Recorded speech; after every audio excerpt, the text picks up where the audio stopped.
So did she come or not? What happened? No. Wow. A little dose of honesty there from Kyle Taik. She was a big girl, right? No, little skinny Girl. Yes. Well, let's not say girl like that. I think Yeah. probably really hard for you, Kyle, because you have a liar's face. I don't like everything you say looks like you lying. Even though like your face doesn't look like you lying. I'm not bad. I get it. Yeah, let me smell your fingers. Let me see. Yeah. Yeah, to himself. What? You know, and quick. Kyle Taik, everybody. Thanks, everyone. Knows. Got another bucket full already. This is very exciting. The name seems kind of familiar. I do believe this person's been on before. One name, which is always a good sign. Make some noise for Angel, everybody. Let's see what happens here. The smooth stylings of Angel. This is Angel. Hello. All right, what's up? Yes, I'm Angel. I heard Uncle Angel. Now I'm motherfucking Deal Angel today. Sorry. So yeah, man. So I'm from Boston, Massachusetts. I'm coming away from the north. Yeah, where they at? Okay, so I'm coming over here to tell you guys are free tonight. Woo! All right, Juneteenth, funny joke, but probably killed that. All right, I'm just saying. All right. So also, Angel, half Puerto Ricans have authority. I've never met so many Mexicans in my life. Up north, you see more deers than them. If anything, you go up to Maine and picking the berries. But yo, you see a deer, that's it. You open the door to your kitchen, those roaches running out, there's the Puerto Ricans. All right, what's up? Also, up north, it's a little cold. It's like bipolar weather. Down here, it's too fucking hot. Like, yo, I sweated so much. My brain cooked. And everybody's like, yo, you don't need to go back home. I don't, because I see a bed everywhere I lay down. Thank you. That's my time. All right.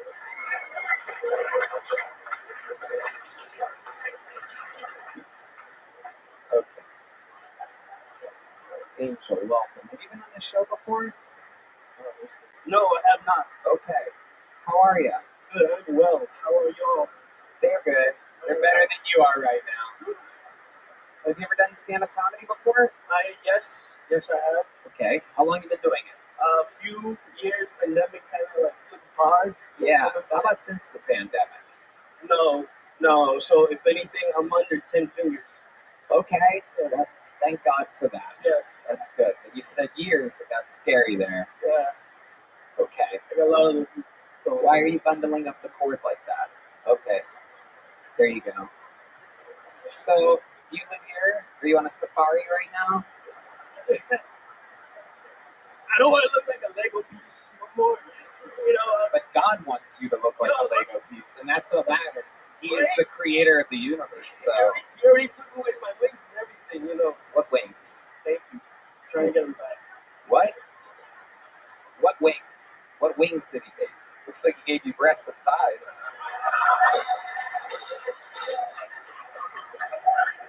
It's my shirt. It came like I that. think he's a guy named Jesus to do chicken wings. Ah. Hey, I paid to get here. It's Juneteenth. You think you do ballet at Rainforest Cafe? You do look like that. It will probably pay better than this. The human seat It's warmer. highly recommended. Thank you. Well, that's my favorite restaurant, so it's a All right. compliment. Yeah, appreciate it. Sauce by Angel. Okay. Songs by Angel. And we're working on like a title for this cafe. Okay, Angel. Okay. Okay. What do you do for work? I drive for a living. What do you drive? Like transportations, more medical stuff, so organs transplant, saving. You're in charge of driving the organs? A guy named Angel is in charge of delivering organs to people that need them? Okay. How long have you been doing that for? 2 years. All right. What were you doing before that? Landscaping outside Home Depot. Ah.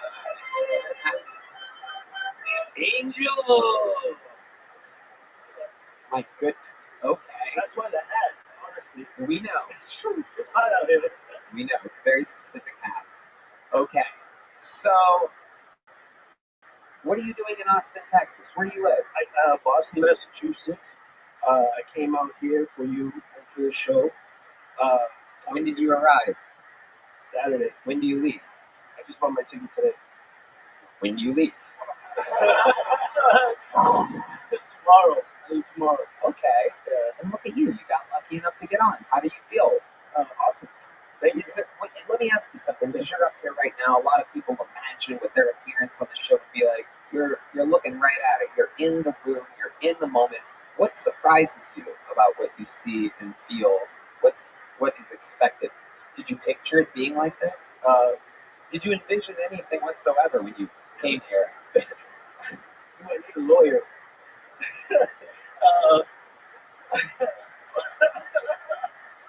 But fun time, great time. You know, that's it. You know. So I mean, I have a feeling that there's an organ thawing.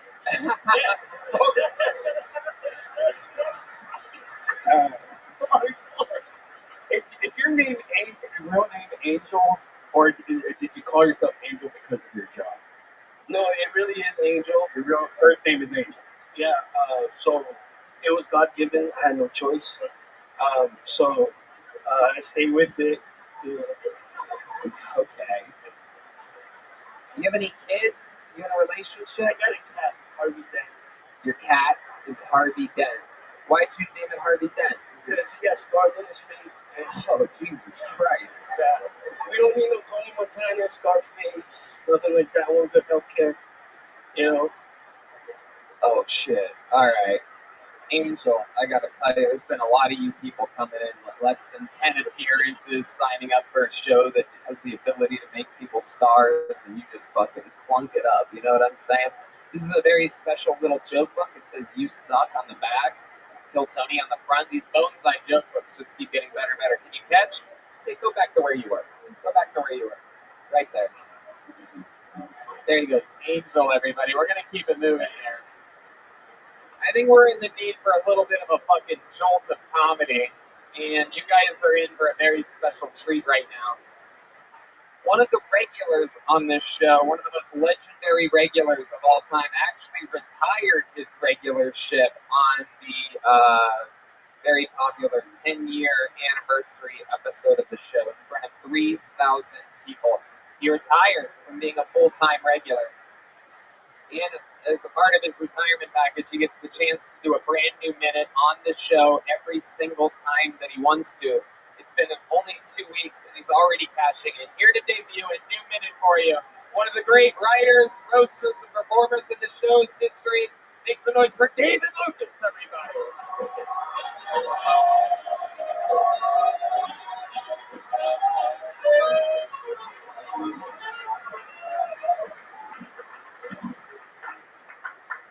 Yeah. I hate this. I hate this new word women are using. This gaslighting shit. I hate that word. It's like, why are you trying to sound so extra? Like, bitch, I'm not gaslighting you. I am lying to you.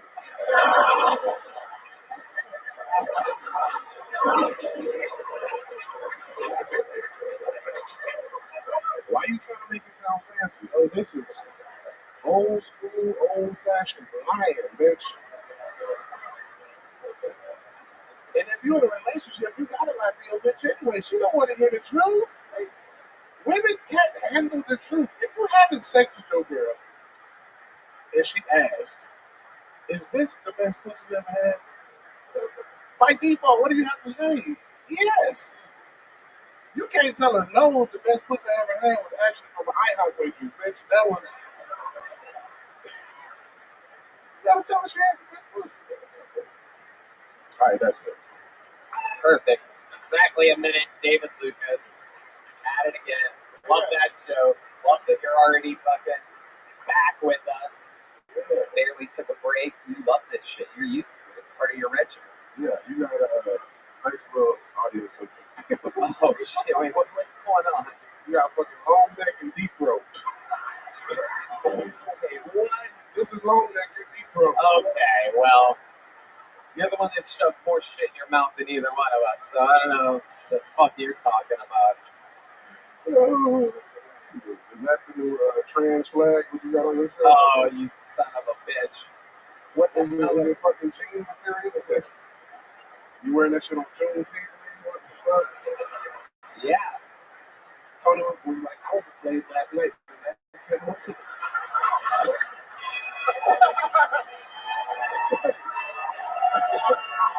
You son of a bitch. Look at Trevor Wallace, boy. You look like you about to be in Duke. Where's my car on ice, bitch? Your ass.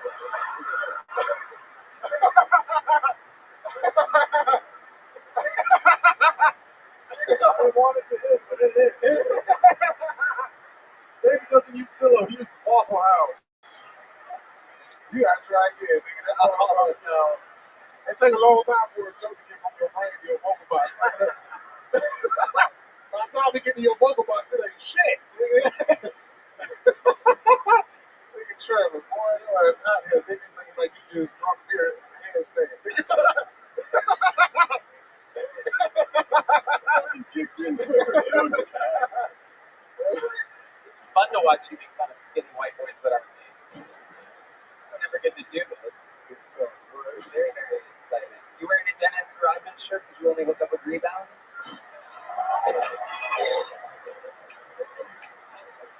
I wear the Dennis Rodman shirt because on this shirt he got his nails polished like he got some toes painted. Okay.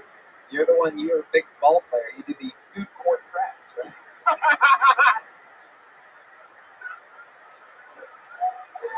You only play basketball to play defense, nigga. You ain't, I got it.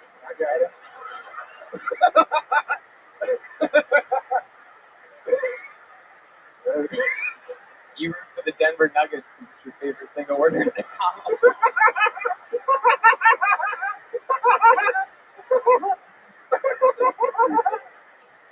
Oh, I gotta think of what they go with a basketball player.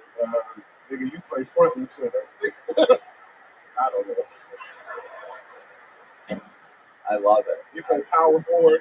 Power bottom. Yeah, there we go. Yeah, that's probably right. So how's it been going? How's retirement? Here's your father on Special Father's Day trip. You got your dad here. That nigga look like Brian Simpson daddy. And they all got the same head. Man, Hey, look at you out here in the gold bowl. your ass look like you invented fried chicken. Nigga, get your butt. But then you just had to look like Rick Ross for less. Oh!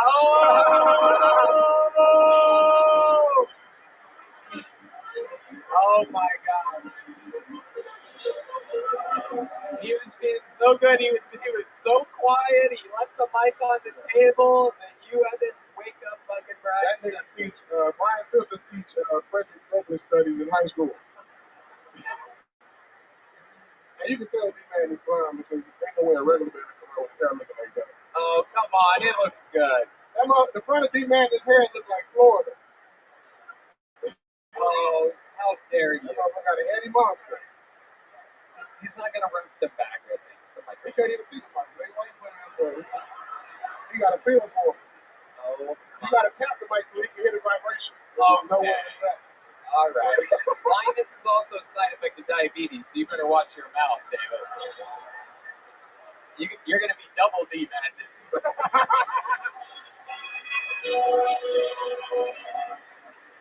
But you the only nigga up here with sugar in his tank. What?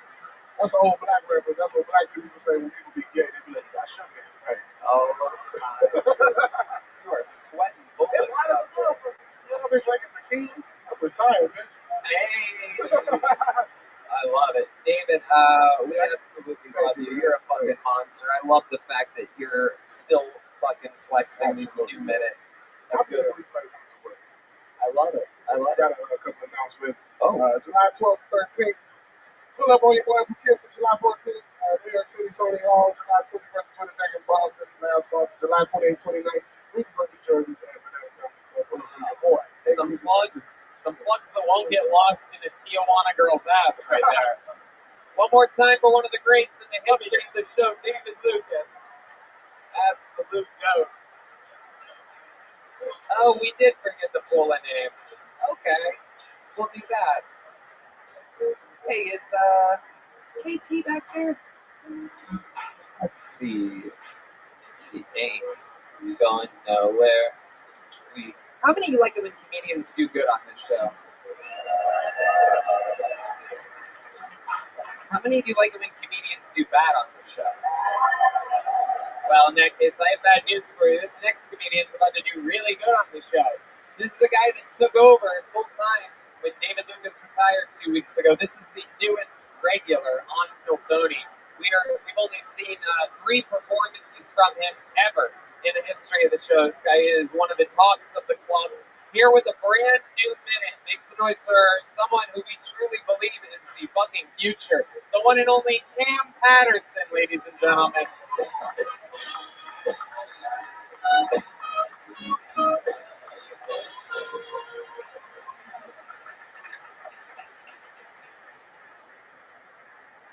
When I was in high school, I had a basketball coach. He smoked crack for real.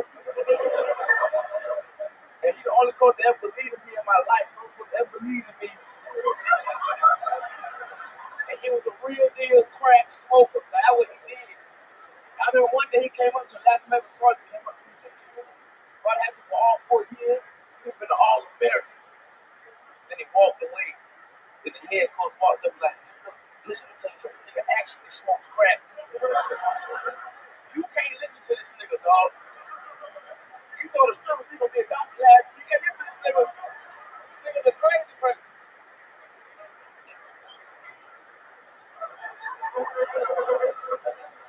I only tell that though. I broke somebody heart one time. I was a target. My girl guards came up to me like, Cam, on your shows and shit, let me test my dreams. I like, what you want to be like? Like, I want to go to the NBA. This nigga was 45 years old. That's it. Man, unbelievable yet again. So consistent, so your own self, so charismatic, crisp delivery, great punchlines, great editing, moving forward. How do you feel? Great, I feel amazing. I got a job and shit. This shit dope. Yeah, this is. I've never seen you in the mothership gear. You famously normally wear plain white t-shirts and sweatpants, and now you're wearing a mothership shirt and sweatpants. You work here now. You work here now. I got shoes on. They made you wear shoes? I don't think they made me. I just bought some. Let me put on some shoes. You like my shoes? Do you like my shoes? Say yes. You guys all got to witness Trevor's. You guys got to witness Trevor's first time being called the N-word right then. In historical moment. This nigga white as shit, dog. Oh, yeah. It's the whitest dude ever. How the fuck? No team, and this nigga's Christ. He know that. Man. Oh, my. White man, okay? I'm good, man. I'm good, man. I get some hand sanitizer or something. This man sprinkled cocaine on me. Nigga, that's racist. Amazing performance. And I'm dressed like he wearing Katrina donation.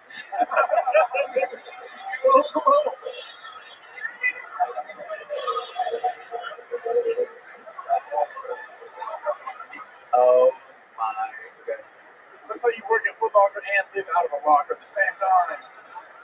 No, you can't. Don't talk to the You only say that. The only thing missing on that outfit is a team that lost the Super Bowl t-shirt. He's amazing. Wearing his hurricane wear, Cam Patterson. Cam, how's life been going? You're writing a new minute every week. You're out here. You got the job at the mothership. How does it feel? Where are you working tonight? What exactly is your job? Today I'm the stair nigga. I'm the stair. You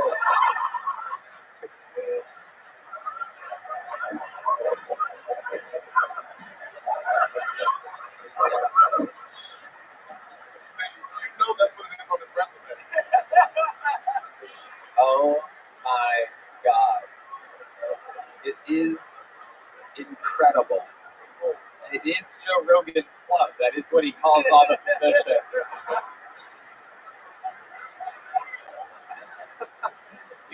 bar, the stair, the yonder. Just use your imagination and say the word. Say it, nigga. Yep. You know. I know this guy knows. He doesn't even want Californians to move here. Imagine how he feels about black people from Florida. My goodness. Oh, Jesus Christ. What is that? This one right here, this guy with no happiness on his face whatsoever. Do I make you nervous? Are you scared of me? Don't shake my hand. Don't shake my hand. Oh shit, here we go.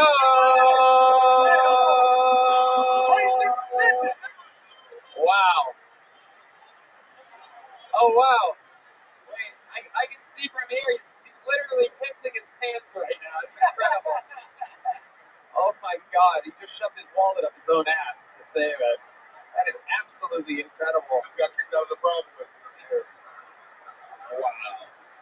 If you want to shake my hand, I will give you a phone back. Unbelievable. Cam, you know how to work the room. You come out, you're a fucking absolute stud of a goddamn up-and-coming rising star. I just don't see anything that can stop your fucking momentum. We absolutely love that you're part of the show, and it's going to be so exciting to watch your fucking trajectory. You are on an unstoppable path that I think everybody wants to be part of. So congratulations, Cam Patterson, doing it again. Thank you so much. Come on, make some fucking noise for the future. Cam Patterson, absolutely. All right, back to the bucket we go. Here we go.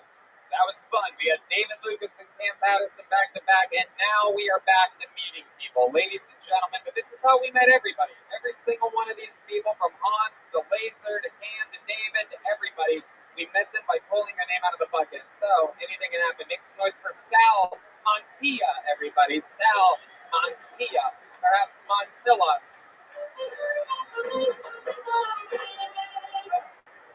What's going on, y'all? Oh, thank you. Oh, you ugly people. Thank you for coming out. I appreciate that.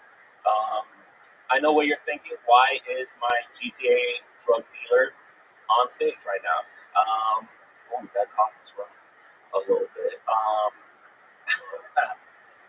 Plane crashes are rough, right? Can we agree that they're bad? But I actually think they're the perfect opportunity to get something off your bucket list. Because in that 1 minute before touchdown, you get away with anything. You are a video game character. You know what I do in that opportunity? When Abuelita and Nana, they're praying for salvation, for a miracle, I'm going to get out of my seat and I'm going to punch a kid right there. I've always wanted to be in a fight. I'm always going to win. I mean, young. Hey, our parents beat us. I want to know what that feels like. Right? Oh, my God. I didn't think I'd get this far, y'all. Honestly, I thought I was gonna black out on stage and pass out right now. Okay, wow. Hi over here, buddy. How are Hey, you? what's going on? I'm your worst nightmare. Look over here. Keep looking at me. Don't get distracted. Your ADD is cost you everything. Oh, there you go. You just said something else. Look at you. Yeah. Sal. Can I call you? Sai? Yes. Oh, wow. Everything about you is fucked up. Look at that. I thought that was a lowercase L. That's an S-A-I. Montilla? Yes. Okay. All right. Well, now that's out there. Is that your real name? That is my real name. Wow, you fucked up. I know. Okay, let's talk about it, Sai. One of the absolute worst performances imaginable.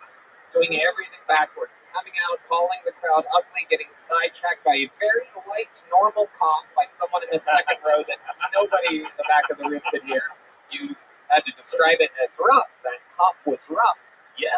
You got sidetracked there, and then you talked about plane crash as a punchline-less bit about how you could punch someone else's kid because you were punched by your parents, but you're punching another person's kid, so it's totally different than the parent. I'd imagine it's more satisfying if it's your own kid.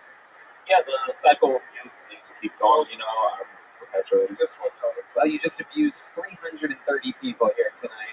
Ryan, what were you going to say? I said this one. He also said, "I know what you guys are thinking," and then said something nobody was thinking. That's a good point. Yeah. Why'd you call everyone ugly? Frost and then that. I don't know. Oh, shit. Daddy Longneck's got some unfinished business over here. Oh shit! Oh shit! Oh man! I don't know why I did that. Probably first time jitters coming on here. First time jitters. So you're saying this is your first time ever doing stand-up?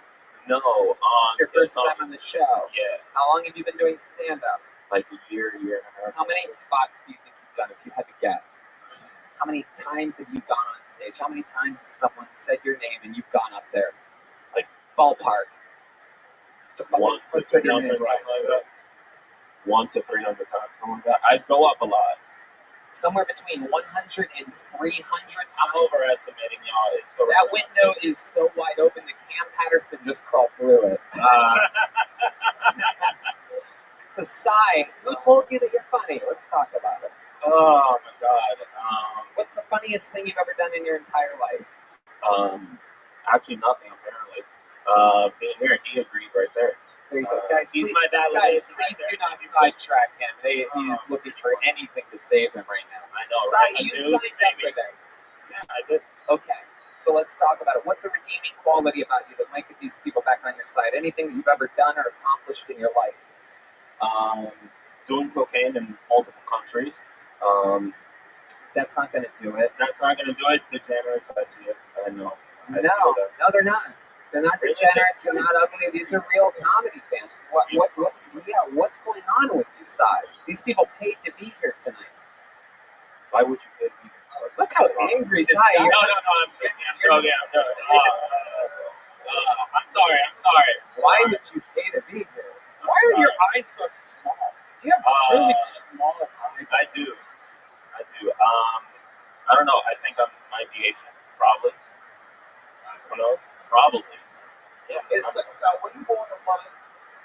No. Is English your first language? No. Are your parents still together? Not even that. No. Okay. Did you go to college? Dropped out. What's the greatest accomplishment of your entire life? Honestly, being real, having a three-way probably, and not remembering anything about it. Yeah, I blacked out for most of it. Did someone lose a butt plug up your ass?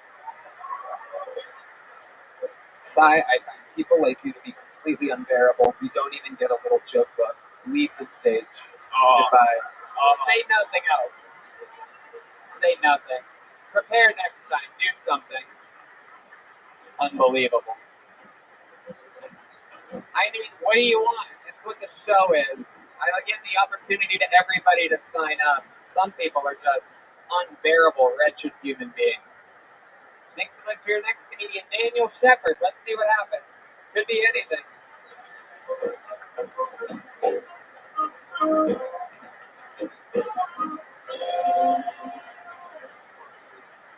How's it going, Mothership? Alright, I'm not super famous yet, I'll admit, but my aunt actually just made it big. She's in a major Netflix series. Yeah, right? But anyway, it's actually the Confession Killer, because she got brutally murdered. Yeah, back in 1979, her and her boyfriend got murdered by 5 illegal immigrants. She was Mexican, the boyfriend was white, and some funny stuff. But I actually found out about this during Netflix and chilling. Okay, I was in the middle of trying to fuck, and my family's crying on the damn TV. And you know I had to rewind that shit, right? It makes it feel harder than honest tears, evidently. But hey, you gotta do what you gotta do, right? My mother's a conservative Mexican woman. She thinks Plan B is murder. Murder. Okay, and I've administered Plan B thousands of times, unbeknownst to her. So it turns out I'm a serial killer. My mama's also. Okay, thank you.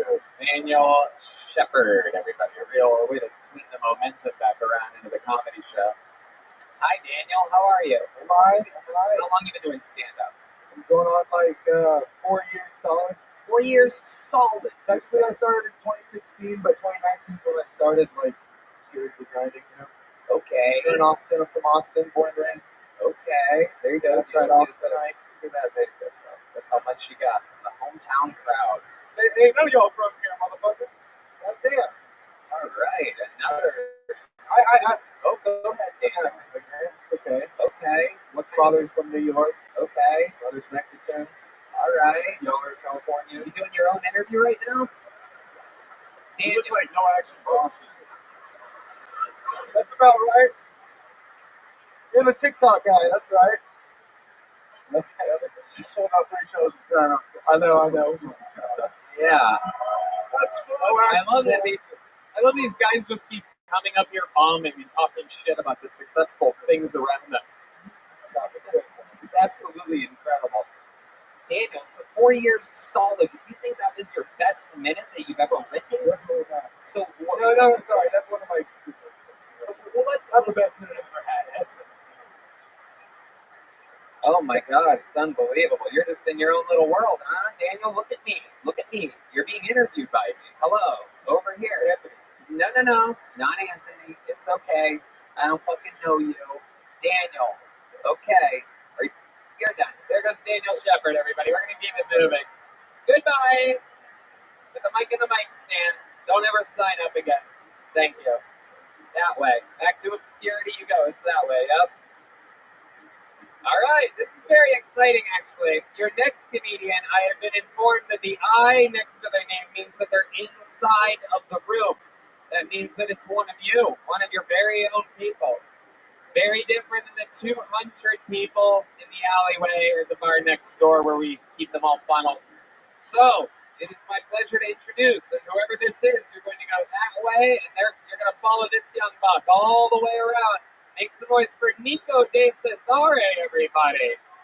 Here he comes, right from the middle of the room. You're seeing it live. Just like the good old days, from inside the room, one of your own. My guess, guaranteed he does better than the last 2 guys did. It has to be.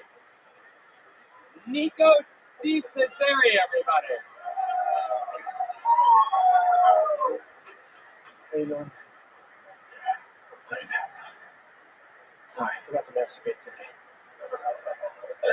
I'm Nico from Boston. I have a gym team. I haven't said the N-word once today. I'm just kidding. I listen to some guys for real. So, growing up in Boston, I noticed that I have a very progressive father. I noticed here, a lot of guys, they don't wear flip-flops. I like that, because we're over there, we don't wear flip-flops either. I was always told flip-flops are for faggots. And it was mostly just the thing my dad said, but as I got older, I just started bored, because you saw guys walking down the street, just hearing. And it made a lot more sense. Sushi pants are good too.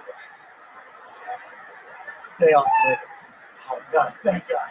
Nico De Cesare, ladies and gentlemen. The crowd goes absolutely wild.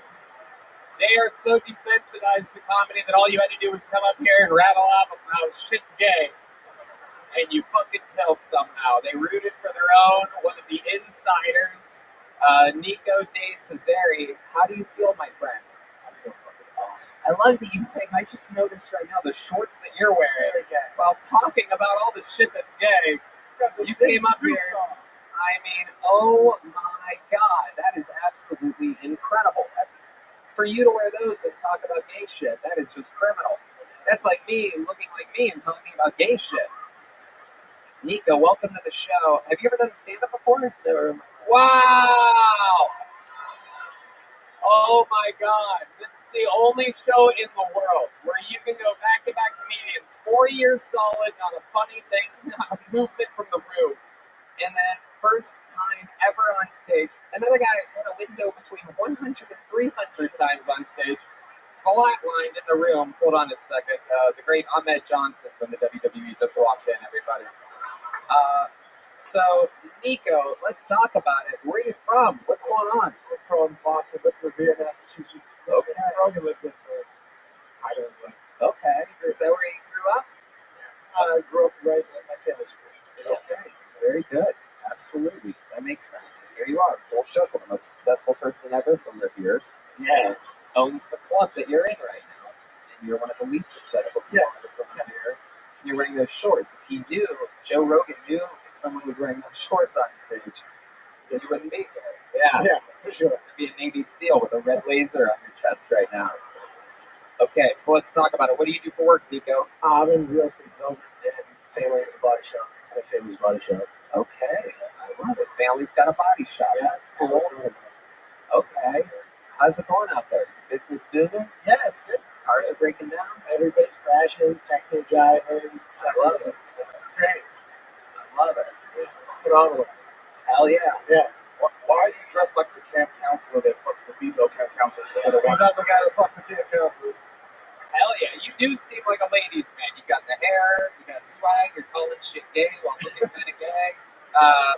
What's your love life like? Can you give us what's your body count? Come on. I got HPV, so that counts. Alright. I got enough count there, but I am Austin, brother.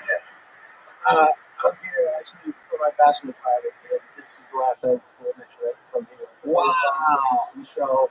Holy shit. So wait a second. You came to Austin to celebrate your bachelor party, stayed an extra night for Kill Tony, signed up. Your odds of getting up over 1 in 200, and here you are. Yeah. That's incredible. So when do you get married? I get married in August. Okay, let's talk about it. What does this girl do?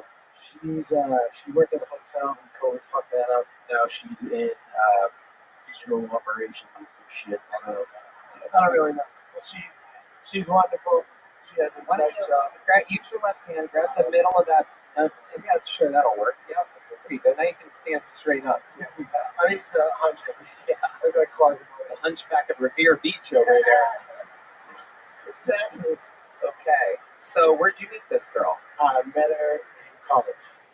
And then we started dating a couple years after we graduated. Okay, and you met her in college. Okay, so you haven't had much time to be a womanizer at all, huh? No, I started early. Yeah. Yeah. Okay. All right. You were just plowing through them on the regular. Yeah, very sexually jaded from a young age. I was the youngest of 3 boys, so there's a lot of pornographic material in the house. Why were you sexually jaded? A lot of pornographic material in the house. Oh, okay. I guess we have different definitions of the word jaded. But, okay. All right. And do you have any special moves in the bedroom? Is there any Revere Beach specials? Like this girl that you have? Like, do you have any special moves? Not that you with my do? girl. She's very nice. I don't do bad things. But How about another girl? What any other girls that you're fucking? Do you have any special moves in the bedroom? well, I'm a chronic masturbator, so I mean, these most of when she's cooking, I'm in the closet just like, Is that true? yeah, Okay. How many times do you masturbate? at least twice a day. Really? Yeah. Why the fuck? Because he's gay.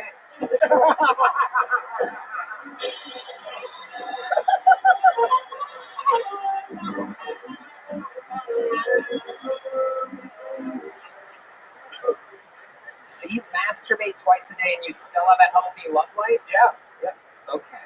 What is going on? How old are you? 30. 30. Yeah. All right. So, wow, that is incredible. How many times do you have sex a day or a week? Checking at least twice a week. Twice a week. Don't you think you'd have more if you didn't masturbate in the closet twice a day? For sure. For sure. It's just so much easier to jerk off. But this is like a good girl. You seem to imply that she's a really sweet, good girl. You don't even know what she does for work. We watch the show every Monday, so next Monday she's gonna fucking kill me. But Okay. I have good news for you. You have 3 weeks for 3 episodes nice. ahead right now. Awesome. But it's not going to be August just yet. What's your go-to porn? When you're in the closet, what is it? Do you use your phone? I like You look it up on your phone when you're in the closet? And when you have like a bottle of lotion in there, you just dry hand it? your own adult. Okay. All right. I like it. Leaving from a guy to Revere to have the British are coming, you know what I mean? Hey, it's a little American history reference for y'all. Very rarely do I get to do a Paul Revere joke on this show. Seriously, what kind of porn do you watch in the closet? I like large white asses. Large white asses. Okay, now is it specifically the ass itself has to be large, or are you into like a more plump type of girl? No, I'm just looking at asses, but So what do you look up? Big asses? Big asses? well, It's a good one. I actually have been going. There's something about it.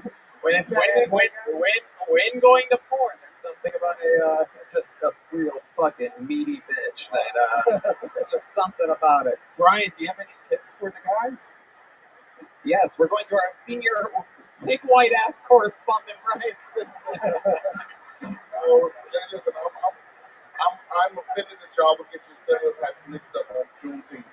It's skinny niggas that like fat white bitches. It's not. Fat black people don't do fat black people date fat black women. Right. Skinny black people date fat white people. Right. Right. There's like flips. Something like the weight on their shoulders or some shit like that. Right. It's like there's always stereotypes are affected by the weight of the individual. Is your wife a big girl? No, she's thick. Oh, sorry. That's like Well, no, I met her. She lost like a ton of weight. She's 34 inches, so I met her, and she. What happened? How did she lose I think weight? it was just like post college, like beer weight or gosh, thank you. No, but she's gorgeous. I love her. Yeah, well, you already said you're into big asses, and she doesn't have big ass. That's the point. Porn's different. Porn totally different. Porn is different. Yeah, I'll give you that. the way she's gonna see it. No, of course not. You're gonna be at a brother bachelor party in about a year, dog. Yeah. Coming back. Wrap it up. I mean, she is going to see this. You have dug yourself in a little tiny bit of a hole, and I'd be surprised if you started masturbating in that hole. But since she's going to see this, and you're getting married in 2 months, and this comes out in 3 weeks, why don't you look at that camera right there? Yoni, come on in here. Get really, really close, all the way in. All the way in, Yoni. Why don't you look directly at that camera and tell her what you think about her? Kelly, I love you. So excited to marry you. I'm sorry for what I said. You understand it. I love you.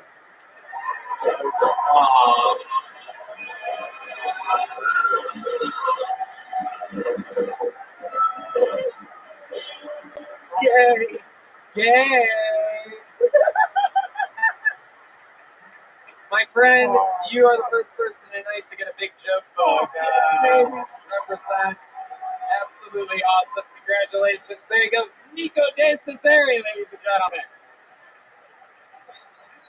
And in an unbelievable turn of events, ladies and gentlemen, I pulled another name out of the bucket. And again, this never happens anymore. And this part never happens where it's back to back. I pulled another inside name, everybody. So another one of yourselves, the person that's done the best so far tonight. Another insider. Make some noise for Brett Scholitben, or Schonitben, or Scholitben. Well, here he is. You're seeing it live in the flesh. Brett Scholitben, or Schobabinen. Schorbin.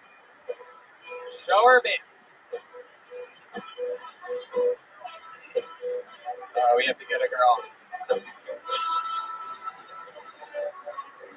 Oh my god.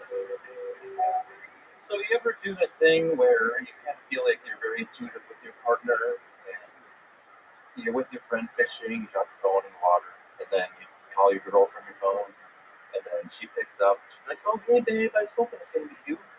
But then you're like, you think it's all sweet and everything, but it's like, well, I'm calling from my friend's phone, but you know, it's like, it's so cool that we're connected like that. Yeah, not fun.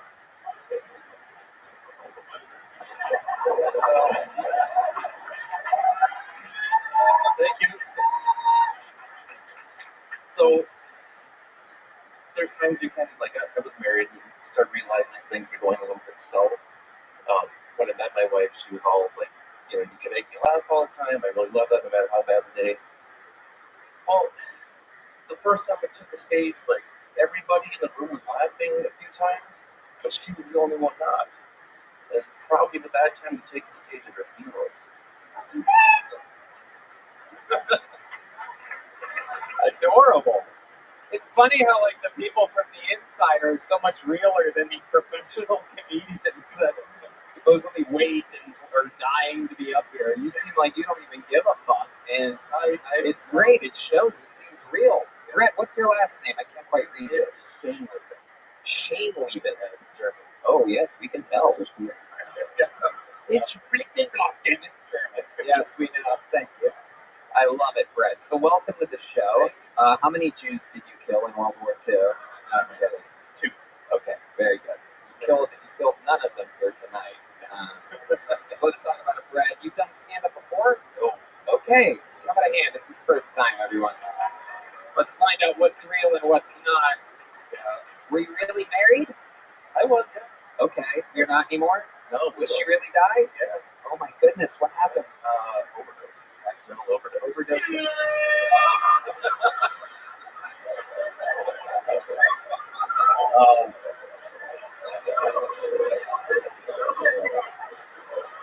I'm staring at the lights right now, and so did she at one point, huh? Okay. What did she overdose on? Was it that sweet dick? Am I right? You know, Mom said she was taking ketamine from where she's working, and she couldn't get it, I guess, and she took something else. Ah, yes. I hope all of you Austinites are listening to this, you fucking ketamine addicts. Yeah, I got real in here this time. Yeah. People are like, wait, what? You ran out of ketamine? What the fuck? Yeah, everybody was thinking what I was thinking. Like, that doesn't sound like an accidental. Like, she was still at your work. Sound like when you say accidental, doesn't mean like it was crap medication. She took something. Well, she was on Xanax and stuff too. A lot of it. There's a big How long were you married for? about 15 years. 15 years. When did that happen? March of 2021. March 2021. My God, that had to be fucking hard, huh? Oh, yeah. Wow. So how many times nowadays do you masturbate in your closet? I'm not up to 2 yet. Right, you're working on it. The tears help. Working on it. Yeah.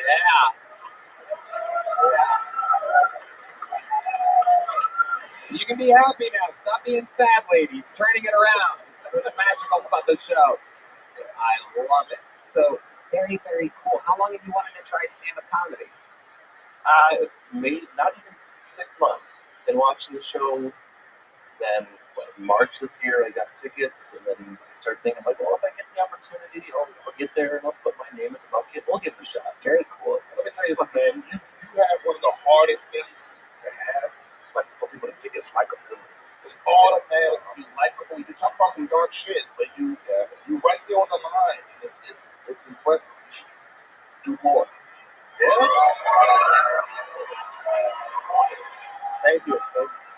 What do you do for fun? I want to know more about you. Tell us more about the life of Brett Schmickenschmacken. Recently, I've actually been going to a lot more cowboy games, doing stuff, getting out. Is that where you live, Dallas? Yeah. Nice. Okay. Born and raised there? No, born and raised in Minnesota. Nice. Yeah. How long have you been in Dallas? 11 years. Beautiful. Congratulations for getting out of Minnesota. Family wants me to go back now. Yeah, it's very much just me. Okay. So now you're in Dallas, 11 years. What did you do to cope with the loss? How did you recover from that? You have kids? I have 2 kids. They're 13 and 15 right now. Right. And so you're just out there rocking it, super cool single dad. Yeah. Okay. Have you brought any ladies back to the house yet? Not in that sense. Okay, what do you do to cope with the Cowboys losing? Oh, come on. Come on. I'm not talking about it serious. It is why. Hey, I'm thankful this month's been a little late on Monday. So, You son of a bitch. You son of a bitch. Okay, so what do you mean not in that sense? I would bring someone Like through the back door, you sneak them right in. yeah, in a window. You make sure that the kids are asleep or whatever. Yep. And then they come in. Okay. You're a funny guy. I think this guy might have poisoned his wife, no? Yeah. That is real helps. Right. I gotta go to my shift at Topgolf, kids. Make sure you double check the measurements. You don't want to over-penetrate them and have the follow in the mother's footsteps. So is that hard to do? Is it hard to sneak a woman in with a 13 and a 15-year-old? Have they busted you yet? No, but that's, I mean, like in Austin, that hotel. You're not afraid that they think they can get no pussy? Oh, my kids, it's creepy. They tell me often that their friends think it look like Johnny Sins. So, yeah. Your 13 and your 15-year-old know about a porn star? Yeah, no, when my daughter was 10, her friends were telling me that my friends think it look like Johnny Sins. He's brought up Johnny Sins, and you do indeed look like Johnny Sins. Miss Justine, you look like Johnny Sins. That is incredible. How do your kids know about that? That's a great question. Their friends do. And I was at church yesterday with my daughter. Oh, yes. Johnny confessing his sins. And one of my daughter's friends saw me and called to me and her, oh, Johnny Sins. So, his parents are right there. And I'm like, your kids know who Johnny Sins is. And what makes you think they're not going to find this episode of Kill Tony in which you're talking about sneaking O's into their house? 100% they will, but it's all for laughs. I love it. Amazing. Yeah, it's just jokes. Just jokes. What else about you? What else do you do for fun? Not a whole lot. I mean, do the sporting goods, sporting stuff. My kid's in basketball, so it's a lot of taking him to and from practices. And getting out more. I ended up finding like swinger bar where I live. Oh shit! Look at you! Hell yeah! And was oddly hit on by like a really old guy. Right. Well, you're a fan of the Cowboys, so. Wow. So I'm going to go back to a question I asked earlier and then blew by. How did you fill that void? How did you cope with the loss of your? Were you there when it happened? You found her? No. So I was making dinner, like plating it all up. So she's usually home around the same time every day. Oh god. And I got a knock on the door, but be very like authoritative. And I'm like, oh shit, this isn't gonna be good. It's like I don't know if it's gonna be like someone trying to like bust in. Right. Was that her knocking on heaven to sue her? I'm sorry. It's one of my favorite songs. I'm sorry. No, it's local PD. Yeah. And the kids were there? They were in the vicinity, but we have a Ring camera, and it's all linked to their phones. So my daughter comes running around the corner, and she's like, "God, Mom's dead." Oh no! Do you remember what you made that day? What was for dinner? Pork chops. Ooh, pork chops! Wow. Boneless or Boneless? She missed out. I know. Goodness, yeah. Balsamic glaze. Oh my goodness, balsamic glaze with just a pepper of Xanax on top. She would have loved it. She would have loved it. Incredible. I cannot get enough of your sense of humor. I mean, it is incredible to watch you laugh at this stuff and digest it and be able to roll with it. I mean, my mind is completely blown that we have fans of the show that are, this fucking cool. You coped with something, you dealt with something, you come up here, you have a magical night like this. I love it. I'm going to give you the second big joke book of the night by the great Boneside. Hell yeah. Make some noise for Brett Peppermeissen, everybody. Brett Scholemeissen. All right. We're getting deeper in the show. We have not had a female comedian tonight, so I pulled in the bucket until I found one. Ladies and gentlemen, make some noise for Anastasia Lawless, everybody. Here we go.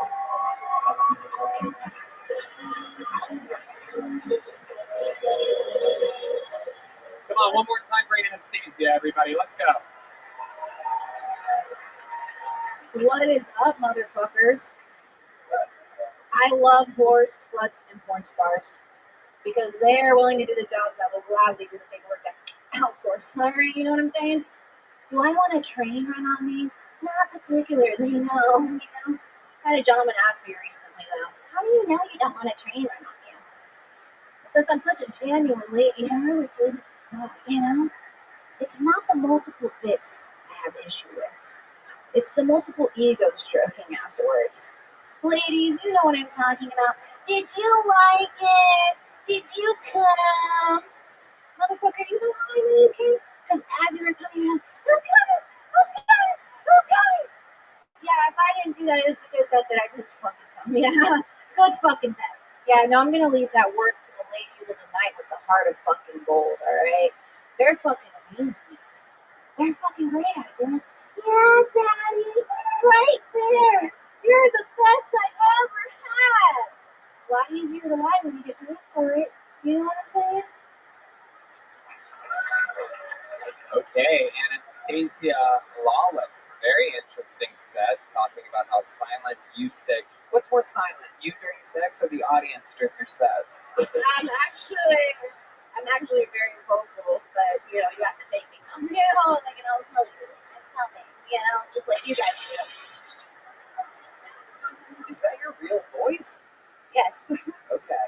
All right. Is that your real voice? Yes, it is. It is. It's been working for me for 16 years. Yes. This is your first time on the show? No. Okay. When was your last time on the show? It's been about a year. How did that go? It went well. Have you washed your hair since then? Yes, it's very hot outside though, It is so indeed. I It is don't indeed. lack sweat glands. Yeah. Okay, absolutely. All right, Anastasia. What do you do for work? I'm a postpartum doula, newborn care specialist. What does that mean? I take care of babies and I help parents and families in the beginning stages of their journey to new family land. What qualifications do you have to do that? I have lots of experience. I've taken 50-hour courses, and yeah, I've traveled the states doing it. Yeah. Okay. So we have to have certified, you know, CPR certified. It's very. Have you ever had to save a baby? I have had to help a baby from choking to death. Yes. So what did you have to do? You like plunge this stuff out? Actually, it's not, and I have to be current on my courses, so I have to say you should not do this anymore. But it used to be that you could do the little hook. That's what I did. Is that you getting a butt plug out of an ass? No, you get the food out of their mouth. You know. Oh, so he's choking. Yeah. Were you feeding it? No, it So was someone else toddler. was feeding it. She was feeding herself. She was a toddler. Yeah. Okay. All right. Okay. Weirdest thing that's ever happened when you're working with these babies? Anything ever stand out to you? All of your tons and tons of experience. Weirdest thing that ever happened to me was a baby with pyloric stenosis. Ooh, what's that? Sounds like a future Kill Tony regular to me. It is a genetic condition where they do not fully digest their food. So even after like 30 minutes, they're projectiling their whole bottle. And yeah, so this baby was doing that for, I want to say 3 weeks before I got there. As well, you just did it for 1 minute. Yeah, that was incredible. That is true. It is amazing. How long have you been doing stand-up, Anastasia? June will be 2 years. June will be 2 years. All of it here in Austin, Texas? Yes. Oh, I do believe there is a universal hamper going on right now. That is incredible. Baby vomiting all over everything, everywhere. It's missing its postpartum with baby Bob.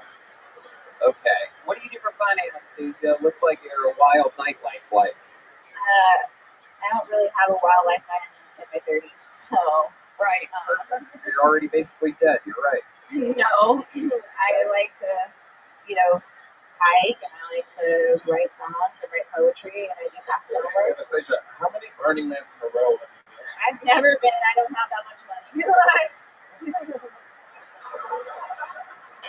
Yeah. I mean, Change her stage name to Anastasia. She is crazy.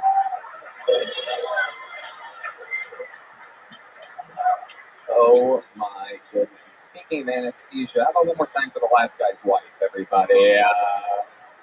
He's laughing. I see him. He's laughing. For those of you groaning, he's laughing. Oh, look who's not laughing over here. Jesus Christ. It's amazing. And it's Stacy. Wow. Are you in a relationship? No. When's the last time you were in a relationship? I was actually in a 10-year relationship. Okay. When did that end? It ended around. Huh? No, like I said, I'm not into drugs, you know. What? What just happened? He said the train, and I said I'm not into trains, so that's not what ended our relationship. COVID. COVID ended your relationship. Yeah. Okay. What happened? We had to spend all our time together, and we're like, oh, we fucking hate each other. Right, and then after everything you say, you go, he's like, Jesus fucking Christ, I can't even fucking deal with it.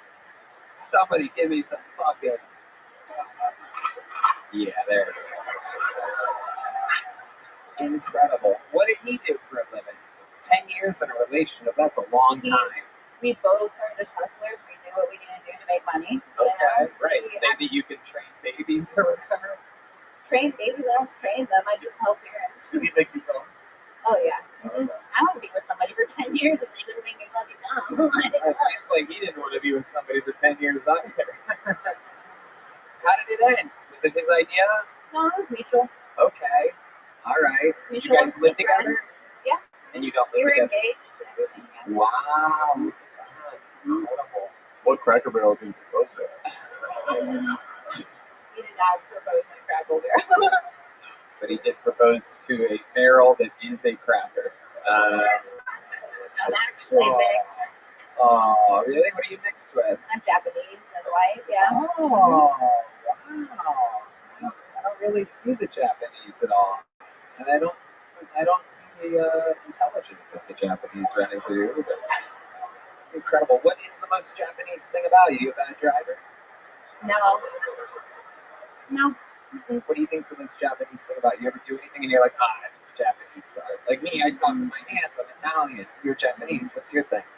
Well, the laughing, the giggling, the Asian giggle. Oh, I do see. About the suicide problem. I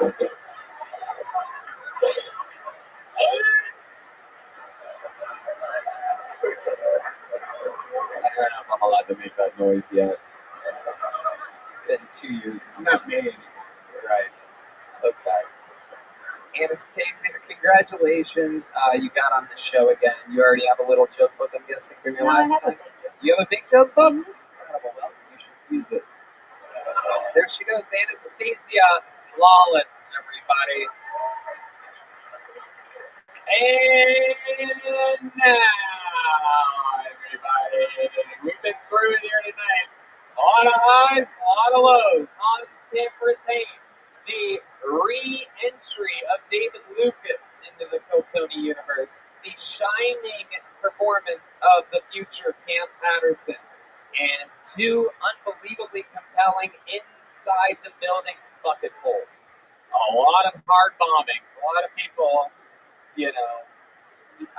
the thing about Austin becoming the comedy capital of the world is that a lot of the best comedians in the world are moving here, which also means that a lot of the worst comedians in the world are moving here. We got to see some of those tonight. And now that all comes to an end. Now I would bet everything I own that the next few minutes are going to be fun as hell, because this guy has the record for most appearances all time on this show, the most interviews, the most new minutes. Ladies and gentlemen, you know him, you love him. It's the Vanilla Gorilla, the Memphis Strangler, the Big Red Machine, William Montgomery.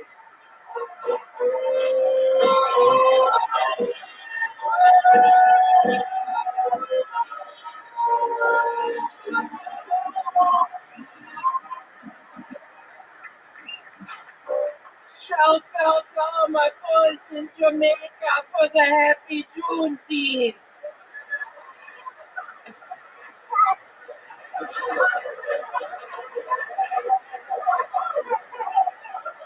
I think the worst thing that ever happened to me was when I met my haters at age 3. A submarine that takes tourists deep into the ocean took to look at the Titanic wreckage is missing. The last time 5 tourists got lost in something that deep, Redman's mom was screaming, "One at a time, one at a time."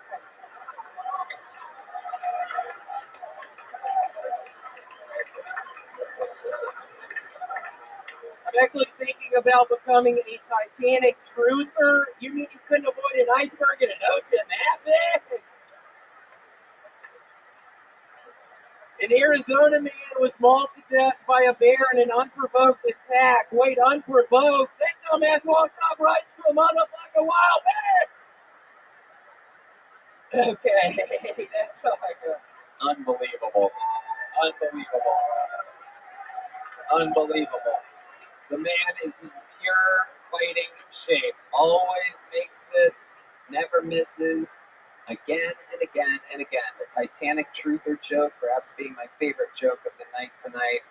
Your delivery, your style, your energy. You've never been stronger. We found you when you were a bloated, obese mess. And I remember I took the memories on my Instagram sometime years ago, and it's a bunch of me listening to the old deck, just zooming in on inanimate objects, At 4 in the morning, yeah, this would feel weird, but luckily I think we're past that struggle, I think. What did you mean when you said that you met all your haters when you were 3? When I was 3, I actually went to a place called Silver Springs outside of Gainesville, Florida, and I went up there to get the snake wrapped around my neck. And the guy was like, "Where are you from?" And I kept on saying America, and then everybody was laughing, and I didn't understand why. He kept on asking me where I was from, and I kept on saying America, and there were a couple of fucking haters out in the crowd, and I remember looking at us just thinking, I am from America, I don't get it. So it's pretty much that. This is Silver Springs. If y'all are ever outside of Gainesville, Florida, visit Silver Springs. They have a really great glass bottom boat. And Tony, I'm glad you asked me about that. I actually have a new sponsor tonight, Silver Springs Theme Park outside of Gainesville, Florida. Wow. So you know what I love about William Yeah. is that he's sober now and he's still weird as fuck. Yeah. When he came out here, because I came out here way after these two. When he came out here and I heard he got sober and also was with him, oh, William is fucking normal now. No, this motherfucker, this is him off cocaine. Y'all understand that? Yeah. There's a certain amazing group of comedians that get sober and they stay weird. You know, it is incredible. There's an all-star lineup. You, Theo, Taik, Tim Dillon. Who else? I think Gallagher, he famously got sober, the guy who did all the watermelon stuff. I mean, he was really bad off with crystal meth, but Indeed. Yeah, It's great that you mentioned yeah, John Mulaney has a really bad crystal meth problem too. Yeah, I think he got Sinbad. I think had a really bad crystal meth problem as well. He got sober. He was still weird. Shout out to Gallagher, who smashed more watermelons than anybody on Juneteenth ever has.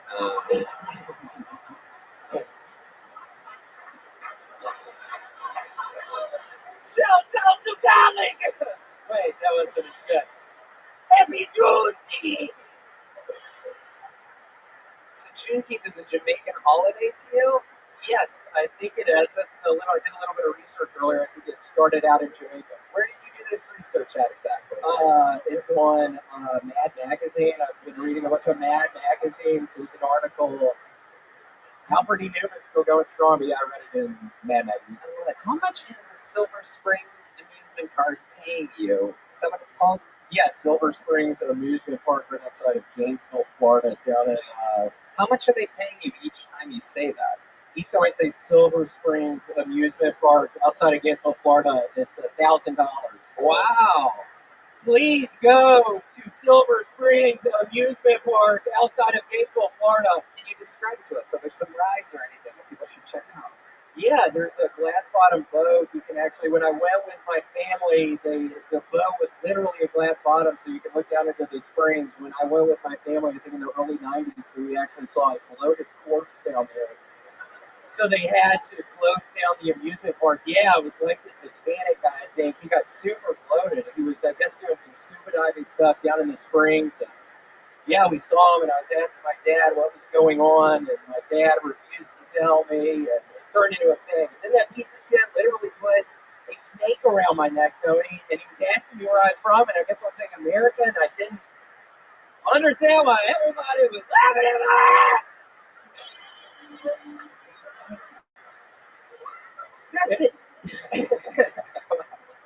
That thing that you do sometimes where you get really loud and it sounds kind of like urban, unlike the way that you normally speak. It sounds kind of, what would the word be? Like TV. What do you He speaks like James Brown. Yeah. You do. Where do you think that comes from? Where did that start? We had a really sweet lady that used to help out my parents, an African American lady growing up, and her name was Imogene, and she kind of got me talking like that from an early age. Okay. What was Imogene? What kind of help was she providing exactly? When you say she was helping? Folding towels, doing the bedding, doing the dog walking, making the meals. I'm trying to figure out what my parents were actually doing back then. Imogene was doing everything.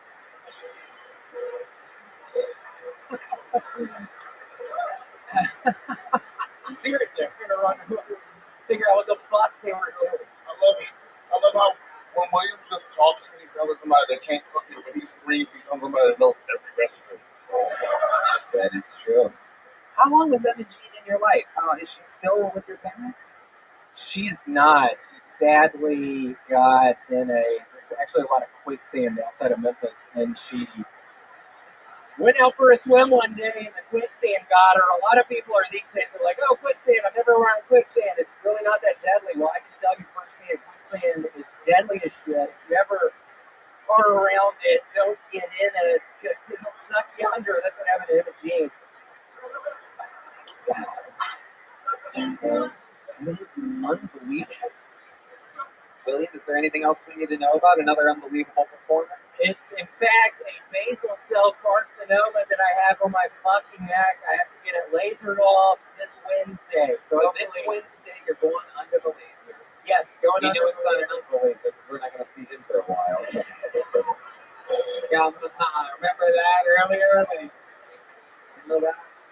Yeah, got to go under the laser. Hopefully it'll be all right. Also, for anybody who watched last week's episode and was thinking maybe that was dog abuse, bringing Gator out here, she was shaking really bad. I'm happy to report she actually got drunk as shit at Mitzi's after the show. She was taking a tequila shot. She was taking Jaeger shot. She was doing vodka shot. Is this that weirdo y'all were talking You about? spotted him. What's the problem, You dude? spotted him. That's incredible.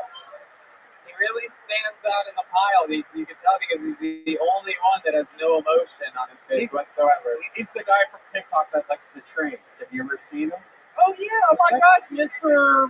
Roberts. Is that your TikTok handle? I'm kidding, bitch. I don't know the fuck.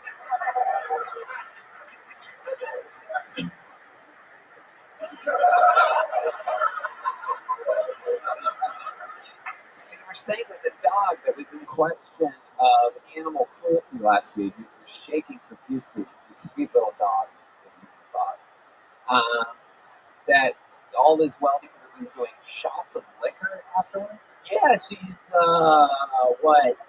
weeks old, 9 weeks old now. So I'm thinking I can't drink, but my loved ones are sure as shit going to be drinking. So I got her drinking pretty early on. I'm just a little worried. She's such a small little dog. I'm worried about the size of her liquor. I'm worried about the size of her kidneys. I don't know if it's a sustainable thing, but she's having fun. I'm having fun. We all having fun. William Montgomery, we absolutely love you. Another unbelievable performance. Get him on Cameo. He's traveling the world with me on my stand-up tour, the Fully Grown tour, adding shows as we go. It's a massive stand-up theater tour. If I'm coming near your city, I highly implore you to come along, join in on the fun.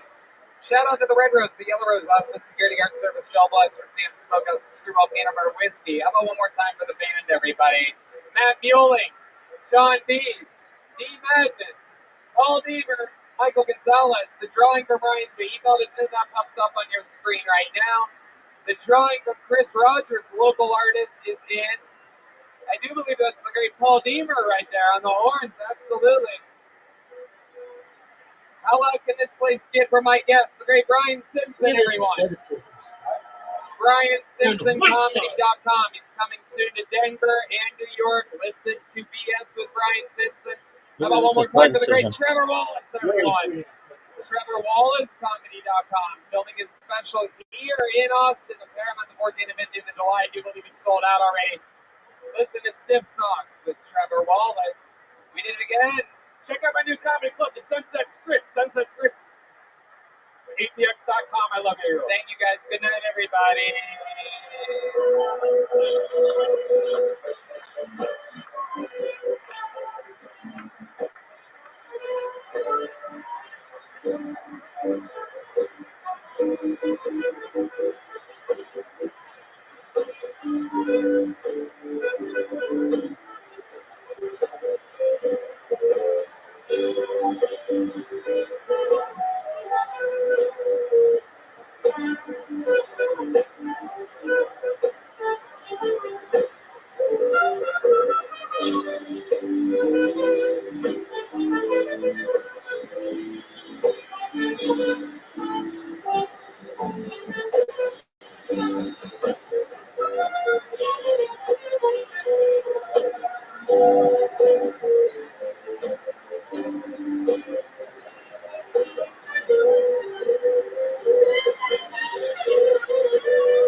Hey, this is Rabbi coming to you live from the Comedy Mothership here in Austin, Texas, for a brand new episode of Kill Tony.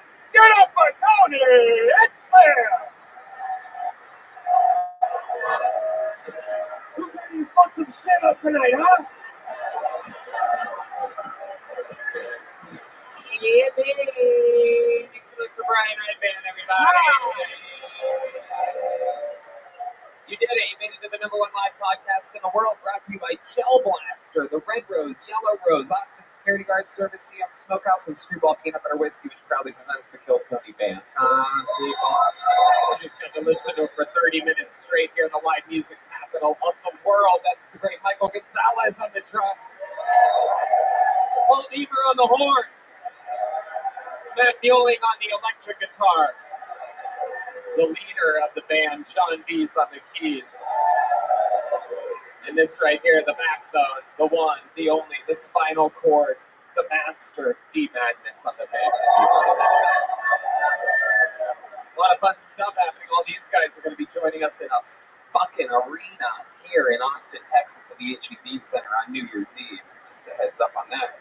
Before we start tonight's episode, here's a little bit more from the amazing sponsors that made tonight's episode available for you here right now.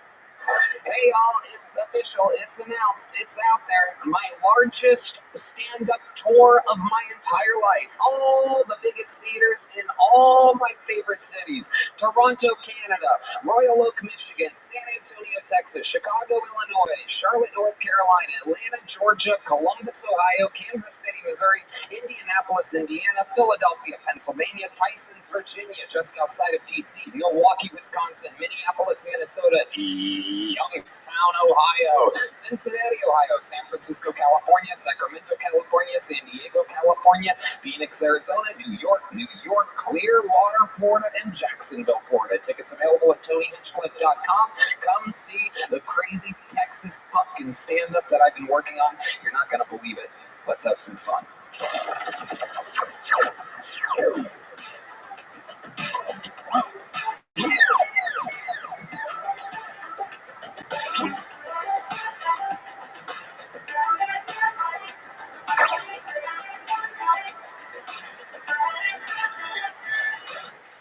You know, both in stand-up comedy and in all walks of life, let's face it, not everybody is always feeling the sunshine of summer. It's easy to get down nowadays with social media and family and so many different aspects of life.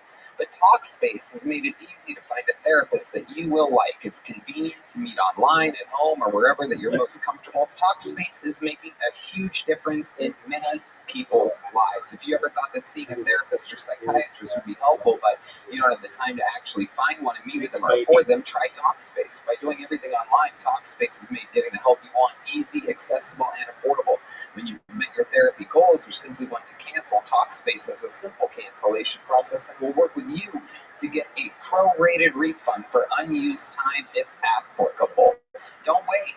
You can get a therapist through Talkspace, and it can help you shift your perspective, find tools to cope in difficult times, and be a guiding light. Getting started is the most important part. Talkspace makes it easy and affordable. Red Band. At Talkspace.com, you can sign up online and get a personalized match with a provider that's right for you, typically within 48 hours. It's incredibly convenient to have virtual sessions with your licensed therapist from the comfort of your own home.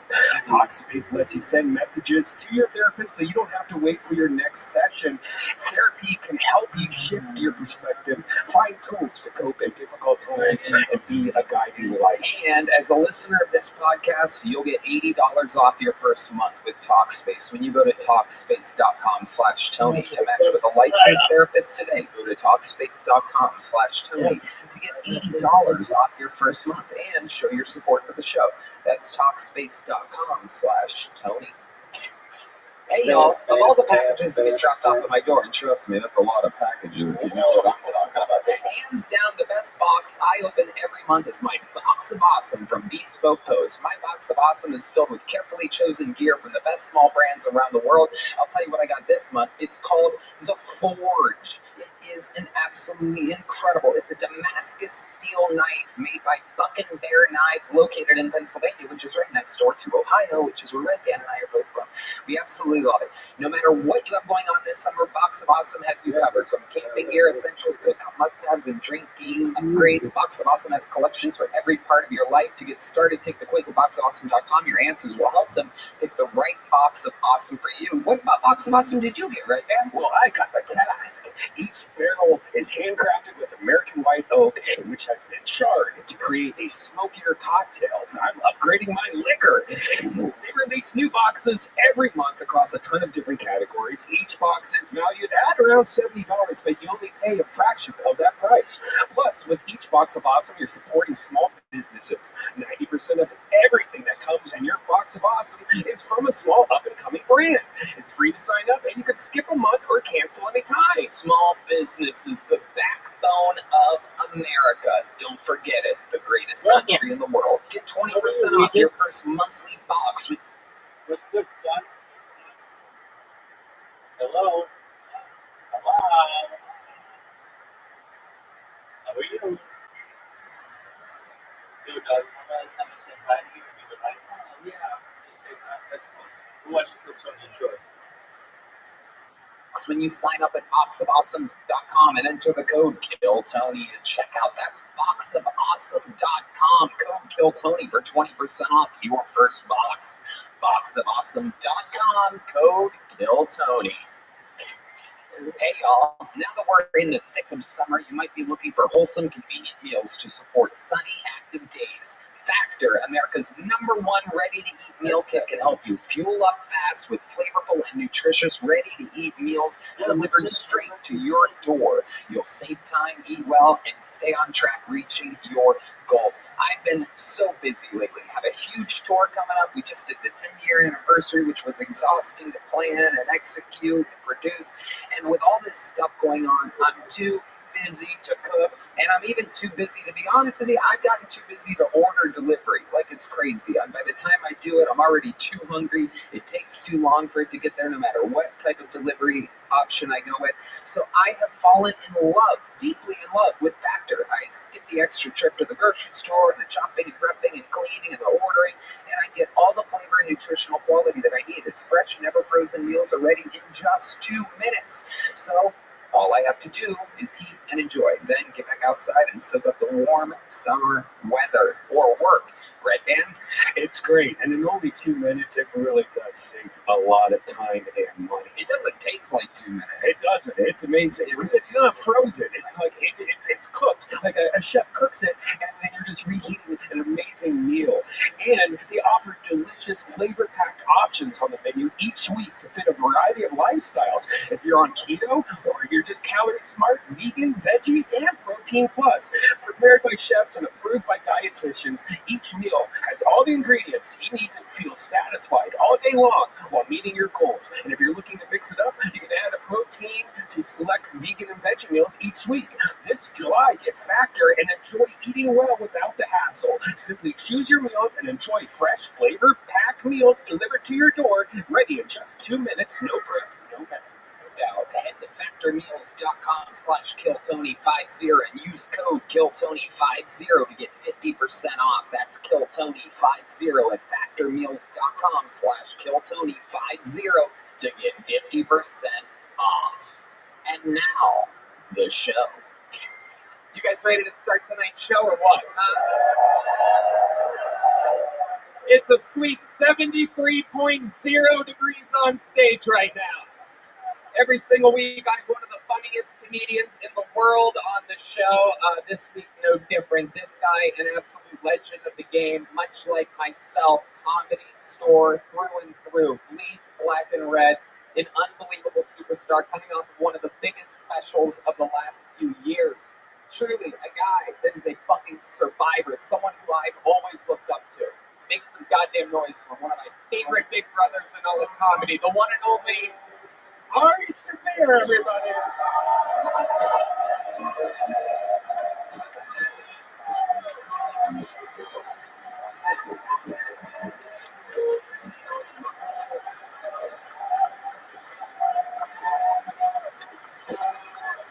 Come on, people, he's to us. Make some noise.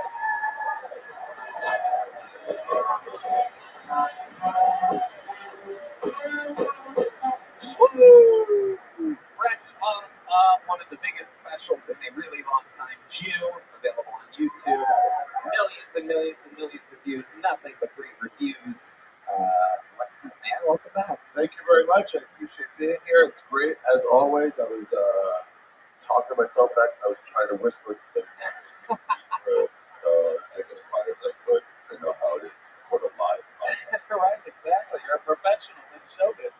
It's amazing. I fucking love it. You've done this show many, many times. It's good to have you on. Fucking year to Yeah. And many, many, many times we're stuck having you absolutely shit-faced with Shane and Mark. And after Protect Our Parks, and I'm glad to have you here solo. We're going to really get to delve into these people here tonight. yeah, Mark was supposed to come, but his anus collapsed. Oh, that happens a lot with him, yeah. Did you give him advice? Like, yeah, get into the hospital. They said the deductible was too high. He didn't want to go in. That's incredible. That's incredible. And I do agree with him, right? I do. Those deductibles, dude. Ari's done the show numerous times. He knows what it is. A ton of people signed up for the chance to get 60 seconds on this stage. If I pull their name out of the bucket, they get 60 seconds of stand-up comedy, uninterrupted time. You know their time is up when you're the side of the kitten. That means they have to wrap it up there, unless they bring out the angry West Hollywood bear, which interrupts their set. And then we interview them. Everything's improvised. Anything can happen. We're going to meet probably some insane people, probably some local veterans that could be a star. You had a fight. Physical fight? Yeah, anything happened with that? There was once a guy in, of all places, Austin, Texas, about 7 years ago at the Boom Tower Comedy Fest, who was pulled out of the bucket, who got really, really mad. He had a really bad set, and Jeremiah Watkins at the time made fun of him, and he pushed Jeremiah, tried to grab him, and Nick J. Okerson grabbed him from underneath his armpits and threw him into the arms of another bouncer. Yeah. Did he not grab Jeremiah because he's so skinny? Like, that's not He was on mushrooms also together at the time. That's not mushrooms. Right. Yep. Being on mushrooms has nothing to do with the story whatsoever. But yeah, that's the gist of it. You guys ready to start tonight's show or what?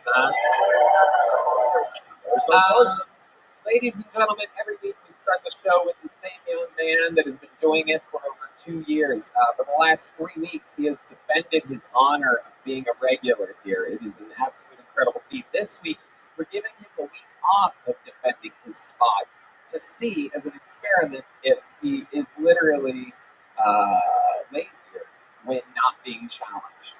So we're going to see if he still does as good as he has the last 3 sets, and if he doesn't do as good, he's going to challenge for his regular spot next week. It's all pro wrestling shit. I think you guys get it, right? Ladies and gentlemen, here with a brand new minute, the one and only Rolex wearing Hot Skip.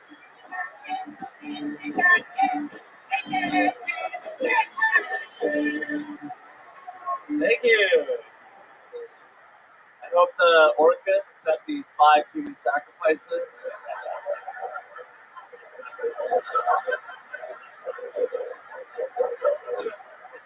As a peace offering and this bloody war between our species. I'm actually going to start my own submersible tour of the wreckage of the submersible tour of the wreckage of the Titanic. I like how Ocean Gate was like, hey, you know how they're all making subs good? How about we make ours shitty? How about disrupt the space? These fucking billionaires took an Uber to the Titanic.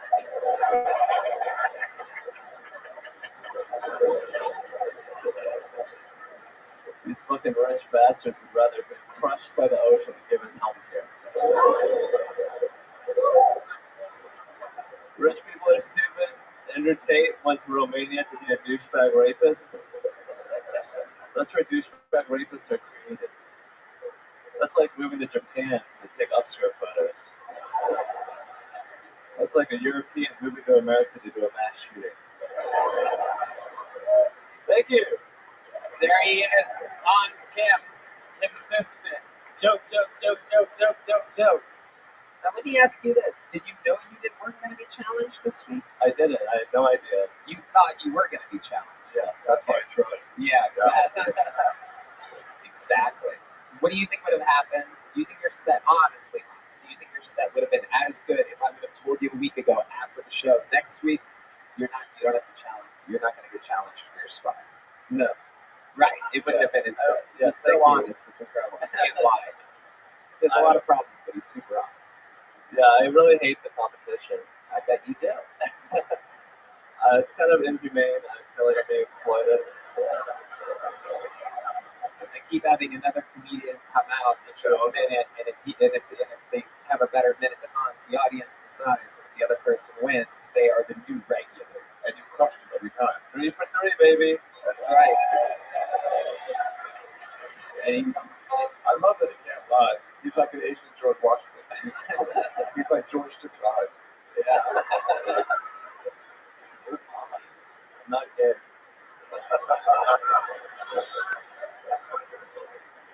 I love it, Hans. What's been going on this week with you in your personal life? Tell us all about it. I found out my girlfriend has Tourette's. How'd you find out? Because you said I love you. She said my dick was big. She told me, and then I realized that whenever we get into a fight, and afterwards she starts like spazzing out. It's kind of cute. What do you mean exactly? Give us an example of exactly what happens. She'll be on her. Why don't you always come back too late? Comedian's girlfriend. She's like, What? Hold on. What? What is that? she's just on her computer going, that has anything to do with this. Jesus fucking Christ. What do you say? She just makes that noise? Yeah.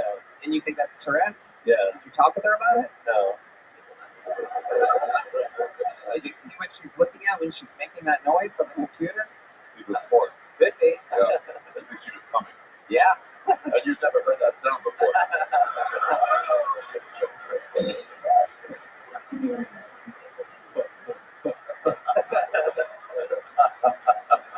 So you're saying this happens after you get into arguments with her? Yeah, when she's stressed out. She makes that noise? Yeah, it's kind of hot. Oh, that sounds weird. I've never heard of anything like this. Anger activated Tourette's? Is that a thing? Yeah, Is that a thing with people with Tourette's? I guess so. I don't know. Anyone with Tourette's out there? Really? You really have Tourette's? Is it Okay. Did you get angry? Just sit up. Yeah, it does. Story check out. Really? I want to see. I'm gonna move. You like your front row seat? I'm gonna move you to the back of the room right now, you piece of shit. Oh shit! There it is. Oh my god.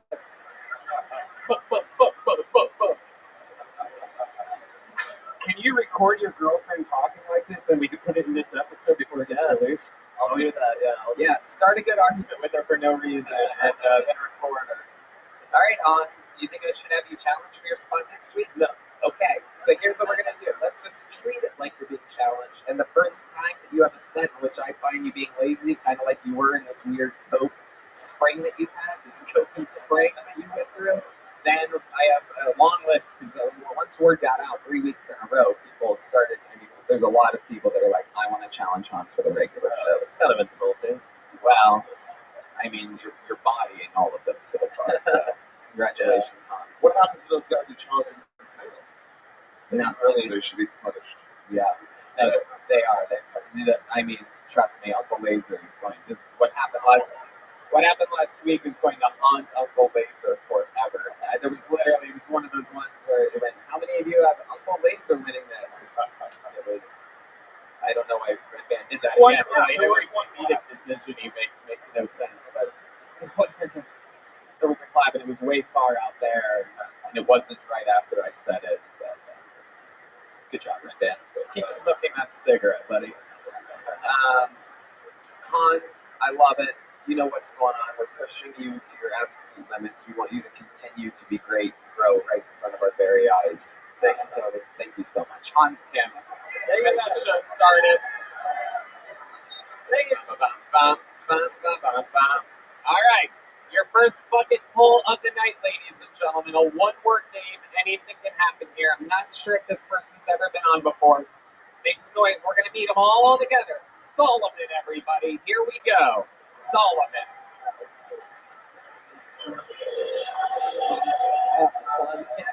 That was Hans Kim. One more time for Solomon, everybody. Here we go. All right. So I worked with a very angry old Mexican dishwasher. He called himself Speedy Gonzalez. So I told him I can't say that. That's racist. So he tells me, fuck off. You're racist. Go clean the mats. So the whole staff found out about it, and they started calling me racist. And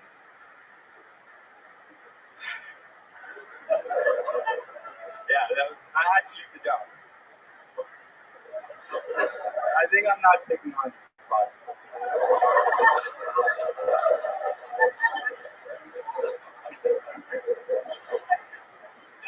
Yeah. Holy shit. 41 seconds of Solomon. Yeah. Well, I got the full minute, but didn't get it done in 41. Yeah. Oh my goodness. Little Speedy Gonzalez over here. No, I missed that.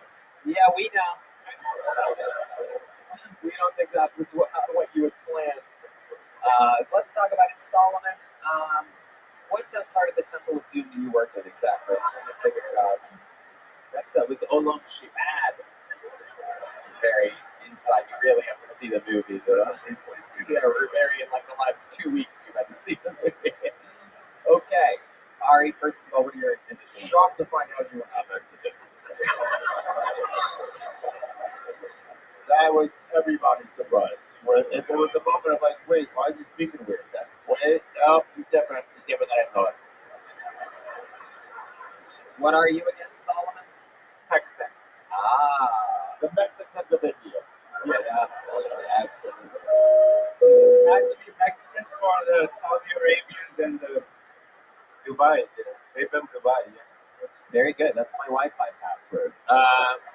What do your pubes look like, Solomon? What type of bush are we dealing with? Michael. No, I'm not going to have to show Michael.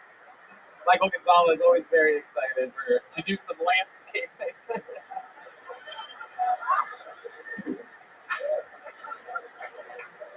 Yeah, I'm guessing full bush, right? Just fucking, you have like a turban on it or something like that? What's going on down there? A little magic carpet? no, it's pretty thin. Oh, really? Okay. Very interesting. Yes. Show them. No, we're here to pretty trim though, huh? Okay. Yes. And what do you do for work again? Dishwasher? Is that what you Yeah, I did, but then I had to quit. do? Why'd you have to quit? There's no racist incident to talk about. You had to quit because of that? Not just that, it's there was this girl that where I think it's gonna go. I think you got a little flirtatious with the girl, perhaps a hostess, am I right? No. A waitress. I know. Can I just manager? Can I just? Oh, go ahead. Ari Shafir. This girl have an elephant arm and 8 arms, and then you worship her the whole time. No. Okay, so what do you do with the female manager? Yeah, I thought there was like some chemistry, but she turned out to be a lesbian. Okay, so let's go step by step here, my friend. That's correct. So, first of all, let's start here.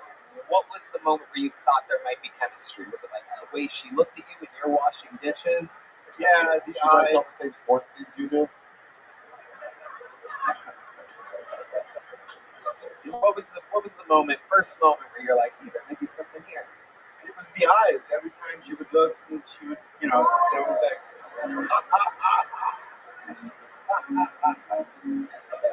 So you're scrubbing plates, right? And you lock eyes with her, and she locks eyes with you. She's white. Yes. Yes. And there's a moment where you're like, maybe just, how old do you think she is? 25, 30? Something like that. And you're what? Yeah. 39. And you saw this dude just get your green card. Yeah. I already have one. Oh, So- nice, dude. So you're 39, Pakistani as fuck. You're scrubbing a plate. A 25-year-old manager, your boss, looks at you and you think to yourself, this could be mine. I could do this. This might just be my chance. She maybe is looking for a Pakistani dishwasher to come in and fucking do her dishes. You know what I mean? Just fucking tag her Maytag. You know what I mean? Just fucking. Okay. So the eye contact happens. What's your first move? Do you say something? Is it that night? Do you wait a little bit? You play it cool? No, I found out she was lesbian, and I was But like, how did you find out she was a lesbian? she was married to another girl. It's a big clue. It's a big clue. You can't do her dishes if she only eats out.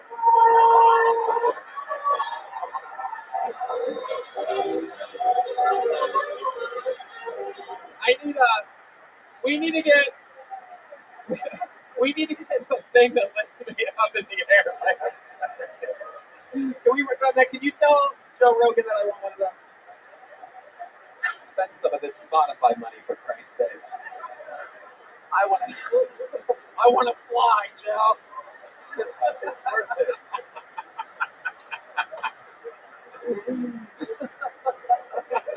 Okay. All right. Hold on. So why'd you have to quit though? I don't want to go one more step here. How'd you find that she was like, who told you that? One of the staff. Did you ask the steps? You were like asking around. No, I wasn't asking, but they were like, oh, her wife, her. Can I act that out? Can I act that what happened? Yeah. Okay. So that's her book.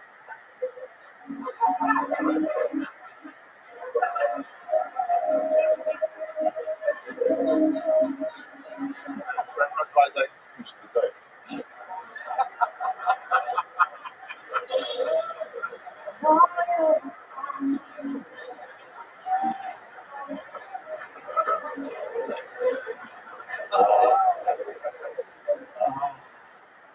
So, how long was it that you went, thinking that you had chemistry before you found out she was a lesbian? Was it a week? Was it a month? Like a couple of days. A couple days then. Yeah. So you spend a couple days, you're thinking about this girl. Let's say a song comes on the radio, a love song. You're thinking about her, right? Yeah. Okay. And then you find out she's a lesbian. Yes.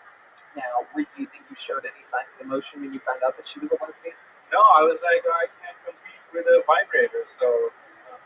Well, you can. Yeah, people like you can just fly an airplane right into her pussy.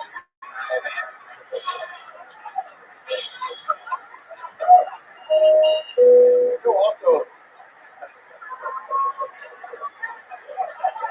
You can compete. Also, just heterosexual women also use vibrators. Yeah, that's the problem. Yeah. Yeah, we can't compete with those things. Do you have any special maneuvers that you do in the bedroom? Anything wild that you must have? You must have some special skills or talents. Try to lure them up to the bus for a gang rape. Oh, that's it. Yeah, that's it. Yeah, that's it. That's it. Yeah. Sorry. Sometimes we get our brownies confused. You know what I'm saying? If you were to compete with a vibrator, how would you do it? I'm still figuring it out. Can you show us? Let's say that there was a vagina right here in front of your face, like right here. Let's say it was on an elevated thing. Let's say it was on the riser thing that I wanted, right?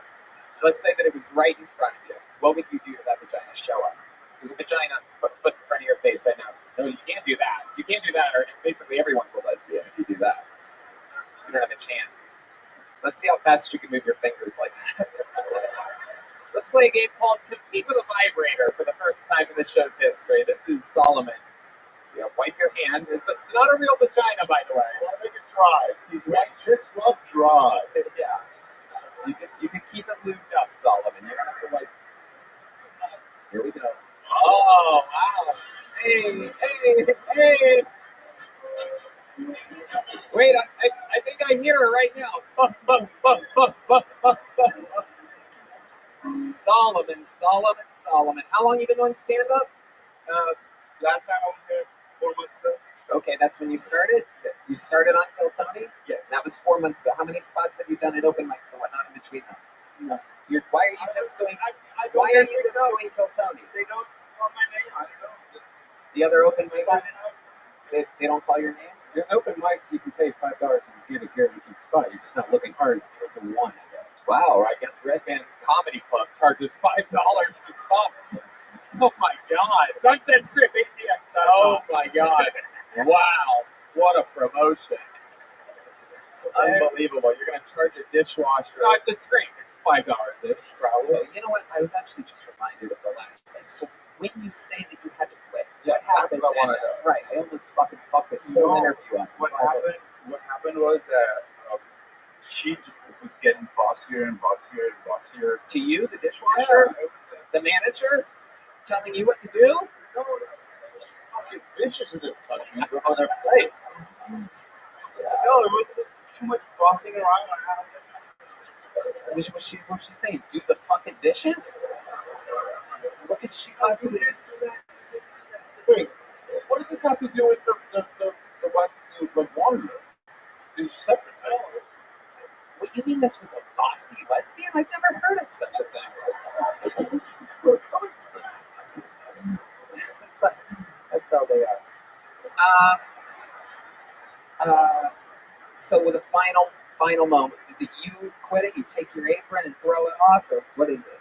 Yeah, no, I went home, wrote a letter, and gave it to the hostess. I'm like, Did you put a little anthrax in it? All right, Solomon, if you want to come back, you have to do a bunch of open mics. You did 41 seconds. You're a hell of an interview, but if you want to do this, you got to be in the game. Last time you got a little junk book? yes. I bet you did. You enjoy it. Fill it up with jokes. There he goes, Solomon, everybody. Thank you. Good interview. Great hat. Most definitely. Heck yeah. There he goes. Solomon.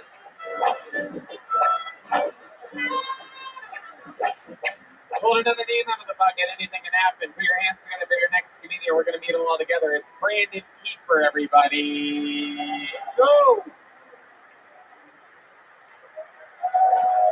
Make some noise for Brandon. Let's go. Brandon Winner. Went down from Chicago. I'm actually from Georgia, so relax, all right? Here's the thing. I love the South. The thing I have from the South, the stupidest thing I had to deal with is that my family lost their minds over those stupid Confederate statues. Remember that shit? The very famous one in North Carolina was Confederate soldier Robert E. Lee on a horse. You remember that? In the front of the courthouse? They tore the whole statue down. Look, I get rid of Robert E. Lee. I'm not going to argue that. But what the fuck did the horse do? That was a big moment in the horse's life. He got a statue for being a good boy, dude. He didn't know. You can't train a horse to be racist. My family tried. You can't do it. It doesn't matter how many carrots you give that motherfucker. He likes everybody, dude. Like, we have the clan in Georgia, which is really fucked up. I think one of the most fucked up parts is they used to put floats on the horses. For what? In case you recognize them in public.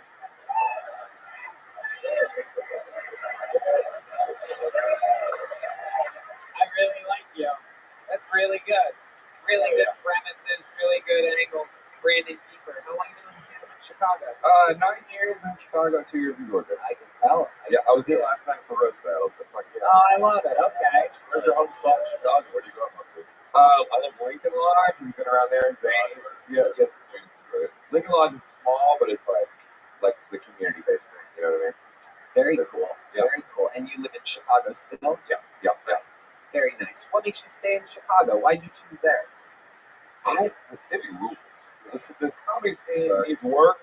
You know what I mean? But the city rules. What do you love about the city? I'm always in and out of there, and I'm like traumatized because they always booked me when I was coming up throughout the winter, and I've always had these bad long winters, and I would do the 4 or 5 days, multiple shows at night. I think it's a little cleaner than New York and a little bit more personality than LA. I thought Chicago, I looked at chubby chicks with attitudes. Yeah. We're full of them. We're lousy with it. Interesting stuff. So you've spent 9 years there. What else are you into, Brandon? So I am a locksmith. That's like a locksmith welder. That's like what I do when I'm not doing this shit. I use the flexibility and shit like that. You ever lock yourself out of your own place? Yeah, you feel like a goddamn idiot. Yeah, as a locksmith. And it's like, who do I call? Yeah, I call it to work. I'm like, I'm not going to come into that. Incredible. Absolutely incredible. What else? What do you do for fun? You're a drinker. I'm a drinker. Most people that What gave it away? My sweating hot body. people that stay in Chicago tend to you have to heavily medicate. I'm too drunk to get $2,000 together and move to New York. Yeah. The tattoo of booze on Not a tattoo of my cutoffs. Look, dude, I'm living my life right now. I like Yeah. They flew you in for roast battle, or how does that work? Yeah, they flew me in. They gave me $100 and told me to buy a plane ticket. Incredible. How did was it Moses that found you? Yeah, so I've been doing a lot of the roast battle stuff in Chicago for a while, and then I kind of got into that. They started bringing me Who out. did you go up against last week? I got in from this, I think just store stuff, and then Warner. Okay. What was your favorite joke about it? If you could just give us what you would need to know why the joke would work. I said he was the first kid to be conceived from a trans woman. I bet if we saw him, That's a fun one. Yeah. Actually, Oh yeah, pop a picture. Yeah. Okay. I'll put a dress on it somehow. Yeah. It was fun though. This room rules. I had a great time. It's a great fun. What's your love life like, Brandon? I'm getting divorced. That's pretty good. Ooh, I love it. How long? If anybody brought some extra pussy, look it up, please. Whose idea was it?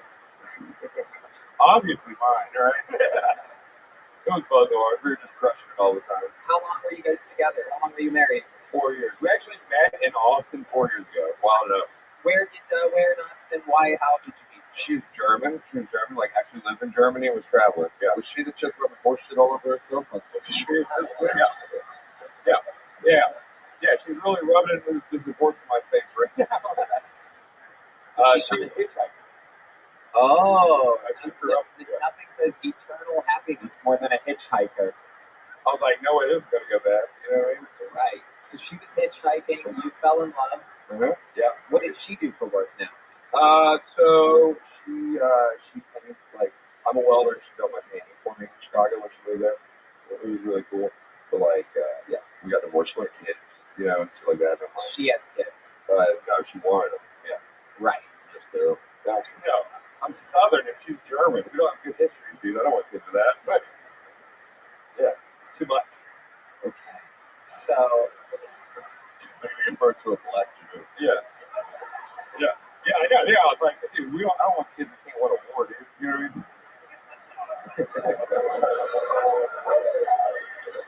We got enough losers in the world, dude. I like your style, Brandon. So is she really coming after you on this divorce? What's that? Is she coming after your money? Yeah, she got all of it, all right? There's none of it, so it's fine, yeah. Really? Yeah. How does that work in Chicago? What's the law there or whatever? No, we're cool. It's not like we don't have kids. We don't, you know what I mean? It's like, Not being a truck driver. no, neither one of us. Have you been banging other chicks yet? Tonight, hopefully. So This doesn't come up for a while, right? 3 weeks. That's a no? Have you been with anyone? Have you been with anyone since? I have, yeah. I had to get over it. Huh? What was it? How much was it? The $100 I got for doing roast battle last night. Hell yeah. Okay. Hell yeah. Any special skills or talents that you have other than being a very funny moment present stand-up comedian? Musician for years and shit like that. What kind of music did you do? Play drums.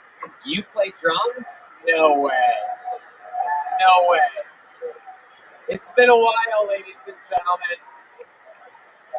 Brandon, I got bad news for you. I know. You know how it works on this show? I wasn't going to say it, but I'm like, here we are. Here we are. You're in that moment right now. What's Historically, we have a thing called a Mexican drum off where the comedian that says they know how to play drums does a drum solo, followed by the resident drummer doing a drum solo. Ooh, I like that. Absolutely. So here we go. You're going to do a drum solo, and then Michael Gonzalez does a drum solo. If you win, Brandon, you're moving from Chicago to Austin, Texas, to be the new full-time drummer. And if I win, you're going to move back to Mexico? Yeah.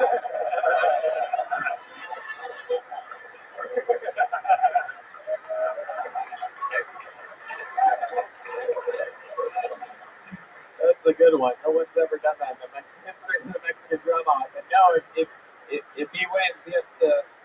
If you win, Brandon, he has to move to Chicago and fuck your ex-wife. So. All time in the show's history, never before has a comedian beat the resident drummer. You, the audience, live, get to decide. Ladies and gentlemen, starting off the Mexican drum off, this is Brandon Kiefer, everybody.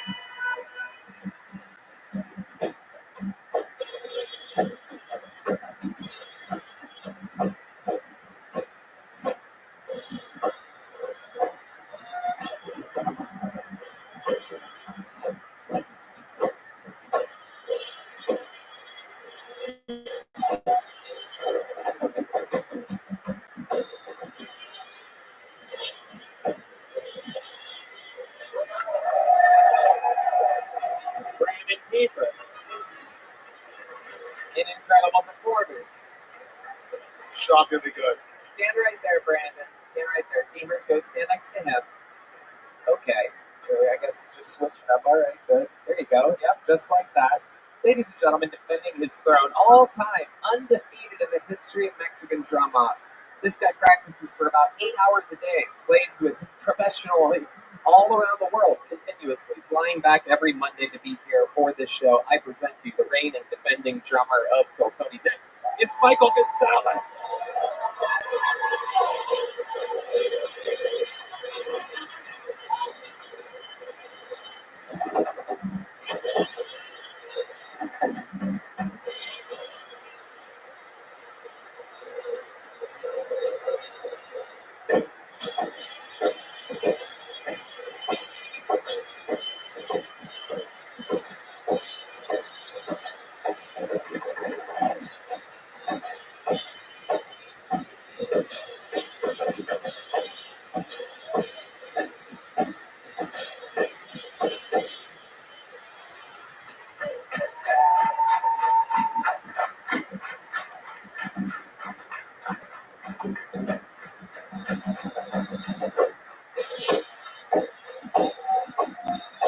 Wow,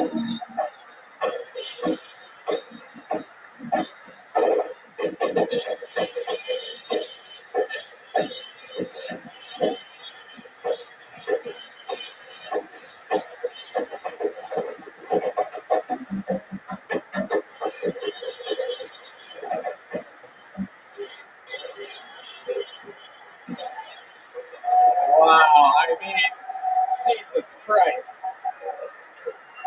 All right. Brandon, step back up to that microphone real quick. I obviously won. How many of you have Brandon Kiefer winning this Mexican drama? People did a solid job. How many? It's much more than Uncle Laser had last week against them. How many of you have Michael Gonzalez win?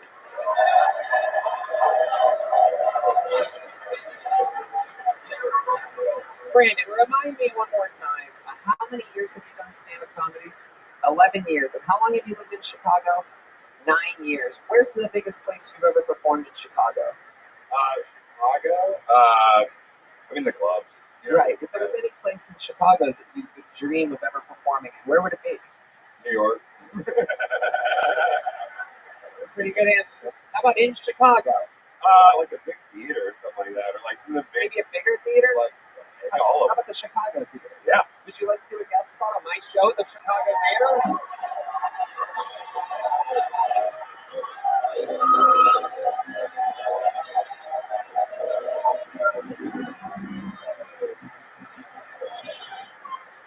Well, no, I'm good.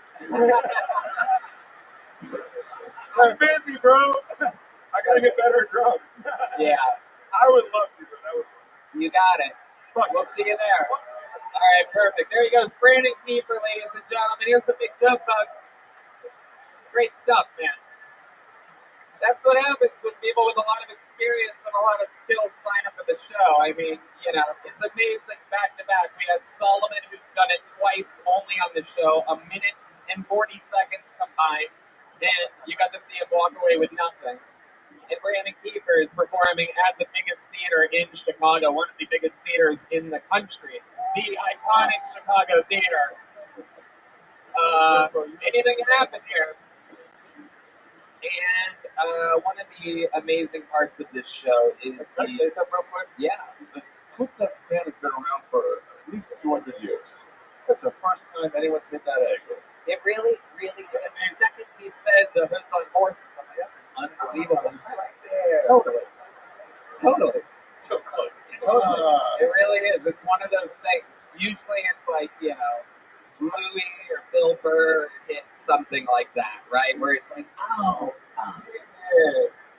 His premise discovery is a huge part of the business. And it was right then where I'm like, wow, this guy's got like a real second gear. To be able to show that in a minute, it's really something else. Someone that's been doing that regularly, you know, we're making history here all the time on Kiltony. And one of the amazing things that we do here is we always have regulars on the show that you can see, watch, and grow, and perform, and you get to watch their lives change all the time. We have a new regular on the show that became a regular on the show after only one appearance, after only 1 minute. The next set on the show, he was in front of 3,000 people at the ACL Live Theater, showing us all why he's the newest regular. A 100% batting average, just his own style, his own swagger. We could not be more excited to present to you the newest regular on Kiltony, Cam Patterson, everybody.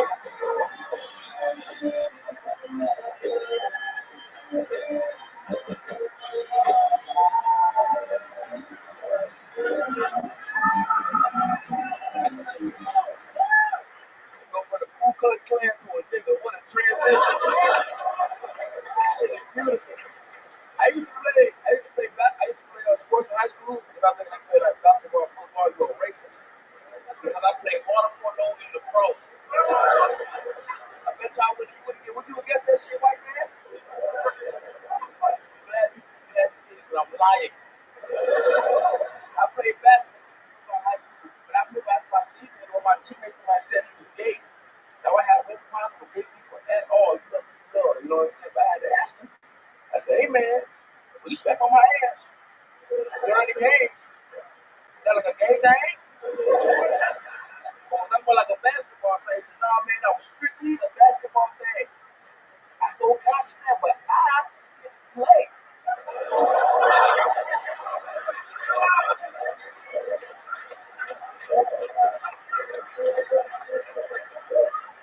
Hey, nigga, you squeezed it. Right There he is again. There he is again. The future has arrived, ladies and gentlemen. Where'd you come from, Cam? Yeah. You already know? Where'd you come from? Lord, nice. Wait, which part? What's the on the west side? Okay. The boy is a fucking monster. I love this shit, man. This shit beautiful, man. We love having you. We need someone like you, and you need a format like this, and it's just absolutely perfect. Cam Patterson, the talk of the really the club, the newest door guy at the club, the newest regular on the club. I love white people, dog. They amazing. And most importantly, white people like you. Hey, that's Rob, dog. It's the same, man. Not rob this place, Cam. Yeah, yeah. That almost definitely negatively affect your hiring. Right. We got wrong. It's gonna be one. We don't want one of those sad stories. We had Maurice Clarett, a running back at the Ohio State University, who Not a Heisman winner. correct, he was a freshman at Ohio State University, and not to be confused with two-time Heisman winner, the only person to ever win it twice, Archie Griffin, who's from the Ohio State University. You faggot. Anyway, but anyway, Maurice Clarett was this super fucking running back, and he would run over linebackers and safeties. He would just run a straight line. He won a national championship with them, and he was so hyped up his first year that he went back to his roots and just started robbing people. And he pulled like an OJ after he got away with the murders, just stealing shit that he shouldn't be stealing. Do you ever get tempted to go back to your roots? I went back on that weekend. You hit what? I went back.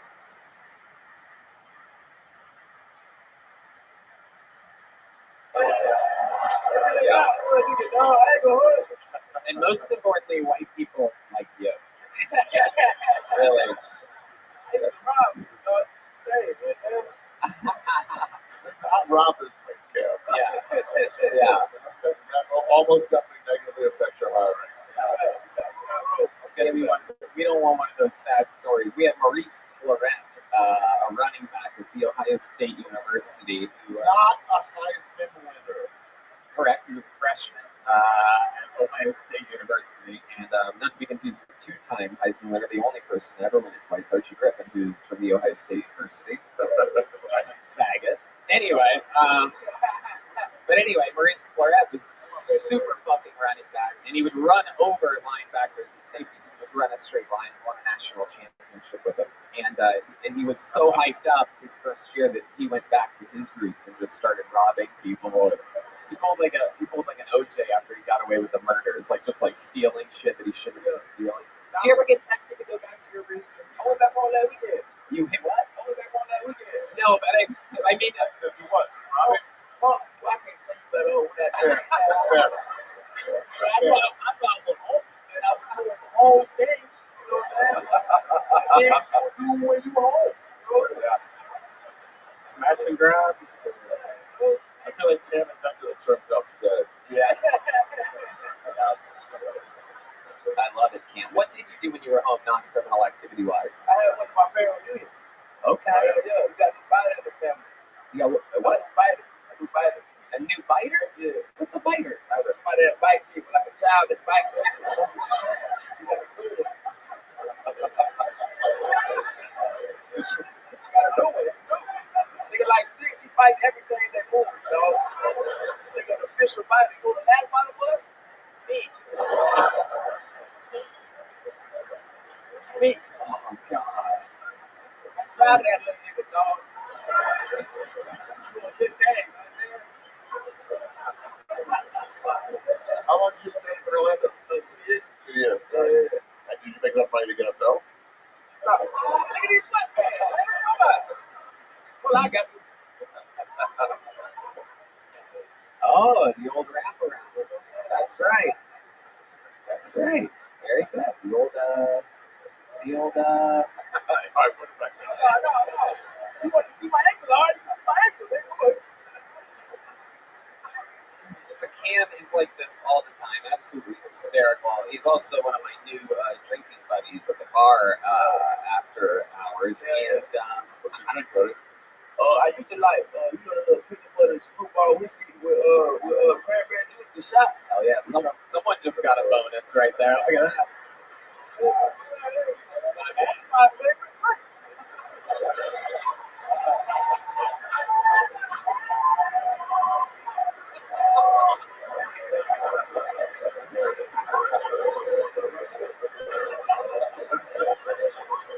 Holy shit! Oh my god! This guy's great. Oh shit, Cam. So this week, and ever since we first met, you were telling me about your uncle that convinced you to explain to these people. He told you. When I started doing comedy, I never dated nobody in the comedy scene. And I met a dude who we got like real close with him, like street dude I ever met, like comedy in my scene. And I called him my uncle because when he taught me everything about comedy, he tried to fuck my auntie all the time. He taught me everything I know about this shit, you know what I'm saying? And I always tell Tony about like he was like my mentor when I was there. And he here. He's here right now. Is he back there? He's in Austin. I know he's in Austin. Is he here? Is he back there? Okay. Can we bring him out? Can we get him? Is he ready to do a minute, you think? Okay, sweet. This is amazing. Because I told him the other night at the bar that I wanted him to come out and do a minute after you did a minute, so I was just seeing if we had that all set up. I didn't get to coordinate with anybody before this. What's his name? So we're going to do it right now. Is he back there? Can we confirm? No. Okay, let's get him then. Let's find him. Let's find this nigga. Let's get him. Gotta find this nigga, dog. I know you have the ability to do that. Is there some kind of like call you guys do? Like, hooty hoo! Does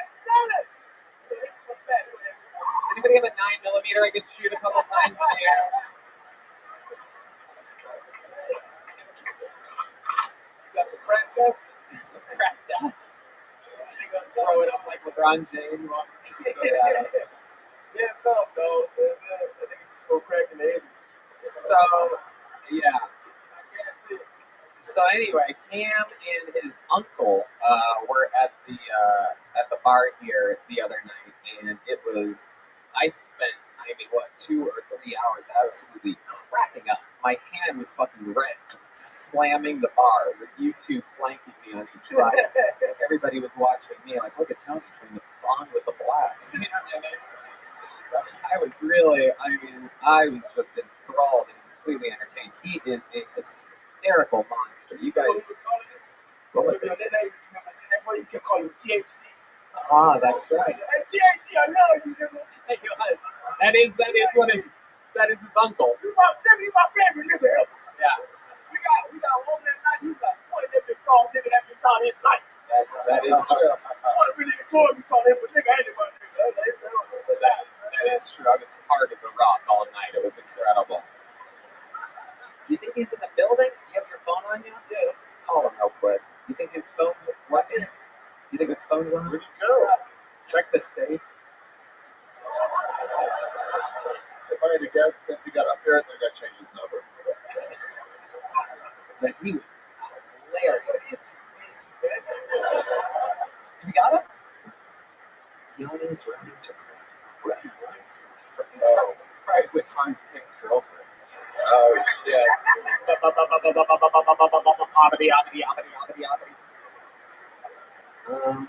Very good. So, What's your Orlando comedy scene like? It's good. Yeah. It's crazy. That's real. Well, you got improv. What else you got? You got an improv. That's it. That's it. Orlando only has an improv? They always got improv in the city. She know, you know it, right? You from Atlanta, right? Hell yeah. You saw me in improv?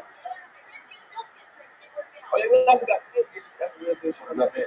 It's like this way that while the chick with the fat titties hang out. Oh, yeah. You have to have fat ass titties to come to the show. Don't keep your ass out. That's why she was there. You know what I'm saying?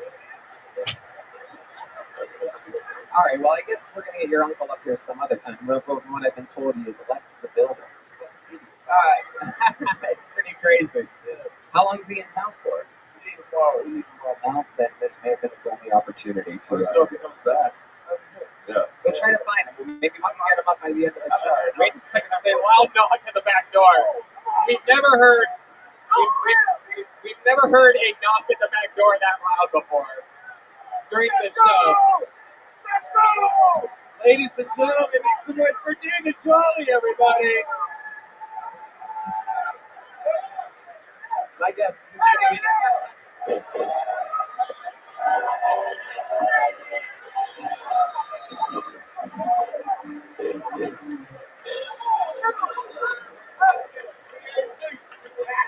Hey, y'all shut the fuck up. I got a minute.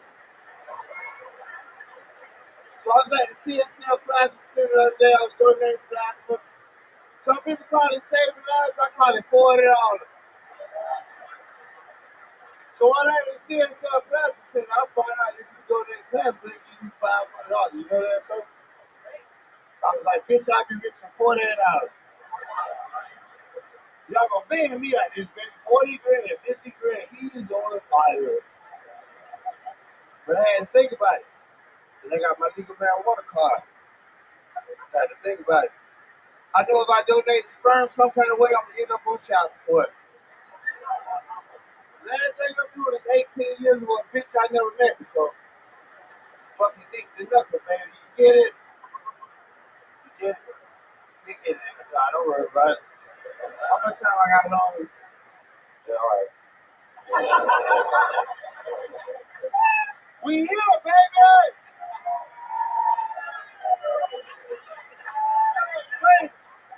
Stop playing, baby. Oh, we got Harvey in this bitch. What? I didn't know you were here, stupid. I'm remembering why my hand was all red after hanging out with him. Hey, Red, baby. Oh my God. Stop playing crazy. Oh, we got THC in this bitch. My man. Hey, Oh stop shit. playing, stupid. Oh You hear shit. me? These We guys, got THC. these guys' wallets are missing right now. That's incredible. I ain't stolen them bitches that bad now, THC. You I are. already got him, though. Oh, We get that. Stupid ass boy, you got me here. Hey. Stop saying Red. That's my nephew. That's my fucking nephew. this is like being in the Tell long. me he ain't go crazy. Did he go crazy? He went crazy? Yeah, we here now. Austin, we here now. Stupid. All right, so let's talk about it, David. Welcome to the show. I'm so sorry. You're doing great. You're good. You're doing great. You don't have to apologize. I'm not the police. Relax. You know, you my nigga. I know. You know the vibe. I know. You're my You guy. my nigga for You're real. my guy. That's gang violence, dude. You remind me of two of my favorite things, Pink Floyd and George Floyd. And I love you. Very entertaining. Very entertaining. Hey, look. First of all, give my dog Tony a shout out for y'all being here. Oh, it's all good. It's all good. I want to hear your story, David Jolly. How long have you been doing stand-up? I've been doing stand-up 7 years. And, like, this is my nephew here. Yep, that was my next question. Tell us about what it was like your first time, seeing Camp Patterson perform. Were you there his first time on stage? Sucked so bad. Wow. Really? I love it. Yeah. That's natural. And I let him know he sucked. Good. But then when he got good, I was like, hey,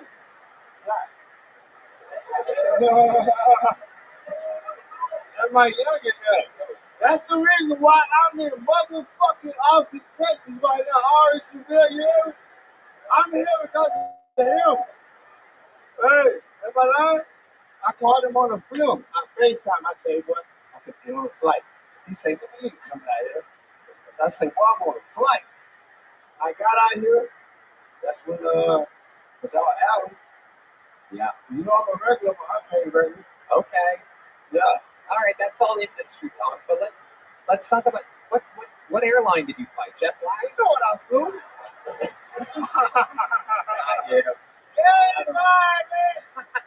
Gang violence! Seriously, Stop playing crazy.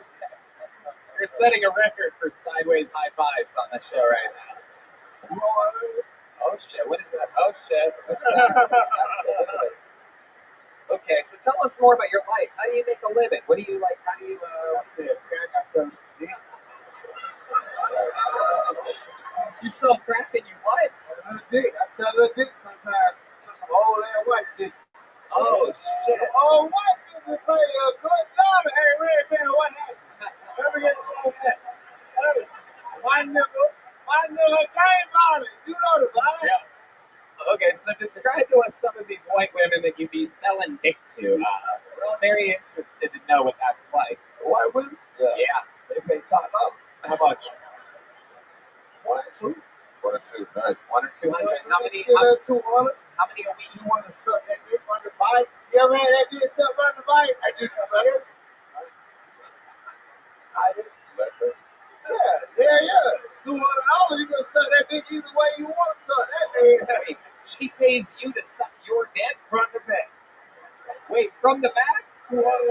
Wait, $200. hold on a second. Hold on. That dick right there. Bambi style.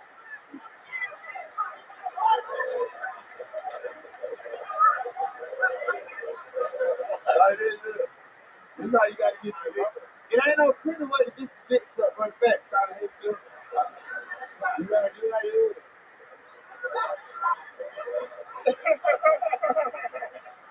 God, I know you talking to me.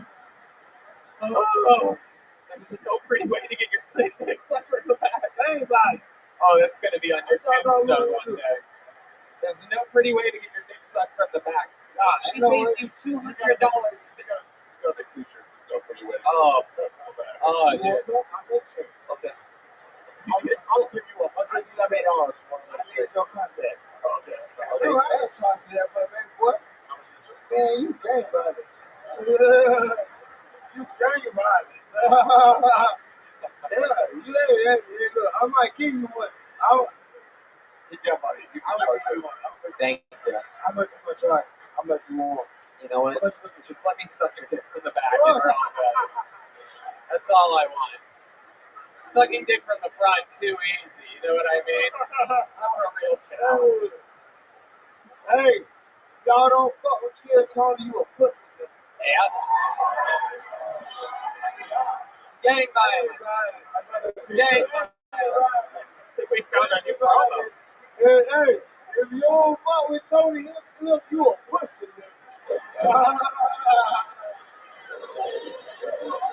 Stop playing crazy, nigga. We here now. You know what? I'm hosting the show in blackface next week. Well, I heard you went crazy this weekend. Hey, the weekend you were here. It's a high. It's a high. I heard you went crazy at the high. I did. Yeah, yes, sir. Stupid ass boy. Hey, look. Shout out to Joe Rogan. I don't know where the fuck he at. But listen, we in that. Pussy ass nigga. And I fuck with Tony Infield. That's my real homeboy. That's my real homeboy. Stupid ass boy. Gang right. Gang right. Gang right. Oh my God. An instant legend of the show. How often do you think you're going to be coming back to Austin, No, I'm Texas? moving. I'm about to get a little shit ass room on 6th Street. Oh, hell yeah. Right out where the ball. Yeah. All you need to do, how much is rent? $4.99. I just did the math. That's only 2.5 reverse dick suckings to get your. David Jolly, you just became an instant Kill Tony legend. Not only is your charisma translatable to everyone, but he's also the Roger Mayweather to Cam Patterson's Floyd Mayweather. He fucking got this guy in the game. Yeah. And we shoot shit up. Oh, I don't know about that. No more shooting. No more gel blasters. They're shooting gel blasters. Shoot shit up. Shoot Gel shit up. blasters all the way. Shoot shit up. Oh, that's the plan. Cam, you're a fucking legend. Hey, this all I want to know. Why y'all brought the blind nigga back? What happened to his dreads? got his dreads for the 10-year anniversary. They're in my windowsill of my office now. He gave them to me as a gift. It's true. No, he gave them to me. I didn't ask him to. So you made the man cut it out. No, I didn't make a guy cut his hair. Then you did it, man. He did. Yes, I told Pete that. He did. You know, hey, you're honored with me. You already know the vibes. I love you. It's a real thing. I love you. Hey, we here now. Austin, we here now. Dang violence, stupid ass boy. Make some noise for David Jolly and Cam Patterson, ladies and gentlemen. Wow. Unbelievable. Amazing. I mean, there's some poor innocent souls about to have to follow this. That's incredible. I love you. Are you ticklish? Okay, there you go. Get the fuck out of here. Wait a second.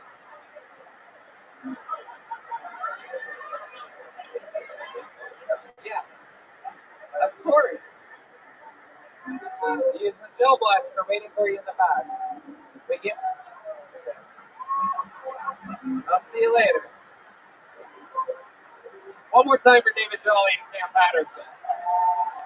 We are at 75.7 degrees right now. The room is heating up. I love it. It's getting hot in here. Wow. All right. Some innocent poor soul is going to have to follow all of that energy right now. You guys having fun out there? Make some noise for your next comedian out of the bucket. Seek, pull it, everybody. Seek, pull it.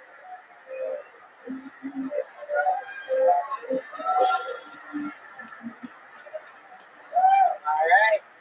What are we doing? I just got a question for the dudes. I was wondering if any of you remember the first time you saw a girl chug a beer? Not like Sippy Cup. I'm talking lick the shaft, tornado, has it down faster than you can say damn big tits. This guy gets what I mean right here. Only him. Do you think that girls get the same feeling whenever guys roll blunts? Right? Like whenever you walk into a party with your girlfriend, does her knees start shaking? She stops. You're like, babe, what's wrong? It's me in the corner. Just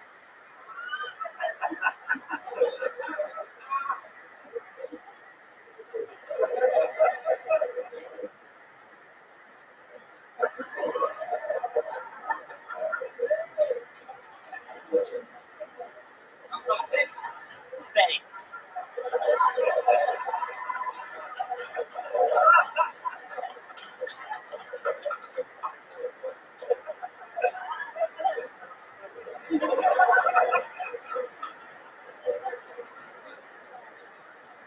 Yeah, this shit's gonna hit, babe. Thank you.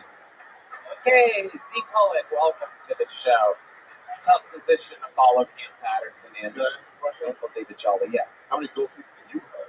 How many gold teeth? 0, And I also don't sell crack or dick, so. Boring. Have you ever gotten your dick sucked from behind? Huh? Have you ever gotten your dick sucked from behind? From behind? No. Have you ever gotten it sucked from the front? Yeah. Nice, too. Very good. Huge. Zeke, where you from? Illinois. How long have you been on stand-up? Just a little over a year. Okay. Comfortable for you. Yeah, not bad. You live there still in Illinois? No, I live here. I moved here at the end of October. What made you move here at the end of October? So I used to wrestle in college. What college? University. Right. The Fighting Illini. Yes. We suck. I know. You know, that's wrestling. Yeah. Yeah.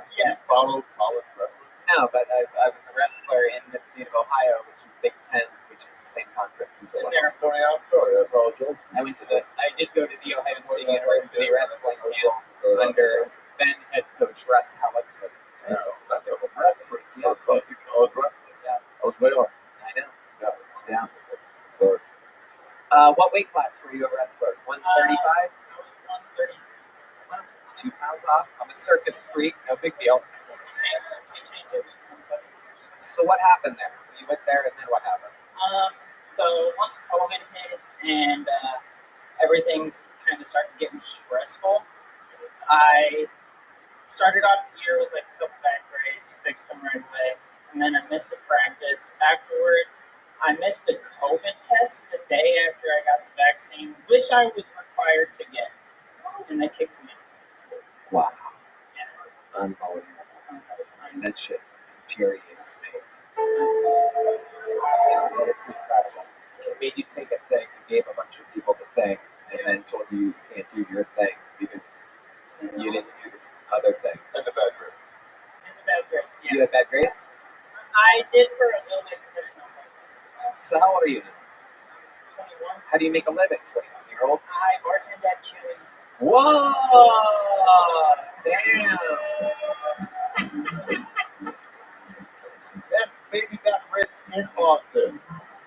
Yeah, sure. Yeah, sure. The celebrity just told me that Chili's ribs are the best in Austin. Nice. Wait, I'm a celebrity? Dude. I work at Chili's. To me, yes, dude. Yes. Yes. Chili, baby back ribs. Chili, baby back ribs. There you go.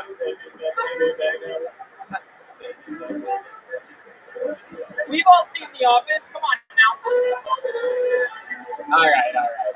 See, what's your love life like? You're 21. You seem like a really. I mean, maybe you're not as white as I think you are. Maybe it's just because you went up under Cam and David Jolly, but Yeah. you seem white as shit. Yes. This is quite the contrast to what was Yes. just on He the was stage. up here right now the entire time. I want to say he was up here right now the whole set. I get what you're saying. Right. Yeah. How bad do you want to put your knee on his neck? Oh, shut up. Shut the fuck up. Wait. From behind. All right, John Dees isn't laughing. Maybe I messed up. D Madness is laughing, but I didn't get John. Be quiet in the audience. I grew up in like a country-ass town, so yeah, like Central and Corn Red Boys. Right. So What do your parents do for work? they're both nursing professors. Okay. Yeah, it's nothing really exciting. My dad used to downhill mountain bike professionally. What's the craziest thing that's ever happened to you in your entire life? Honestly, a couple days ago, after leaving, a week ago, after leaving this, there was a homeless dude walking in the parking lot. He was like, "Hey, can I park here?" Oh, my bad. Yeah. I was like, "Hey, can I park here?" And I was like, "Yeah, I mean, my car is right there." Which immediately, Wait. Hold on. A homeless guy was like, "Can I park here?" yes. So I didn't know he was homeless. He was dressed like me, right now. Yeah. Was he in a car? No, he was walking. He was walking and he's like, "Can I park here?" He came from like I don't know. What do you mean you don't He know? just appeared. I don't I'm know. asking you what you saw right I now. just saw him walk up. So he's walking up to you and he goes, "Hey, can I park here?" And you look as homeless as I do. So Yes. I'm going to ask Yes. you. Yes, so I was like, I mean, yeah, we can park there. You didn't notice that he wasn't in a car? That's a weird thing for someone not in a car to say. No, I wasn't thinking about it at that point. I was just worried that this guy was talking to me and I had to deal with him right now. Okay. So I was like, okay. So a guy walks up to you, he goes, "Can I park here?" You get in your car, you say yes. No, we were standing in the alley and he was waiting at the edge of the parking lot. He just walked from somewhere else. Okay. I don't know. I was just, You do know. It's your story. I was like, that's true. So a guy asks you if you can park here, you say what? I just say yeah. Like, it's But fucking, it's the end of an alleyway. yeah. Just right Why would you tell him he can park at the end of an alleyway? in the parking lot. I'm standing in the parking lot. Is it a parking lot or is it the alleyway? The parking lot. We were in the alley. Jesus He was in the Christ. parking lot. Okay. I asked you the most interesting thing that's ever happened to you in your life. You're giving us the story of a week ago. So keep going. I want to hear what happens next. No. There's got to be a Basically, big twist. he asks us this. I say, yes, you can park here, and if you get here during the day, there's even some homeless people out there that will let you know that you can park here for free. You don't even have to ask. I was just trying to make a joke. And he went, I used to be one of those homeless people. I was like, okay, my bad. I get in my car, and he ends up in front of my car. I'm talking to my buddy, and he ends up both hands on the hood, going, "You're not going anywhere, bitch." Oh, wow. Yes. This is the part where it gets interesting. Yes. Yeah, this is the better part of the story. Bad at yes. He's like, "You're not going anywhere, bitch." And like, I could beat his ass, yeah, but don't want my first fight ever to be with a homeless man outside of Kill Tony where I didn't get paid. What, you don't want to be 1-0? Yeah, that's true. That's a good point. Eventually, my buddy gets out of the car, and this dude almost squares up with my buddy, tries to get us, and I drive away. My buddy jumps in. But yeah, I'm really white. That was the best thing that's ever happened That's to you the craziest thing that's ever happened to me. in your life? You're really from the middle of Illinois. Yes, yeah. Wow. I mean, me and my buddies used to just like go wherever there was concrete. Have you ever gotten into a fight? In like first grade, other than that, it's just wrestling matches. People didn't fight me because it was a small town and they knew I was on the wrestling team, so they just wouldn't Right. fight me. Yeah, that makes sense. Yeah, All right. See. You look like the kind of guy that would make you squeal like a pig. strong start. That in wrestling. No, mouth ropes. It's from Like Deliverance? Yeah, Deliverance. Oh, yeah. What's up? How close to home are you talking? All right, Zeke. Congratulations. You got pulled out of the bucket. Here's a little joke book. Good luck on all of your endeavors. Get out, Zeke. Experience life a little bit. Go out at night and stuff, Zeke. Enjoy your gel blaster. He's getting a gel blaster. Poor boy, the most exciting thing that's ever happened to him is a guy leaning against his car last week. Your next comedian out of the bucket goes by the name of Zach Black, everybody. Here's Zach Black. We're going to be going from Zeke to Zach. Here we go. Here he is, Zach Black, everyone.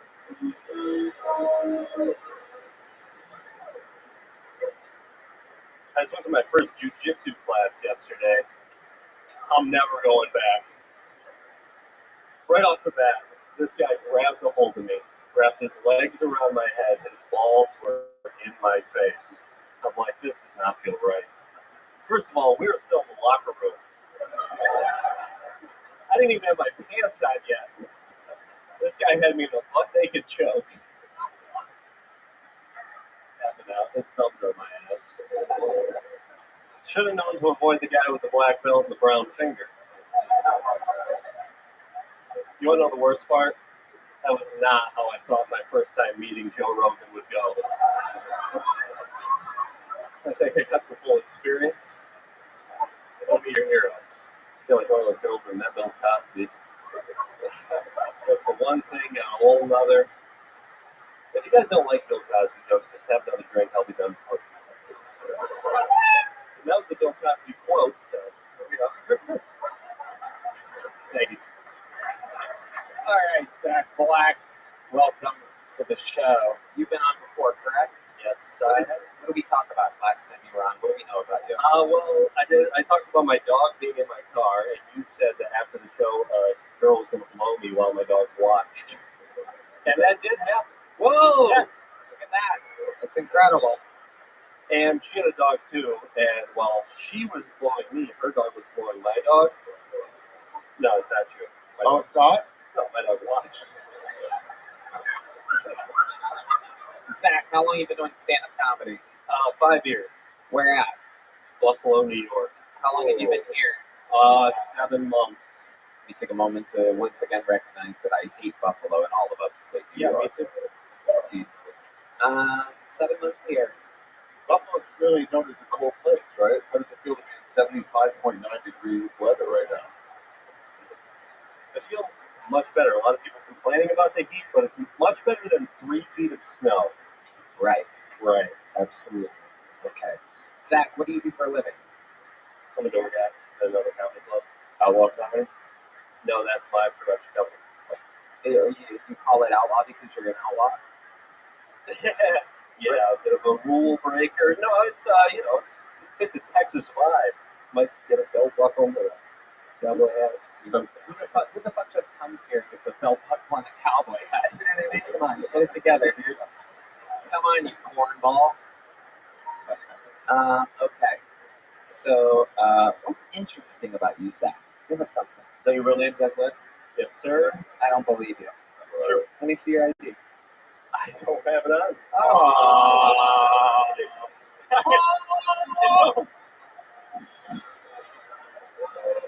I want this fucking button. I'm gonna hit a button.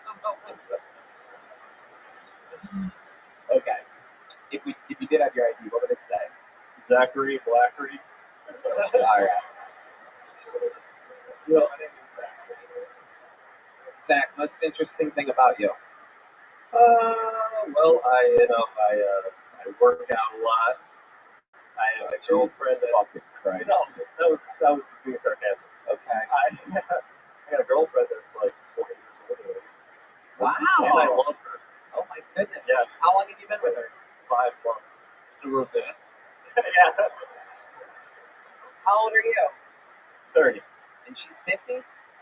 49. Wow. Incredible. Yeah. No, she's great. Where'd you meet her at? I DM'd her. She only had like 800 followers, so I was like, I think I have a chance. Wow. Where'd you meet her online at JuppieFreeUp.com? Wait, what is that? That's his wallet. Oh shit. Cam's uncle stole it earlier. Oh, you son of a bitch. Zachary John. Oh my god.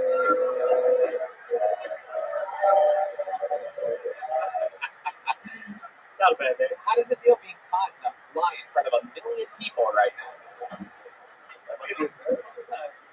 Steak, babe, so I didn't want the whole world to know. But when I asked you if it was your real name and you said yes, that would be a what? But yeah, you're right. What? Wait, just repeat the full sentence. It's a joke? Can you explain it to me, sir, what you mean right now? Are you defending him? So why would you say that? That's our response. I mean, you don't do that. You don't do that. This is what happens when YouTube commenters go to live shows. It was a joke. I don't understand why Tony has such an attitude problem. He's acting like a real bitch. Ever since he moved to Austin, he's really bitter now. Can I point out how well this guy's doing? Can I point it out real quick? Yeah.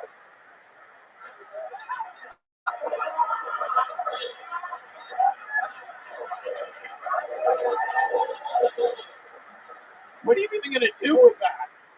What do you even do with a $1 bill anymore? Like, is there anything you can't do with that? Well, I actually earned that. A homeless guy said he'd give me $1 for a cigarette. Seemed like a fair trade. Wow, absolutely incredible. Look at that. It's a trickle-down economy.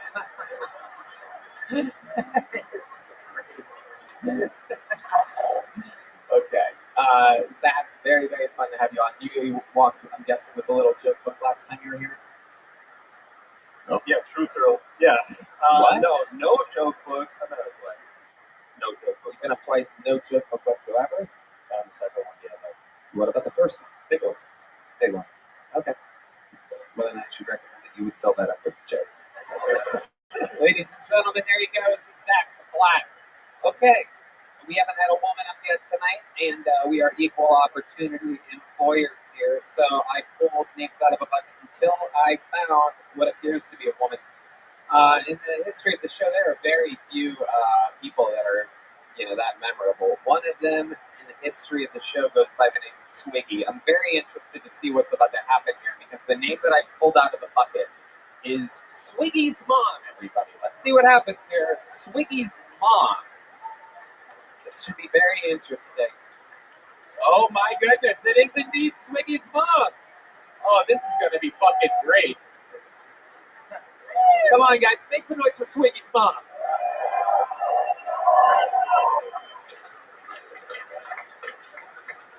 Ready? Fly to and let me sing among those stars. Let me see what spring is like on Jupiter and Mars. In other words, all my queen. In other words, baby, kiss me. Want to hear some more? I would love that. Well, so that's all I got. Wait, you signed up for the show to sing 30 seconds of Fly Me to the Moon? No, she just that's Zach's girlfriend.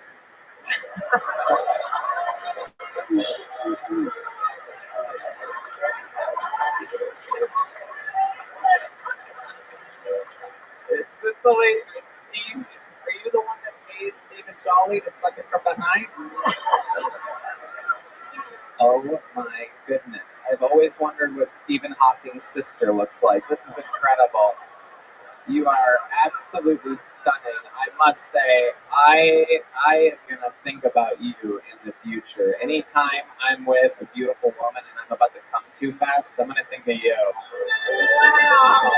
This is absolutely incredible. You've been arguing with Rogan and Elon Musk defending your vaccine stance for the last 2 weeks, right? You're not Dr. Peter Hotez? Okay, let's talk about it. Even though that was absolutely horrendous and against everything that the show stands for, I still have a feeling that I can interview you and get some goodness out of you. Are you really Swiggy's mom? Yes, I am. Amazing. What's the first library you ever worked at? What? You used to answer the phone for the Ghostbusters, correct? No. Okay, so what have you been doing your whole life? You want to stick your finger in sockets. You're the one that built the DeLorean for Michael J. Fox, right? That'd be real cool, wouldn't it? Yeah. So what have you been doing your whole life? Oh, well, let's see. I married Swiggy's dad. Right. And he's been so much fun. He really is. He's so funny. Your husband. No, my son. Swiggy, right? We know how funny Swiggy is. I'm talking about you, though. Now's not the time to just promote Swiggy. I want to know about your life. Did Swiggy make you sign up for this, or did you want to do this? I really didn't think I was here right now. So Did you think you were going to be entertained that shoots coming back from Normandy?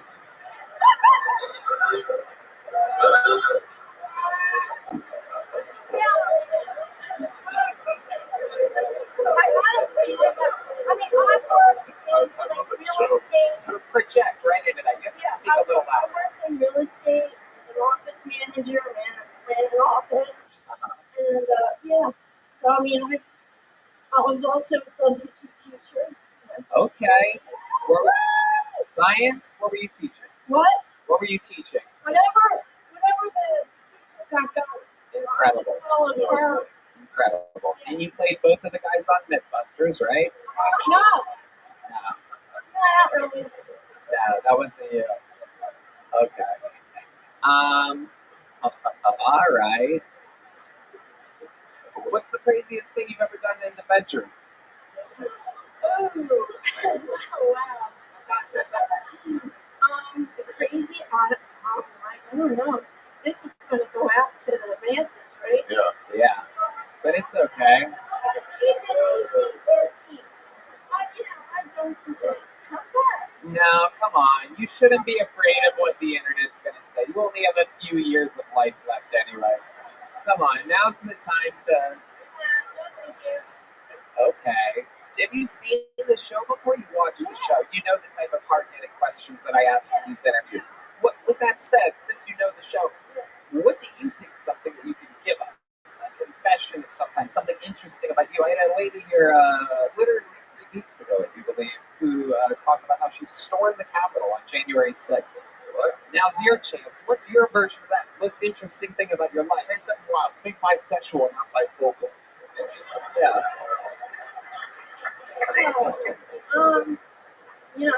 Something wild about your entire life. Could be anything.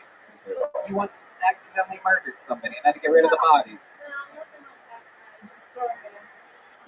Maybe I was a Boy Scout leader. Yeah. You were? Yeah, I was. And Jimmy was fine. Who's Jimmy? Yeah, I was Swiggy. He's been pulling his actor on us the whole time. Son of a bitches with their stage names. Okay. All right. I know. know, Red Band's mad because you're not a real female comic, but I feel like there's something interesting that I can get out of you. I try so hard with people like you. I don't know if you're... But why would you sign up for the show if you're boring? Think of how crazy that is. If you played the lottery, you have a chance of winning. It might be a small chance. Here, this isn't even the lottery. Shut the fuck up. Bunch of fucking homos up there. Jesus Christ. So here you are. You fucked up then. Yeah. Okay. Yes. I had sex in a Corvette. There you go. In the back seat. Okay. Oh, Tony drives a Corvette. Yeah. Mine does not have a back seat. That is incredible. That's a tight squeeze. And so is the back seat. I'm kidding. I don't think you have a tight squeeze. All right. Swiggy's mom, I tried to get the best out of you. You get what you paid for, and you signed up for a crazy show. You got put in the hot seat. 30 seconds of flying me to the moon, didn't cut it. I tried to make the interview interesting. I tried my very best. My advice to you is don't sign up for things that have a low chance of you getting up if you don't have anything prepared if you do get up. All right. Yeah. Okay, there you go. There's some wisdom. Swiggy's mom. I'll tell you what, though. I'll give you a little joke, though. Swiggy's mom. Swiggy's mom. Yo, over here. There you go. Absolutely. Just go. Get the fuck out of here. What's this for? So write your will. Now, we started late. We should get a real female comedian up there, right? Sorry to Christopher. Sorry to Hunter. Caitlin Cannon is inside, too. There's an eye here, which means they are inside. We got Caitlin Cannon. There we go. Here she comes. Look at this. One of your own people defending the audience's honor here tonight with 60 seconds uninterrupted. This is always interesting when they come from the inside. Because the people that do the sign-ups, they ask if they're inside, and this is inside. One more time for your final bucket full of the night. Caitlin Cannon, everybody. Thank you. I came all by myself tonight, and then I came here.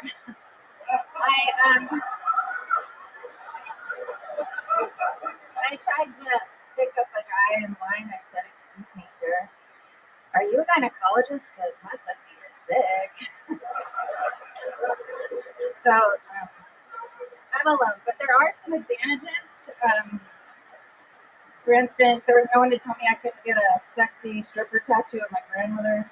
And before I had them suck out all of my fat and put it into my boobs, I was like really depressed and kind of suicidal, and I didn't know why. And now I know that it's because I was really a skinny girl with big boobs stuck in a fat girl with little boobs body. And that's a hard life. The last guy I was with, he wanted to come on my tits, but they're like brand new, you know? So. I mean, I said no, but I let him come on my grandma's tits. Caitlin Cannon coming in with real slut energies. Absolutely incredible. Hello, Caitlin Cannon. How long have you been on stand-up comedy? This is my first time ever. Wow, look at that. First time ever. How would you like to open for Tony Hishton at the Chicago Theater? Who is that? Adorable, very sweet. So, Caitlin, this is your first time ever doing stand-up comedy. Where are you from? Nashville, Tennessee. Okay. I'm Born and raised? No. Okay, Jesus. I'm from Alabama. What a bitch. I play music. I'm a songwriter, and I'm just on tour, like a shitty tour. Okay. And, you know. How does that happen? I just leaned on the keyboard because I saw her knees are the same as William Montgomery's. Damn. Those are some... I don't get it. Is that because of Yeah, you have fucked up knees. No one's told you this before. for, right? Because I'm wild. What? It's okay. It's gonna bother you for the rest of your life. This moment right now. I kind of feel bad right now, actually. Those knees are beat up, dude. I mean, those. You literally have.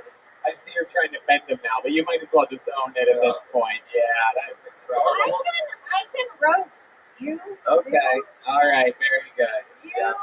Okay. You're are okay. Jewish comedian, and you Caitlin, are. I'm gonna save you, Bumping Ramsey.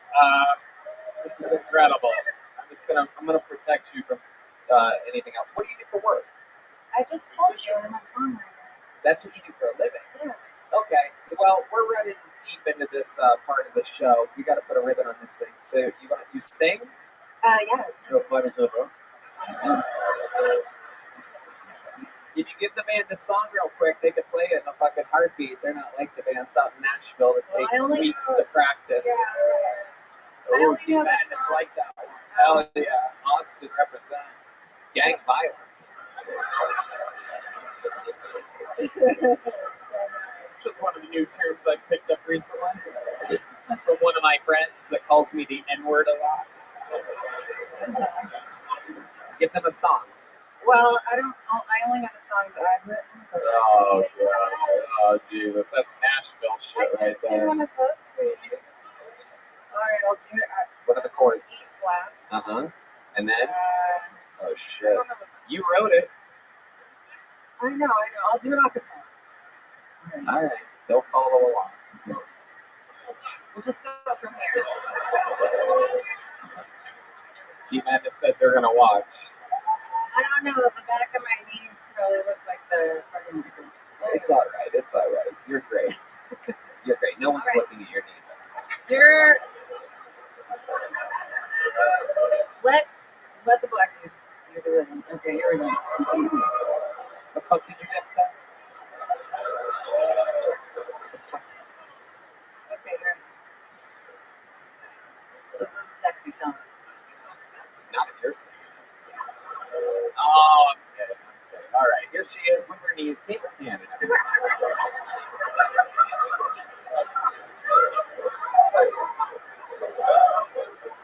You're a gay Mexican and that guy. Yes, I'm a Mexican. Thank you. Yes, that is the greatest West joke I've ever heard about me. I'm a gay Mexican.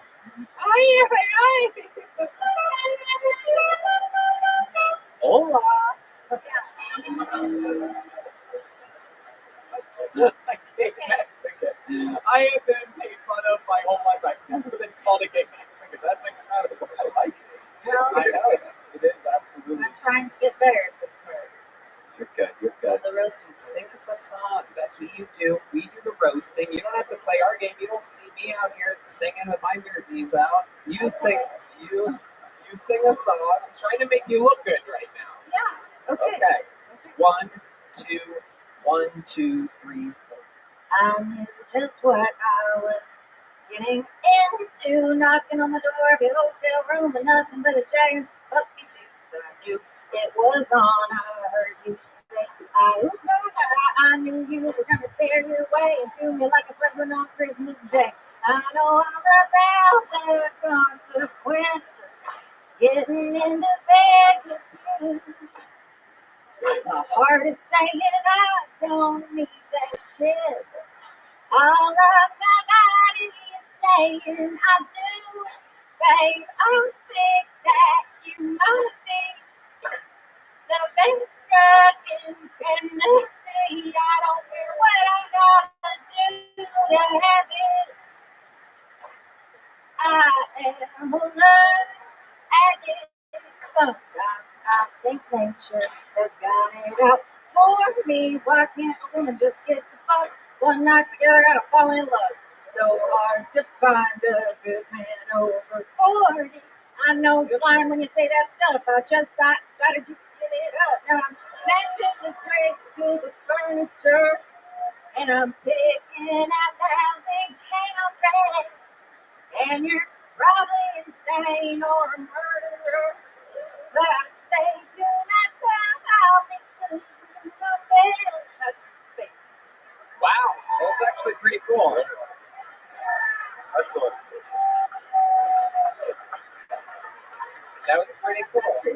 How long have you been doing that for? I've been songwriting since about 2012. Okay, 2012. Yeah, I've been in Nashville for 3 years. Did you get your like heartbroken or something before you started writing songs? Yeah, I have like a perpetual broken heart. It's always broken. How about now? You have a lover now? Yeah. Do you find that having no one in your life that loves you helps you with your songwriting? I'm talking about the creative. Talking about the creative process. I think that it helps to. I think that it helps to kind of have a broken heart because you're trying to fulfill that with. Yes, With the I audience. have to constantly rewrite that narrative every day of my life. It's like having an break your knees.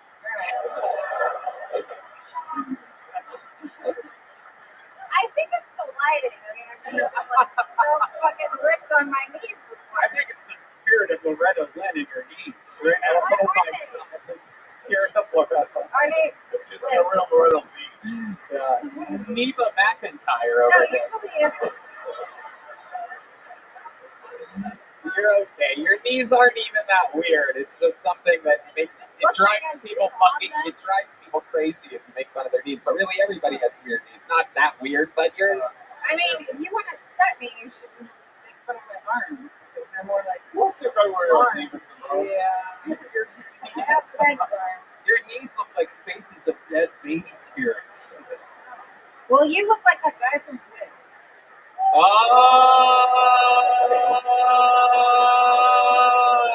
Free will? What the fuck? No, it's the Brendan Fraser. Oh, thank you. That's a compliment. It's a very rich man. Not a compliment.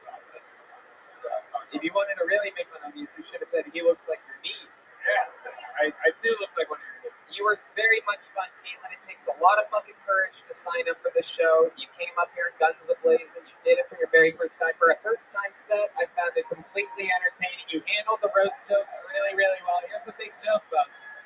Enjoy. You're going to get a shell blaster as well. There she goes, Caitlin Cannon, ladies and gentlemen.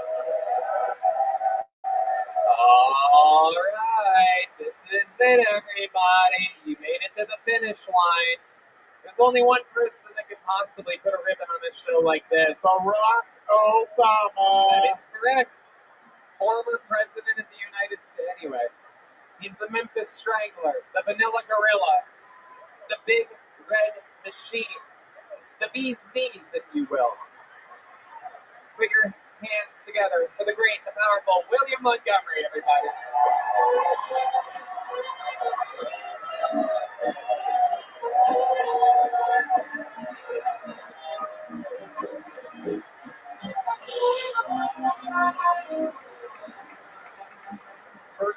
First off, Tony, are you really Mexican? Hey, table of contents, wrap it up already. I'm trying to start reading over here. Nothing worse than opening a book and having to skip past the pages and say, dedicated to Mumsy and Pop.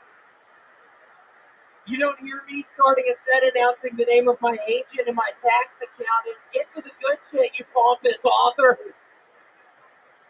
If I wanted to read about who you are everything to, I'd read you your obituary. I'm sick of this shit. Okay, let's get on to the next one. I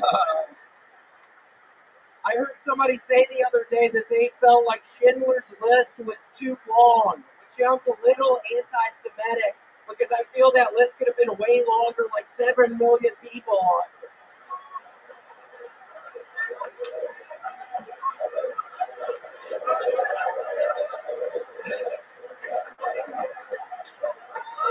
I was literally sitting in front of a rock climbing gym earlier, and a one-armed girl walked out, and I couldn't help but wonder, Redman, what's your excuse? And that's not a fucking joke. That literally happened. Okay, that's my time. Wow. The more sets than anyone ever in the history of the show. And meanwhile, while writing a new minute every single week, somehow to meet that 7 million people Schindler's List joke is the joke of the night, without a doubt. Coming in and showing what a veteran of stand-up comedy is like. That is a joke that can work all the time. Thank you. I know that could be a new one that I started using on the longer session. Yeah, it's in the mix. What the fuck was that funny for? Seriously, why was that funny? They all know. Yeah, they know. It's the Band-Aid. Do you know what? It's the cancer. I actually got it lasered and burned off last Wednesday. So hopefully I got a little more longer. Yeah, I had skin cancer. Yep. But yeah, actually, Tony, I got a new tattoo on my leg. I would love to show you. It's kind of in honor of getting the cancer off my neck. So, do you want to see my new leg tattoo? Oh wow, he's taking his belt off. I have no interest. Oh, this is very interesting. His belt is coming off, everybody. Oh my god. So it's I got like a Speedy Gonzalez. If y'all can see right here, I got a it's a Speedy Gonzalez wearing he has a piece of cheese. But yeah, Tony, do you like it? I mean, Understand? what the fuck is going on? I mean, I just had fucking cancer, and now I'm trying to show y'all a new fucking tattoo. What the fuck is going on? Wow. This is. What are the rules on YouTube? Do we have to write them like a handwritten letter? Like, hey, this is we promise. We're going to see some stuff later in the episode. It's not big enough. We don't have to William. Oh my god! Tony, I actually have some really big news. I'm starting a new Etsy shop. Penises by William. It's $80 fucking. I mean, you go to like a Christmas dinner or something, and you're trying to break the ice. Get one of these penises by William. You can just say you just got a new leg tattoo. You can. This is incredible. Using the extra pocket of his brought to you by Sheep Show. That pocket really holds in. That's what it is. Yeah, you can walk in like, I'm the Lansing Mary. It's so nice to be here. I have this actually really weird itch on my upper thigh. Let me show y'all real quick. And then, Deep Madness is blind and somehow he knows. Oh my god, no. Oh. hey, hold on, let's do it from behind!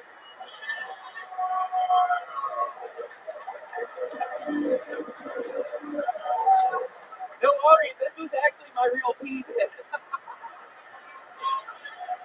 I knew I would take your ass up here! That's my real dick, dude!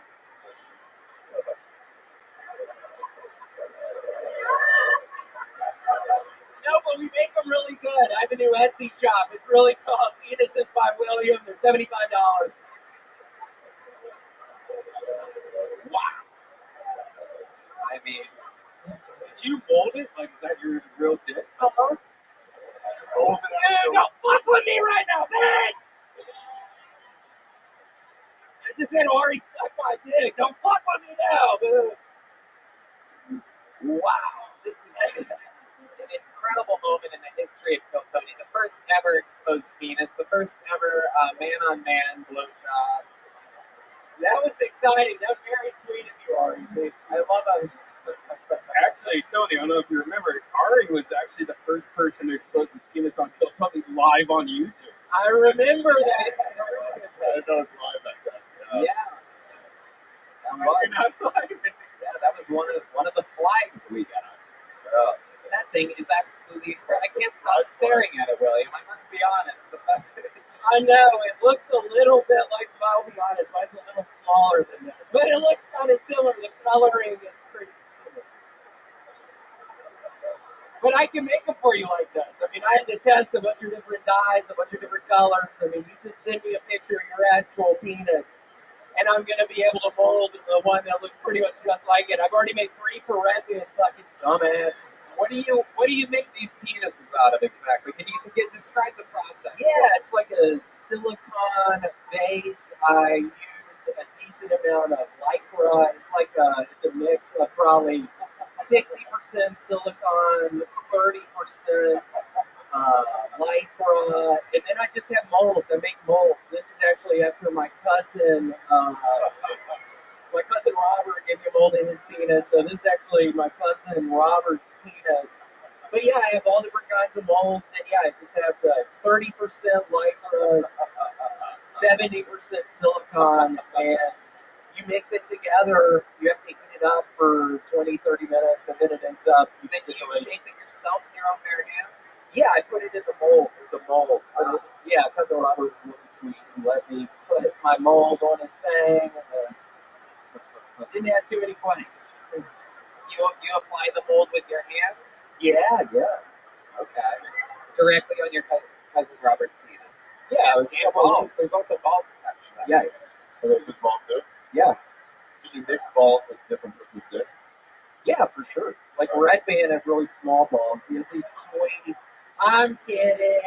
Actually, do. I have really tiny balls, but Artie has probably the biggest balls in the whole entire world. Maybe I could, after this, maybe mold. Yeah, I think it's time. It's that time.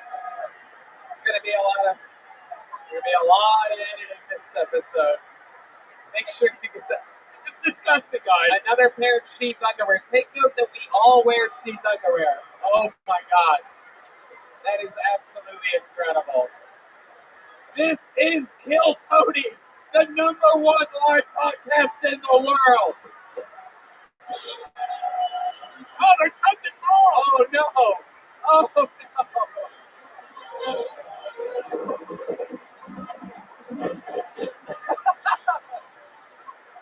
Make some fucking noise for William Montgomery, ladies and gentlemen. Check him out on Cameo. Make some noise. Yeah. Hold on. We're the chest shop. Give me 1 second. I was in Romania. I was on a European tour, the wrong side of history tour. I was in Romania, and I was in an underground post-punk rock club. And he was asking about American comedy. And I was like, yeah, it's pretty great, because I'd love to bring some of those guys over here. I'm like, well, who's your favorite? Who do you want to bring over here? There's really only one guy. Oh, wow. William Montgomery. They want to book you, dude. They want to book your control club at Bucharest, Romania. They want you there. Well, I ain't never gonna step on it, Roman! I can't. Make some noise one more time for William Montgomery. How loud can this place get for truly? I mean, I think this guy stands for fucking everything. Uncancelable, unstoppable. At the top of his career right now, my big brother Ari Shaffir, everybody. Yeah. Go watch Chew on YouTube. Showbuster, Red Rose, Yellow Rose, Austin Security Guard Service, CM Smokehouse, Screwball Peanut Butter Whiskey. One more time for the band, huh? Michael Gonzalez, Paul Bieber, Matt Bueling, John Dees, Dee Madness. Here's the drawing from local artist Chris Rogers. The drawing from Ryan J. Belvis, and you can see that right there. Oh, it's a William Montgomery exclusive Kill Tony merch available only tonight on your way out. If you want a little souvenir for your way home. If you have $5, come to the Sunset Strip Comedy Club. Sunset Strip There you go. And the arena is over halfway sold out. That's going to be gone soon. So get your tickets for that. New Year's Eve, why not spend it with us? It is going to sell out. This is your chance to get tickets for Kill Tony, those of you listening around the world. Not going to last much longer. And go to killmerch.com for all the official Kill Tony merch you can possibly want. We love you guys. Thank you so much. Good night, everybody.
Hey,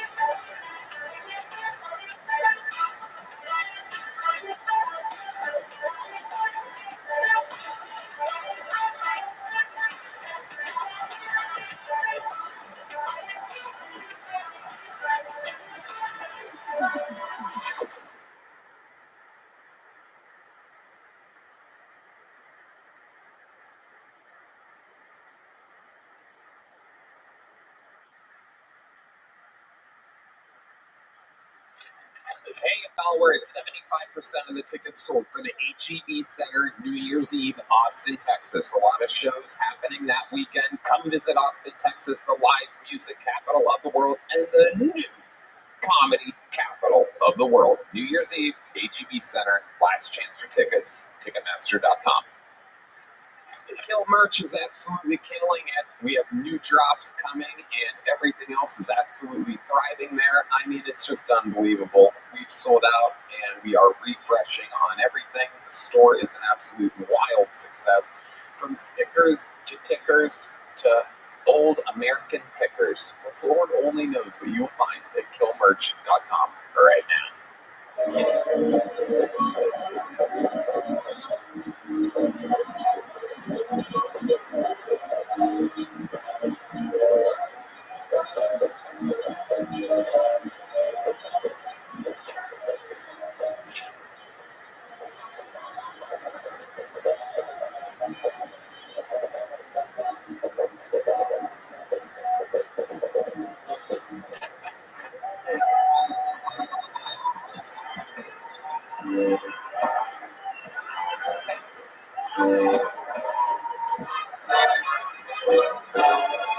Hey, this is Rabbi coming live from the Comedy Mothership here in Austin, Texas, for a brand new episode of Kill Tony. Get up for Tony! Thanks, Claire! Who's ready to fuck some shit up tonight, huh? Oh, la, la. Hey, look, it's Ray-Ban, everybody. Hi! 10 years and a month of working with this man. We never miss a beat, it seems. Indeed. How about a hand for the fucking band, huh? God damn it. Screwball Peanut Butter Whiskey presents the Kill Tony Band. Also, Gel Blaster presents Kill Tony. Red Rose, Yellow Rose, Austin Security Guard Service. Connect Mobile Health at cmhus.com. You can use the code KILL10 for 10% off your IV drips now. This is a brand new thing. Yeah. These people like to drink. This is an unbelievable deal. I forgot to tell you, we get IV drips now anytime we want. Oh, shit. How cool is that? That's the great local artist, Chris Rogers, drawing over there. How about a hand for the great Michael Gonzalez on the drums? Paul Deemer on the horns. Nick Mueling on the electric guitar. John Dees on the keys. And the great D Madness right down the barrel here. We were watching from the screen up in the green room, and somebody mentioned something that I thought was hilarious. If you don't know the show, you can't tell which one of these two musicians behind us is blind. D Madness and John Dees having a blind off tonight. It could be either one of them. Maybe you'll figure it out as the episode goes on. We have a very fun show planned for you. Before we start, here's a little bit for the amazing sponsors that made tonight's episode available for you here right now. Hey y'all, it's official, it's announced, it's out there. My largest stand-up tour of my entire life. All the biggest theaters in all my favorite cities. Toronto, Canada, Royal Oak, Michigan, San Antonio, Texas, Chicago, Illinois, Charlotte, North Carolina, Atlanta, Georgia, Columbus, Ohio, Kansas City, Missouri, Indianapolis, Indiana, Philadelphia, Pennsylvania, Tysons, Virginia, just outside of DC, Milwaukee, Wisconsin, Minneapolis, Minnesota, Youngstown, Ohio, Cincinnati, Ohio, San Francisco, California, Sacramento, California, San Diego, California, Phoenix, Arizona, New York, Clearwater, Florida, and Jacksonville, Florida. Tickets available at TonyHinchcliffe.com. Come see the crazy Texas fucking stand-up that I've been working on. You're not going to believe it.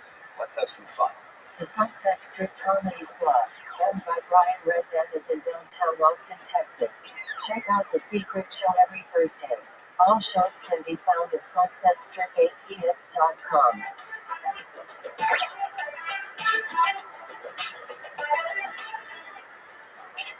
Hey y'all, we just sold out, I believe, 5 months in a row of Kill Tony in less than a minute. A lot of people are always stressed out trying to buy tickets for things. It could be maybe your favorite musical event, maybe your favorite opera singer, maybe your favorite sporting event, playoff games. It could be anything. Buying tickets to your favorite events should not be stressful. Game Time is the fast and easy way to buy tickets for all the sports, music, comedy, and theater near you. With killer deals on last-minute tickets and their best price guarantee, you can stop stressing over the tickets and start getting hyped for the fun you'll have. I know I'm excited because Nickelback is coming to the Moody Center on September 23rd, and Tears for Fears is at the Moody Center. Wow, last call for tickets. Anything can happen. I just browse through the Game Time app and I see all these amazing upcoming events. I love it. Flash deals, last minute tickets, easy to find and buy tickets of every kind in our area. Images of CPUs, lowest price guaranteed. Event cancellation protection, job loss protection, and etc. Forget planning months in advance. Game Time has deals on tickets right up to the day of the event. You get those flash deals on tickets for football, basketball, baseball, concerts, theaters, and more. The Game Time guarantee means you will always get the best price if you find tickets in the same section and row for less. Game Time will credit you 110% of the difference. It's the fastest growing ticket app in the country for a reason. You get images of your seat before you buy, so you know exactly what to expect when you arrive. You can buy tickets in a matter of seconds, 2 taps, and you're set. Tickets are sent directly to your phone, so you never have to dig through your email. Yum yum in my tum-tum. Snag the tickets without the stress with Game Time. Download the Game Time app, create an account, and use code KILLTONY for $20 off your first purchase. Terms apply. Again, create an account and redeem code KILLTONY for $20 off. Download Game Time today. Last minute tickets, lowest price, guaranteed. Cannonballs. This summer, it's not about the size of those cannonballs. It's about making a splash with our friends at Manscaped. Prep for barbecue season by making sure your grill master has the hottest dogs this summer ever seen. When you're at the cookout, let the meat speak for itself with Manscaped's Performance Package 4.0. It's time to get ready and not sweaty. Go to manscaped.com and use code KILLTONY for 20% off free shipping. Just a reminder, this is not about meat. This is about your pubic region, Red Man. The Manscaped Performance Package 4.0 has everything you need to guarantee you have the most mouth-watering treats at the party. They built the ultimate bundle for your summer grooming. Their Lawnmower 4.0 trimmers featured a cutting-edge ceramic blade to reduce grooming accidents thanks to their advanced skin-safe technology. It has a 7,000 RPM motor. Its multi-function on and off switch can engage a travel lock and gives you the ability to turn the 4000K LED spotlight on and off when needed for a more precise shave. Did I mention this trimmer is waterproof too?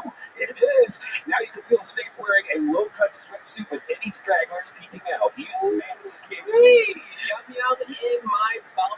No doubt about it. Get 20% off and free shipping with the code KILLTONY at manscaped.com. That's 20% off with free shipping at manscaped.com and use the code KILLTONY. Manscaped, the perfect way to get your patties sizzling hot this summer. Hey everybody! With HelloFresh, you get farm-fresh, pre-portioned ingredients and seasonal recipes delivered right to your doorstep. Skip trips to the grocery store and count on HelloFresh to make home cooking easy, fun, and affordable. That's why it's America's #1 meal kit. No doubt about it. Take a bite out of summer with HelloFresh. From chef-crafted seasonal recipes to their new, fresh, and fit summer menu, HelloFresh brings flavor right to your door. Make your home the hangout place this summer with crowd-pleasing eats from a backyard bratwurst bar bun to tangy key lime pie. HelloFresh Market makes summer entertaining a cinch, and that's coming from me, the hinch. Right, man? It's great. The best thing about HelloFresh is when you go to the grocery store, you always overbuy too much stuff. You're throwing away groceries. Or if you spend so much extra money on delivery, this gives you all the ingredients you need to make the perfect meals. And I love it. I use HelloFresh now all the time, and I love their different recipes. It's about 25% cheaper than takeout. You can't go wrong with HelloFresh. No doubt about it. Go to HelloFresh.com/Tony50 and use the code Tony50 for 50% off, plus free shipping. Again, That's HelloFresh.com/Tony50 and use the code Tony50 for 50% off plus free shipping. HelloFresh, America's #1 meal kit. All right, you guys ready to start the show? You guys can do better than that. You ready to start tonight's fucking show? How many of you guys been listening to the show a long time, huh? How many of you consider yourself true fans of stand-up comedy? Well, then you're in for a special treat. 2 guests tonight, 2 of the best.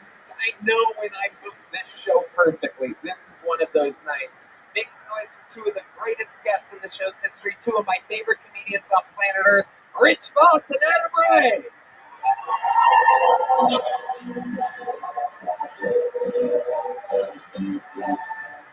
Rich Voss, Adam Ray.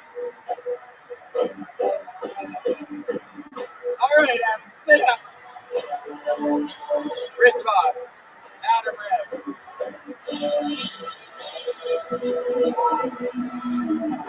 I love it.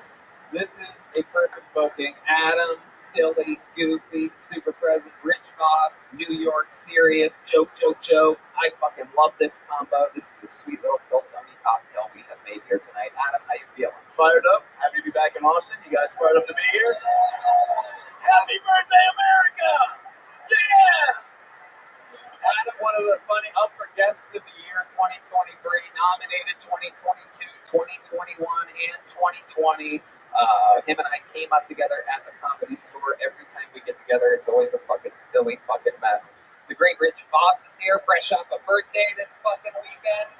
And I do believe fucking 6 sold-out shows here at the Mothership, absolutely crushing.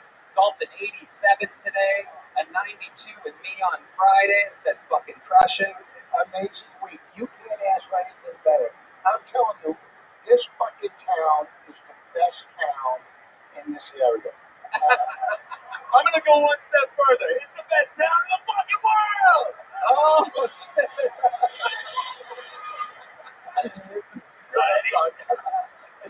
I fucking love it. We're going to have so much fun here tonight. You guys have both been guests on the show multiple times. You know how it works. Over 200 souls have signed up here tonight. Look at this fucking diabolical mess.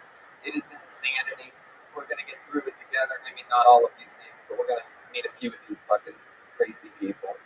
They get 60 seconds. You know your time is up and you hear the sound of a kitten. You have to wrap it up then or else they bring out the angry West Hollywood mayor. You guys know all about this. When that noise happens or they stop their set, I interview them. We find out more about them. We find out what makes them interesting. Every episode has a different DNA, completely different guests, different bucket pools, and a few familiar faces that we call the regulars. But before we get to our first comedian of the night, I'm going to pre-pool a name so that we can grab them from the bar 2 doors down. And let's fucking do it. You guys ready to start the show? Well, there's only one way to start a show like this. This guy has been defending his throne for weeks. We're giving him a night off of defending unless we don't like his set, in which case next week he will be fighting for his life. We have applied extra pressure to him so that he takes every one of these sets super, super seriously. He started on the show 2 years plus ago. We found him sleeping in his van 8 years into the open mic game, and we changed his fucking life. He now sells out every goddamn weekend, hitting bonuses in every city, making vast sums of money. He wears a Rolex watch. He is with a girl out of his sleep. Ladies and gentlemen, sing it if you know the words. You guys know the words? Start it now. Ladies and gentlemen, this is Hot Skip. This is Hot Skip.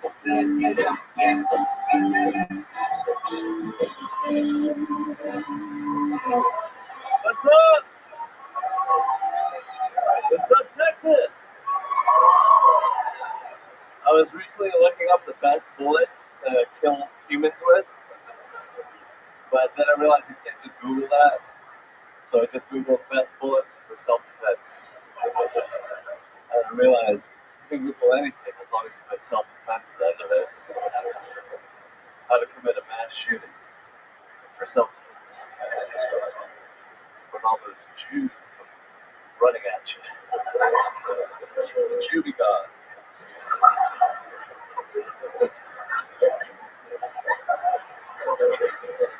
Not a rape for self-defense. Get away, lady. We'll have to rape you. You know what they say at airports? If you see something suspicious, say something suspicious. I saw an unattended package. I was like, did you know that the age of consent in Japan is 13 years old? Thank you. Hans, get through it. Punch, punch, punch, punch. Thank you, Tony. How did that one feel for you? It felt amazing. Please don't make me do that again. The challenge? Yes. Oh, wow. I'm tired of defeating retards in public. Oh, my goodness. Wow. They're calling me the retard killer out of the streets. Oh, wow. Look at that. But only in self-defense. Interesting. You guys think you did good enough to not be challenged next week? Thank you. You guys have seen Hans Kim before. What do you think about Hans? Yeah, Hans, how many rape jokes do you think you write a week? Fewer than I do actual rapes. Jesus. Well, welcome back to We'll Probably Edit This Out. How can you rape when you can't see them? Good question, Hans. You gotta get real close. Man, that's tight. That's tight. It's the belly button, Hans. That was amazing. Thank you, Rich. I love it. Hans, at one point you said Judy gone. Yeah. What made you say that? Like an old 90s commercial of a spray. That's how it felt. Wouldn't it be nice if we had one of those? I mean, I don't know. Just for any race, not just. Yeah. I mean, if Q's be gone, who's going to order food from your family? Another good point, Hans. That is true. Jews love Asians. Yeah. They love cheapness and. Okay. Oh my God. Sound effect of the year so far.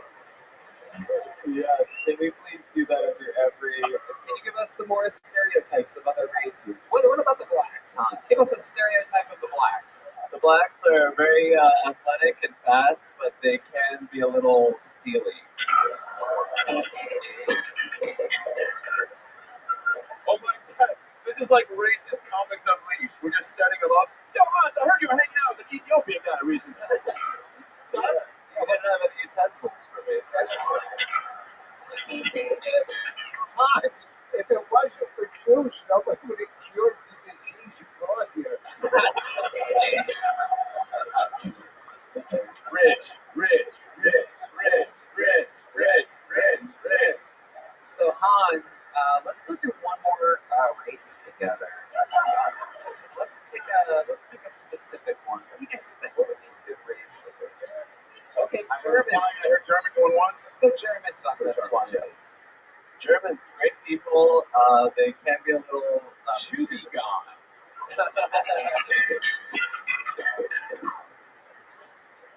The best. No one's gonna ever do that. All right. Okay, Hans, you did it again. Fun set. Way to get the show started. I love it. We're gonna keep you away from having to defend your spot yet again. But any given fucking week, we're gonna apply the pressure again. I love that you fucking stepped it up. Your sets, your interviews, your mind. Have you been off the drugs? Yes. Really? A little bit, yeah. A little bit, yes. Hold on. Wait. Stop the music. You've been off the drugs a little bit, yes. So what does that mean? What are you doing? I've been sticking with weed a lot.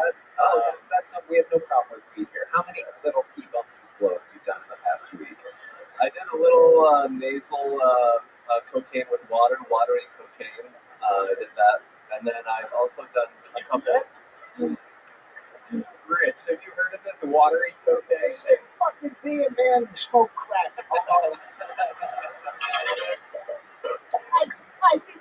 button cocaine. Shut the fuck up. I love it. Hans, you did it again. We love you. Adam, anything else for Hans? No, I mean, the first Jew joke, was a lot, but then you doubled down and did like 4 more, so I got respect for you. Why don't you do one more Jew joke to end this out? Actually, let me call my rabbi real quick.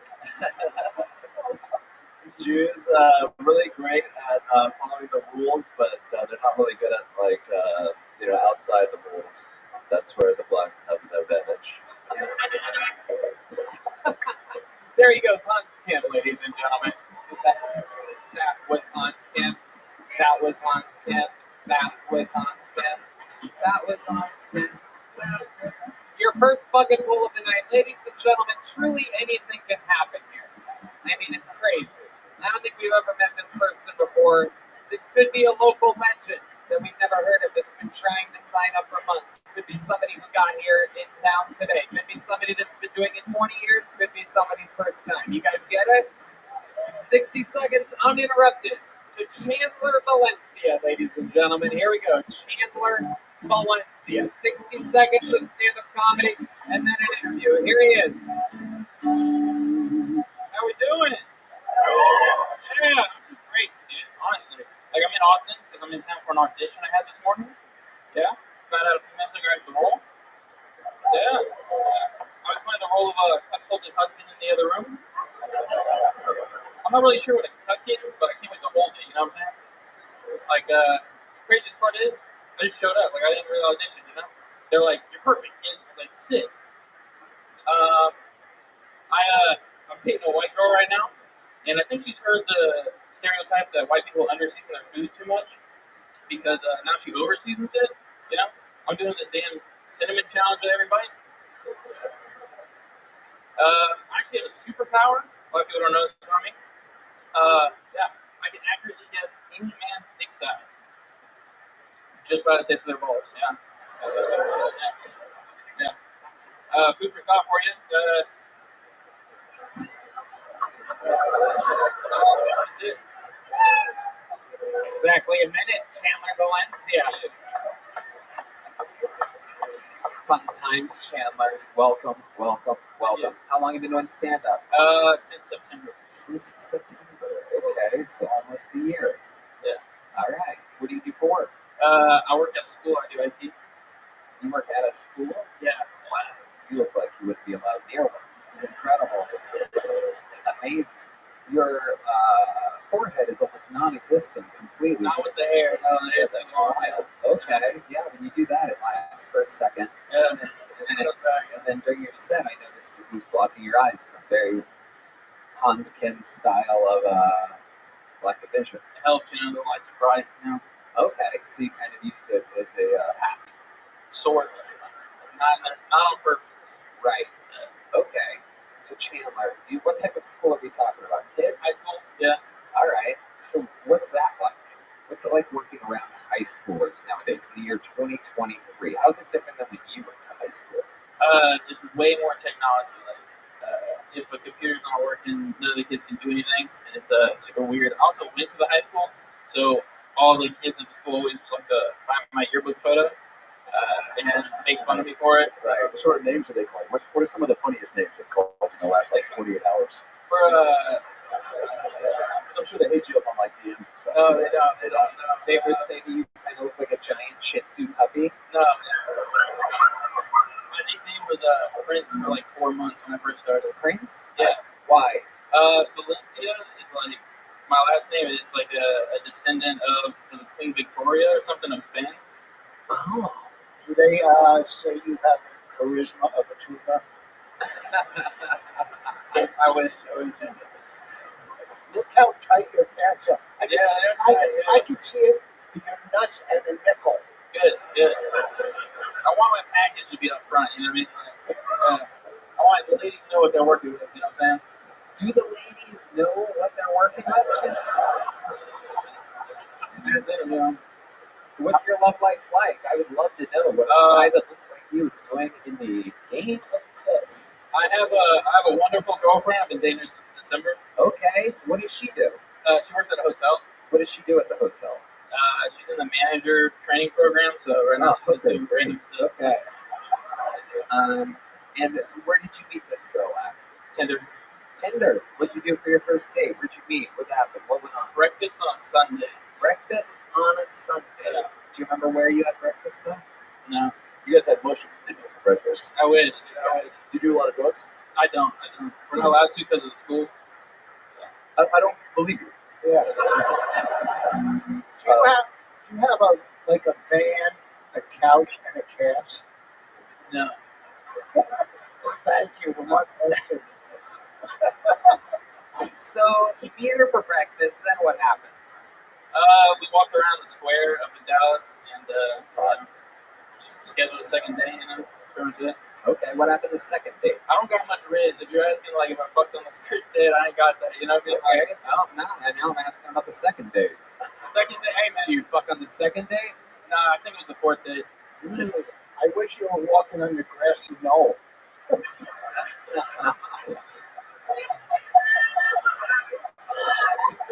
you have any special skills or talents, Chandler? No, not really. No.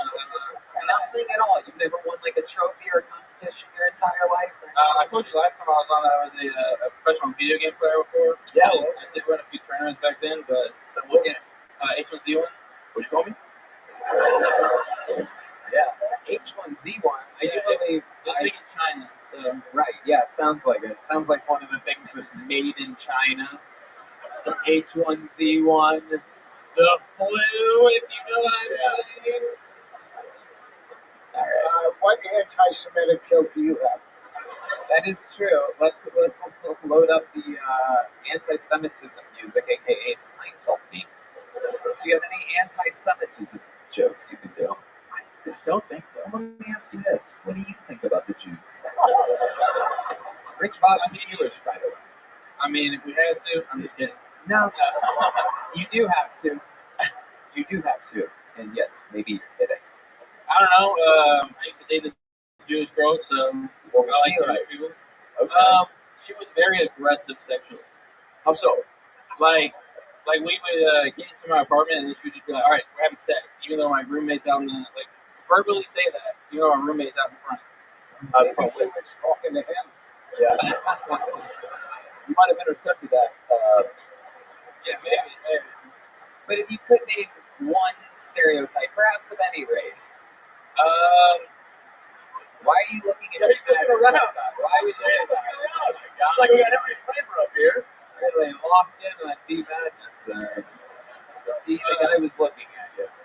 D's the blind one, by the way. I gave it away. Let's see, they were trying to workshopping this joke. I've been workshopping this joke that goes like, white people tend to follow black people trends, and black people don't tip, so I'm just not tipping because I want to be the leader, you know?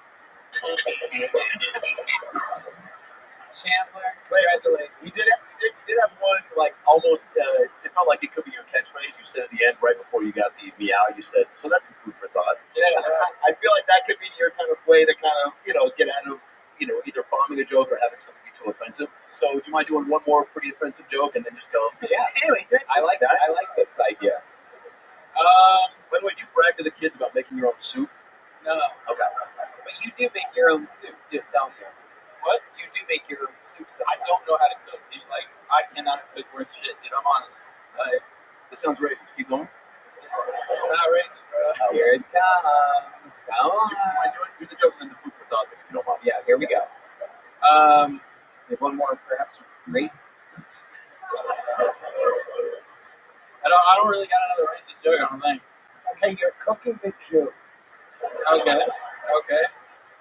What do you think it tastes like? Couscous. All right, well, I'm food for thought, you know. I guess.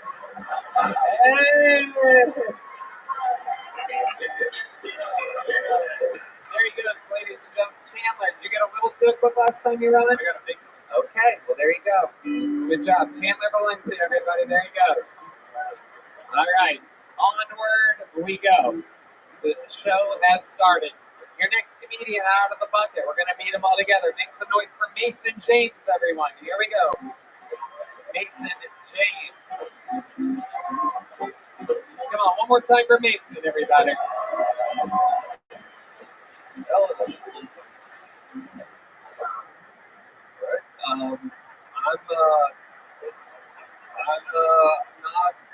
Not racist, despite my face. Live in Houston, most diverse city in the United States. Very good there. We got a lot of diversity, got a lot of Mexicans. Any Mexicans here tonight? There we go. That's good. You can always hear them. That's good. Love Mexicans. Love you guys. Seriously, probably my favorite race besides white for sure. Love y'all. I love the food. I love the culture. I love the tequila. But can't wait to fix desserts. What's going on? You finished a great meal. Today would you like a sunny white cake or a habanero popsicle?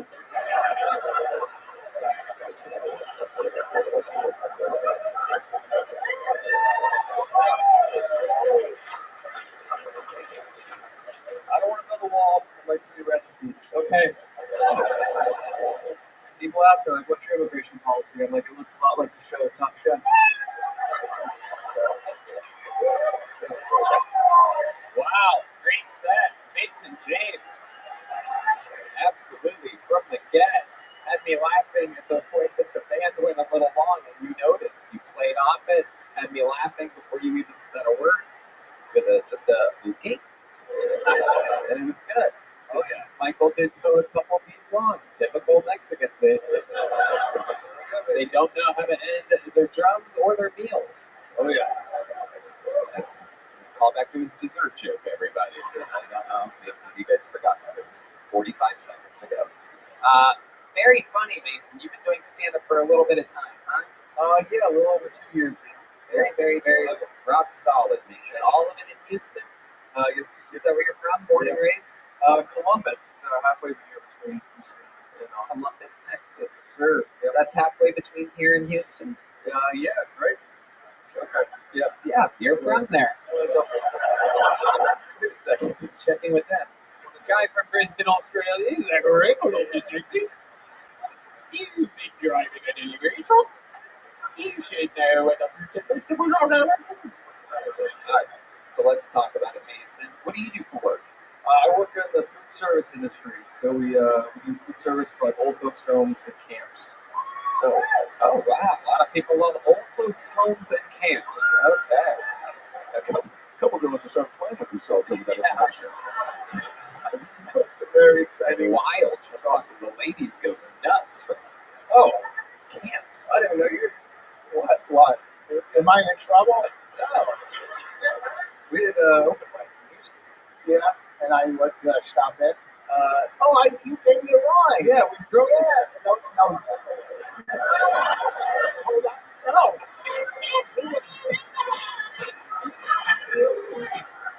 Why should we get out of here? Seinfeld thing. No. Matter of fact, I did a club and then we did the open mic after at that place. It was fucking funny. Although you do look like a baby bird with cancer, but it was fucking funny when we did the open mic. Yeah. I can't believe I didn't remember you, baby, because I'm a big fucking act.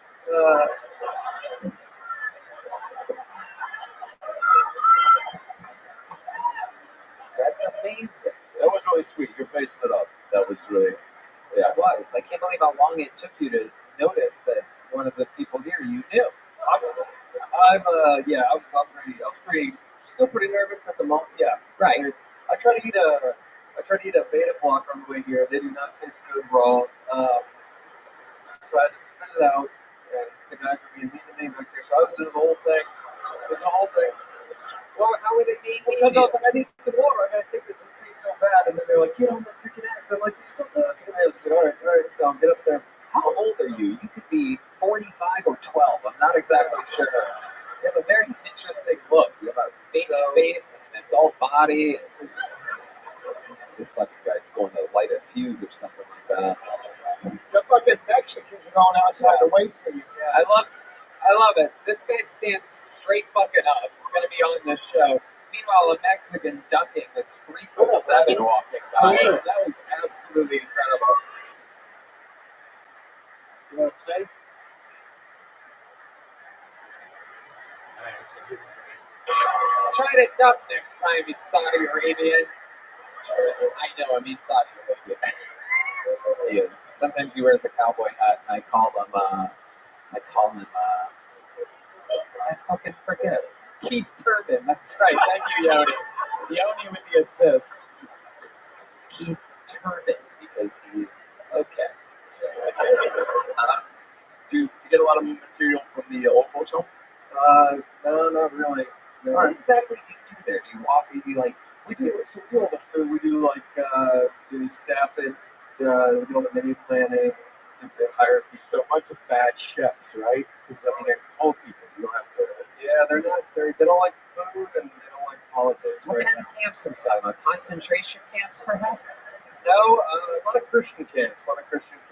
Any Christian? All right. Oh, you do tallies. If there's any Mexicans, any Christians, any. You know what? You know what's weird? We just put my dad in a restaurant. Well, not actually. We didn't have the money, so we drove out the turnpike to put him in the rest area.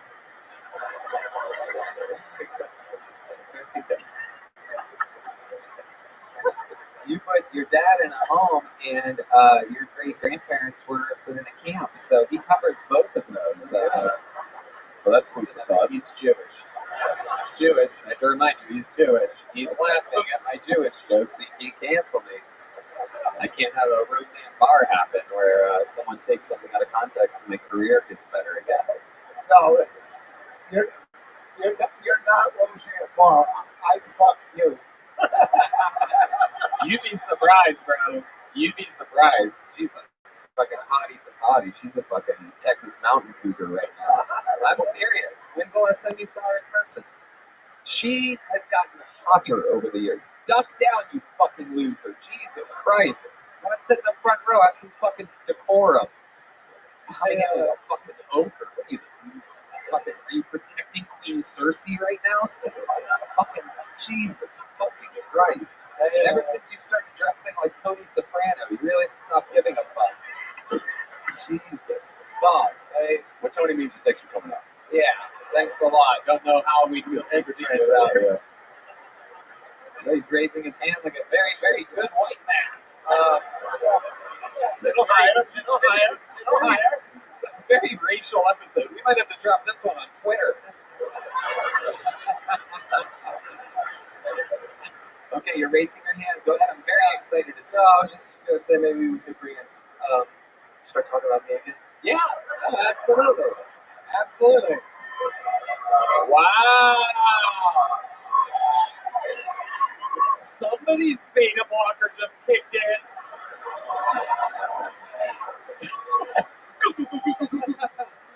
I'm over here. Wow. I like your style, Mason. You're a fucking funny guy. Only been doing it 2 years. You're very present. You're very funny. You're in the moment. What else should we know about you before we let you go? Okay, so you asked my age. It's not great. I'm 26 years old. No fucking way. No way. Fuck! The place is in a ruckus right now. For those of you just watching the show, you Who would have said anything less than 42? You got that disease that makes you grow old fast. Yep. We know what it is, you dumb bitch. Jesus Christ. Shut the fuck up. I bet she stands straight up too. What Tony means to say is that's a great answer and a great movie. Thanks for coming out. We also would have accepted Jack with Rob Williams. So, thank you. Thanks for coming out. You're 21? I couldn't even believe when you said the word 20. I'm like, no fucking way. What have you seen? Were your parents brutally murdered in front of you? Why do you look like that? Were you in the military? No, you weren't. You didn't fight in a war in the desert? I've seen old people refuse applesauce too many times. Yeah. Is that it? Is that from hanging out at nursing homes too long? I don't know. By the way, you could just give those people HelloFresh.com. Use the code KillTony50 to save 50%.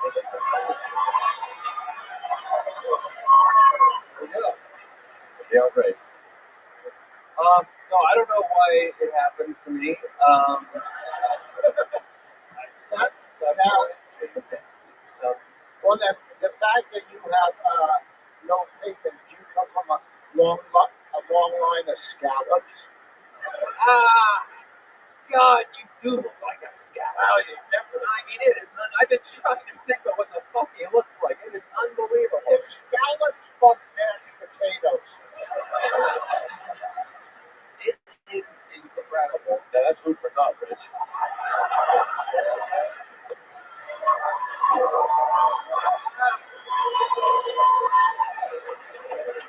Oh my God.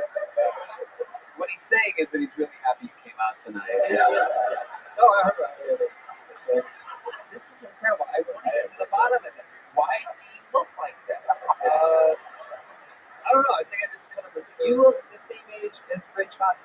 Can you guess how old Rich is? I celebrated his birthday with him this week. Anyone want to take a guess at what Rich Foss is? It's fucking unbelievable. 54? It's a good guess. Oh, Benny the Jet Rodriguez said 64.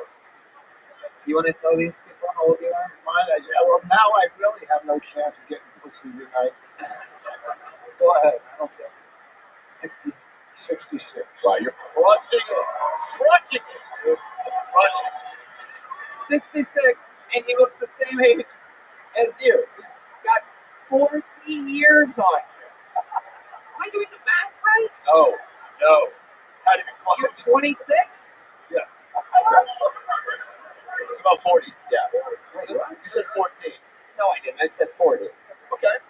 If it sounded like 14, I said 40. I'm sorry. I definitely said 40. You said Matt 40. Mueller just confirmed it. He never talks. I said 40. He would not defend me if I was wrong. It's 40. You seem like an easygoing guy. Are you stressed? Oh, I'm very stressed. Relationship stuff? No. No, I'm married to a lady, so that's fun. Does she treat you well? The best. She's awesome. She said that. I'm gonna be a dad. I'm having a baby. Oh, wow. Wow. He's gonna give birth to a 35-year-old boy. Dude, I like your style, Mason. I mean, you are very lives in Houston. But I mean, you wanna tell him that If you want to, next week I did the secret show at Sunset Strip here. And if you want. make it lovely. There you go. Here's the big joke, Mason James, everybody. The Kill Tony debut of Mason James. Yeah, we're in it tonight, people. That's a fucking good little bucket full. Yeah. I'm gonna pre-pull another name, but right now is one of those moments that we've been looking forward to for quite a while. Because we have a new regular on this show, ladies and gentlemen. I don't know how many of you have been keeping up. You guys up to date on your episodes? Girl, you're gonna love this one. We have a new regular on this show that we find to be fucking absolutely one of the most promising little monsters that we've ever discovered here. This is a brand new minute from your new regular. Make some goddamn noise for the one and only Cam Patterson, everybody.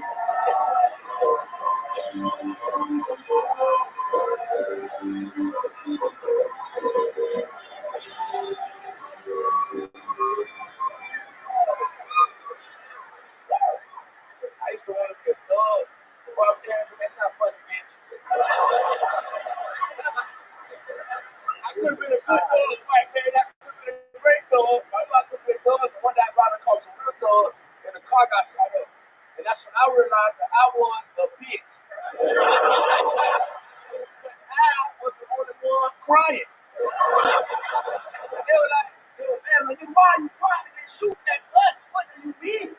First thing about this nurse, like, so when you shoot at you, they spit back. You know that?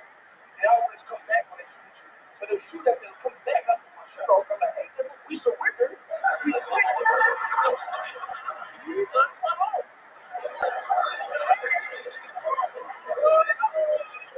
All my homeboys was like, hey, nigga, we need to retaliate. I was like, that's the wrong word. He Kevin Patterson, I would like to retire.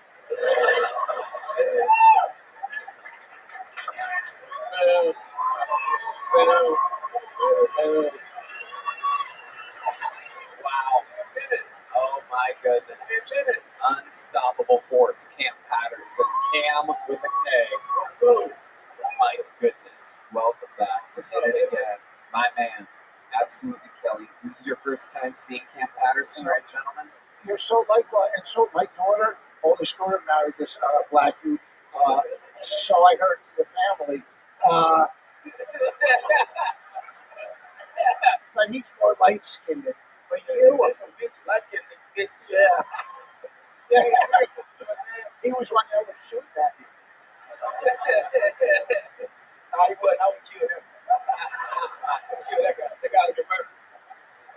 Adam Ray, this is the new. What's up, white man? White man? What's up? What's going on, white man? White man. I like that shit. Yeah. I like you, nigga. You a good dude. Thanks, brother. Your mom here like my stepfather when I get a girlfriend. Yeah. Thank you. Yeah. I like you. You're a real wholesome guy. I appreciate it, man. You look like your first words were Fubu Gaga. I didn't like that. You like that at all? I want to do it. You're hilarious. Rich said you're very likable. How long have you been doing it? 2 years. 2 years? Yeah. Where'd you start? Oh, that fuck. Yeah. What brought you out here? Shit. Everything that was going on, like, take my ass out. That was no talking like this. I'm not gonna like it. My boss. I'm not. You don't have to call me your boss. This isn't the. You're not in the Florida plantations anymore. What am I not gonna like? I'm excited. Yeah. Why? Oh, Uncle Laser. Wow. Damn, he hired his own replacement. I love it. Brilliant. My goodness. Wow, keep bringing them out, Uncle Laser. I know you're watching this from far away. Wow, that's incredible. Amazing. Uncle Laser did something to benefit the show. It's a historical moment. I never would have guessed that. How did he find you? He was on the show in Tampa, and they called me to bury him.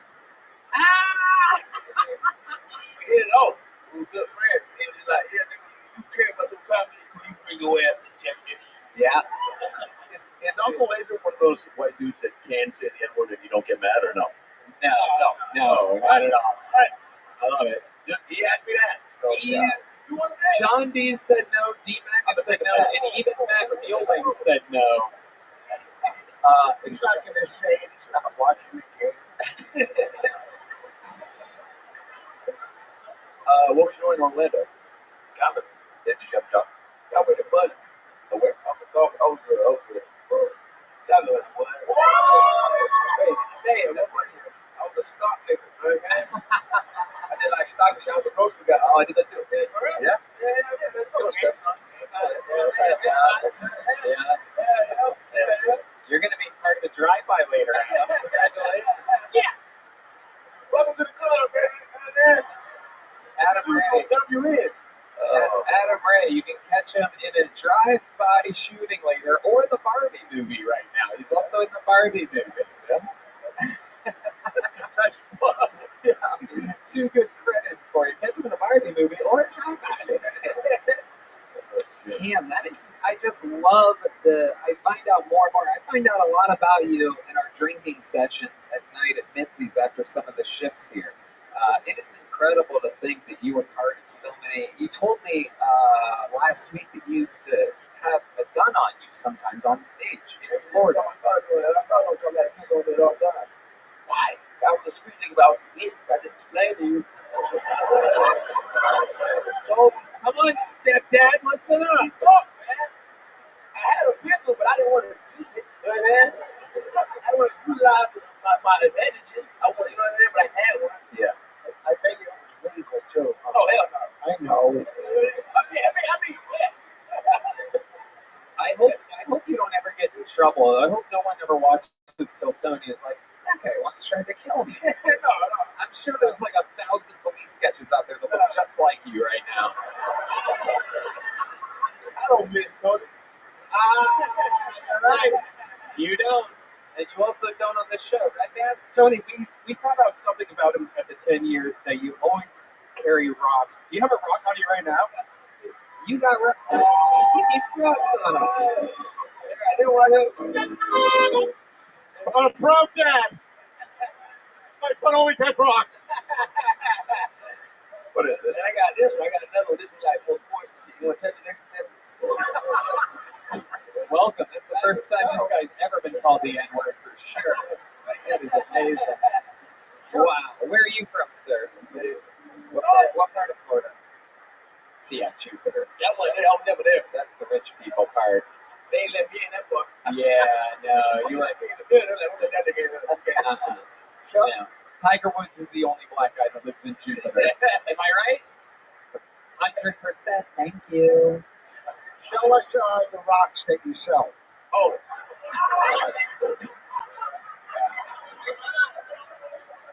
Those are for backstage, Rich. Those are Be quiet. Cam, you're a fucking star. Week after week after week. It is unbelievable. We love you. You came through again. You did it again. Make some fucking noise for Cam Patterson, everybody. That's the future. And he has arrived. Cam Patterson. We're going to keep it moving. I wanna rock with you. Your next comedian out of the bucket goes by the name of Joe Botelho, everybody. Joe Botelho. Come back to follow. Cam, it's not easy to follow. Guys, thank you. One more time for Joe, everybody. Thank you so much. Thank you. I'm so glad I can't see you. I'm Joe Batal from Canada. I'm not a big fan of Drake, not because he's black, but it doesn't help. Doesn't really help that much. But I love porn. I hate this like you hate porn. Now we have to stop whacking off.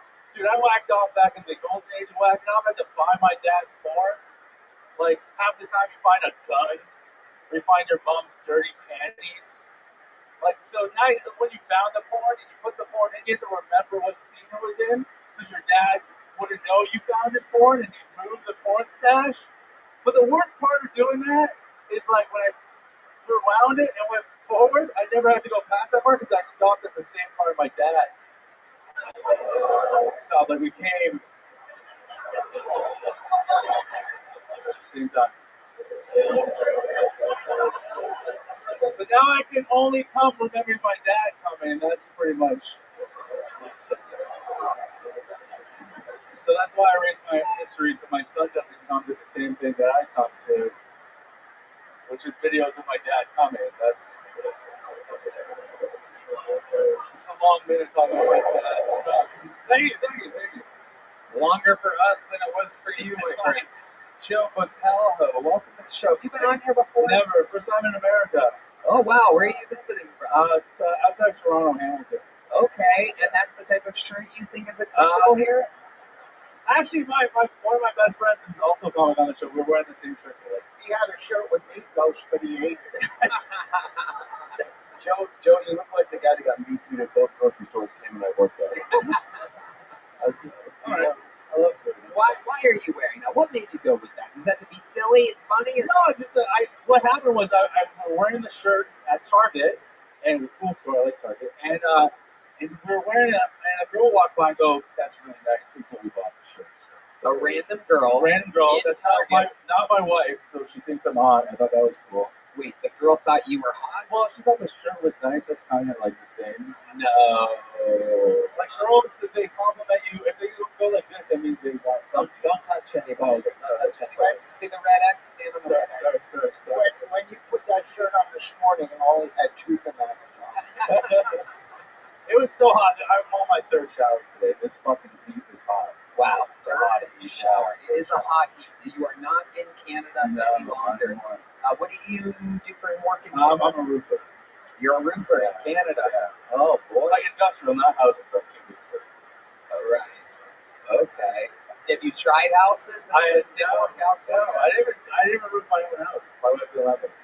Okay. She didn't want you to. She just wasn't too fat. Right. And you're shaped like a ball. That big. She big? She's big. Yeah. How big is she? Hey, guess her weight.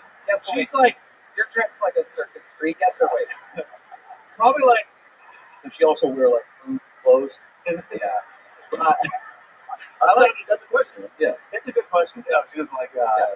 She's like probably like 50 pounds less than me. Let's like mostly titty. Yo, shout out to my wife, Laura. I love you. Hell yeah, dude. Yeah, you huge bitch. Wait, did you say she's mostly titty? It's mostly titty fat. Wow. That's definitely got to be the name of your special, dude. If you ever do it. Mostly titty fat. My kids are fat too. Wait, you brought your wife? You brought your wife? No, I won't vacation. No. My wife's out. My wife should have it. Is she cool? What part of? Nice. She's from Alberta. Oh, cool. That's where my friend's from. Yeah. Your friend? Oh, yeah. Who, Fred? No, my black friend. Your what friend? My black friend. Your black friend is wearing the same shirt as Yeah, you? yeah. Your black friend is wearing a shirt with bananas Well, all over it? it's not racist in Canada. We don't have racism. We have the Underground Railroad. Oh, really? Tell that to the indigenous people. I'm married to a Native. I'm married to a Native American. Prove it. Put your ear to the ground and tell me if she's coming down. Just look at the glass. Like, All right, relax. So you're married to obese Native. well, I didn't marry her obese. She was like really like sexy. Yeah. Wow. Yeah. Damn, this is like if the Lando Lakes lady got high on her own supply. You know what I mean? I was fat. What was your guys' go-to snack? Like when you were What made you guys this one? Probably chips. Pringles are really good. Meatloaf milkshakes. Meatloaf milkshakes. The worst potato chips. Pringles. Yeah, Canadians love Pringles. Love Pringles. I just hope I don't get too fat to put my hand in the can of that. I think you already have. Wow. What do you do for fun, John Botelho? Joe Botelho? Yeah, sure. Banana Joe? I don't know. I have a special needs daughter. I love her very much. Oh, okay. That's something to work with. Yeah. Was she the girl that told you that shirt's nice? What kind of special needs are we talking about? She's Canadian. She's one, yep. And native, half native. Okay, but what's her special need? She's autistic and has epilepsy and some other stuff like that. Oh, yeah. Fucking party time. What was that for? I think epilepsy. Yeah. Okay. Epilepsy. Epilepsy. Okay, so like what happens? Which part? Like what? Explain like when the epilepsy goes. Oh, it's brutal. Yeah. So she was just like the easy one is like she just like looks up in the air and then turns to the side and just passes out. The other one's like clear like kick tables out and everything and make sure she doesn't hurt herself. Sorry, that's not funny. But. No, it's okay. That's what my wife does when we have sex. But yeah, it's pretty brutal. How many kids do you have? Two. I have an older son. Stopped at autistic one. He's autistic. No, just he's really Portuguese. Really. Portuguese? Yeah, it's very Portuguese. What does that mean exactly? It's like Canadian Mexican. I mean, yeah, but I mean, what? Years? Yeah. Like we work really hard. We tan. We like eating and fucking fat girls. How old's your son? He's 19. 19. Yeah. What does he do? Right now, just helps us watch our daughters. Basically, very quickly. Okay, so that's good. How old's the daughter? She's gonna be 16 in December. Okay. What are you gonna do when she turns 18? Well, she's gonna stay with us. Oh, okay. You're not gonna kick her out of the house. Okay. She might kick you out of the house if she might eat the house. What? I was just trying to play on the fat thing. So oh yeah. Oh, she's big too. Yeah. Wow. You seem proud about all of this. Well, yeah, you're like, I'm able to provide and feed my family way too much carbohydrates. Oh shit, look at this fucking train of ugly people coming back there. Would you explain to them what I'm trying to do? Yeah, what Tony means is, hope you guys, everything went okay in the bathroom, and thanks for coming out.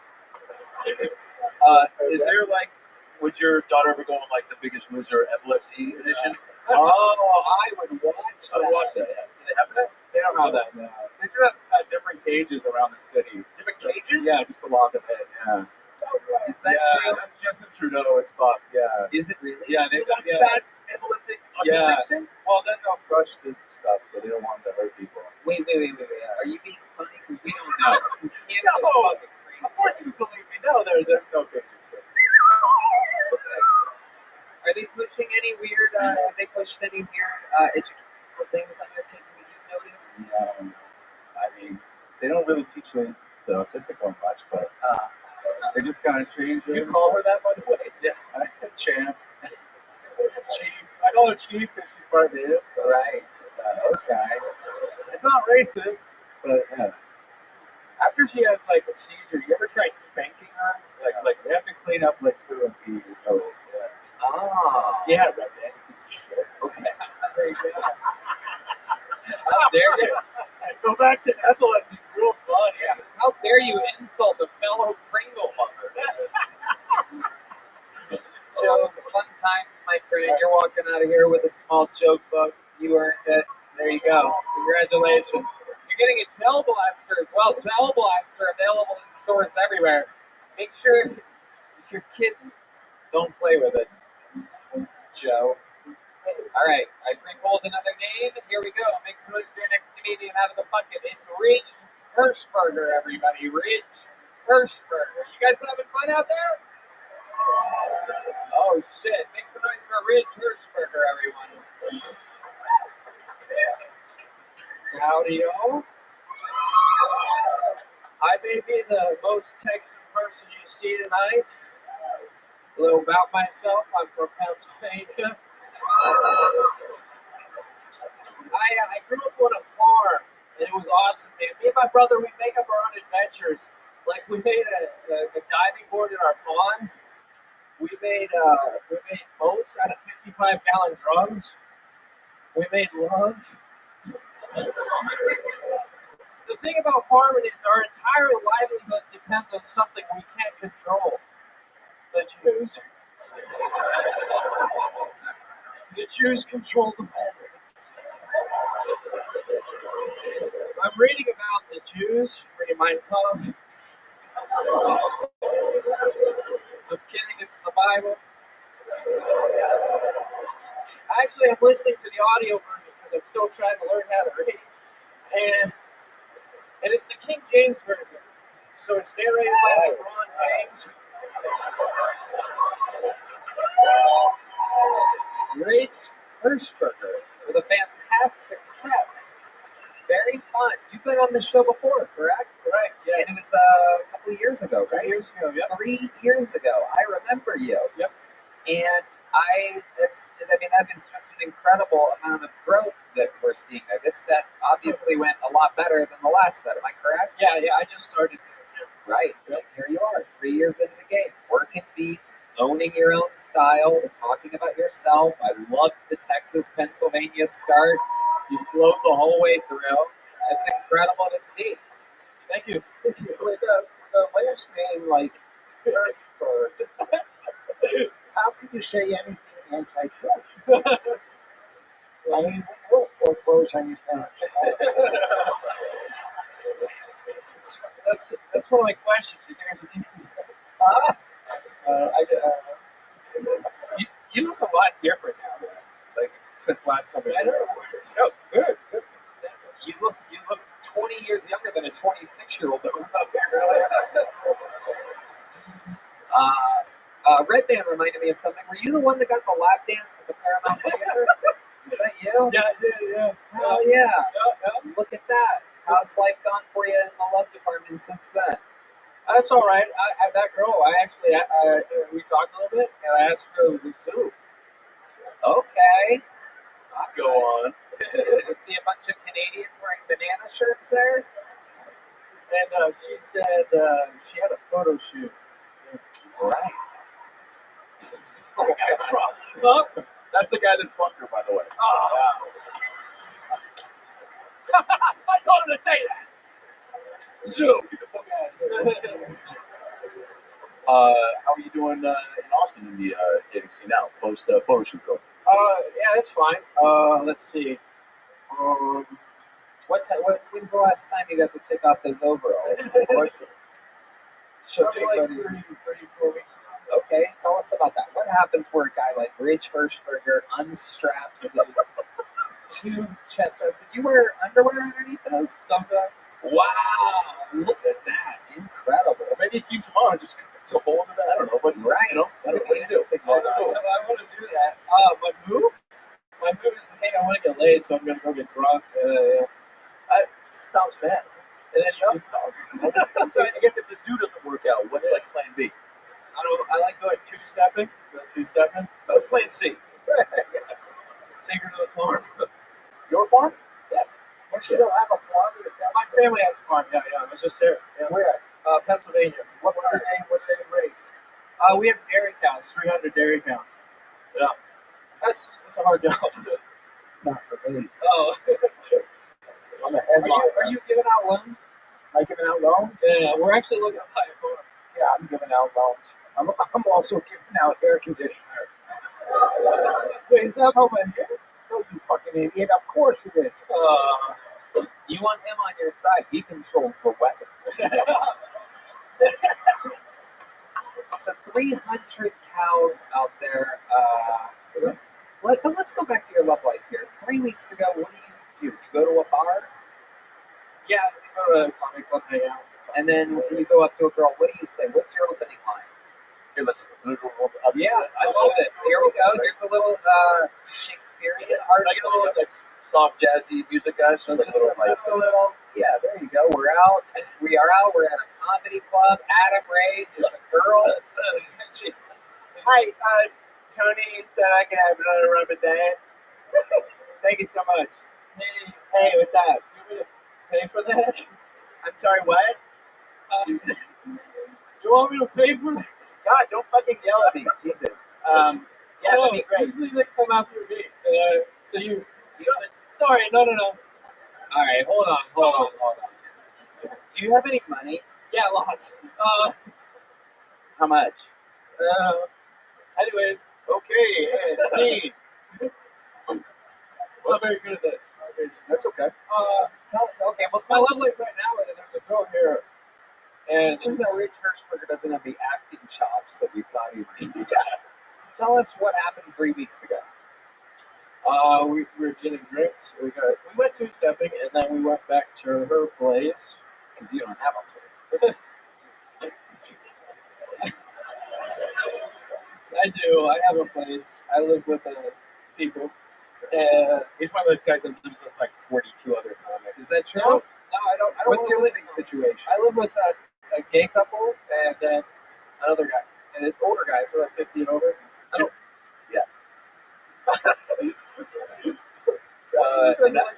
live with a gay couple and another guy? Yeah. Do you think the gay couple says that they live with a gay couple?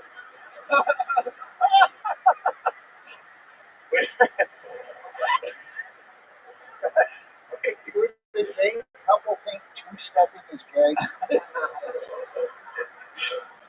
I haven't talked to them about it. I think it's cool. I like Another. you don't think we about two-stepping? No. They're more of a Tango type. Take it from me. I would never. Show us a little two-step. Yeah, let's see it. Can we play some two-step music?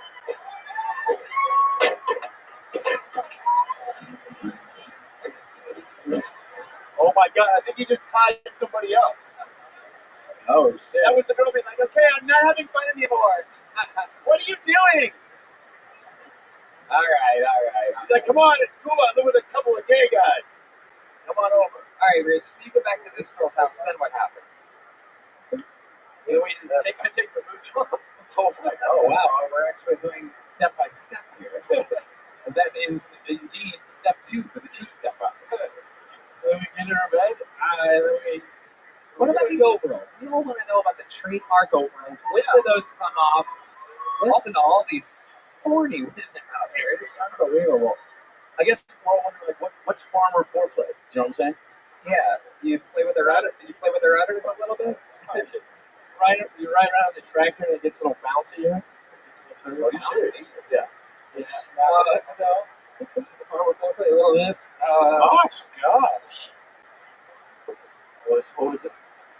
What was that?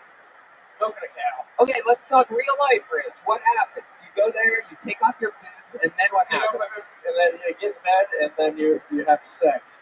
No. That's not the order of events. Your overalls are still on it. Yeah, you think you're. I don't think you Okay, so understand. it goes. I guess it would go boots, and then a hat, Okay, then what? then overalls. And then what? Sure. You still have your And then you go into Rick by then. your socks on? Oh no, I forgot. You son of a bitch. So isn't that supposed to make you last longer? Then?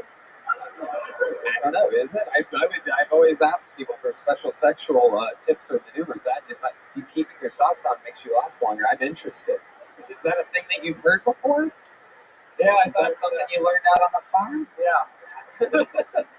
Yeah, I heard it from someone. Rich, I'm sorry. At what point do you tag in your roommates?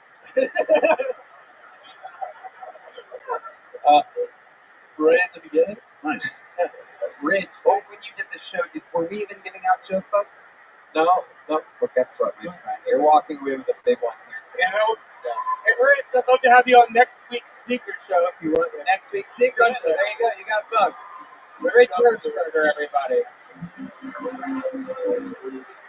All right. We're going to keep it moving along. This is definitely a new name because I would know if I had seen this name before. Make some noise for your next comedian out of the bucket. We're going to meet them all together. It's Tony Wellens, everybody. Tony Wellens. There goes a new Tony. On Kill Tony. Here he is. Tony Wellens, everyone. Make some noise for Tony. These people wait all day for this. Me and my girlfriend recently broke up. I was sad. She was a squirter. I had no idea. That's just what another guy told me. And psych, bitch, I be making that pussy pop, drop, and roll, motherfucker. I be in that pussy all night. God, I want to be black so bad.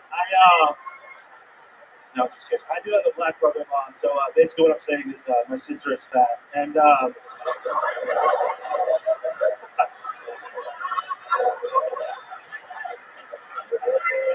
But no, it's cool dating new people, new experiences. Like I hooked up with a girl on nipple piercings.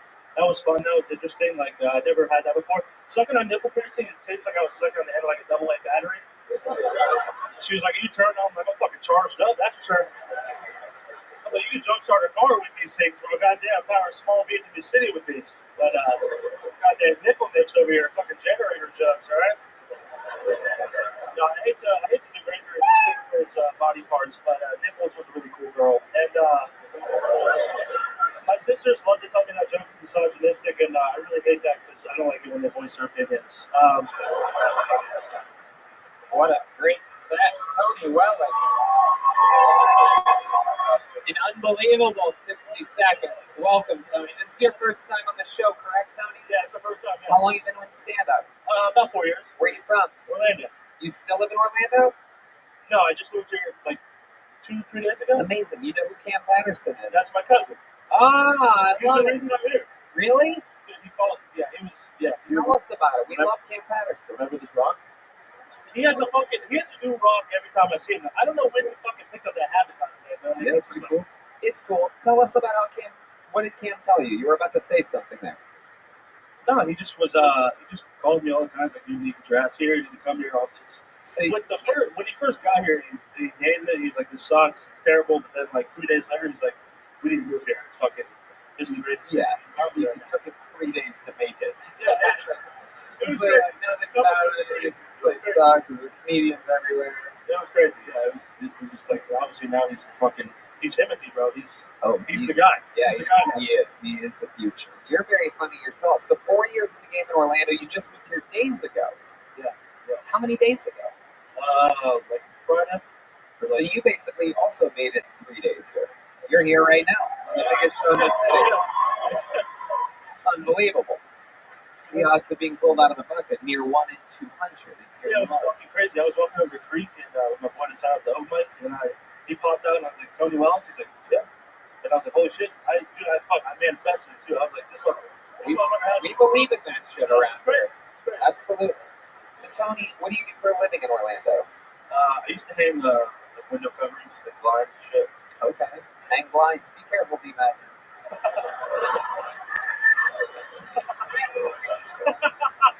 Oh, that's fucking brilliant. I'm trying to get Joe Rogan to invest in wires so that when I make a good joke, I float up in the air. Oh my god, that's a solid. I haven't asked him yet. It's been a week, but I'm going down. I'm going down. Joe. Shout out Tier Specialties. Fuck you, Tier Specialties. Fired me, but I'm still back. Oh wow, you just went back to the questions real quick, huh? Oh, sorry. I just wanted to say that. I was talking about my Tier Specialties. Okay, all right. Sorry. Wow. Okay, you really been holding on to the anger. You're talking about the blind hanging company? Yeah. Why'd they fire you? I just missed a day. Or just, No, that can't be it. What'd you do? I swear to God, I just missed a day. They didn't turn a blind eye to me. Thank you. No, they're good people. Fuck them, whatever. You had two really, really funny jokes. Thank you. But can you two-step? Can I two-step? No, the fat girl jokes. Oh shit. Oh, hey. Oh, he is Cam Patterson's cousin. I don't know what a two-step is. It's all that's pretty close. Yeah. Fresh off the boat. You throw the danks on? Yep. Yeah, absolutely. What do you do for fun, Tony Wellens? I shoot like man on the street videos. I like to work out. That's really just comedy. That's about it. What do you do on your man on the street videos? I get up with like funny characters and shit. I do like kind of have like a character that's like a black guy who like hits on women. Oh, we gotta see we this. have to see Yeah. this. Wait. Improv redemption. Yes. Can I play the girl with the scene again? Absolutely. Here we go. Show we have a little. the other guy. What's the scene? Jazz club. You're a black guy with a girl. Is that what it is? Yes. Yeah. Jazz club. Let's run it back. All right, here we go. Jazz club, little light music, not too loud, so that we can hear the actual voice. Here we go. Hey, another rum and diet. Redmond said I can put it. What's going on, Shawty? Hey, can I holler at you for a second? Oh, friend, another black guy. Hey, listen. Hey, Yeah, what's up? I just want to Hi, say, Ron. What's your name? I'm looking at you. I'm gonna call you McDonald's because I'm looking at you and I'm loving it, bitch. Okay? Hey, listen, bitch. Okay. And see. Wow, that was incredible. Great job. Wow, Great job. straight to an aggressive, unlubricated hand job. that. Oh, you saw that, huh? That's My space work is bad. How long have you been doing black voice for? Maybe since I was like 12. Wow. See, I grew up in the suburbs, bro. Every white kid in the suburbs wants to be black. It's like kind of like a fun thing. I like joke around, but it's like they listen to rap music. They think they're black, but they listen to rap music. Why they don't want to work? Keep on washing your hands. I don't know why I keep doing that. Sorry, it's just Keep on washing your hands. that's a Dutch on you said that's a black people shit. What else about you? What are some other? Oh shit! D Madness releasing the ash. That looked like with LeBron. He looked like LeBron James before a game. I'm kidding, D. Your hands are well moisturized. He's not laughing. I know. Goddamn right. We love you, D. Have you performed in Florida since you moved out here? Yeah. Yeah, bunch. Wait, no, since I moved out here? Yeah. I moved out here like 2 days ago. All right, motherfucker. I'm just trying to make small talk. Sorry. You should do black man voice back. Oh, hell no. Shut your ass up, bitch. Don't ever fucking talk to me again, motherfucker. Wow. Cam?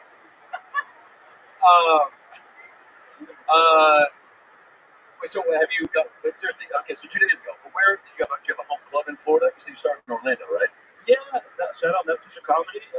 Me and Cam are always up in that spot. Like, in improv comes spots there too. You get to host or feature on there and all? Yeah, You do? yeah. I hosted maybe about like 3. They don't really show as much love as I want to for someone home. Well, now you're here. Let's talk about your living situation. What is it like here It's for fucking, you? here? Yeah. It's disgusting. How many gay couples do you live with? No gay couples, but I live with like 2 Asians. I've yet to meet them. And No comment. I don't even know about the Asian shit in there. The race shouldn't have anything to do with it. It's just, I got it off Facebook. Yeah, totally. No, we don't see it.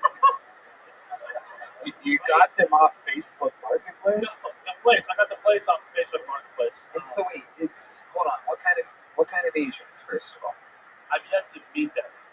Wait wait. But I know just by talking on the phone that bitch. Can you? You know, no, yeah, you have to. Dude, boys. Hold on, wait. Sorry. You don't need to do that. You don't need to do that. Sorry. As soon as I thought, I was like, don't say that. Here's the deal. If you think you can do black boys, that means you can do Asian boys. So Adam, you be him calling Facebook Marketplace. Can we get a little bit of Asian music? Hold on a second. Can I get a little? I've never requested this before. Before we start the scene, just a little bit of these. Perhaps you can put something up there. Oh, it's great. Red Band's. Can you give me a phone? Hold on. He's gonna get it. A professional musician. All right, so we're Tony, right? We're no longer in a jazz club. You're Tony Wellens calling Facebook Marketplace. You have a phone ringing thing, sound effect here. We got that. I know we got that.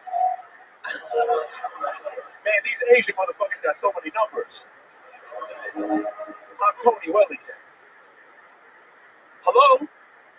Hello.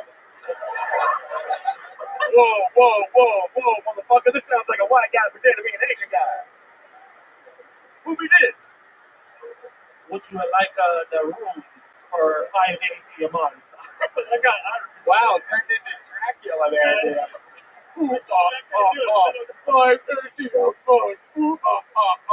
fuck you. I tried my best.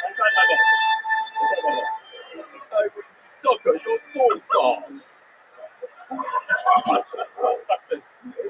You came in hot with the hero. I know, but that's... You went full Hotel Transylvania. Yeah. I know. You say hello, then you say goodbye.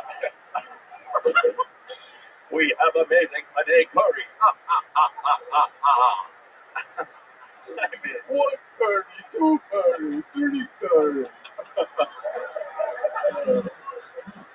How many rooms do you want? All right. So, how have you not seen them yet if you live with them? Are they perhaps wearing ninja suits on the ceiling? I did meet one that I thought moved out, but he lives, like, someone's living in the living room, and then there's somebody living in the other room. Wait, do you live with Hans Kim? Yes. Are you sure they're not hiding behind, like, bushes or something in the house? Dude, no, every time I go in there, there's nobody there, but I can hear them. I've yet to come, like, at night, I'll hear them talking and, around it. What are they saying? What does it sound like? What does it sound like? What does it sound like through the walls? Through the walls. Come on. Hey, ready? I'll be you thinking. I'll be your inner monologue, and you be them talking. Ready? Yeah. Here we go. Man, what the fuck are these Asians talking about right now? Man, I'm just trying to be Tony Wellington in my apartment. Let me put my ear to the wall real quick.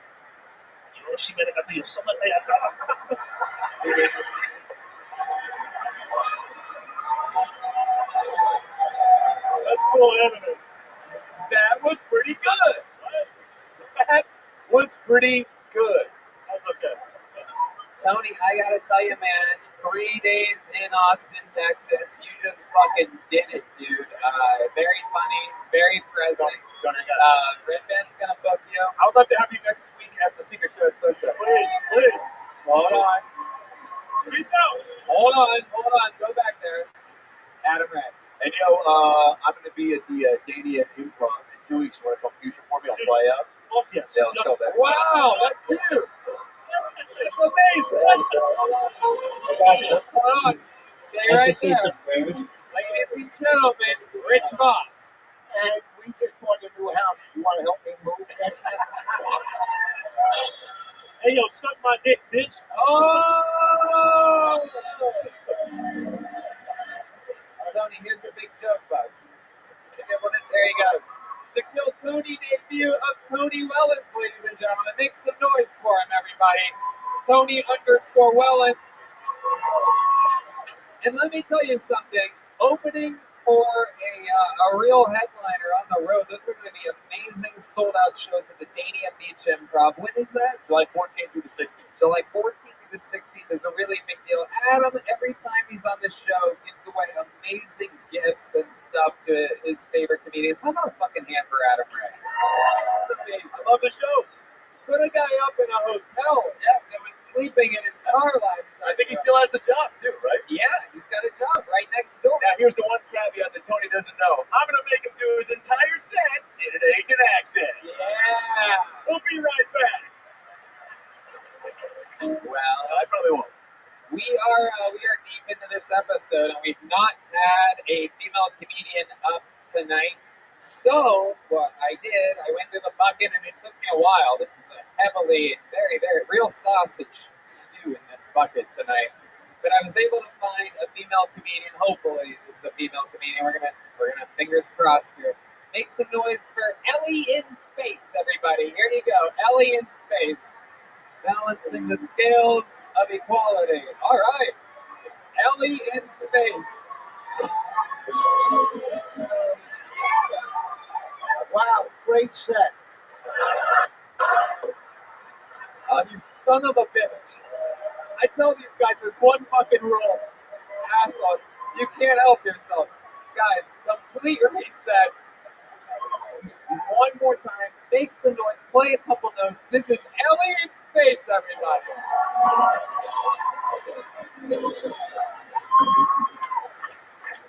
Hey guys, so I hate the phrase break a leg. I moved here a few months ago and I did exactly that. I actually broke my femur, had to have surgery, put a rod in my leg, and then my felon boyfriend dumped me. He said that he'd never date a disabled girl. You know who would? The internet. I put photos of me in a walker and people were sipping left and right. I had no idea that my rod gives you a rod in your pants. But yeah, we broke up, and you know, I had a handicap too with him. I didn't mind that he was a felon, but he had a tattoo of his ex's face on his stomach. So every time he fucked, it was like a threesome I didn't want to be in. Anyway, I hope he's not watching this, but I do hope that I've broken a leg here on Kill Tony. I'm daring you to stand up, I should say. There you go. Ellie in space, everybody. Wow. This is like if Woody gave guys Woodies. This is incredible. I love it. Ellie in space. How long have you been doing stand-up? This is like my 10th time. 10th time ever. Were all of these other times in Austin? Most of them, yeah. I moved here February. You're used to be in the news industry for 7 or 8 years. Wait, what? How did you know this? Wait, what did you know this? Okay, stop being fucking creepy and answer the question. Jesus. Oh, I'm a psychic genius. No, I saw a video of you that you interview people. How did you see this video right now? It's like a Reddit thing, I think. Is this true? Reddit. Like it was on YouTube. Is he correct? I'm a full-time YouTuber now. I quit my job in TV news to be a full-time YouTuber. How do you find this random stupid shit like that when you have so much work that you take Toilet. until Sunday afternoon to do? Toilet in the iPhone, man. This guy waits until Monday morning to edit Kill Tony episodes. Meanwhile, he's looking at dumbass videos of Ellie in space. Hey, I guess I have reach on the internet. It's working. Were you in the morning news? I was more of the late night news, so the really depressing shit. Yeah. Like, how did you know that part? I saw a video of her, and How many videos did you see of her? Just one, and she interviewed people trying to go up on Kill Tony. Oh, hell yeah. And then I was like, who is this girl? And I went on her Instagram, and it shows that she used to be on the news. And I just happened to look at it like last night when I was on the toilet. It's a Well, that must have been a long viewing. Yeah, so, shit, we sit out there for hours. We gotta do something. How long have you been signing up for the show? This is my 3rd time's a charm. This is literally my 3rd week in a row, and I almost fainted when I got picked. Incredible. Do you have epilepsy?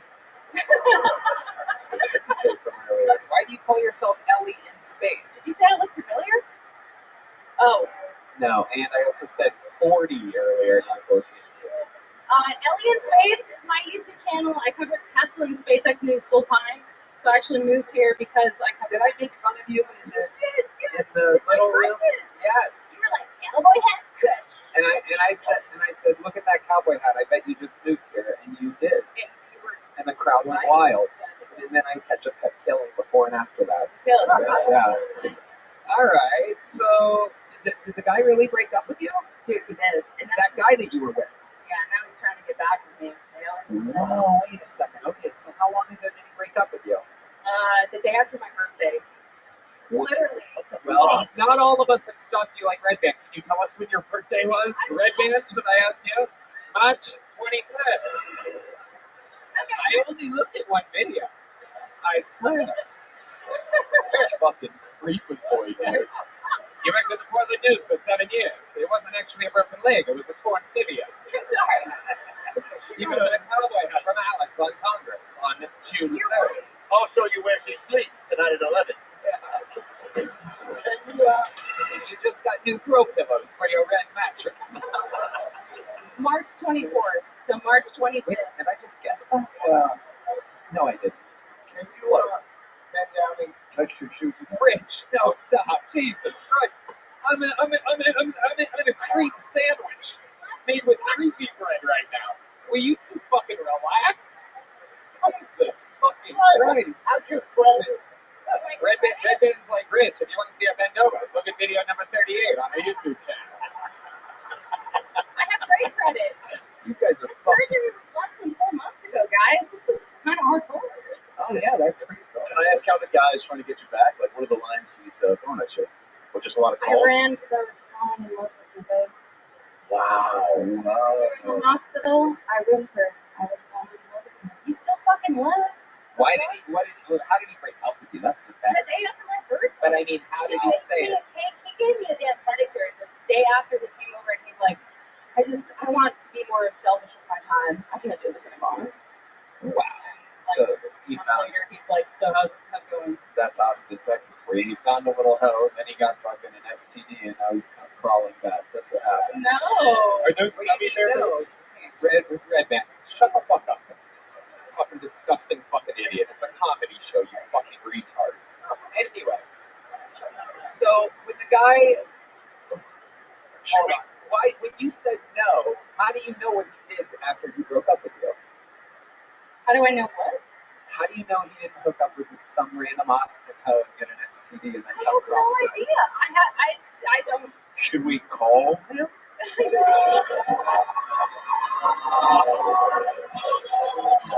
We have a phone unlocker handy right now. Are you guys chanting Cherry right now? This fucking place is crazy. Did the Australians start this chant? Dude. When you say dude, hold on. Ellie in space over here. When you say dude, why do you look so concerned right now? Oh, what is this? Do you have your phone on you? We have it in the back. Can you bring it up? Oh, we got it right here. Not for real. Yes, we are. I want to talk about my channel or something. No, not at all. Not for a fucking second.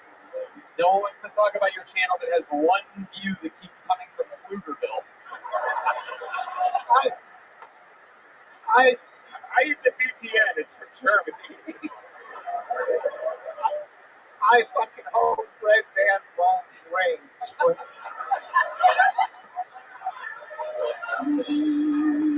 So does Red Band.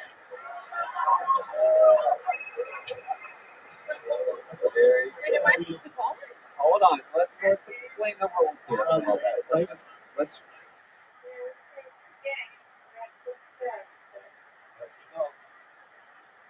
Are you ready to play?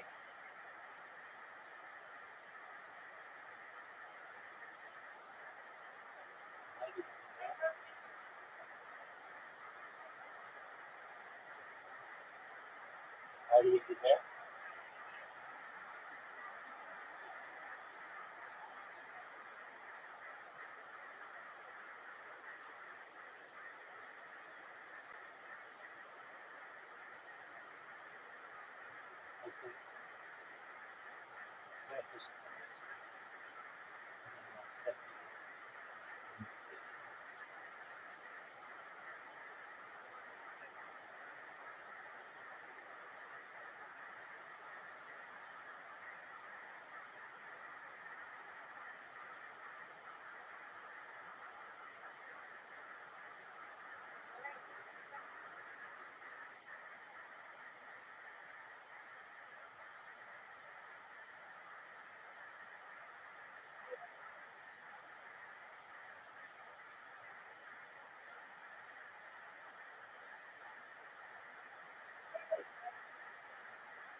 Oh, good.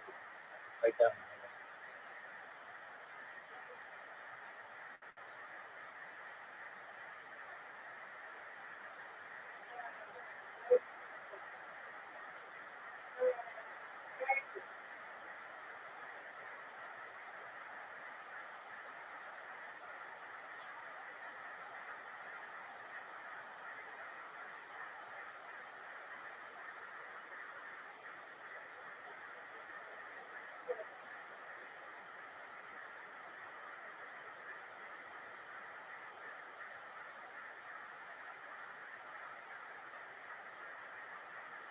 Get it. Oh, what a great pickup. We got the split.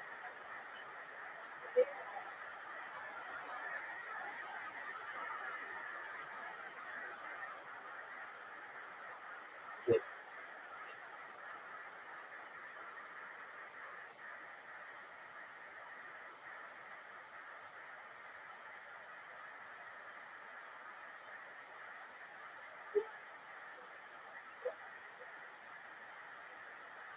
good job.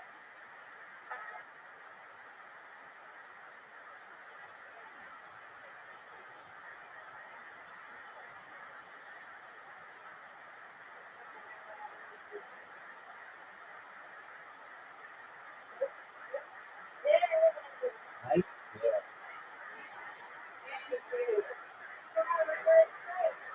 Get it. Nope. Looks like you got me, Mr. Aquarius. Get it. Oh, man. Oh, you got me by one. Good job. All right, that's good. I'm going to get it. Even I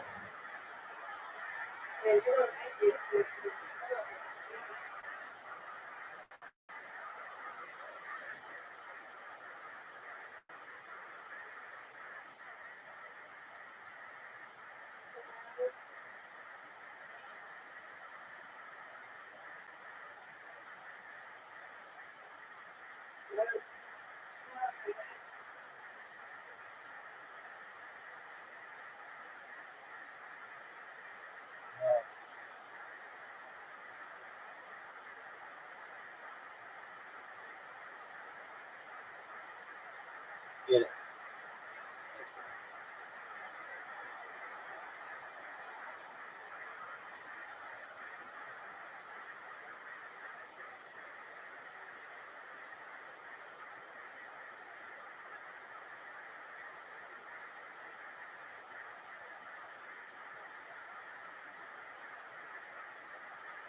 Get it.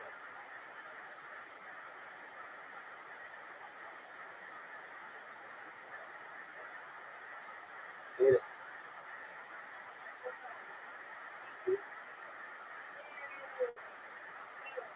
Right. No.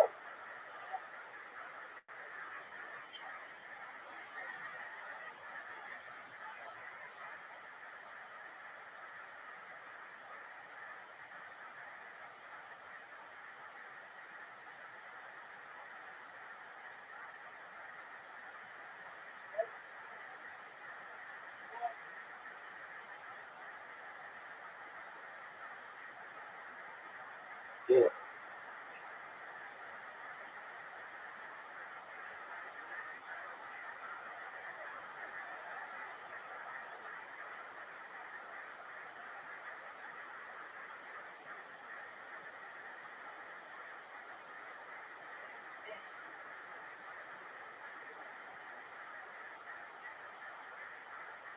Oh, good strike.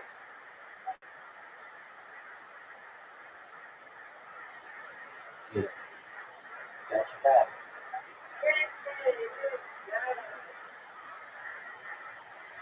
Final frame. Get it.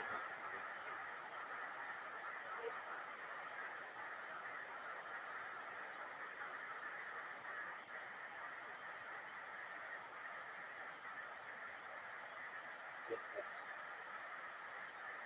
Got it. Perfect. It's you.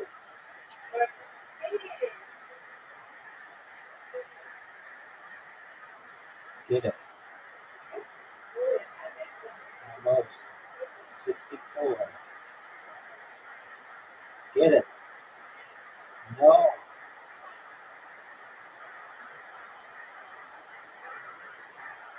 Get it. Whoa.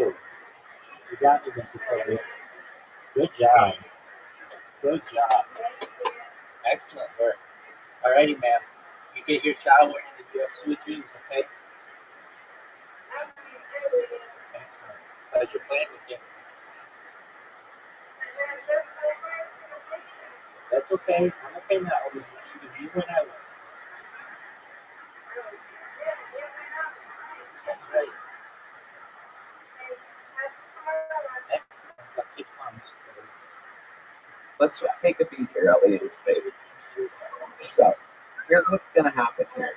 When I say go, you hit his contact, you hit the call button, you put it on speakerphone, and then you take the bottom of the phone and you put it directly against the microphone, and then I will speak for you.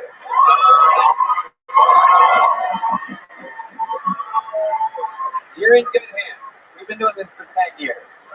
It's not the beginning of our YouTube channel, Ellie. All right. You ready? I was born ready. Dude. This is bad. No, that's it. That's it. What's his name?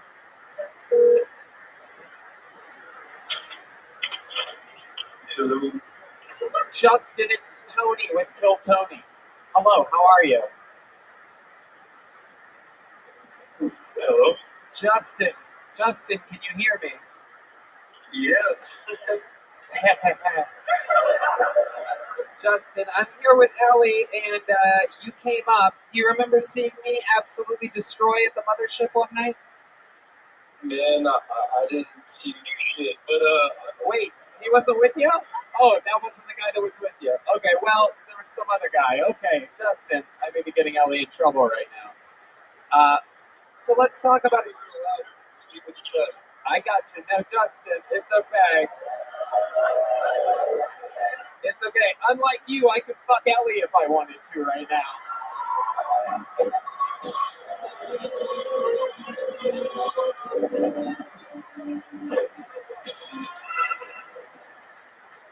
So Justin, we're here and I'm trying to talk Ellie into getting back with you. We know that you want Ellie back. She looks absolutely stunning. You're missing out on an incredible opportunity here. We're hoping that you will give it one more pitch here in front of over 1 million viewers around the globe. Can you tell Ellie how badly you want her back right now? Speak with your chest.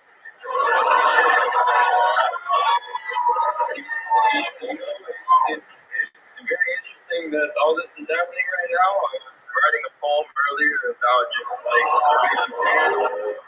and like the things we share in common, and it feels like we're partners, but and then there's just that empty void of feeling alone, and I got my other girls, and I feel like it sucks to be single. Like I want to be with this chick, and she doesn't want it. It sucks.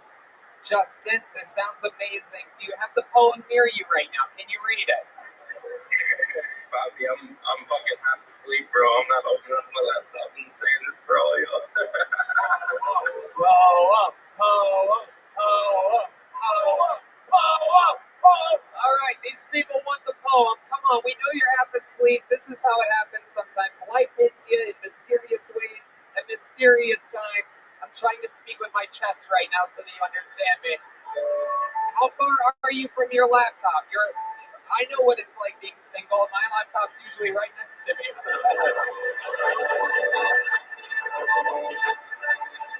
How far is your laptop, Justin? Damn it, Tony. You're really something else.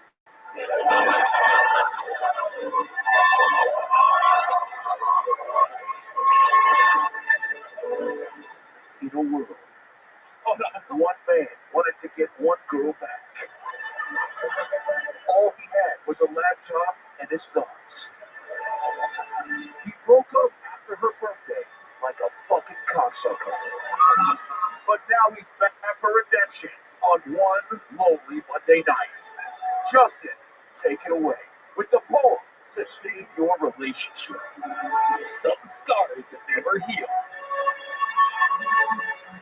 This summer, we present Break a Leg. Alright, let's lower the emotional strings. Justin, do you have the poem near you? No, I live on like the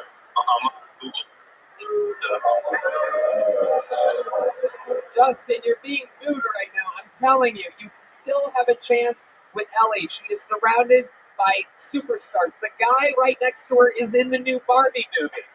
He has an unbelievable podcast called About Last Night. She's also only feet away from richboss.com, whose new special is coming out in mere months. She's sitting in front of 5 touring musicians. 2 of them are blind black men. I can smell her sweetness.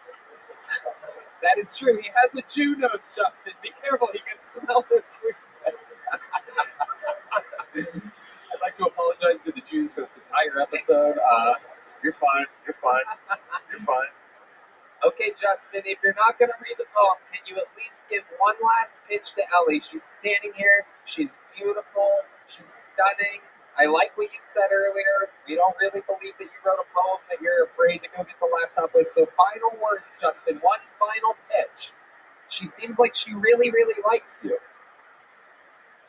Yeah, I mean, you know, you run around and you're seeing all these people, and I hope you can see how much different I am with you, and you know, just the quality time we have together. It seems like we can always just be in the moment. It seems like everything we do is sincere. I mean, there's not too many people that I can just go around and dance with, go work out with, eat food with, just being silent and paint with, and all those things are really beautiful. It's hard to find that. I think I got a real partner with you. So I hope you appreciate that. Wow, that's a good one. You got the crowd back on your side. Oh, wait, no, it's a little bit split. The angry center of the room is turning against you, Justin. Oh, this is real life chaos here. Mercedes is saying no, her vote counts for 30 people, or 30 normal humans. Wait, there's a man now starting a kick him out chant. Okay, everybody relax. The Saudi Arabian is actually bending over this time. This is incredible. This is incredible. I mean, at a 90-degree angle, by the way, that is incredible. It looks like he's trying to get into the Boston Marathon right now. That's unbelievable. Ellie, let me ask you, while Justin's there and listening, how did that pitch make you feel? You get to talk to a lot of Austin guys. There's a lot of guys, Texas oil money. You're next to superstars and artists and a bunch of other fucking horny tourists. How does Justin's pitch to you make you feel? I just told him that I need time because you already you ran away when you started feeling things for me. He ran away from his feelings. A day after your birthday. Now that's food for thought.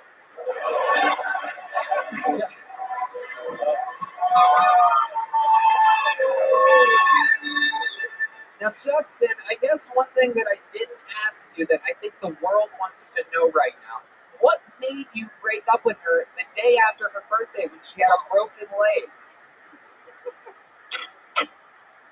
Yeah, man, I just had a lot of anxiety building up. You know, I'm kind of like, I'm not used to being out. I don't know if she told you, but Shut the fuck up. I'm sorry, Justin. I was telling some idiot, shut the fuck up, not you. Keep going. What he meant was thanks for coming on. Get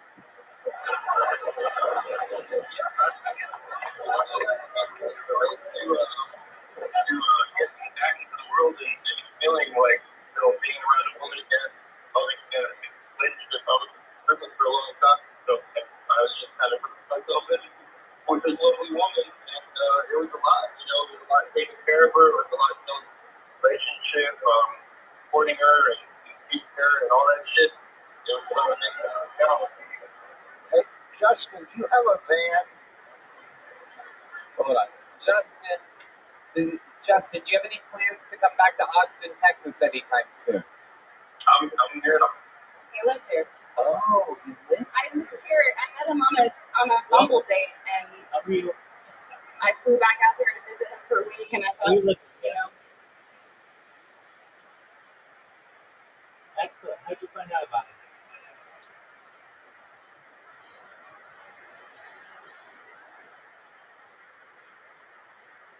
Oh yeah, excellent. So you found me from your job. Yeah, do you mind if I tell you about myself?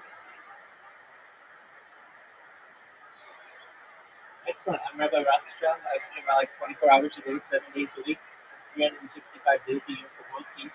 I've been doing so now for more than 3.5 years. I have more data archived on the internet than any person in global history. It's like a real life treatment show. Have you ever seen the movie The Treatment Show? Excellent. Well, it's very similar. Essentially, the only difference is I know that it's happening in my consent. I talk about some things that are normally discussed in society, things like ending world hunger through the use of technology such as agricultural drones, floating greenhouses, saltwater greenhouses, hydroponics, vertical farming, cloud seeding, help end world thirst through the mass adoption of desalination technology, essentially pumping earth seawater onto land to make it drinkable. I'm an advocate for one peace. I'm an advocate to end world hunger and end world thirst. Other things that I talk about are anti-gravity, antimatter, futurism, passing on my truck, passing on my technology, just really advanced that I know about. How's that sound? Excellent.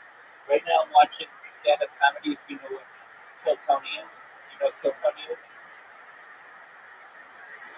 Excellent. So just chilling, enjoying Kill Tony. Feel free to enjoy it, my friend.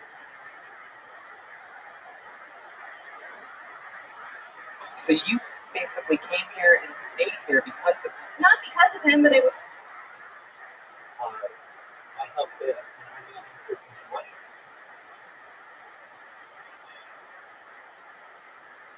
Yeah.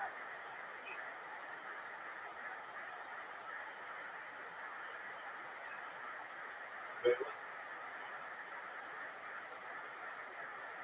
So if you're that other guy, that's what?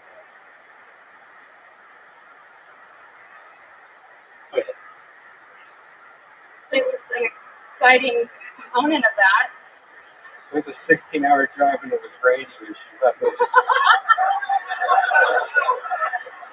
was actually misty. Is this real from your YouTube channel? I don't know, dude. How deep did you go?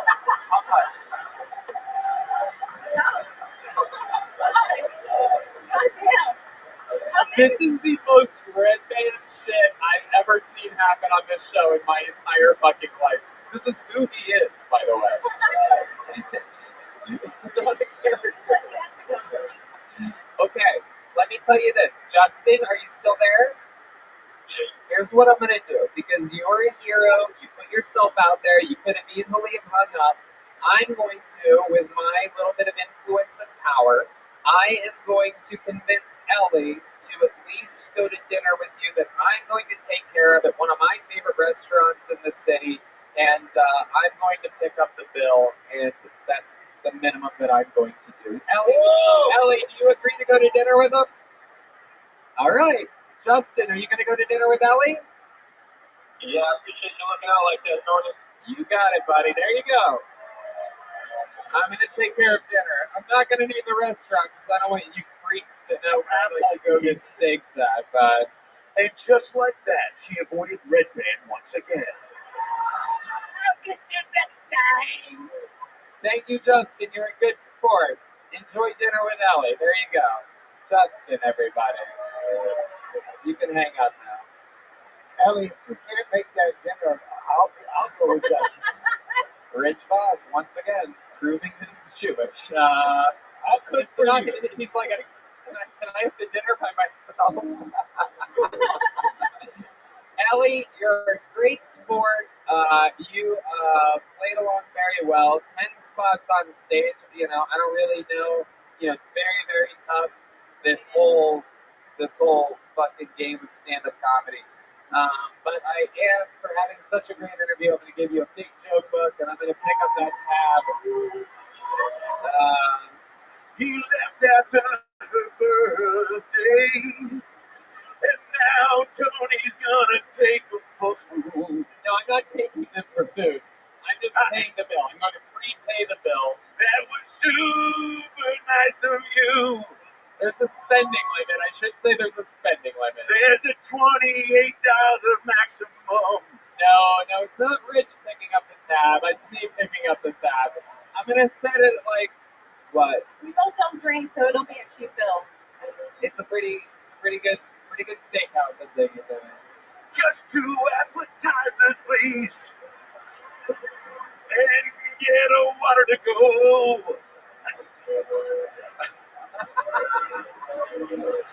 Otherwise, if you don't put out, he's gonna leave on your birthday again. And break the other leg. Congratulations. Oh, and What's up?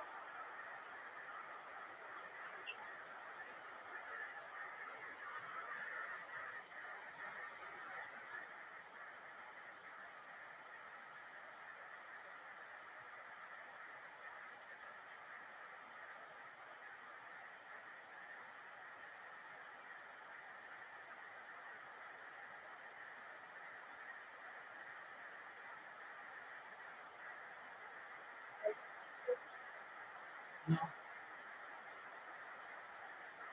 That was your question?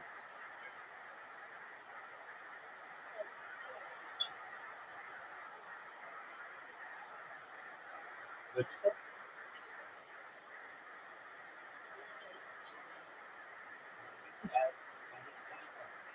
Doesn't mean I can answer.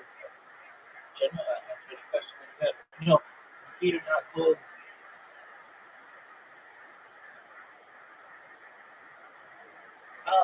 I mean, they're fine. They're not hot, but they're not super cold either. If they were to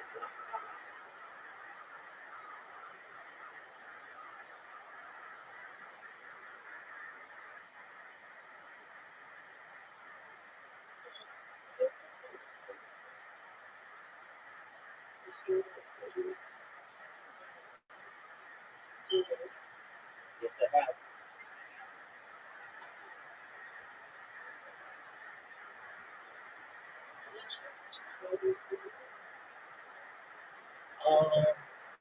They're mama bear. Well, I guess that's not how you make it. It's like not too cold, not too hot, but just right. They're a little colder than my body because they're like an extremity and they're not, moving around too much. But I don't know. I like stretching things. And that keeps them warm. Sometimes I put them under the blanket. Does that answer your question in terms of Goldilocks?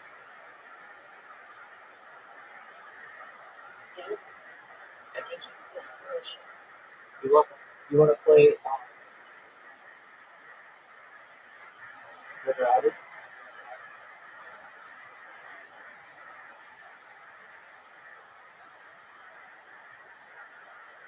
Yeah.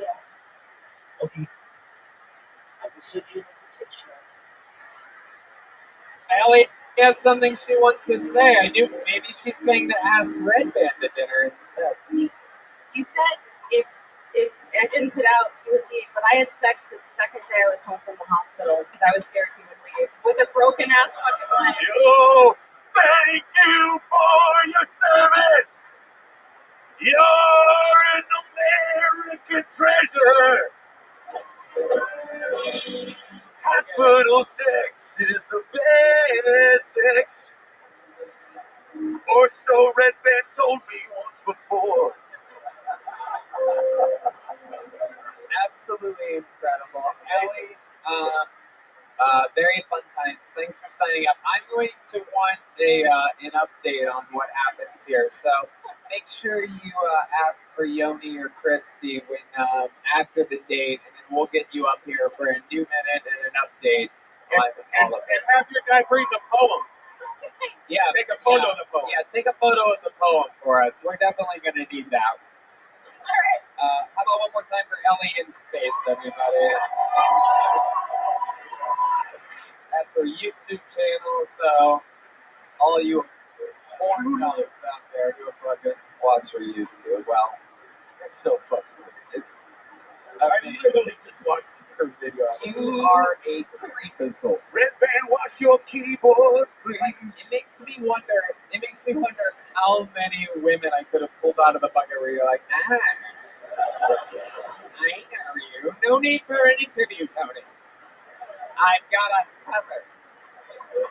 There's only one way to end an episode like this, ladies and gentlemen. I almost forgot how exciting our ribbons on our gifts here on Kill Tony are. Ladies and gentlemen, your final comedian of the night has the all-time record for appearances on Kill Tony. The all-time record for most 2 minutes. He is the only living member of the Kill Tony Hall of Fame. Make some noise for the Memphis Strangler, the Big Red Machine, the Vanilla Gorilla, William Montgomery, everybody!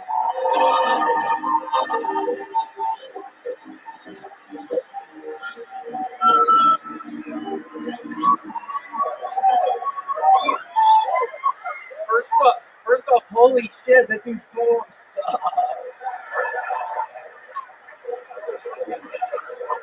Okay, since it's July 4th tomorrow, I'd like to just do the Pledge of Allegiance. I pledge allegiance to Red Band's mom, even if I can't always get a hold of her.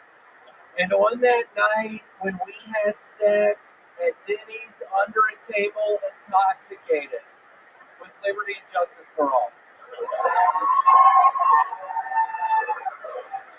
It took me like 5 hours comparing it with the actual fucking Pledge of Allegiance.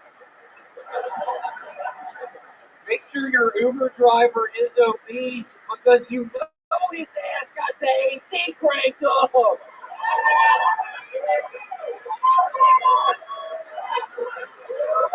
And it's been hot as shit.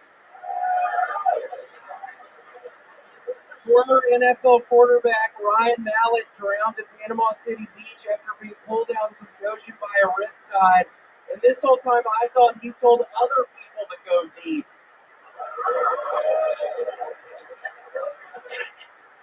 The Supreme Court just ended affirmative action, which really sucks because I was so close to playing in the NBA. Y'all know I was going to be playing for the Dallas Mavericks. I love Mark Cuban. Okay, that's my time. The great, the powerful, the Big Red Machine, William Lights Out Montgomery. How do you feel about that set, William? Felt pretty good, but Tony, all I honestly can feel right now is I have the worst hemorrhoid. I swear to God, it's like the size of a golf ball in my butthole. I spread my cheeks earlier in the mirror in the bathroom finally to just see what I was working with. And I swear to God, it looked just like an open predator's mouth.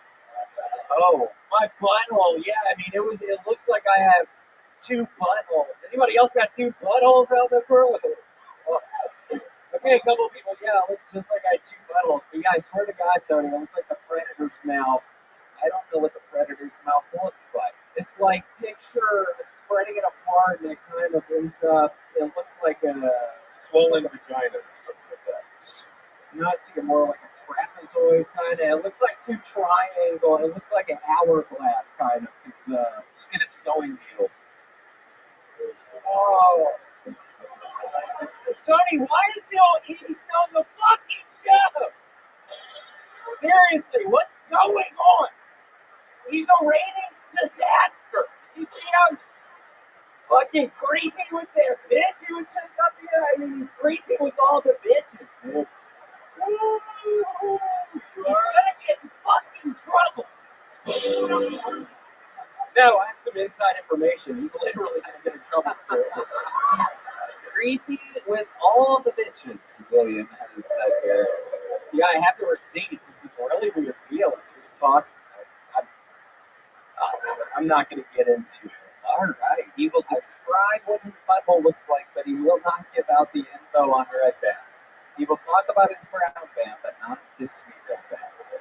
Don't call out your mom right now. Oh my goodness. Huh? Wow.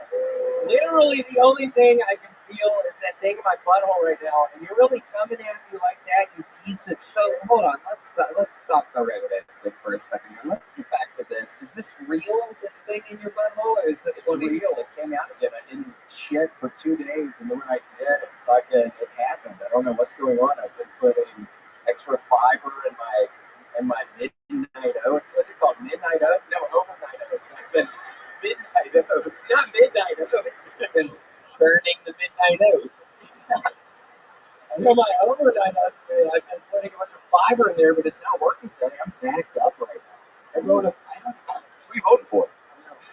You know, Small talk. yeah. RFK! Wow. A lot of chants here tonight. How do you, have you had a hemorrhoid before? Yes, I had one or two this past year. My goodness. I wrote you a poem about it. What is it? Fuck off.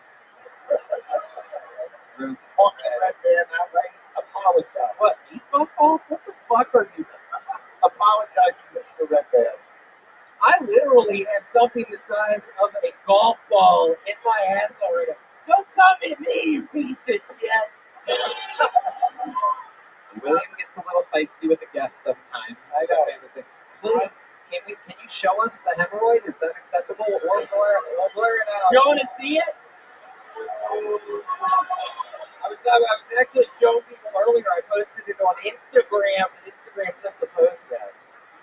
Oh. Wow. Yeah. It's just violated community guidelines? Community guidelines. That's what they hit you with. Oh my goodness. Wow. This is incredible. So how does a hemorrhoid, what do you have to do now? You just wait it out? I don't know anything about this. Yeah, I'm waiting it out. It's getting better, and then I ate a couple of boxes of macaroni and cheese the other night. Craft brand. Really? Yeah, and then I think that is what stopped me up. But yeah, I mean, it got better, now it's worse. You ate 2 boxes of macaroni and cheese in one sitting? Yes, I've been doing a bunch of sit-ups. I've started doing a bunch of sit-ups recently, and it just makes me so hungry. So you did a bunch of sit-ups, and then you ate 2 boxes of Kraft macaroni. 2 boxes of Kraft, and I started making my midnight. Oh shit. Oh, I think that was a movie we did one time. It was. Yeah. what was Midnight Oats about, Adam? Gotcha. Can we get some cinematic music? He's got it. I think that was actually the thing about Red Band kind of hitting on these 15-year-old girls on the internet. All right, William. Adam is going to describe the movie then. This summer, one man, one hemorrhoid, 2 boxes of Kraft mac and cheese. I'm on tonight. He had worked up the appetite of a lifetime doing 16 sit-ups. Made it to 16, trying to get to 20 next. What? He had a goal to play for Mark Cuban and the Dallas Mavericks. But that could only be achieved if he could get his midnight oats ready before 6 a.m. It's impossible. I make them at 8 a.m. So shit. He had a hemorrhoid the size of Red Band's search history in his asshole. And there was only one way to get it out. The jaws of life. He called his gay friend Brad the jaws of life. He literally sucked out my last hemorrhoid. This film has not yet been rated. Charlize Theron, Ben Kingsley, and introducing fucking Tilda Swinton as the jaws of life. featuring Robin Williams. Oh my God. As Tilda Swinton. Robin Williams is Tilda Swinton. And Hans Kim as the Asian neighbor who couldn't believe the size of that hemorrhoid. He couldn't believe it. The night he saw it. Yeah, but what did Hans Kim say when he saw the hemorrhoid, William? Holy shit! That's a big ass hemorrhoid.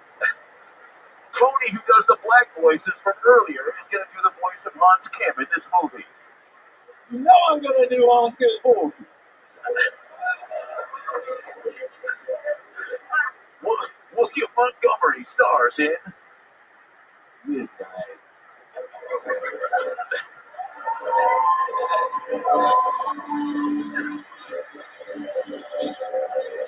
I have no idea. I have no idea how this show is so successful. It blows my mind. I was hoping we could call Justin back and get him to do a Tilda Swinton impression. All right, that was great. Come on, man. I'm half asleep right now. Who the fuck is Tilda Swinton?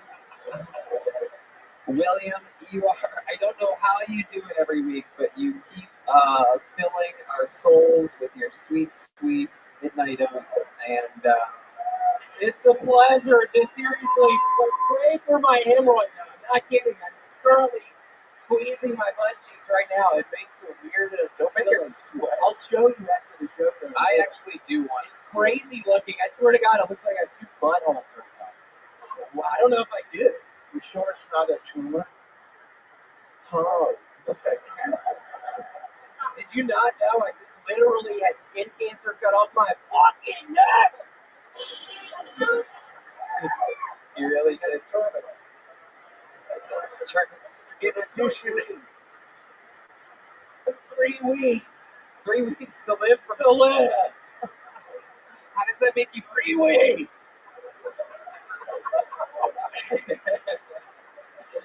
They gave you 3 weeks to live with skin cancer? 3 weeks to live. You told me last week that they took it off. Yeah, they took it off, but what they found didn't look good.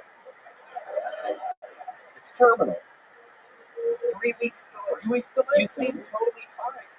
I've been making my peace. Slowly but surely, I've been making my midnight oats, making my peace. I've been calling people on the phone. Who have you been calling? My old gym teacher, Coach Rogers. I mean, Coach Rogers and I used to fucking beat people up in the locker room. So yeah, Coach Rogers. I mean, he was the first person I called. This is incredible to find out that you have 3 weeks to live. You were the first. It's sad, Tony. Hey, with Coach Rogers on the line, he has something he wants to say. Hey, Will, this is Coach Rogers. I'm in the middle of the big game. What's happening? You're not eating mac and cheese with that big hemorrhoid, are you? Coach, I am, and Coach Rogers, I know we haven't spoken in a while, but Yeah, well, you hit me up on Facebook Messenger from time to time. Sorry I don't respond. man, that wasn't me. My bad. I don't have a good diagnosis. I mean, it's a hard. I have 3 weeks left. Sorry, it's a 7-minute stretch. Oh, Coach, idiot! That's baseball shit. Sorry, it's baseball football. Wait, what's going on with diagnosis? What are you talking about? I'm in a bowling alley. You're in a who? A bowling alley. I can't hear you. We're playing boxing now. Sorry, I work at a YMCA. I should have mentioned that. Still work at the YMCA? Yeah, it's been a tough year. I got COVID.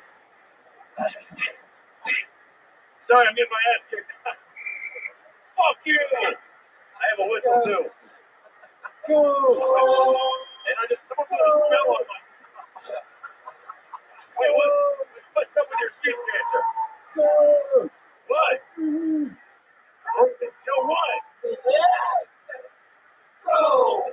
Yeah, what is going on? It's the wave, William. I'm in a drive-by with you. Sorry, 1 second. Okay, sorry, what's up? Yeah, it's 3 weeks left to live. Perfect timing.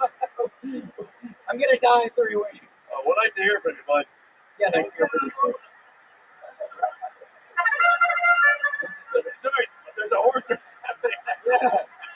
I'm a Churchill too. I put $60 on William's skin cancer. Shiver me timbers. Well, you would have made 120. Another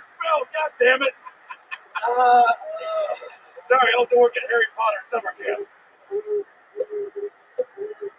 Now there's some owls going by. And that was Red Band coming to a YouTube video of a news reporter.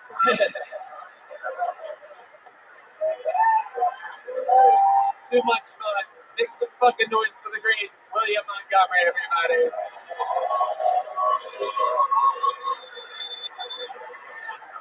And how about one more time for the amazing Adam Ray and Rich Voss, everyone. I mean, I knew we were going to have fucking fun tonight.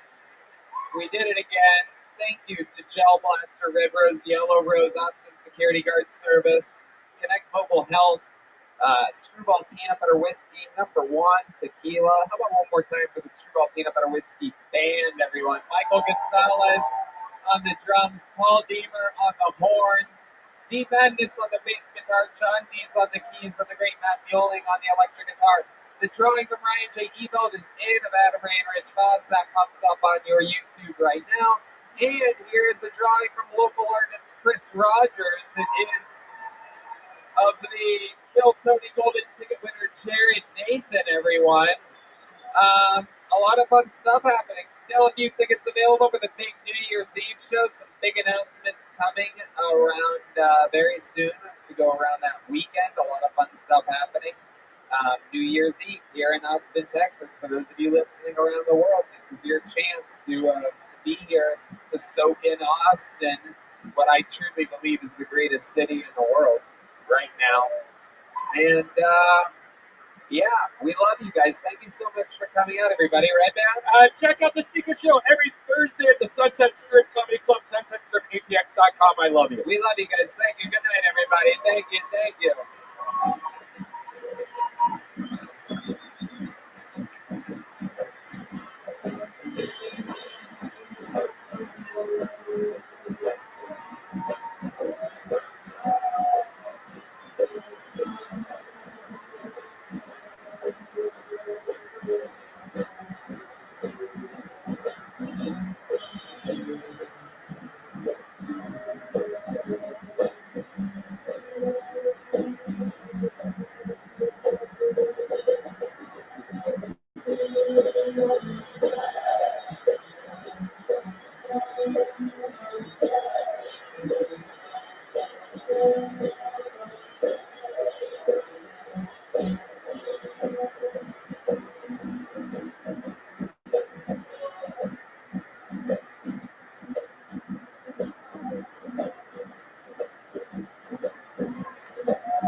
Hey, y'all, we're at 75% of the tickets sold for the HEB Center New Year's Eve, Austin, Texas. A lot of shows happening that weekend. Come visit Austin, Texas, the live music capital of the world and the new comedy capital of the world. New Year's Eve, HEB Center. Last chance for tickets, Ticketmaster.com.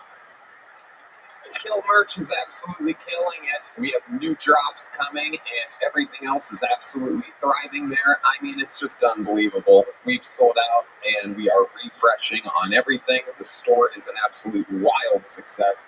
From stickers to tickers to old American pickers. Lord only knows what you will find at killmerch.com right now. Yes, and I'm the shit that will break your neck. We got you all in check. I said, raise your fucking hands and no disrespect. We got you all in check. Yes, I got the lyrics and that is no tech. We got you all in check. Raise your fucking hands and no disrespect. We got you all in check.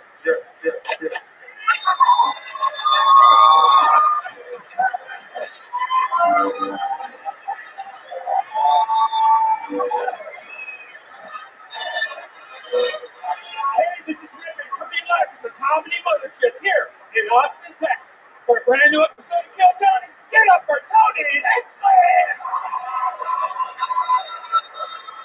Who's ready to fuck some shit up tonight, huh? Yippee, Mr. Red Band, everybody. This is it. You're at the #1 live podcast in the motherfucking world.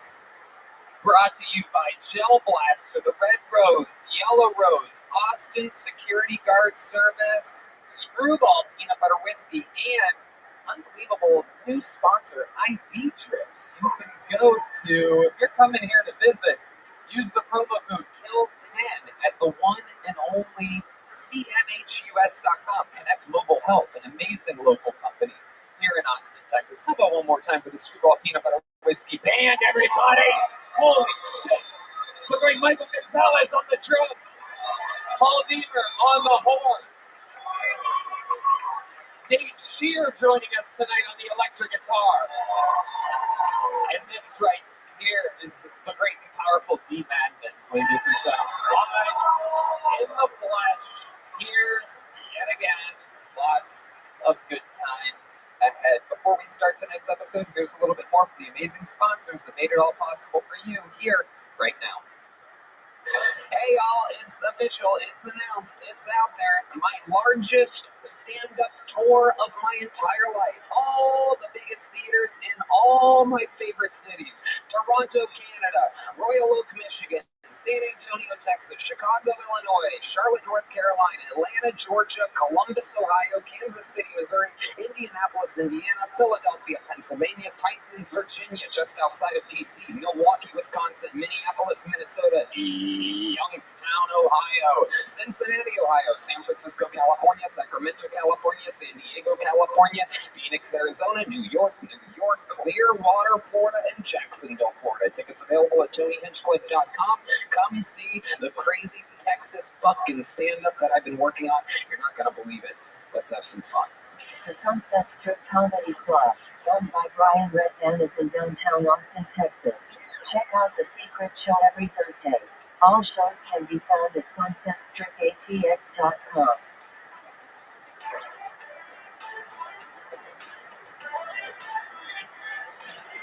Hey y'all, if you're hiring, you know that it's incredibly hard to attract top talent, and with the current labor market conditions, it's even harder than ever.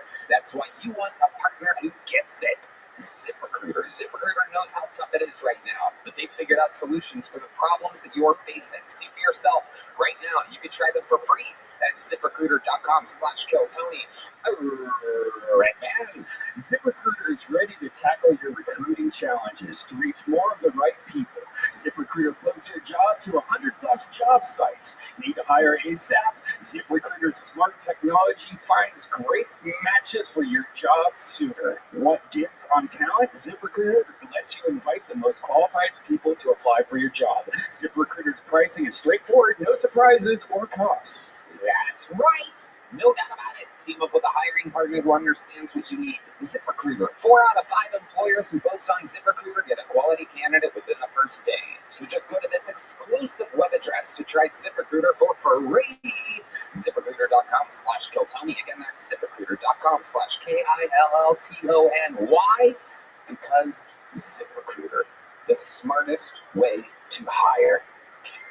Hey everybody, this summer HelloFresh can help you be well and eat well with recipes like delicious balsamic rosemary chicken, which I recently enjoyed.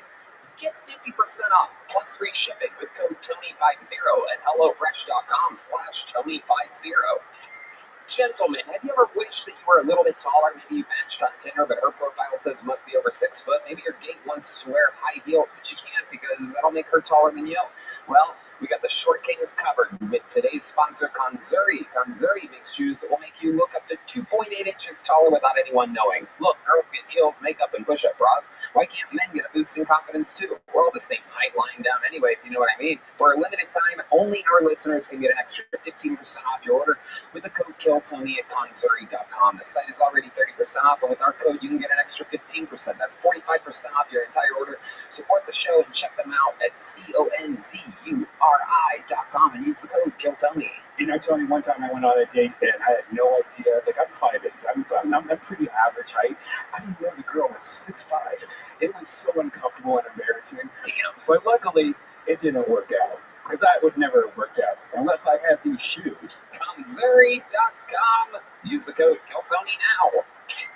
Did you know that there is one phase of sleep that almost everyone fails to get enough of? And this one phase of sleep is responsible for most of your body's daily rejuvenation, repair, controlling hunger, weight loss, hormones, boosting energy, and much more. I'm talking about deep sleep. And if you don't get enough, you'll probably always struggle with cravings, slow metabolism, premature aging, or even worse conditions. Why don't most people get enough of this number one most important phase of sleep? A big reason is magnesium deficiency, because over 80% of the population is deficient in magnesium. Red Band, you know all about this. Yeah, because magnesium increases GABA, G-A-B-A, which encourages relaxation on a cellular level, which is critical for sleep. Magnesium also plays a key role in regulating your body's stress response system. Those with magnesium deficiencies will usually have higher anxiety and stress levels, which negatively impacts sleep as well. Now, before you go out and buy magnesium supplements, it's important to understand that most products out there only have 1 to 2 forms of magnesium. The reality is your body needs all 7 forms of essential sleep minerals. That's why we recommend Magnesium Breakthrough. Magnesium Breakthrough contains all 7 of those magnesiums, designed to help calm your mind and body and help you fall asleep, stay asleep, and wake up refreshed. The deep sleep benefits are really noticeable. Visit magbreakthrough.com/KILLTONY in order now. Use the promo code TONY because there's always amazing gifts with purchase. That's why I always love shopping at Bio Optimizers. Now go to magbreakthrough.com/KILLTONY to get your Magnesium Breakthrough and to find out this month's gift with purchase. Thank you. You guys ready to start tonight's episode? You guys can do fucking better than that. You guys ready to start the show? Tonight's guest is most likely your favorite comedian's favorite fucking comedian. 16 years ago when I started at the store, I hung out late night, the very first night I was ever there, and watched this man perform for an hour and a half, 2 hours, 3 hours. And then I did the same thing the next night, the next night, the next night, the next night, the next night, for a decade and a fucking half, basically. This is the guy that actually closes every real show at the Comedy Store. All the other kings of late night, those are interim champions. This is the actual guy who closed every show in the original. He's the creator of the funniest movie of all time. I double dog dare you to watch it or watch it again. Windy City Heat. He's the host of the Big Three podcast. Make some noise for Comedy Store legend and one of our favorite guests and favorite friends of the show. Give him a big Austin, Texas welcome. His first time here in the Fat Man of the Mothership. The great and powerful Don Barris, everybody. Let's go. Come on. You guys get it better than that.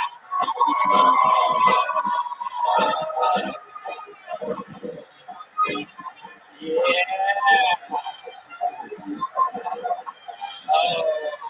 Oh, yes. Thank you. One of my buddy old pals, one of my fucking great mentors, fucking legend of the store. Can I ask a question this audience? Because when you were talking about sleep, I heard you talking about stupid this audience. So listen, I think you're. Who here likes to fuck? Yeah, thank goodness for that.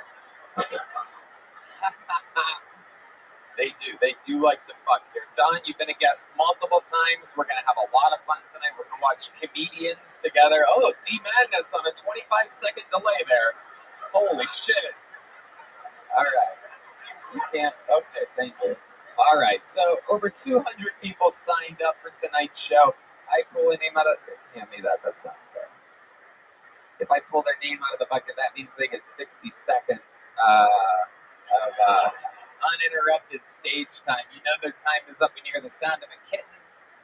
That means they have to wrap it up then, or else they bring out the Angry West Hollywood Bear, which is just loud and aggressive. The kitty should be louder, but, we use a lever here that changes all the time instead of anything of any consistent stability whatsoever after 10 years and a month. So it's perfect. Oh, yes, the louder, different cat sound that isn't the actual cat sound always gets that much of a laugh when he does it. There you go, but that's as loud as it gets. That's as loud as that small ass kid gets. Maybe we could make some adjustments for next week. Nope, that's a different cat, Red Band. That's a different cat. Okay, I guess we'll just keep everything mediocre as possible. I love it. Great stuff. This is my business partner for over 10 years, everyone. Ha ha ha. Amy. All right, now we could start the show with one of these bucket pulls, but instead we have a regular on the show named Hans Kim. But in an unbelievable turn of events, Hans Kim texted me yesterday, saying, Tony, I'm not going to be able to make it tomorrow. That one day before the show? Yes. The airlines are shut down. I'm stuck in New Jersey. I can't make it to the show. I'm like, what airport? Newark Airport? It's like, yes. It's like all flights are canceled because of weather. I Google flights out of Newark and click news on Google. There's no news. So then I look up flights Newark to Austin for that day. Everything's on time. Everything's running fine. So I take a screen grab of that. I send it to him. He's like, no, that's not actually how it is. Because he's that crazy or hopped up on drugs that he literally thinks that I don't know how flights work. Because he's been flying for a year or two. He must be the master of how flying works. That perhaps the internet has not caught up yet to what's going on in Newark. So I argued with him back and forth saying, if you don't make it, you're going to get challenged next week again because I stopped having him challenged for his regular ship position. I don't know how many of you were caught up on this story around here, but there's a lot of shit going on. To push Hans to the absolute limit, we've been having him fight for his life and have to have a better minute than somebody else, so the other person becomes the new regular on the show, which means they get to do a new minute every week, which means they create their own fan base. They sell out tickets on the road, but Hans has been defending his throne. But it turns out he indeed did not make it here tonight. So next week he will be challenging for his regular ship, and in his place, ladies and gentlemen, golden ticket winner, young buck from Houston, Texas. Make some noise. This is a brand new minute from Enrique Chacon.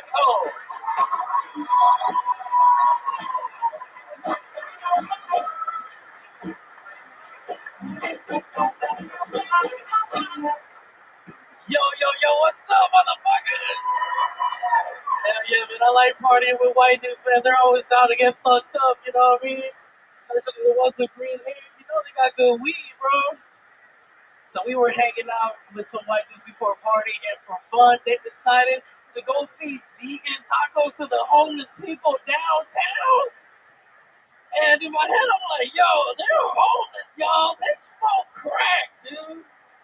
They don't give a fuck about being vegan. They just want to know who wants their dicks up for $20. Which I do. I think that's a really good deal. So we were downtown feeding these homeless people these diarrhea tacos, right? And it turns out that shit is illegal, y'all. The police rolled up and, man, dude, I knew I was going to get fucked up because he took off his body camera. Connor was getting rear-naked choke, knee off his fucking neck, bro. I'm backing away. The officer's approaching me, y'all. I'm getting scared, and he just goes, hey, Enrique, are you with them? Are you with them? And I was like, no, officer, I'm homeless. I just want to know who wants their dicks up for $20. So they arrested me for prostitution. All right, there you go. A minute 15 seconds from Enrique Chacon. We let you go there. Respect for the reigning defending golden ticket winner of Kiltony. How you feeling, Enrique? I feel fucking great, y'all. Dude, they just gave me another fucking promotion at Buc-ee's, son. That's true. He does work at Buc-ee's. That's the world's greatest gas station. Don, you ever been to a Buc-ee's? I've never been to a Buc-ee's. I just remember.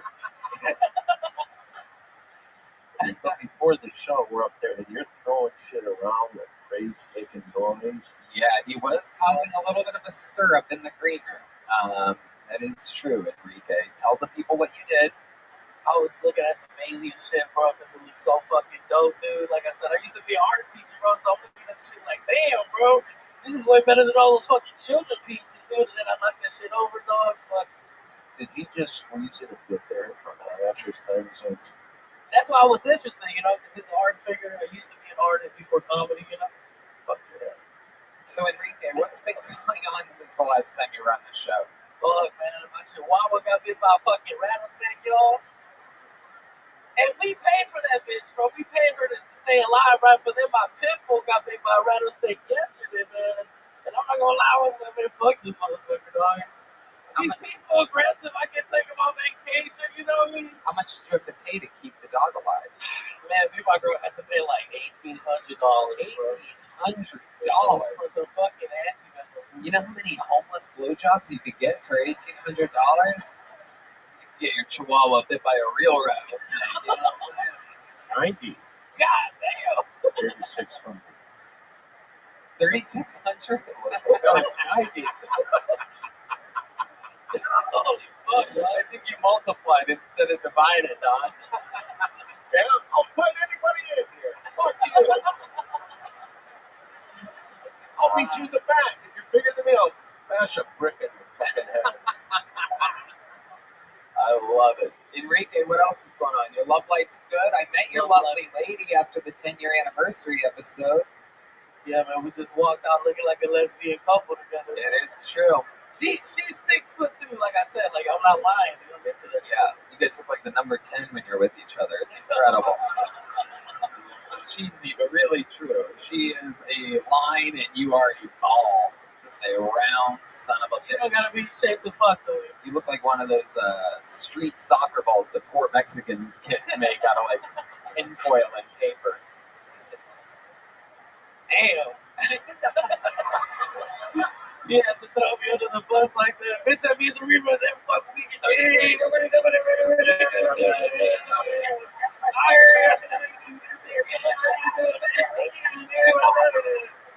I go get your wall, everybody, mother.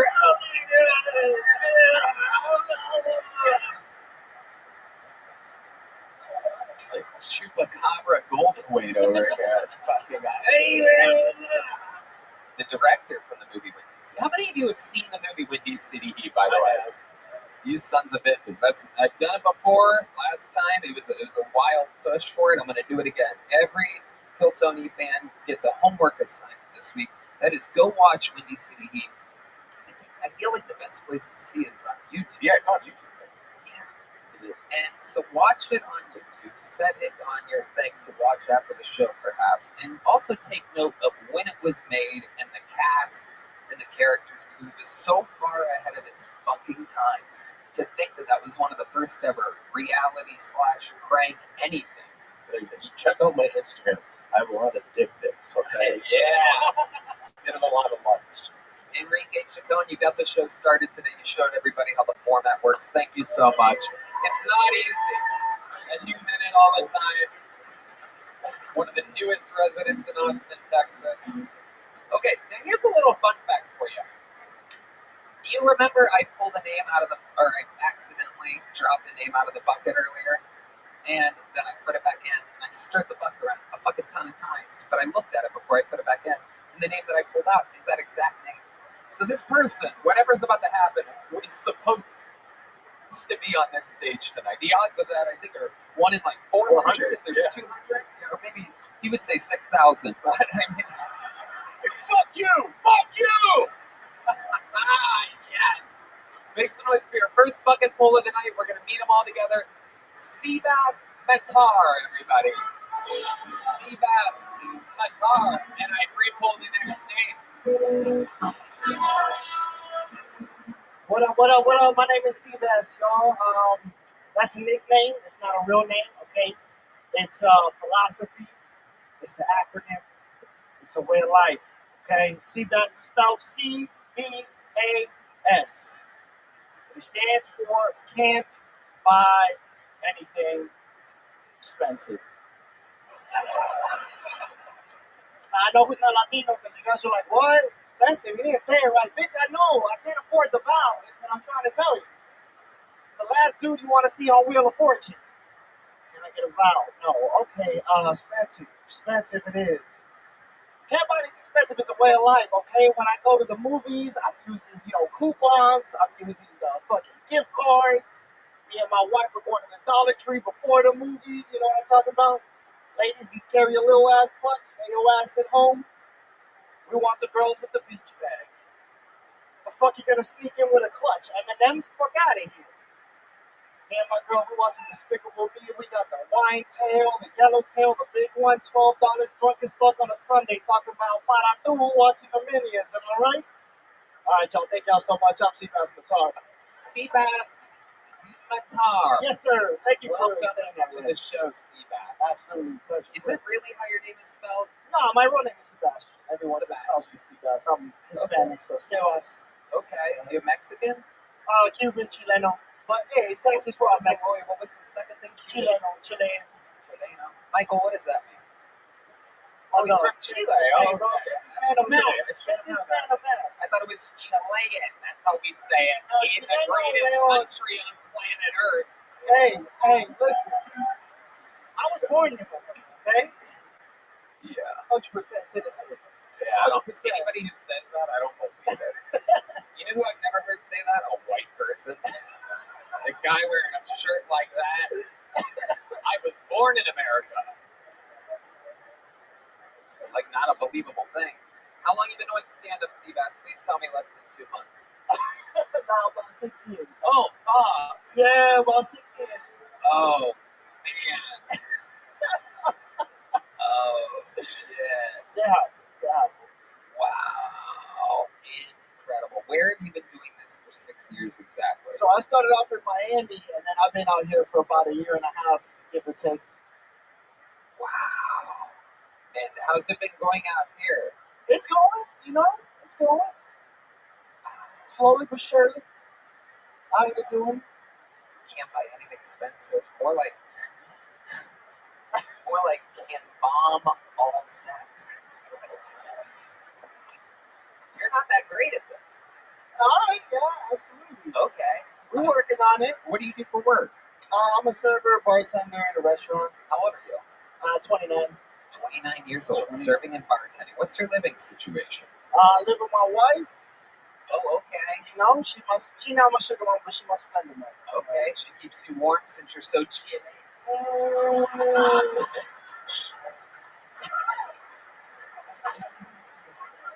What does she do? She's a wedding planner and a event planner. Okay, Hispanics love weddings. She's Hispanic too? 100% Cuban. 100% Cuban. 100% bacon. Oh, shit. She put mustard on your dick and then suck it off? No. Cubans like mustard? No, we don't. Yeah, they do. Yeah, they do. Listen. Have you ever had a Cuban sandwich? Motherfucker, have you had a Cuban sandwich? Fuck out of here. Yeah. Oh, D-Man, this is in the conversation. And taste is like a big deal to him.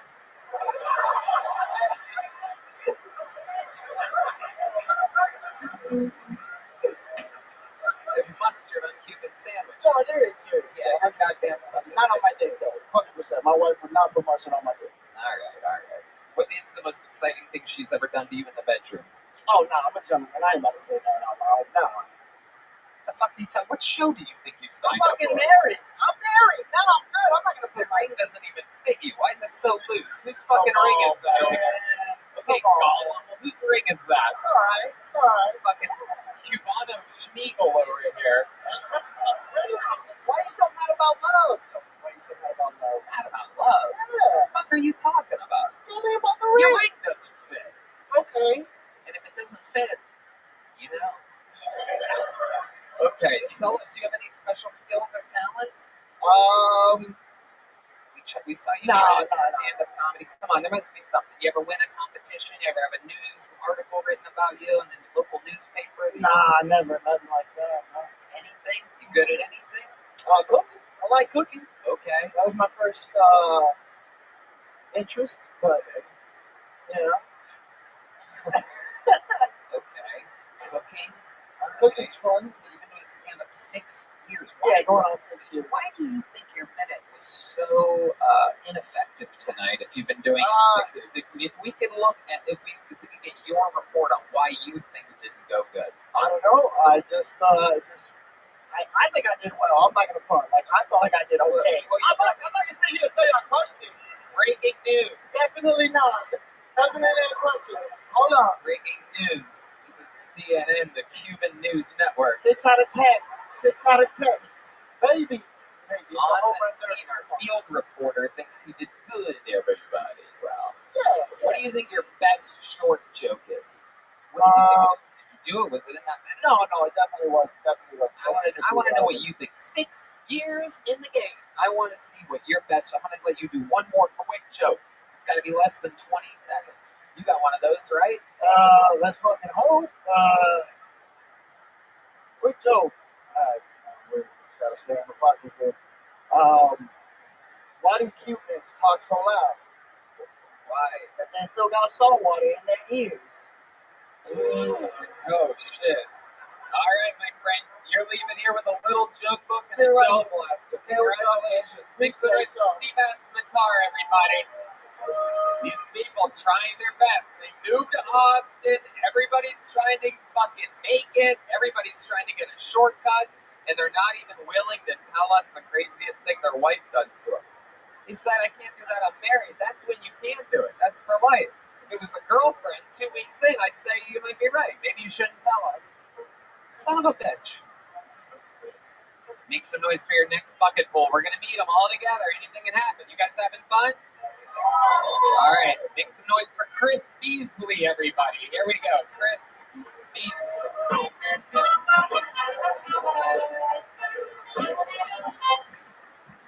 Oh, I'm happy to be here. Mainly because my wife's not here. Yeah, she's at home where she should be. Not like that. I live in San Francisco, pay $40 million in rent. Someone better be home. Originally from Texas, went to Catholic school in Texas. Serious one. My principal was a pedophile. I was in the office a lot. It's okay. It's okay. He didn't touch me. He was racist. Amen. God is good. What are you doing? Won't he will? Yes, Lord. If you know racism saves your ass. Literally. I'm here for it. Some people get uncomfortable with that joke because you realize the white kids got special treatment. They did. Taught me a valuable lesson. White privilege can be tough. Some of y'all have to clinch.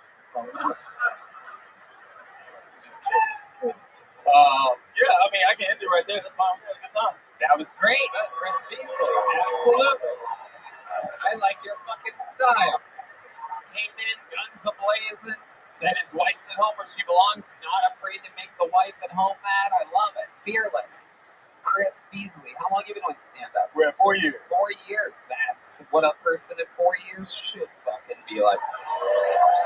Absolutely. Where at? Here in Austin? I started in Dallas, moved to San Francisco in 2020, and then I don't count 2020 because I couldn't work, but you know. So when in 2020 exactly did you decide to move to, of all places, San Francisco? I have to know. I love that you would leave Dallas. You left Dallas in the year 2020. Yeah. Can I hope and pray that it's January? March 13th. Oh my God. Oh my God, that's like the weekend. Yeah. That's like the main weekend where people are like, wait, what? We don't have to what tomorrow? We don't have to go to work? Wait, what? The flights were already booked. I didn't know. That is unbelievable. So let's go through it beat by beat because this is fucking amazing, man. March 13th, I remember it. I was like, I was the last performer at the La Jolla Comedy Store before the pandemic, and I think it was the 12th and the 13th, or the 13th and the 14th, and then that week just everything shut down. I remember it very clearly.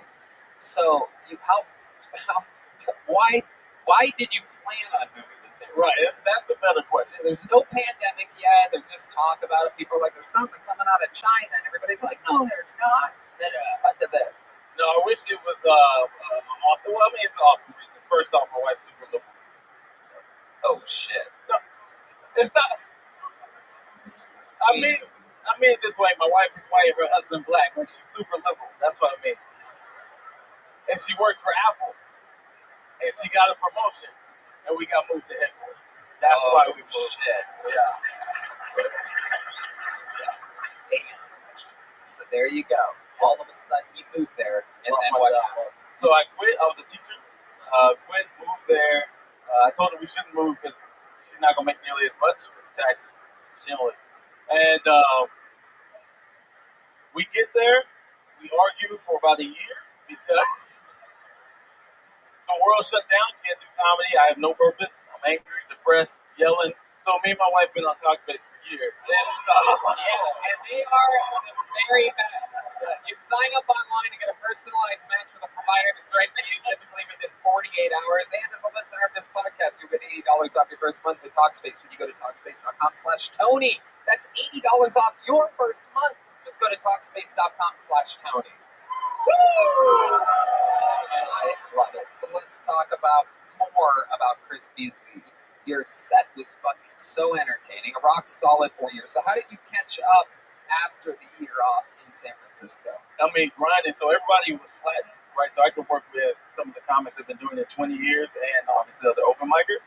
And so I just put my head down, trying not to, be upset and depressed for a year. Just grinded. And I now am a host at the Improv there. I love it. Grinding. I work at 3 of the clubs, but that's the most season fun.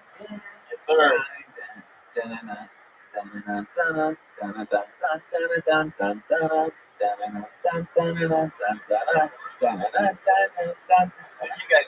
what I'm talking about. It's the clips. Yes. Grind it. I hate that I don't know enough hip hop. I am I might be a little more hip hop than you. Yeah. Yeah. I'm sorry, Black. Hey, black people, if you're here, all you black people out there, you know who I'm talking about. Clips grinding, right? You know the song that I'm talking about? Thank you. No? Thank you, brother. Hell yes, you don't know. Christ. Yes, you do. How does it go? He doesn't know. It sounds like this. You know that song? You know what I'm talking? There you go. Yeah, there you go. Who gives a fuck? We're way off track here. Chris, what do you think is the most interesting thing about you? The pedophile joke's real. Oh wow. Yeah. I had 2 encounters. I mean, other kids did. I just was at the school. Yeah. But one of them, we actually were dating the same girl when it happened. Don, you ever had any experiences with any pedophiles? I know that you. What are you getting? I know it's hard to be pedophile when you're the pedophile. Oh, Tony makes a joke. Everybody laughs. Fuck you, man. I've never touched a kid in my life, you pricks. I've already got 2 guys who could beat the fuck out of when the show's over, so. I love it. Well, Chris, amazing stuff. Do you have any special skills or talents other than stand-up comedian? Dating.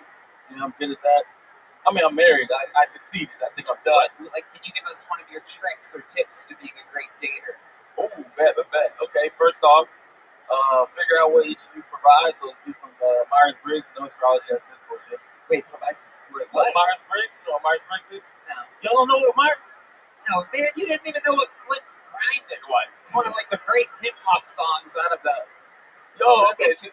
This is dope. Okay, so year 3 is a bad idea, but for our anniversary, I gave my wife her Myers-Briggs score. Don't do that. She was upset. Yeah, it's a true story. Because we were struggling. Like, in relationships, year 3 is tough. And so we were struggling. We were getting mad at each other. I was like, look, I think I can solve this shit. Let me just look at us. I checked Myers-Briggs. I saw exactly how we lined up differently. Coached her up on it. Gang. 7 years later, we still rocking. I promise. You ever cheated on your wife? Huh? Ever cheated on your wife? Have I cheated? No. What the fuck? Did you not listen to the last comment? No. Chris Beasley, I love your stuff. How long have you been in Austin for? I'm doing all of 35 visiting family, so I'm up and down this whole week. San Antonio to Dallas, back and forth. So I'm around. Does that You make just sense? you just named a freeway and then a bunch of cities. That's what I'm How long are you in Austin for? Well, tonight, right now, and then I'll head to I know you're here right now. Got that one. I can move. I can go wherever, but I'm just chilling in Dallas and till Sunday, so I can up and down 35. Does that make sense? Yeah, it That does. makes sense, right? Up and down 35. That is indeed the freeway. Very Don, were you gonna say No, something? you said that. You were talking about the freeway, and then you found out it was the freeway he was talking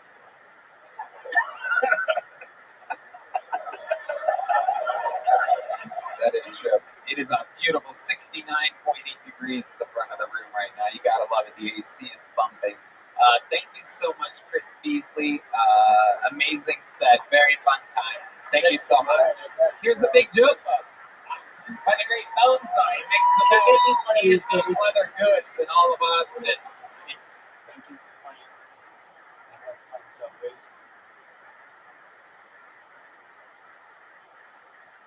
College and that being so distracting. It is what it is. It's part of life. Alright, so let's continue to watch stand-up comedy while I put on robot.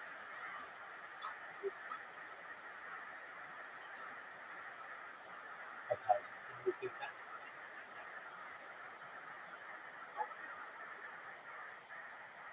You were quiet.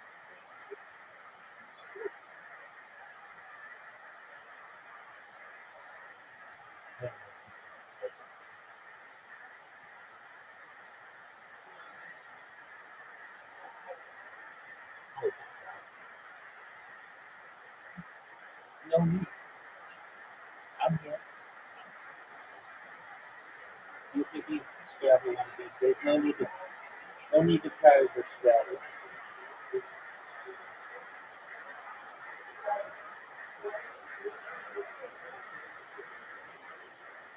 Boy, you're a difficult to get. Can you repeat this, please?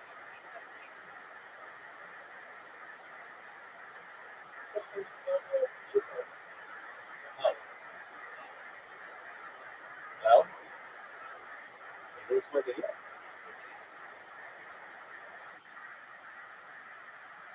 I don't need to try. There's no need for you to try. Scrabble's just a game. And you're getting better. You'll get one of these days. And it will be a great day in your life.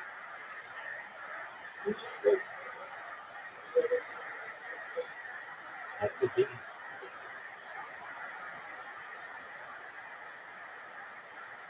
Don't do. Learn how to lose with dignity. And you just got a big, awesome joke book.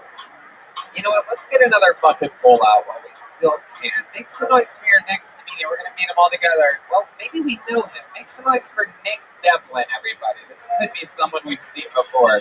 Nick Devlin, everyone. Here he is. The Kill Tony debut of Nick Devlin, everybody. Hey, what's up, guys?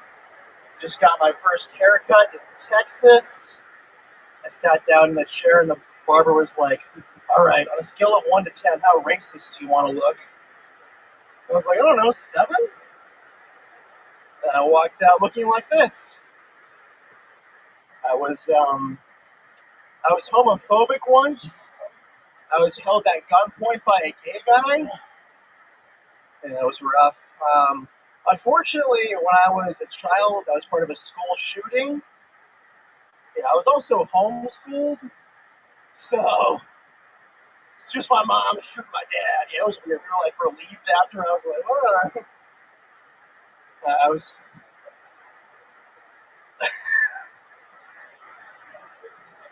I was pulled over recently and arrested on a technicality. The technicality was that I was drunk. All right, Nick Devlin, thank you. I appreciate it. Nick Devlin. Thank you. Okay. Nick.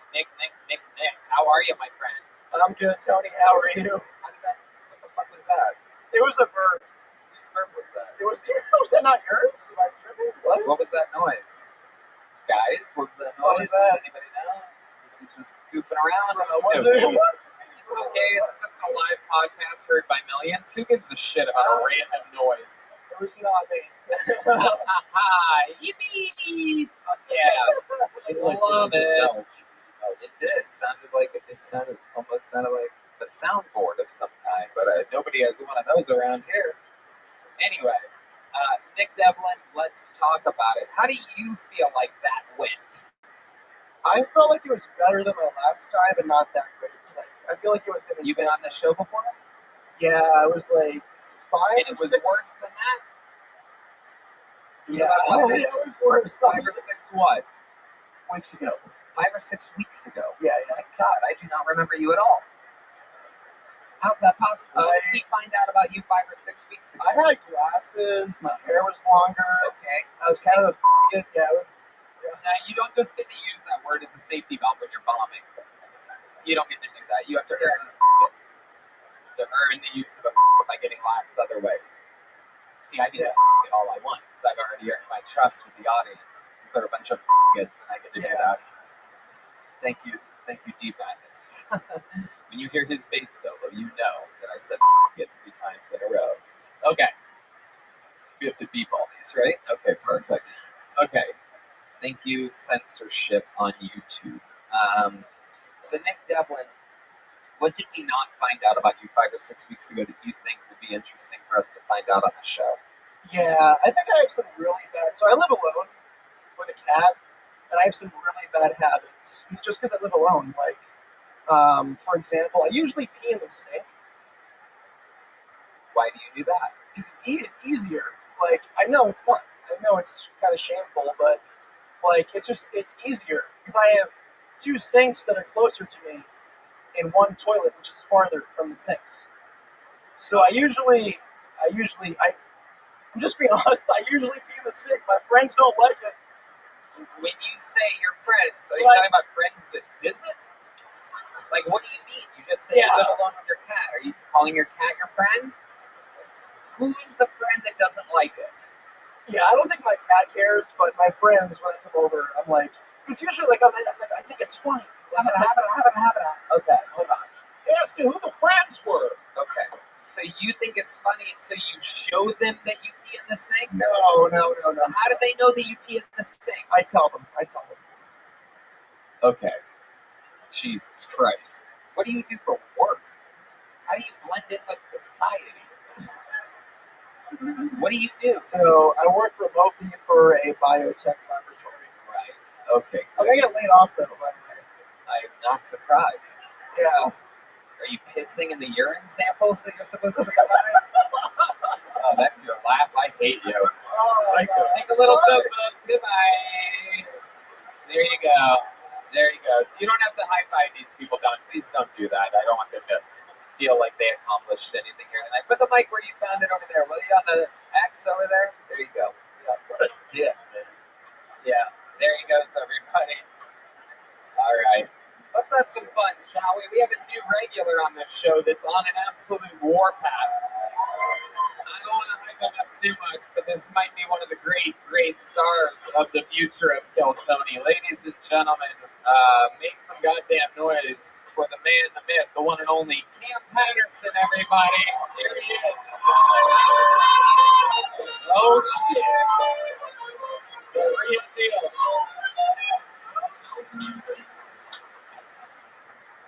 My dick ain't that big. That's not funny, bitch. That's why I envy lesbians. Any lesbians there? Good. You got a lesbian, bitch. You a cowboy, fuck nigga. But I envy lesbians for real, dog. They get to pick their dick. And they ain't get that choice. Let me explain. Like a lesbian be upset to her girlfriend, she go, oh my gosh, this is so good. Go deep. All she gotta do is detach her 6, go to her arsenal real quick, put on a 10, and now she finna fuck her life up. I'm having sex with my girlfriend, and she tell me to go deeper. I'ma just call my homeboy.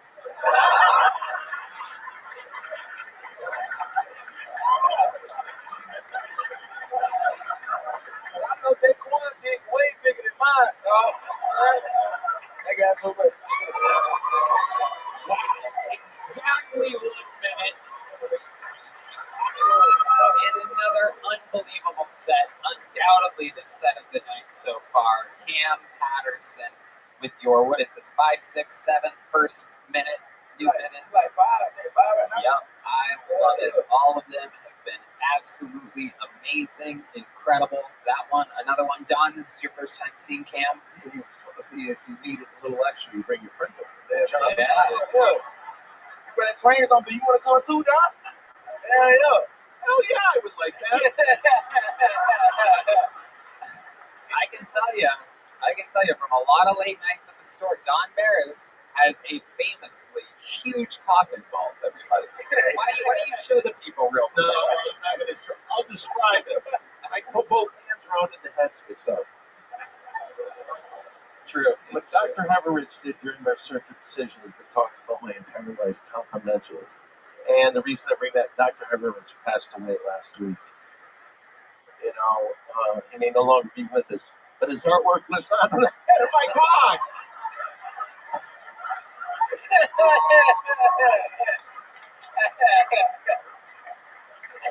It is true. Not a lot of people know this, but the Pringles can was actually modeled off of Don's penis. So You shut your goddamn mouth. that's right. Much like a Pringles can, I'll put a lid on it. You know what I'm saying? All right. Thank you. So Cam, what's been going on this week? Tell us more about your life. What's happening? I mean, I know you're absolutely thriving. I put you up for your first time in this room doing stand-up on my show last week. That's true. I do believe this on cocaine tonight. A lot of extra energy from D Madness tonight. Chatty, a lot of guitar riffs back there. I do believe D Madness stole Hans's coat. I love it. Okay. So, what's going on in life, Cam? I did just so you guys open up. You had to go out the wrong way. That was pretty dope. Yep. First time in the room, you had to follow Ron White. That was by design, and you did it with great ease. Everybody was watching the monitors, talking about how great you were. The story of the night, literally. It's incredible to see. Yeah, that's what it was. I got to sit there with a lot of the young up and coming comics that are like doing the feature and the experienced opening acts regularly, and the look of fear that was over their face as they realized that you're coming for their jobs is yeah, there's no doubt about it. He really is. For someone with only 2 years of experience, you have an incredible appetite for laughs per minute.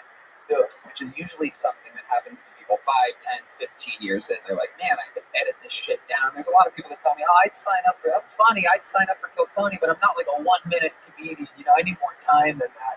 And that is just the dumbest fucking thing anyone could say. So, yeah, you have to be funny multiple times in a minute. Even if you're doing 60 minutes, you need to make them laugh a lot. And you seem to have an incredible understanding for that. Where do you think that comes from? My pops was funny. You know what I'm saying? My dad's funny as shit. Yeah. And I was just watching his big ass do funny shit. He is a big guy. I met him for the first time last night. Yeah.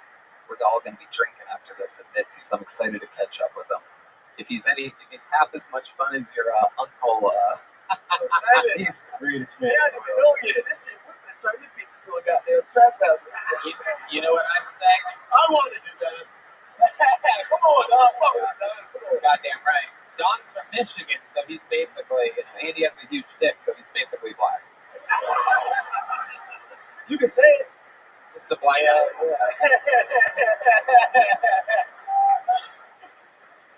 I love it. What else, Cam? Anything else before I let you go? For the first time, and I don't like that shit. Y'all can keep that shit to y'all self. I think that shit is just lazy cooking. You know what I'm saying? Oh, I don't want to cook this fish. You a bitch, dog. I hate you.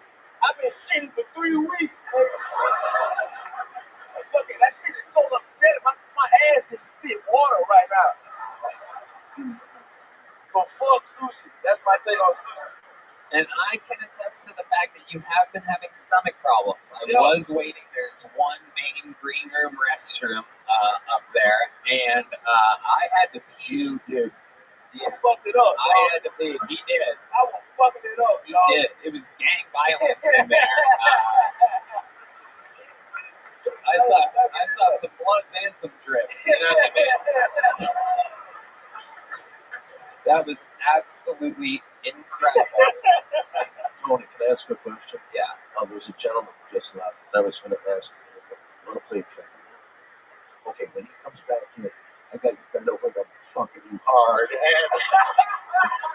He comes in and he said, "What's going on here, for goodness sakes?" And you got to me, dog. We always say we were just kidding around these back down. It's just a little prank. It'll be fine. Yeah. We'll blur it on YouTube. It'll be great. Yeah. It's a good idea. I like this. Hell yeah. I like working with you. You think the same. I love it, Cam. You are an absolute fucking star. You are one of the things when it's Sunday or Monday morning and I'm thinking about this show, you're one of the things that keeps me excited and keeps me inspired because this is what it's all about. It's the fucking people coming up the ranks. This is the only show ever in comedy history where you get to literally see the future like a crystal ball, and this guy's part of it. Make some noise one more time for the great Cam Patterson.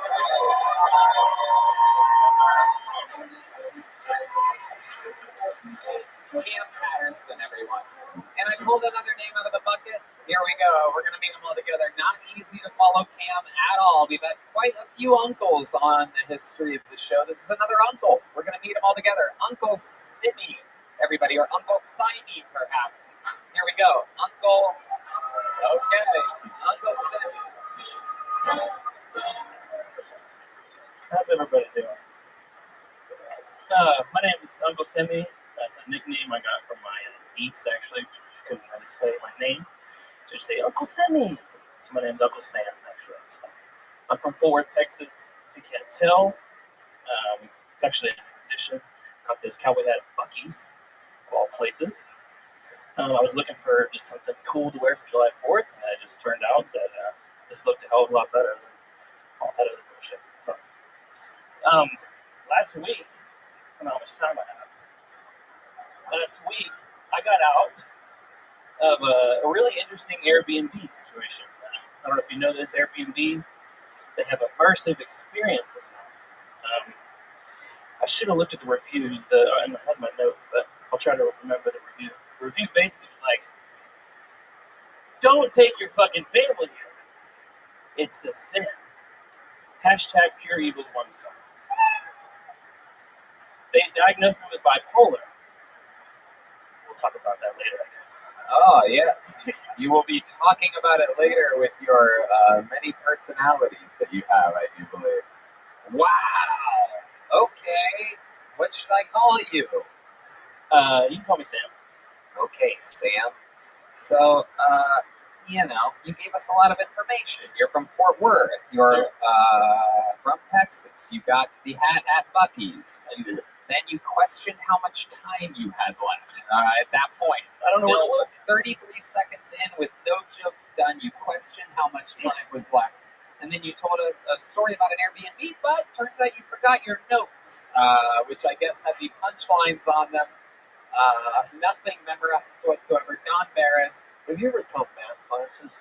Math classes or myth classes? Math. I was pretty good at math. So no, but in high school I did. I was glad I brought that up. Sorry, I don't know where you're... There's a lot of answer there, Uncle Sam. So, okay, how bipolar do you think you are, buddy? It's debatable. Yeah, I know. It probably looks pretty bipolar right now. Yeah, pretty bipolar right now. I'm on the meds. Off the meds? On the meds. Okay. This guy just came back. You wouldn't believe what she wanted to do the minute you got up.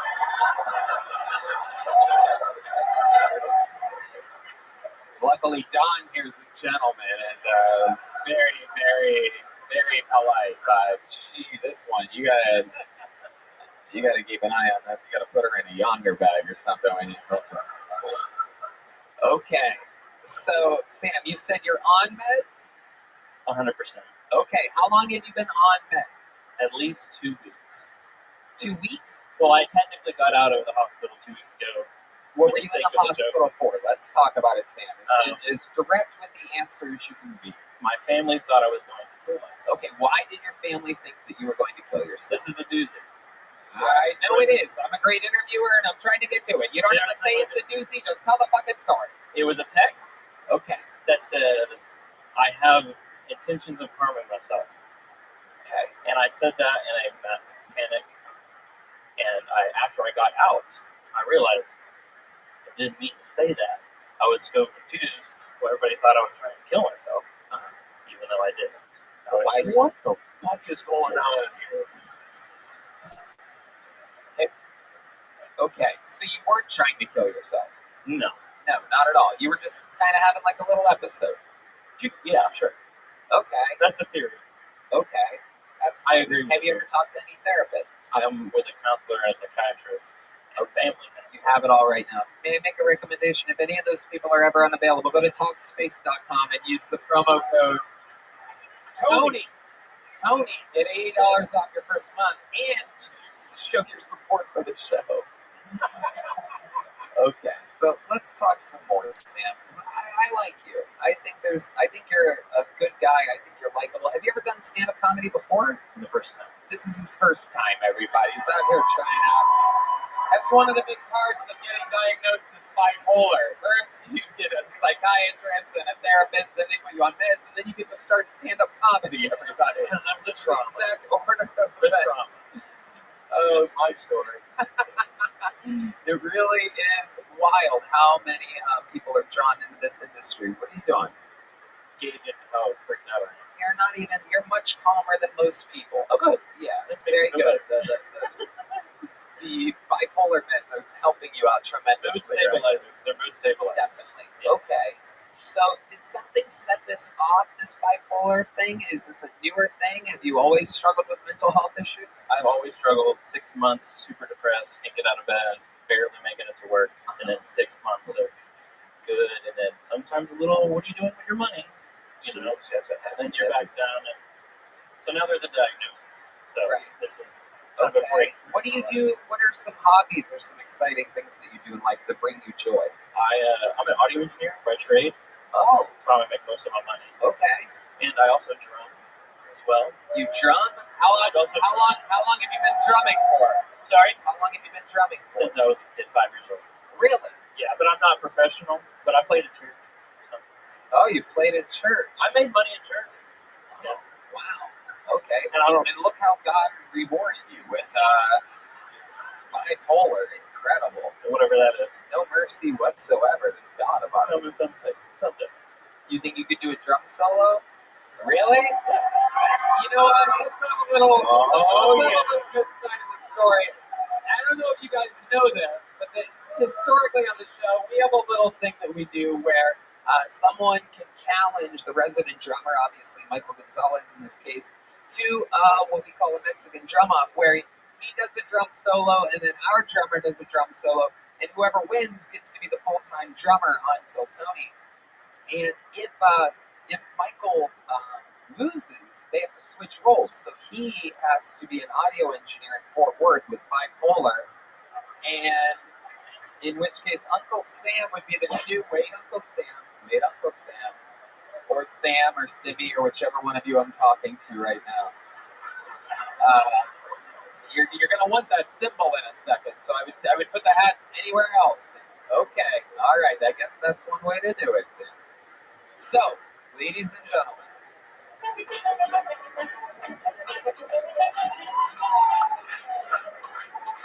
And now, ladies and gentlemen, drumming for perhaps a life-changing experience. This is a solo by the one and only Uncle Sam, everybody.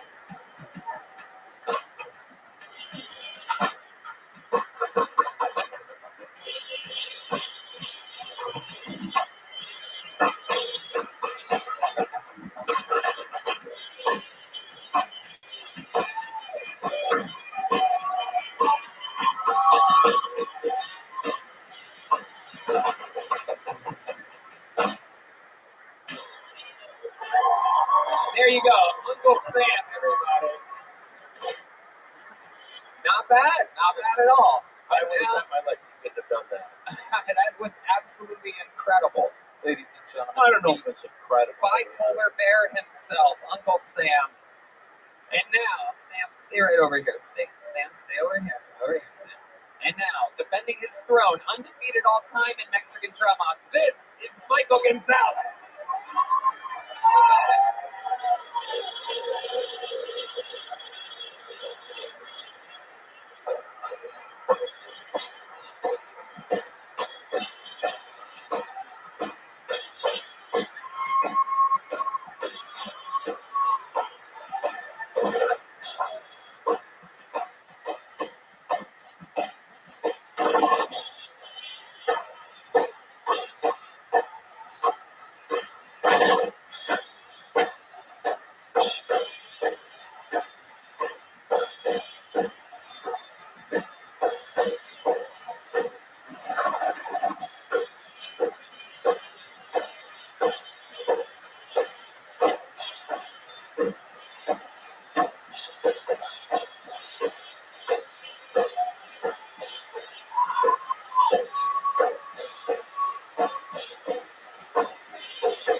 Oh, I mean, whoa!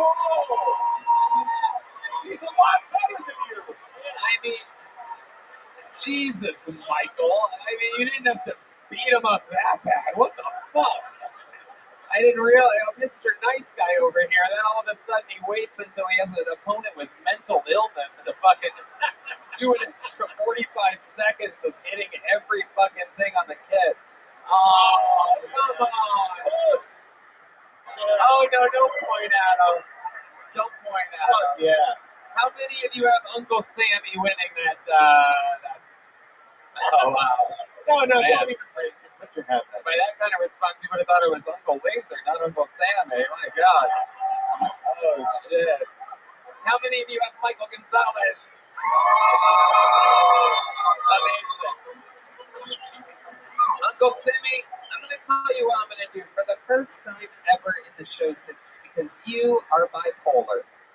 I'm going to give you both a big joke book and a little joke book. Depending on what kind of day you're having, you can fucking enjoy either one of those. It's all good. Don is apologizing to me because he keeps high-fiving people as they come on. No, he was fucking god awful, man.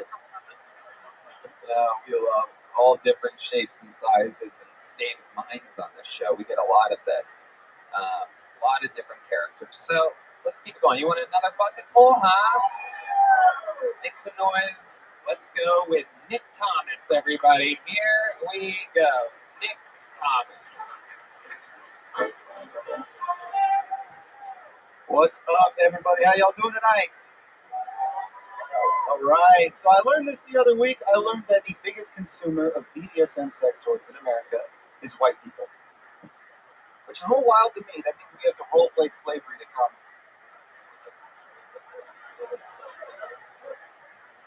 You guys think that's cultural appropriation? What if I sing spirituals while my wife's begging me?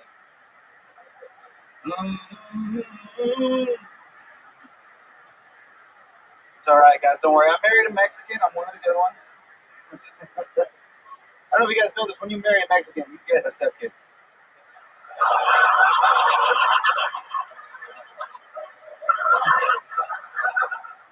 It's funny, too. She didn't have a kid when we were dating. I don't know where this thing came from. I got down on one knee. I was like, baby, will you make me the happiest man in the world? This kid just materialized out of nowhere. 15 years old, 2 jobs, immediately. Thank you. That's my time. Thank you, guys. Nick Thomas. A good set. Oh, hell yeah. Thank you, guys. You killed it. Hey! Stupid. Okay, Nick, let's talk about it. How long you been doing stand-up? I did stand up for 6 years in El Paso, where I'm from. I took 2 years off, so I've been doing it a year straight since being in Austin. So collectively 7 years. Yeah, okay, Donald asked me to ask you, why the dress? Why the dress? Well, fun fact, it's a dress if you're wearing underwear. Whoa! Oh my goodness. You got nothing under there, huh? Hey, that's for me to know and for everyone in here to be uncomfortable about. Wow. Well, Show this guy. I love it. Nick, where do you meet your Mexican wife at? In El Paso, where I'm from. We went to college together. Oh, wow. Okay. Yeah. What college is in El Paso? No good ones, man. The University of Texas at El Paso. Okay. What did you study there? We both did theater.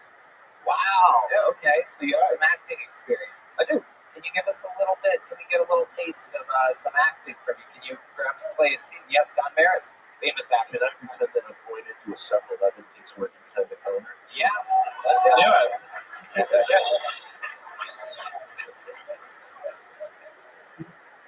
Hey, what's a dude with a dress on for? You wearing underwear? Well, fun fact, it's only a skirt if you're wearing underwear. Can I help you? All right. There you go. A little acting, a little Shakespearean acting. Didn't do any improv, so. Okay. So, Nick, how many kids do you have? I have one kid. Just one. Just the one. How have you been able to only maintain one kid with a Mexican wife? Birth control. She started it after the. No. Well, so here's my stepkid. She's actually my stepdaughter, and after the. Did you hear that? Some asshole. I think that was incredible. I'm not your fucking kid, dude. Assholes. I know, man. So that was kind of neat. Yeah, I mean, you do have a pretty fucking wild side, Don. I mean, you remember what happened when you ran over that? I remember. Yeah. You want to tell the people what happened? I'm going to say another word. No. I think you should tell these people because it'll give them a better understanding of who you are. When you were driving in Michigan a few weeks ago, you remember what happened? Yeah. No. I should say this right off the bat. This is a joke, and the only reason I say this, I want people to know I've never eaten the vagina of a squirrel. Okay, you still want me to tell the story? Okay. I'm driving in northern Michigan. I hit something with my car. Has anyone ever been in an accident before? Yeah. Oh, that adrenaline goes through it. It's like crazy. When I was seeing the adrenaline going through me, I kept thinking, what did I just fucking hit? So when the car gave me a stop, I'm on the ground, I'm looking everywhere, and then I feel it was not doing very well. For 45 minutes, I watched this, and at the end, we lost a squirrel head.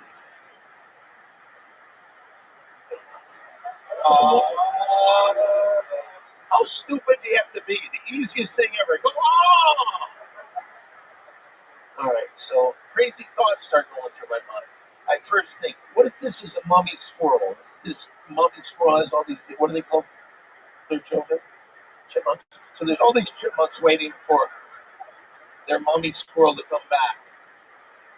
Then I started getting mad at myself because I thought I just ruined the family. Then about 40 minutes, I looked at it and it did not look good. And so I thought, what could I do to make the squirrel's last moments on this earth beautiful? So I ate the squirrel's pussy. No, real quick, here's what I found out that night. Did you know? Shut up, man! That night I found out, did you know a dead squirrel's vagina tastes exactly the same as one that's alive? Could I describe that taste with one word? Yes. Nutty. Okay, go ahead. Fuck yeah, Don Barris is here, everybody. Make sure you check out the Big 3 podcast on the Don Barris podcast. How come this chick wouldn't applaud for me? There you go. All right. Do you have any special skills or talents, Nick? I'm also a chef. Oh, wow, boy. Okay. All right. Do you have any special moves in the bedroom that you do? I recently learned that your dick goes in the front hole. Okay. That's, now that I think of it, that's probably why I only have one kid. All right. Well, trying my best with you. Weirdest thing in your refrigerator right now? I have some kimchi that I made myself that I found out the other day was not even the right vegetable, and I don't know what it is now, man. I'm scared to open it. What you use? I don't know. Haven't figured it out yet. You don't know what vegetable you use? I was pretty high. Okay. Yeah, I agree. But you did have a good set. I'm gonna give you a big joke, but there you go. Yeah, there you I go. got it. Nick Thomas, everybody. There goes Nick Thomas. All right, things are moving smoothly. I pulled to get a female comedian up. We got no ladies up tonight, so I got one. Is that okay? All right, representing the women here tonight, make some noise. 60 seconds uninterrupted goes to Karina Reyes, everybody. Karina Reyes. Have you guys ever had sex with someone that kept their glasses on? Yeah, he was like, if I'm not wearing them, I can't see you. And I was just like, why do you think I took mine off?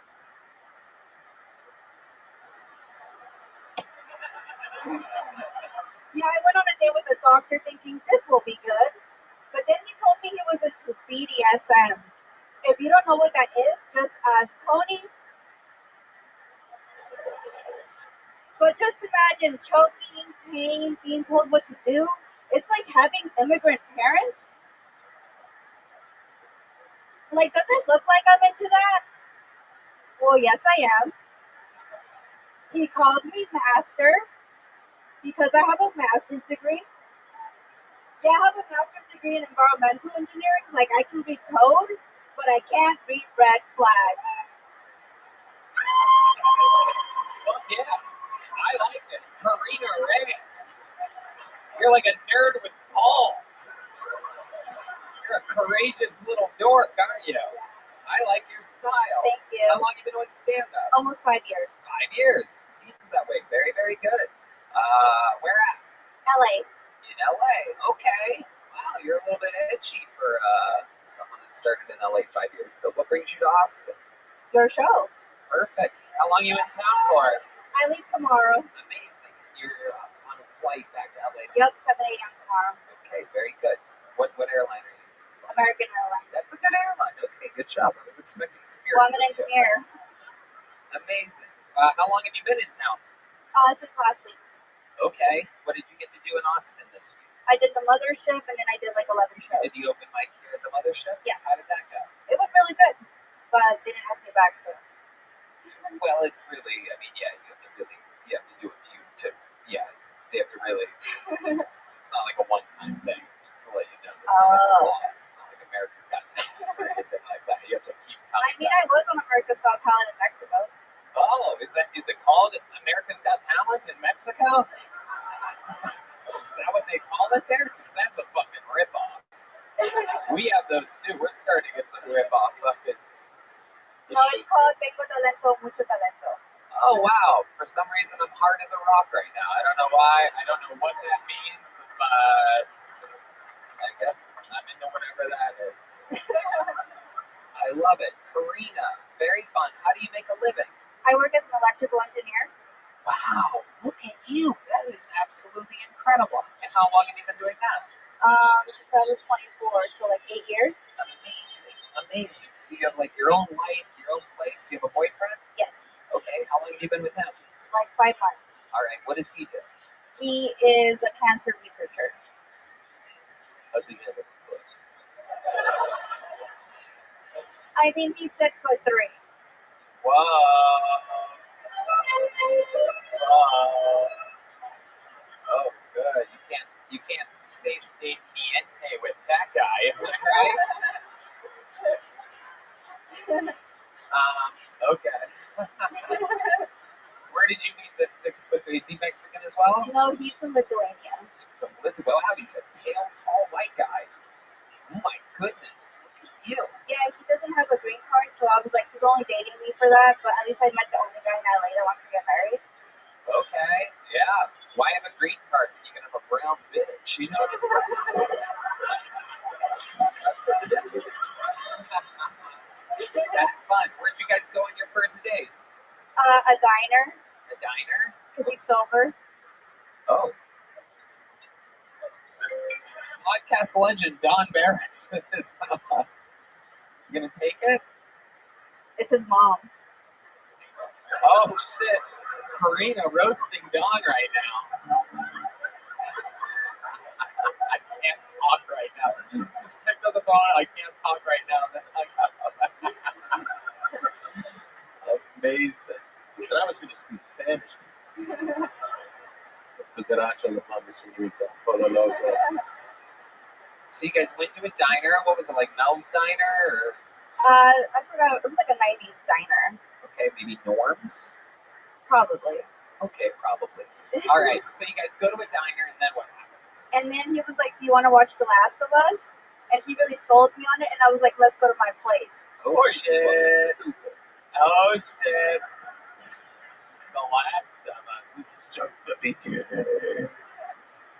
My goodness. So you take him back to your place, this lanky Lithuanian fucking B-level basketball player, and then what happens? And then we watched 3 hours of The Last of Us. 3 hours, that's how long it took for him to lift through Urania? Well, I don't know. well, what I would do is, like, I would get, like, really close to his face and talk to him. And then I would, like, move my head. And he'd be like, "Is this girl crazy? Like, is she just getting me here for games?" And then I kept doing it until we finally made the move. Damn, look at you. You just take what you want. I love it. Did you think she was going to kiss me?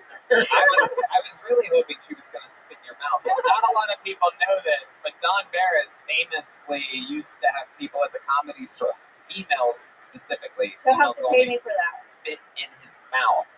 And all that it would take for that to happen is the audience would have to chant, "Spit in his mouth, spit in his mouth, spit in his mouth." Spit. Come on, Don, for old time's sake. It would be fun. Hold on. I want the guy with the beard to do it for me. Oh, shit. Will you do it, sir? Will you do it? You better not. No, I'm joking. I'm not No. Will you do it? Stand up. Will you spit in his mouth for us real quick? How many do you think she should spit in his mouth? I'm not spitting. You're not spitting. Oh, you refuse to do the spitting? I didn't want to do it without his consent. He's given consent. Now will you spit in his mouth? Oh, look at this little cock block over here. Oh! Oh, how about this guy? How about you spit in my mouth? All right. Will you let her spit in your mouth? All right, I'll do that.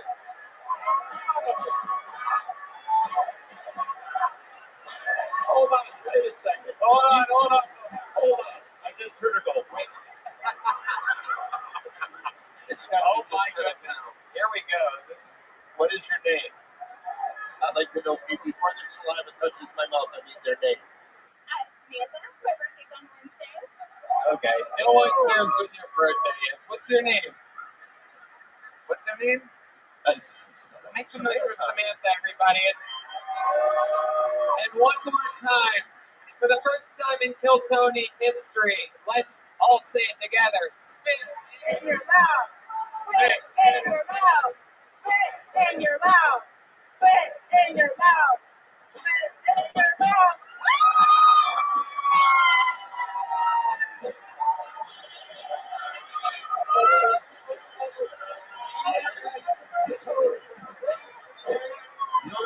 You'll never believe this. I can taste cum. It's yours? Then I got a dog and spit in my mouth. Oh my God. Oh my God. Hey, get your fucking lips off him. Oh my God. I love it. How about a fucking hand for Don Barris, everybody? How about a hand for Samantha? Hey, let's get Samantha the chore press. No.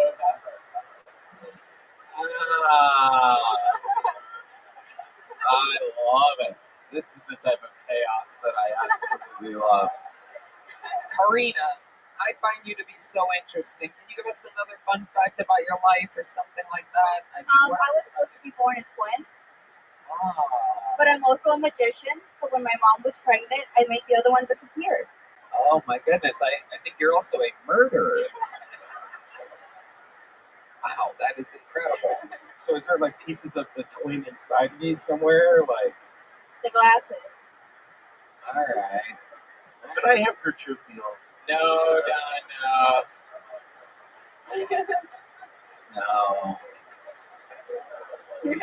sorry. She's from LA. She could meet to us at any point. Anything could happen here. I'm from Compton. Oh, wow. Oh, my goodness. Yeah, I went to the same high school as Kendrick Lamar. Oh, so what? Oh, wow. Did they tell you anything about Kendrick when he was at the school? Is that a thing that the school's proud of? They didn't know that he was going to be popular. Right.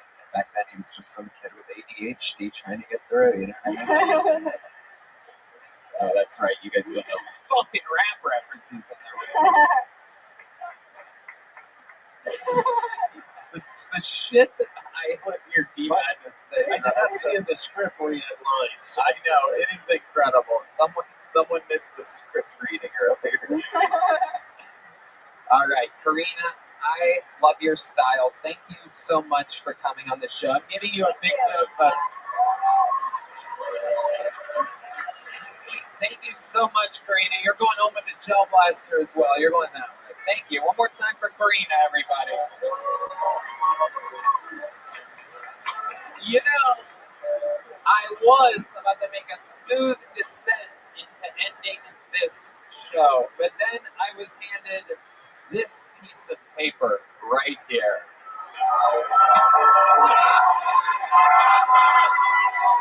I do believe Huntsman is racing here right now so that he doesn't have to challenge somebody. Can I ask you something? These guys went crazy when they saw that Hans is on the way. Let me tell you this. He didn't get there on time. And he cheered like he's a hero. Yeah. Spit my mouth with there. That is true. Hans Kim is racing to get here right now. I cannot imagine how unsafe the roadways are right now with Hans Kim out there driving as fast as he can, knowing that there's over 300 people waiting for him and the possibility of a challenge coming up if he doesn't make it in time. But to stall for Hans Kim, I pulled another name out of the bucket. And of course, again, the Bucket of Destiny has such an amazing sense of humor that it has given us yet another Asian comedian that we know that has been on this show before. Ladies and gentlemen, while we wait for another Asian comedian, I present to you Taik Win, everybody. Taik Win.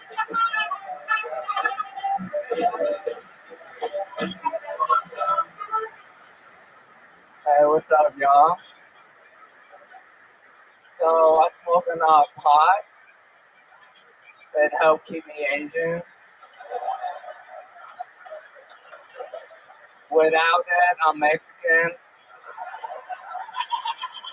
I do it so you can tell the difference between me and Hans.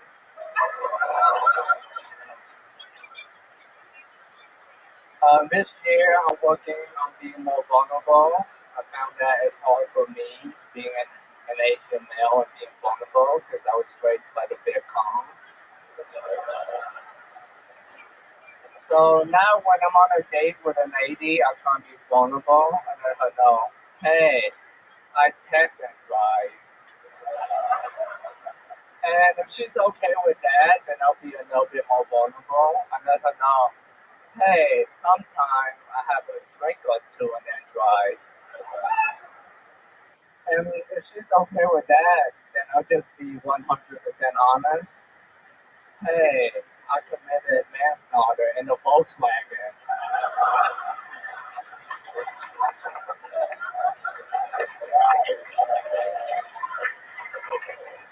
And there it is. Taiwan, ladies. Oh, yeah, one more part? Yeah. Go ahead, do it. And if she's okay with that, then it's straight to anal.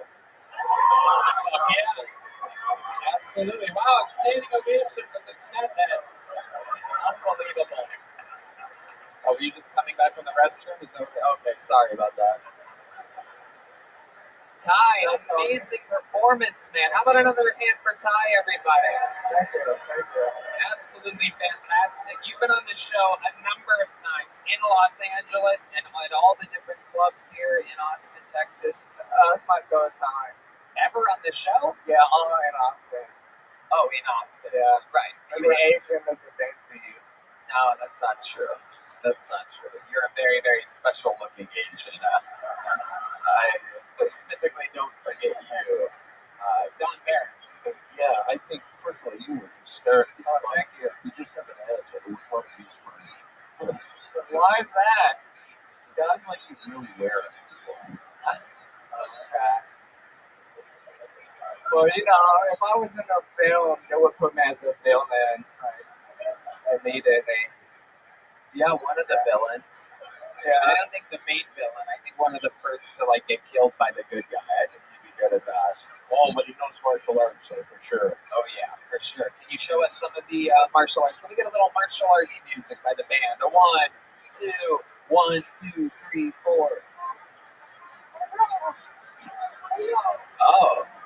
Oh. Oh.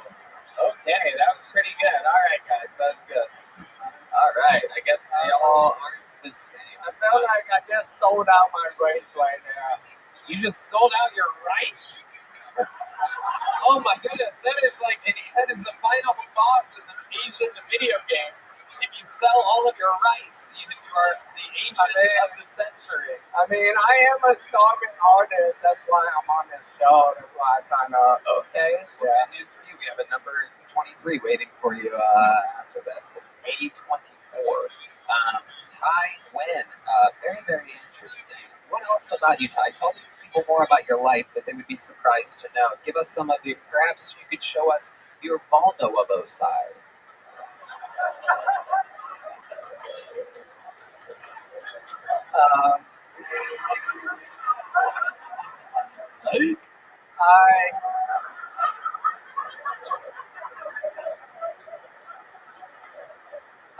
I live in Pflugerville. Oh, wow. He's actually Pflugerville famous. He has a hit song all about Pflugerville that became really popular. What? Yeah. What does it sound like? You want the band to play behind you? Will you sing it? Yeah, I'll sing it. Okay. Talk to Michael. Tell Michael what it is. So, 130 tempos.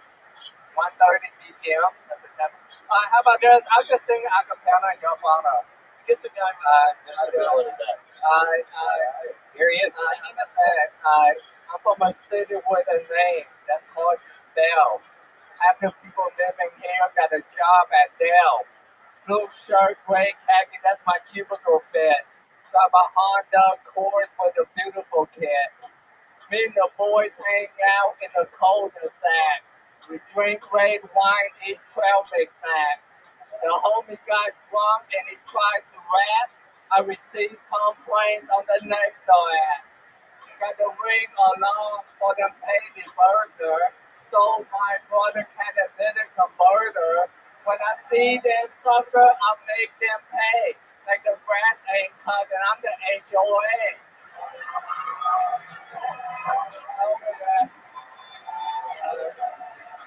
I'm at the dark park, find a ton of reaper. Can't go outside with a seed of fever. So I told running nose, my sleeves are violent. When I say Pflugerville, the P is silent.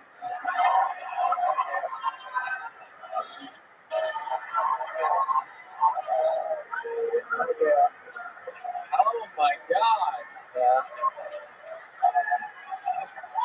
Oh my God. You're like if Wu-Tang was Wu-Tang. Absolutely incredible. Holy shit. I thought that song was going to be I thought you about heard that song, Tony. What? I thought you heard that song. No. Really? Red Band never showed you?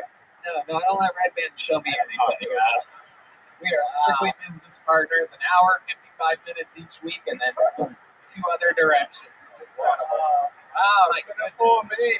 Wow. That was was amazing. You're like if Eminem was on MSG. That is unbelievable. What a talent. I mean, you know, I owed on to the soy sauce. Yeah, absolutely. Absolutely. You are the soy sauce boss. Ty also has his own comedy club, and it's inside of his house every week. Explain to the people what you just said. I cannot even imagine. So I built a comedy club inside my living room, so it's a legit comedy club. So that way I don't have to go out and network with people and stuff, because I don't like networking. How with the crowds? A lot of neighbors. No, it's actually a lot of couples that go there. So it's kind of weird because the neighbor don't know what I'm doing, so they think I have a swinger party every Saturday night. Right. Yeah. It's like your house is like your head. It's a business in the front, party in the back. So Red Band is a term that I later. I don't know. What you see is what you get, guys. I mean, really, we are strictly. It's like, you know what I mean. It's like Roger Waters and David Gilmour. They do a thing together. They don't hang out. It's an old reference, but it's like perhaps let me get one for you. It's like Bruce Lee and Jackie Chan. You know what I mean? Like we do the same thing. We're not together. Well, we can see who's Bruce Lee here, right there. All right. That's my man. Someone's trying to get booked up. Hey, we're going to have you on the Secret Show Thursday at the Sunset Strip. Yeah. But unfortunately for you, you chose the wrong Bruce Lee, because I have two Tony and Friends show, one on Tuesday, one on Wednesday. But since he's Bruce Lee, I'm not booking you on him. So I'm gonna book legends like Don Barris. You win a little, you lose a little. Yeah. It's part of the game. That's it. Yeah. That's it. That's just how the fortune cookie crumbles. All right, there you go. That's how I win, everybody. Here's a big joke, though. You have one of these yet? Have you ever gotten one of those? Okay, absolutely. Is Hans here yet? He is? Wow, ladies and gentlemen, this is one of those. Ty, you're going that way. What's happening? Why? That's the first time ever people have started to try it. This happened twice in a row. Okay, ladies and gentlemen, this has never happened before where Hans has missed a spot. It's never happened before where Hans has threatened to not show up the next day. It's never happened where he faked flights being canceled out of Newark. I think he felt the pressure. I think he knew I had something up my sleeve. So here, with a brand new minute, this is our kid. What's up? Holy shit. I made it. Does anyone have any cocaine for me right now? I had a bunch, but I lost it all at the White House. Hope you guys had a great 4th of July, or I'd like to call it Juneteenth for white people. Let's go invade Iraq again. Yeah. Well, let's go to Vietnam. Best out of 3.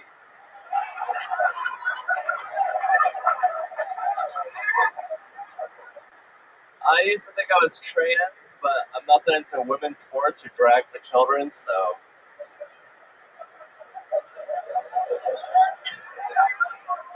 These trans people are doing the Lord's work. They're educating our children and humiliating our women.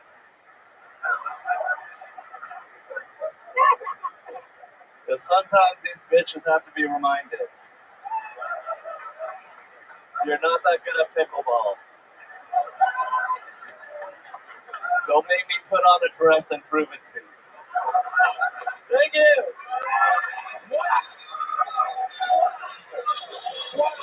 Look at you, buddy. Look at you, buddy. Here I was ready to have you go against one of your hardest challenges next week. And then you come in, you speed in. Obviously, you called Yoni ahead of time. You wanted to make it. You warned him.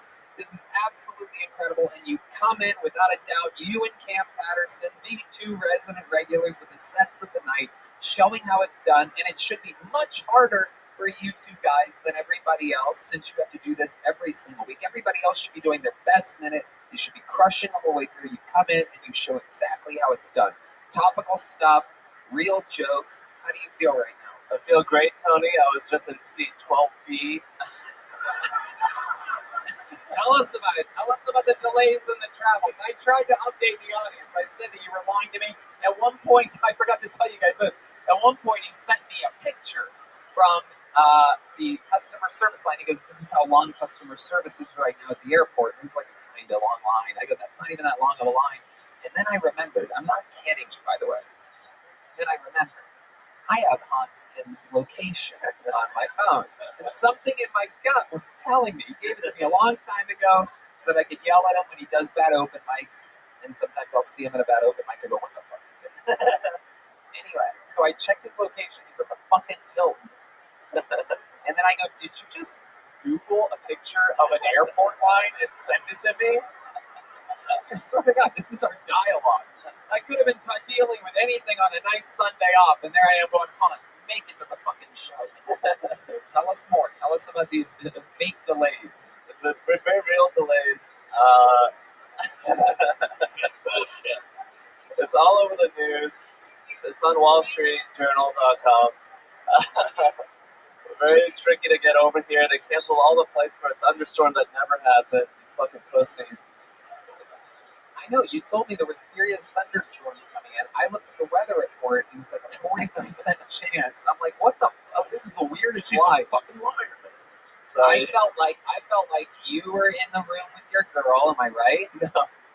She didn't go on this trip with you? No, she didn't. Oh, normally you take the lady on the road with you. Don Barris? Let me smell his dick. Yeah! Let's find out once and for all. That's it. That's it. Pull out your little... It's not about one or... No! That it only works with the spit in the mouth thing. You can't just start your own... I feel like I'm back in the Korean War. Absolutely. So, you didn't have your girl with you on this trip? No, I was all alone in the extended stay. I went at 6 a.m. for the flight, didn't happen. Then I went back home and to the hotel, just relaxed. And I went the next day, today, went for the 1:30 flight. That was booked. I was on the standby list, so I got bumped to the 3:30. That was delayed till 5:30. But I got on, and now I'm here on the greatest live podcast in the world. What a mention for the world! Tony. Yes, Don Barry. We have the whole audience beat the fuck out of him. So let me ask you this, because normally you've been taking your girlfriend on the road with you. Why did she not end up on the road with you this weekend? Where were you again? New Brunswick. New Brunswick, New Jersey, and you went solo. Yeah. Why did she not go with you this week? She didn't go with me this week because her friend Sophia, or I should have said her name, but her friend was in from London, England for the 4th of July, so she had to hang out with her all weekend instead of coming with me. And she went out all night, 6th Street, got drunk, had a great time, so I'm glad that she has freedom to do that. What did it feel like? What did it feel like being alone on the road? Were you lonely at all? Yeah, I was constantly checking her look. I have her location. How lonely were you exactly? I was about 7.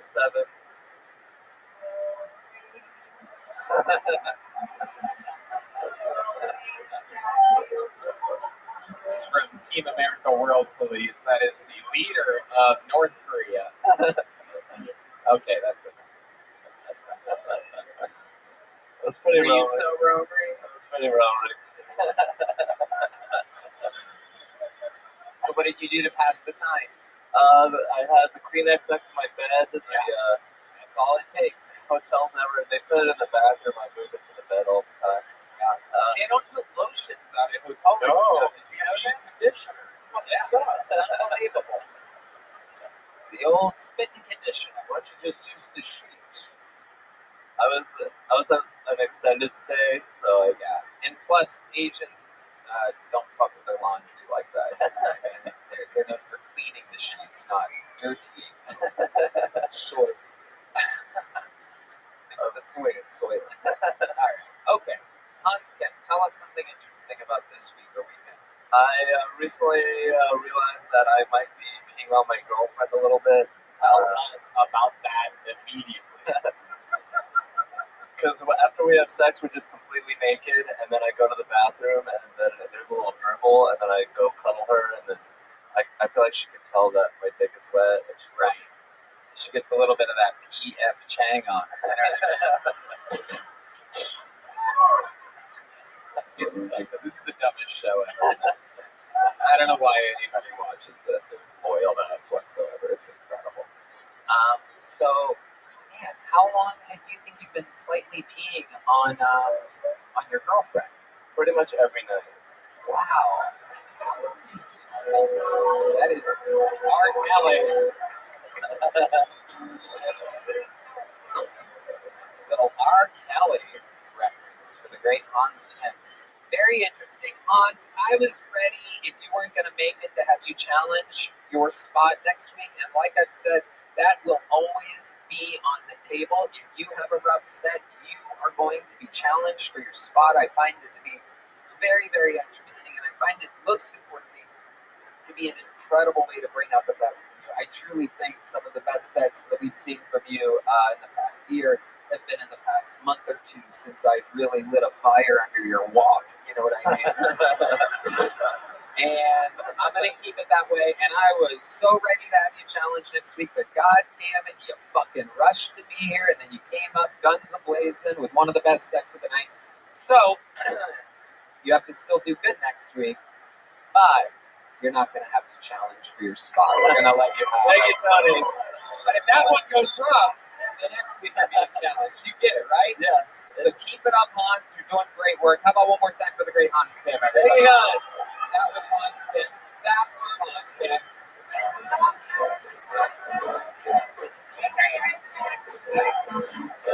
Well, now, ladies and gentlemen, it has come to that time in the night where there's only one way to put a ribbon on a show like this, everybody. There's one guy that never misses his flight. There's one guy that never is running late. This guy has the most sets in the history of the show, the most interviews in the history of the show. The only living Kill Tony Hall of Fame member. He's the Vanilla Gorilla, the Memphis Strangler, the Big Red Machine, William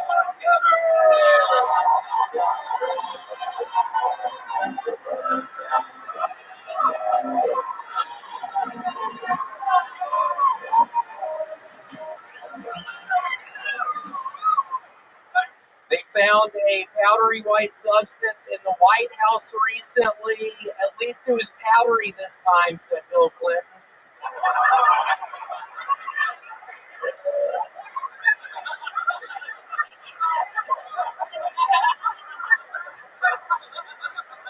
Pete Davidson is going back to rehab stemming from PTSD and depression. I mean, imagine if you had dated Ariana Grande, Kate Beckinsale, Kim Kardashian, Larry David's daughter, Cindy Crawford's daughter, Christina Applegate, Caitlyn Jenner, Chelsea Clinton, Larry David's other daughter, Redman's mom, Michelle Pfeiffer is Callum. You'd be arrested. The more I think about it, the more I have questions about the moon landing. In fact, I'm starting to have my doubts about Knots landing.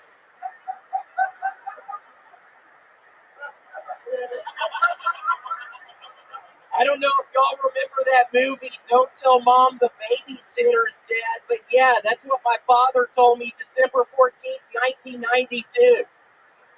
Then he handed me a shovel. I was 5 years old. I didn't know what death was. Okay, that's my time. William Montgomery. Yes, Don Barris. What about Redman's mom? That would shock you. You'd be surprised. She's quite the topic of conversation. She's in good company with all those ladies, though. Yeah, she was. It's a real classy bunch. William, you have a real knack for some outdated references. There was a Knots Landing joke that literally did not land at all. Yeah, Knots Landing, the famous spin-off of Dallas. Yeah, there's another one. You just did it right there. The Dallas reference. Knots Landing is a famous spin-off of Dallas, the And famous. you have a new Don't Tell Mom the Babysitter's Dead show. Have you ever thought about writing movie jokes about recent movies that are? I have thought about it, but it's hard. I don't know. Have you gone to see any movies recently? Perhaps the new Barbie movie. No, I'm waiting to see the new Barbie. You're waiting to see it? What are you waiting for? Yeah, I'm waiting on it's not out yet. Oh, it's not out yet. Mister, how are you not in touch with what's happening in society? Wow. When, all right. Who gives a fuck? You know who's killing it? Nicolas Cage. Have you seen any recent Nicolas Cage movies? Yeah, the one where he's storming that the prison on the Rock. Oh no, that's about 22 years old, William. Yeah, that's a hell of a movie. I saw that for the first time last week. Amazing. I just say, absolutely. She spit my mouth. It's true. She did. And he which means he basically came in his mouth earlier because I tasted semen for sure. Came in. We know the order of events. She is so blonde that she's explaining it, everybody. He came in my mouth and then I spit in his mouth. Yes, we know. We know we have the fucking yarn attached to the faces on the wall. It's like, we've connected the dots. Just once. We understand how the cum ended up in Don's mouth. They also have the same size shorts on. I can see both of y'all's upper thighs. I can see your pussy a little bit. Incredible. Those shorts are so short that I'm beginning to think that perhaps the cum taste that you had, Don, was from her mouth. Maybe he spit some other dude's cum in her mouth earlier, and now. All right, I love it. So, what else is going on in life, William Montgomery? So excited! I'm going with Tony to Hawaii this weekend. But Tony, we're famously not getting our dog vaccinated, and it has been super hard trying to find a kennel to take her in. I mean, all the fucking kennels around Austin, all your dogs have to be fully vaccinated. I'm not getting my dog vaccinated. Give us some reasons why you don't want to get your dog vaccinated. I mean, I don't know if you've been reading all the news about the dog vaccinations. I mean, it turns some of them gay. I mean, I'm not going to have a fucking little lesbian fucking. And for the pieces of shit they were talking online about my little dog being scared, she wasn't scared.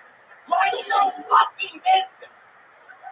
I can't find a place to keep her in I can't find a place.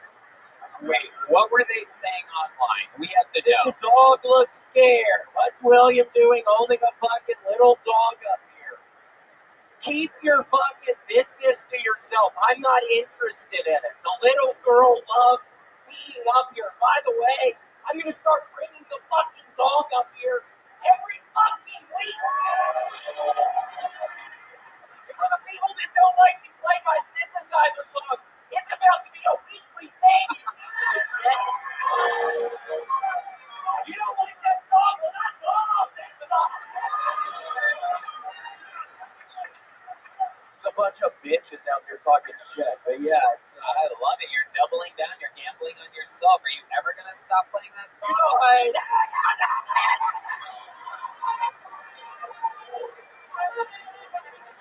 But if anybody can look after Gator, let me know after the show. We literally have to find somebody to take her in. Redman, he would.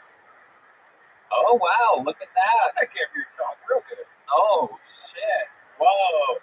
What does that mean? You put your fucking tit by her mouth, you pervert? Wow. Oh, William, I haven't seen you in a while. It's good to see you. Yeah, nice to see you too. Yeah, Don and William, you guys know each other very well. Don, last time you saw William, he was a completely bloated alcoholic. But Don, wasn't it fun? I swear to God, every single Monday night on Kill Tony at the Comedy Store, I was always off Tuesday, Wednesday for my self-storage unit job. So I would be at the fucking Comedy Store till 3 in the morning, and Don would famously close the OR. Do you remember all of our conversations in there? I'd be talking to you for 2 hours in there. I don't know if other people didn't like it, but I was going the fuck up. And the answer is nobody else liked it except me and you. Yeah, they really did not. I remember a lot of Comedy Store employees being like, William was annoying last night, he did this, he did that. But I loved it so. Yeah, it was fun. It's Don loves the chaos. It is absolutely incredible. William, what else before we let you go? I don't know. I mean, I'm super pumped about that. And also, y'all have to know, Tony told me on a Saturday, or maybe I shouldn't even say this, but he said it was my best set I've ever had. And it's very sweet. That is coming from Tony, and it was. It felt, other than one time, I thought I was having a heart attack. My chest started hurting for about 2 seconds. During that, my best set I've ever had, I felt as well. My heart literally started hurting, so I thought I was about to die on stage. Well, that might be good for you because that was the best set you've ever had. I mean, 25 minutes of absolute crush, fucking fire kill. Everything was wild. William is indeed going with me on this massive theater tour for the rest of the year, August all the way through December. Giant, massive theaters. So we're getting in shape for that. He's going to be at the Tony and Friends shows tomorrow. The next day, we're going to Hawaii. Then we have 3 weeks off, and then 26 cities, massive theaters. Exciting stuff. Exciting stuff indeed. You're gonna not retire, right? You're gonna keep doing comedy. Yeah, I mean, I'm pretty sure. Hold on, what did you? Are you ever gonna stop doing comedy? I ain't never gonna myself. Unless I have a heart attack on stage. Well, that's not really a kind of a momentum killer. Really brought the energy to a halt there. The old "if I have a heart attack." But I ain't never gonna have a heart attack. That's right. That is right. I'm never gonna have a heart attack. So. That is true. You are never going to have a heart attack. William, everybody loves you. We love you. How's that funny, bitch? God. I wanted to slap that chick already. I know what you mean. She has a little bit of an attitude problem. It's because she is waiting for that guy to die. Is that true? It's just a family here. Yeah, it's a family. Don't let the son start to answer. I don't. I just want to tell the daughter, you look good. Everything real good. All right. Well,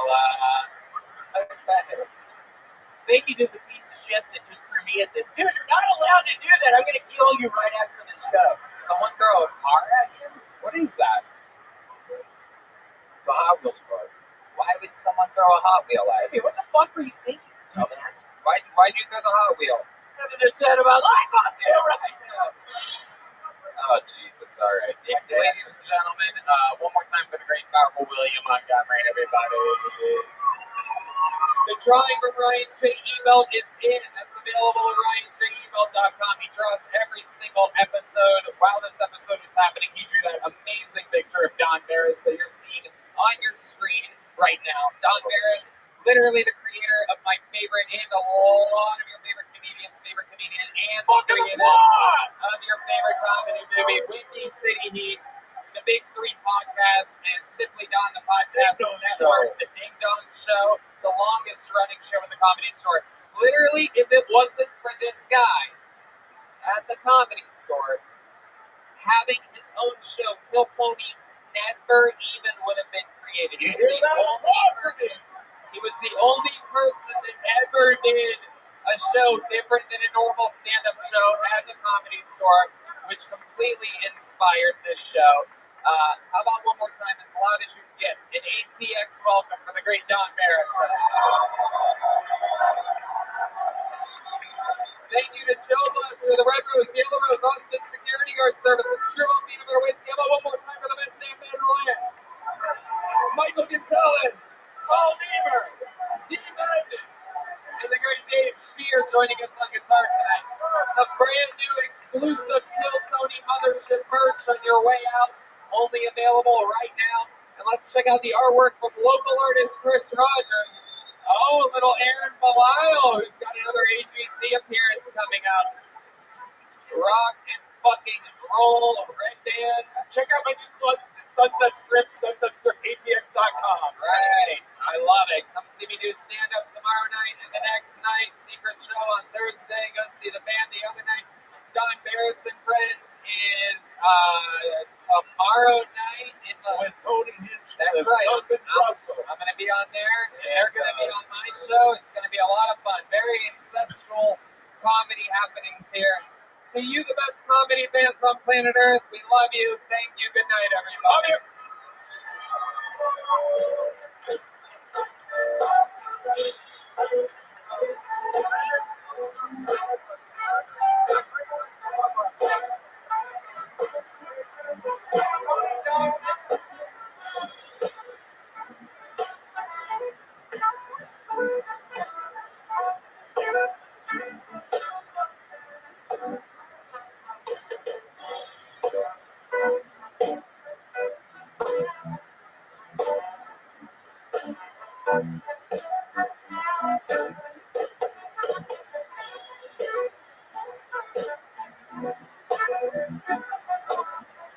What up, business dudes? What up, business dudes?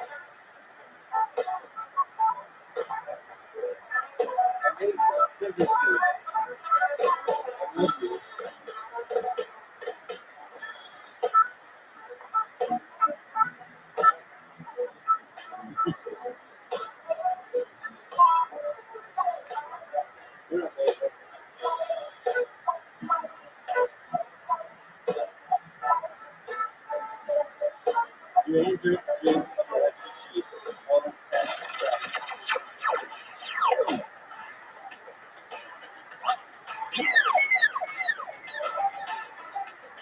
It's a considered campaign.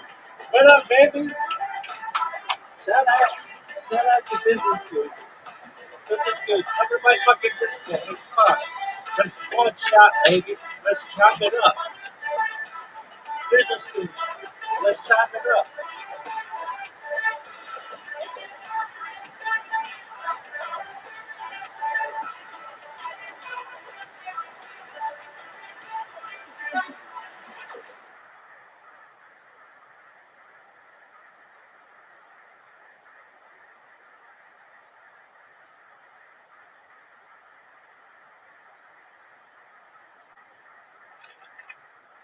Toronto and Detroit. This weekend, my stand-up tour begins with you. I've already sold out the early theater shows, and only tickets for the late shows remain.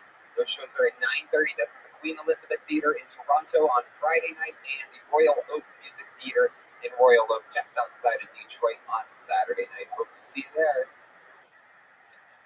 Kill merch is absolutely killing it. We have new drops coming, and everything else is absolutely thriving there. I mean, it's just unbelievable. We've sold out, and we are refreshing on everything. The store is an absolute wild success.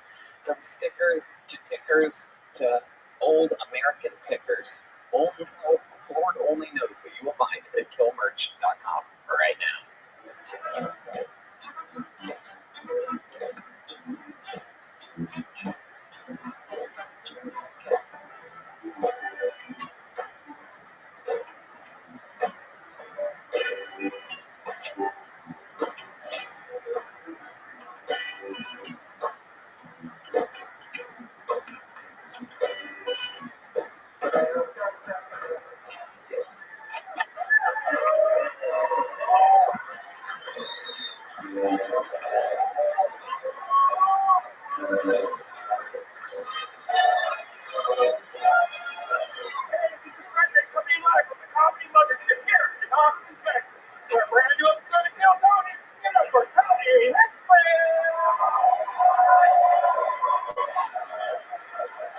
You guys ready for the best fucking night of your lives tonight, or what? Yippee! How about a hand for Red Man, everybody? Oh, yes. This is Kill Tony, the #1 live podcast in the motherfucking world. You guys excited to be here? The show's brought to you by Gel Blaster, the Red Rose, the Yellow Rose, Austin Security Guard Service, and Screwball Peanut Butter Whiskey, which presents the Keltoni Band. There they are, everybody. Make some noise for them. That's Michael Gonzalez on the drums. Paul Beamer on the horns. This is the great Matt Mueling on the electric guitar right behind me. John Dees on the keys. And this is the great D Madness on the bass guitar. Also, for those of you coming in to visit Austin, Texas, if you need an IV drip, make sure you go to Connect Mobile Health, cmhus.com, and follow them on Instagram at Connect Mobile Health. Get an IV drip on a Sunday before a Kill Tony, or a Monday, or a Tuesday to recover, but by then it might be too late. This place is fucking wild. Welcome to the show, everybody. We're going to have a lot of fun tonight. Before we start, here's a little bit more from the amazing sponsors that made tonight's episode available for you here, right now. The Sunset Strip Comedy Club, owned by Brian Redman, is in downtown Austin, Texas. Check out The Secret Show every Thursday. All shows can be found at sunsetstripatx.com.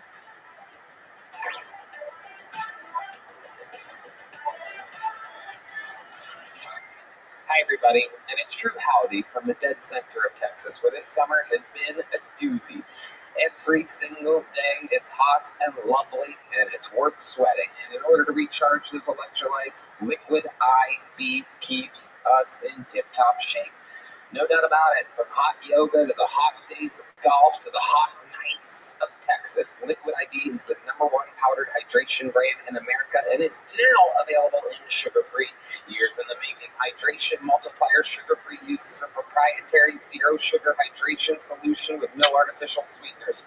With 3 times the electrolytes of the leading sports drink, plus 8 vitamins and nutrients for everyday wellness, Liquid IV hydrates 2 times faster than water alone. Keep your daily routine exciting with 3 new flavors: white peach, green grape, and lemon lime. Man, those new flavors are amazing, especially that green grape. I love it. It's great. You can throw it in your pocket. You can put it in your book bag. So later, you just put it in 1 bottle of water, and now you have an amazing drink. 16 ounces of water hydrates you 2 times faster and more efficiently than water alone. The result of an extensive R&D process to perfect the flavor and efficiency. Liquid IV is non-GMO and free from gluten, dairy, and soy. And Liquid IV believes that access to clean and abundant water is the foundation of a healthier world. They partner with leading organizations to fund and foster innovative solutions that... Let's do it. Living the dream, Doc. Just watching some Kill Tony complete the marathon. I watched every single one of them. That's why I'm almost done. And from there, we move on to Les Friedman. And then from there, we're going to move on to Joe Rogan.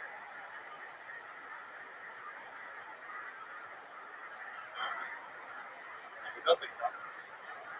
That help communities protect both their water and their futures. To date, Liquid IV has donated over 39 million servings in 50-plus countries around the world. No doubt about it. Real people, real flavor, real hydrating. Now, sugar-free. Grab your Liquid IV Hydration Multiplier Sugar-Free in bulk nationwide at Costco, or get 20% off when you go to liquidiv.com and use the code TONY at checkout. That's 20% off anything you order when you use promo code TONY at liquidiv.com.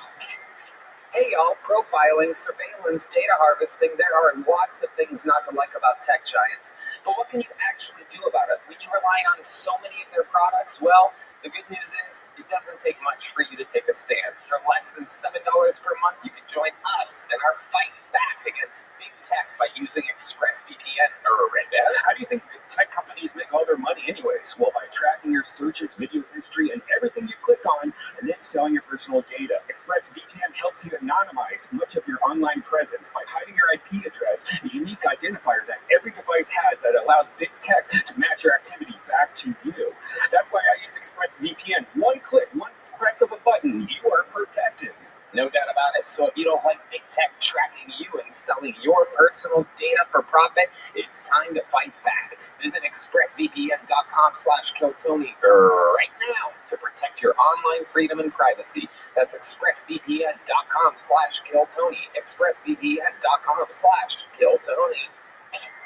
With the busy fall season just around the corner, you might be looking for wholesome, convenient meals for jam-packed days. Factor, America's #1 ready-to-eat meal kit, can help you fuel up fast with chef-prepared, dietitian-approved, ready-to-eat meals delivered straight to your door. You'll save time, eat well, and stay on track with your healthy lifestyle. If there's anyone that I know that loves a healthy lifestyle, it's Redhead. That's right. I level up with gourmet plus options, prepared to perfection by chefs and ready to eat in record time. Treat yourself to upscale meals with premium ingredients like broccoli, leeks, truffle butter, and asparagus. Truffle butter. Refresh your healthy habits without missing a beat. Choose from 34 plus weekly flavor-packed dietitian-approved meals, and they're ready to eat in 2 minutes. Need extra boost to support your wellness goals and feel your best for the rest of the summer? Try Protein Plus meals with 30 grams of protein or more per serving. This August, get Factor and enjoy eating well without the hassle. Simply choose your meals and enjoy fresh flavor-packed meals delivered to your door, ready in 2 minutes. No prep, no mess. Head to factormeals.com/KillTony50 and use code KillTony50 to get 50% off. That's code KillTony50 at factormeals.com/KillTony50 to get 50% off. Hey everybody, I know everyone out there is trying to have How you live? Can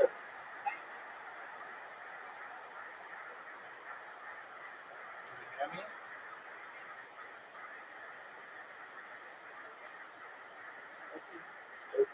fun and enjoy yourselves. Look, it's not easy to get tickets to things. We just sold it.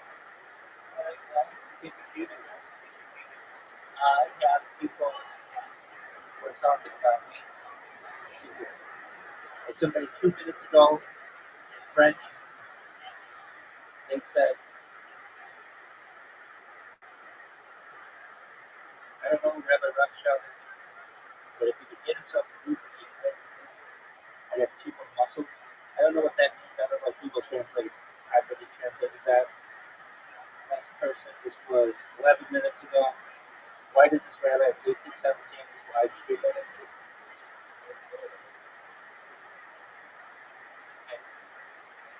Well, just people I'm talking about. Somebody 2 minutes ago, somebody 11 minutes ago. It's like I'm famous on everything else.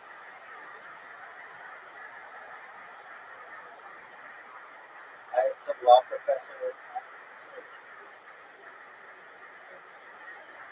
Pardon me?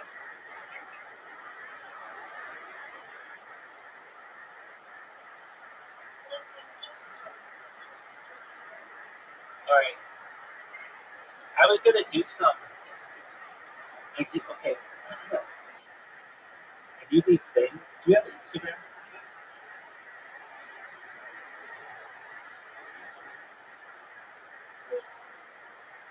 Alright, well, I do these things and I think are baller as fuck.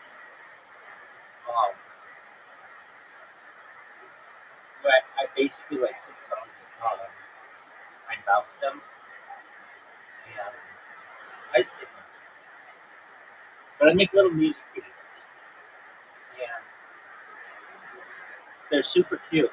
I mean, I think they're really cool actually. And I've been making them for years. So I have like this huge database of like all these songs that I've done. Like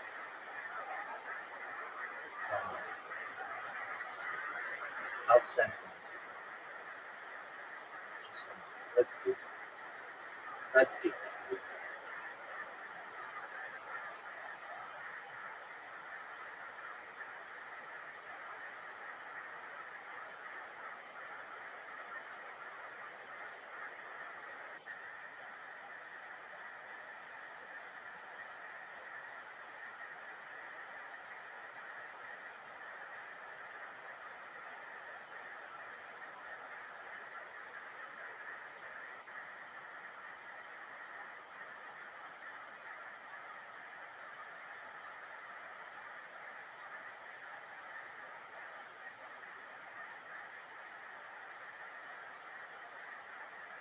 Well, probably time. Some other time. You get your sleep. But nevertheless, they're really cute.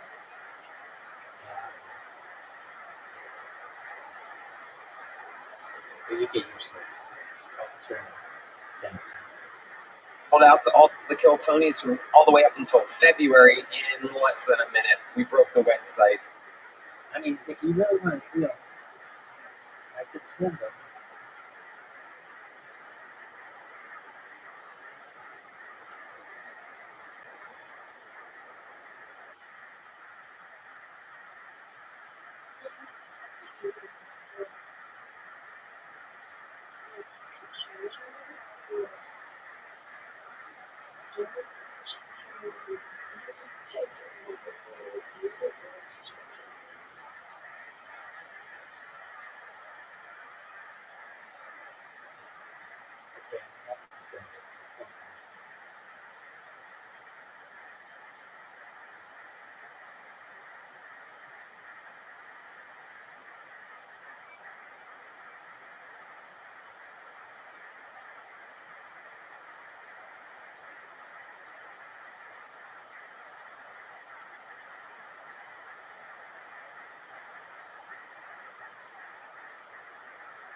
All right, well, that's the thing.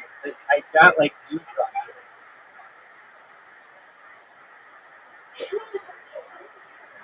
I do, though. It's like that gift that I made. But, all right. I mean, there's no nudity.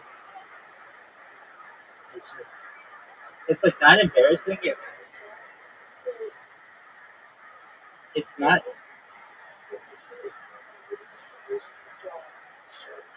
Oh, definitely. It's nudity.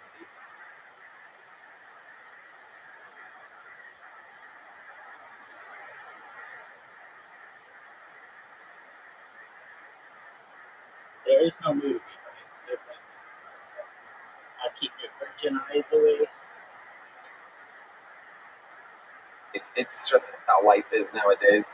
Buying tickets to your favorite events shouldn't be stressful. Game Time is the fast and easy way to buy tickets. No doubt about it. Sports, music, comedy, theater, whatever it is. With killer deals on last-minute tickets and their best price guarantee, you can stop stressing over the tickets and start getting hyped for the fun you'll have. Red Band. I mean, locally, we got the Offspring. Oh my God, Boy George is coming. Snoop Dogg. They have flash deals and last-minute tickets. It's easy to find and buy tickets for every kind of event in your area. You get images of the seats before you even sit there. You get lowest price guaranteed, event cancellation protection, job loss protection, etc. It's the place for last-minute ticket deals. It's the fastest-growing ticketing app in the country for a reason. Snag the tickets without the stress with Game Time. Download the Game Time app, create an account, and use code KILLTONY for $20 off your first purchase. Terms apply. Again, create an account and redeem code KILLTONY for $20 off. Download Game Time today. Last minute tickets, lowest price, guaranteed. And when I say that I love this sponsor, you have to understand that I've had this sponsor press against my balls, my pee-pee, and my butthole every single time you've ever seen me on stage, every episode of Kill Tony you've ever watched. The best underwear in the world is Sheath Underwear at sheathunderwear.com. Comfortable, high quality, moisture wicking, keeps everything cool and separated. Great for working out, comfortable materials. It's hot here in Texas, and I threw away all my other fancy Nike, all the other underwears in the garbage can with Sheath. We mean from the bottom of our hearts, even Red Band. I'm wearing it right now. So for 2023, step up your underwear game, graduate from holes, loose fabric, cheap cotton, or overpriced designer brands, and buy the greatest underwear that has ever graced the balls of man. Sheath Underwear, the underwear of legends. Sheath can be worn like regular boxer briefs, or you can use the incredibly high-tech Sheath pouch to keep everything separated. I wear these every day, and I can tell you, they are the most comfortable pair of briefs I've ever worn. Every single day, we all wear them. Everybody that from the show that you love, everybody has Sheath Underwear, from Yoni to Tony and everyone in between. So go to sheathunderwear.com and use the promo code Tony to get 20% off your next order. So once more, sheathunderwear.com and promo code Tony for 20% off. Hey y'all, I have to tell you about this super blend I'm loving called Kachava. It's hands down the best thing I've found to feed my body the nutrients it craves. Kachava is an all-in-one plant-based super blend made up of superfoods, greens, plant proteins, antioxidants, adaptogens, and probiotics. In other words, everything your body craves to feel your best. And I know what you're thinking. Something this good for me can't possibly tastes delicious, but that's where Kachava really earns their thousands of 5-star reviews. It tastes amazing. It's creamy, smooth, and comes in 5 delicious flavors. Chocolate and vanilla are my 2 favorites, but it also comes in matcha, coconut acai. Some folks like to think of it as a part of the healthy breakfast or lunch, but others think of it as a protein-packed snack before or after a workout. I know I do. It feeds me after after a long day on the golf course with 25 grams of plant protein per serving for Red Band. Personally, I love to eat it right when I wake up with breakfast, lunch, every day, before a workout, after a workout, whenever crazy. Liar! It makes me feel great for hours, energized and ready for my day. It's so good knowing all those nutrients I'm putting in my body. And you know what? My first impression was, wow, this is delicious. I love drinking it. It makes my day better because I don't like eating. It's easy just to pound down right before I go out. I am so with you on that. Pound down the pound town. Kachava is offering our listeners 10% off for a limited time. Just go to kachava.com/Tony, spelled Kachava, and get 10% off your first order. That's kachava.com/Tony. Hey, if you think you were sly skipping the ads, let me remind you that my stand-up tour begins right now. Toronto, Detroit, San Antonio, Chicago. Those are just the next 2 weekends of my life. So we will see you there and many more dates. Check out TonyHinchcliffe.com. Support stand-up comedy. Support me. I love you. Now here's another free episode of Kill Tony. All right, we're going to have fun tonight. You guys ready to start tonight's show? Come on, you guys. Are you guys fans of stand-up comedy or what? Ladies and gentlemen, this is one of those nights where just fucking I could not be more excited. One of my favorite stand-up comedians in the world. One of the greatest guests we've ever had. Truly, one of the best.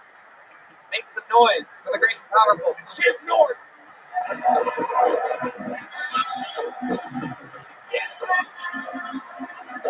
Oh, yeah. Here we go, baby. The great Jim Norton, fresh off of an amazing weekend here at the Mothership on tour at JimNorton.com. Welcome back, Jim. Thank you. It's nice to be here. I appreciate that the lackluster response from the audience. We're going to have a lot of fun here tonight. You know how it works. Over 200 people signed up for the opportunity to get pulled out of this bucket. If I pull one of these names out, that means they get 60 seconds uninterrupted. You know their time is up when you hear the sound of a kitten. That means they have to wrap it up then, or else they bring out the angry West Hollywood bear, which just interrupts them. And then we talk to them. I interview them. We find out more about them, what makes them interesting, what makes them different, maybe how to make their jokes better, maybe something else they could talk about. I'm pre-picking the first name out of the bucket because we already have someone on deck to start the show. He is indeed one of the regulars, ladies and gentlemen. He famously 2.5 years ago was broke living in his van. Since then, we've seen him make a meteoric.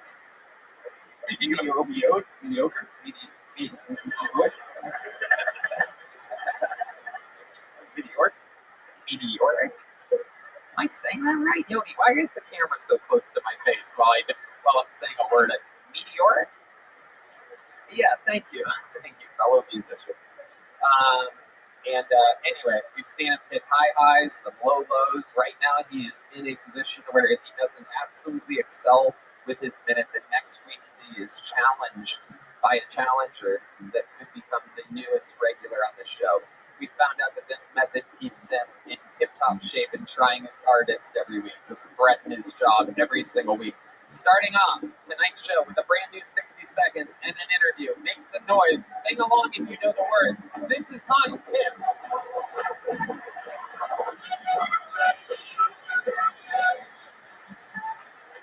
Thank you. I feel bad for the girls that have to have sex with me. Because after I finger them, they're like, well, that's the best that's going to get.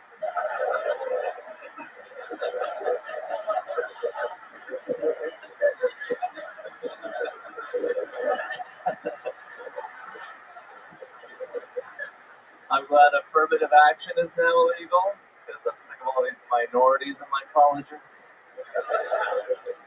Call me old-fashioned, but I don't think a college classroom should look like adult in general. I think it should look like the screening of Sound of Freedom. All white people. I love how white people are so bored, they're now rescuing other people's children. Minorities, we don't even care about our own children that much.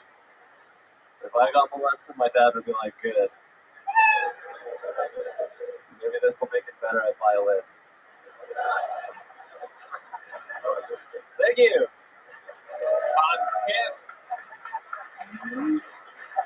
Fun stuff, Hans. I actually love that finger joke that you did. Thank you, Tony. That was amazing. It's incredible that you can still kick out new funny jokes about your tiny Asian penis. I thought we've heard them all. It's the gift that keeps on giving. And you really let the laugh come. I like that. People were laughing, you were ready to talk, and you're like, no, fuck it. I'm going to count down from 60. Let him laugh for a couple more seconds. Good for you. Fucking molesting joke. You were terrific. I enjoyed your life. You started strong, you ended sexy. You really did. Did your dad try to make you learn violin? Or did your Asian parents make you try to do Asian things growing up? Can you give us some examples of some of those things? He wouldn't let me watch TV at night or on the weekends, and I got really mad at him and punched a hole in the wall. Oh, shit, that's an after-school special. Dad! Yeah. That's incredible. That is so, like, Asian to punch a hole through the wall. Did you think about kicking the wall first? Did you punch it like that with, like, a hand? Like Taik or something like that, perhaps? Did an American boxing style. Okay. Fuck you, Dad. Oh, wow. Wait. That was incredible. That made us sound. Do it again. I hate you. The timing of it is just perfect. Can you guys do it one more time? It's incredible to watch you two work together. Amazing. Hans, Kim, what else is going on with you this week? Tell us more. I've been killing it on the road. I just did Raleigh, North Carolina, which is great. It's a practice for my 1 minute, and then I have to fill in 59 minutes after that. Where was that at? Raleigh, North Carolina. Okay. Did you open with the same joke about finger your girl? That's a great one. It was in there. Good for you. But did you open with it? No. Okay, yeah. I don't really. That's a make or break joke. They're gonna love you or hate you guys. Yeah. It's like a temperature reading. Yeah, literally. My dick. When you finger a girl, Hans, what finger do you use exactly? I use the middle finger. Whoa, he's going for distance. He's going for speed. Yeah. I fucked up. I'll use the thumb. That's a real. I figure you might go with the pinky. This way, when your dick, you can exceed the expectations of the pinky. You're fucking up throwing your biggest finger out there. Do you have to let it finger? Do you have to? So let me ask you this: your middle finger compared to your dick, what is the length and width difference there? Yeah, it's way bigger than my middle finger. Okay, when you say way bigger, can you give us an example? Would it hurt Lena the plug if you? Not everybody's on TikTok out here. It's a good dick. It's not like your dick, Tony. I heard some things in the grapevine. That's crazy. You've heard nothing about it. Okie dokie. God damn it! I don't want people knowing about my huge dick. Stop it, guys. Stop embarrassing me in front of our people. It's very, very normal, guys. I'm just like one of you.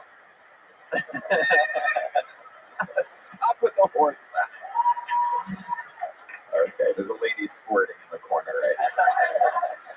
Hans, anything else we should know about you before continuing on? I drove my girlfriend on my moped, but she was drunk. She sort of passed out on the back.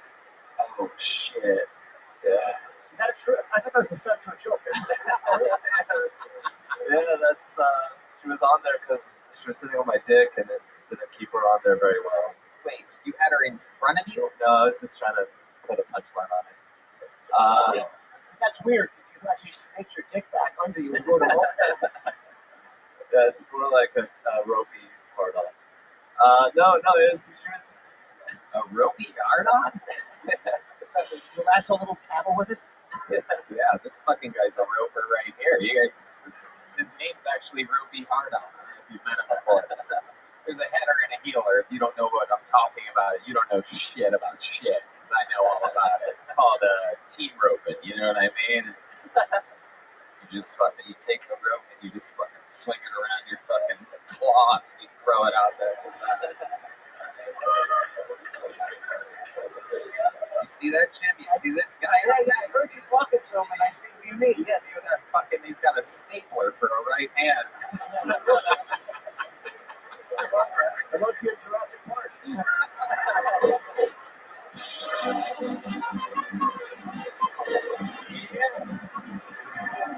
On we got the show started tonight. I love it. You do it every single week. You will not have to challenge for your spot next week. I love what you're doing. I think you're hitting peak Hans Kim career style. A lot of great new stuff lately. I love it. Make some noise for Hans Kim, everybody.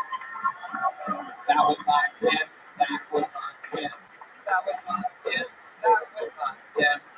I pre-pulled the second name, and now for the first name out of the bucket tonight, we're going to meet them all together. Historically, one-word names on the show end up being very interesting characters. I feel like this is going to be interesting. Make some noise for the Kill Tony debut of Kojak, everybody. Here we go.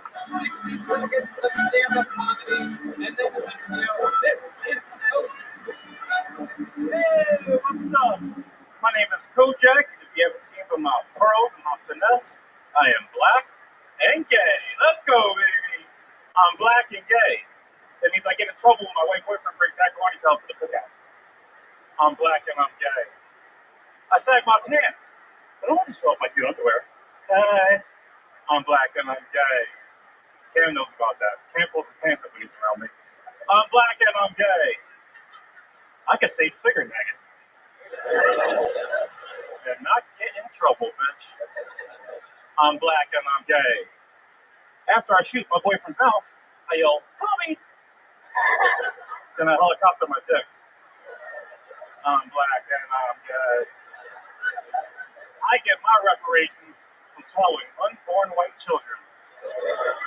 Woo, white privilege tastes so good. I get tastes of trust funds. I'm black and I'm gay. All right, there it is. He's got a catchphrase, folks. Welcome to the show, Kojak. This is your first time here. I remember I've seen you before. I'm here for the horse talk. You heard of horse talk? No. It's very, very, very tiny. Very tiny. Oh, I'm here for it. Very tiny. Nice to meet you, Kojak. I'm Tony, and believe it or not, I'm white and I'm straight. I believe it. I love it. Are you really black again? I'm black and I'm gay, baby. Holy shit. That's like you might be a redneck, but instead you just say, I'm black and I'm gay. Do you know that everybody knows that you're black and you're gay? That with the necklace and the skin color, it is a dead giveaway. You are a blatantly black and gay guy. Thank you. How long have you been doing stand-up, Kojak? About a year off and on. About a solid year. Solid year. Rock solid, hard as a rock. Hard as rock. I'm from Philly. Okay. Anybody from Philly? You don't ask your own questions here. And how long have you been fillying guys up with cum?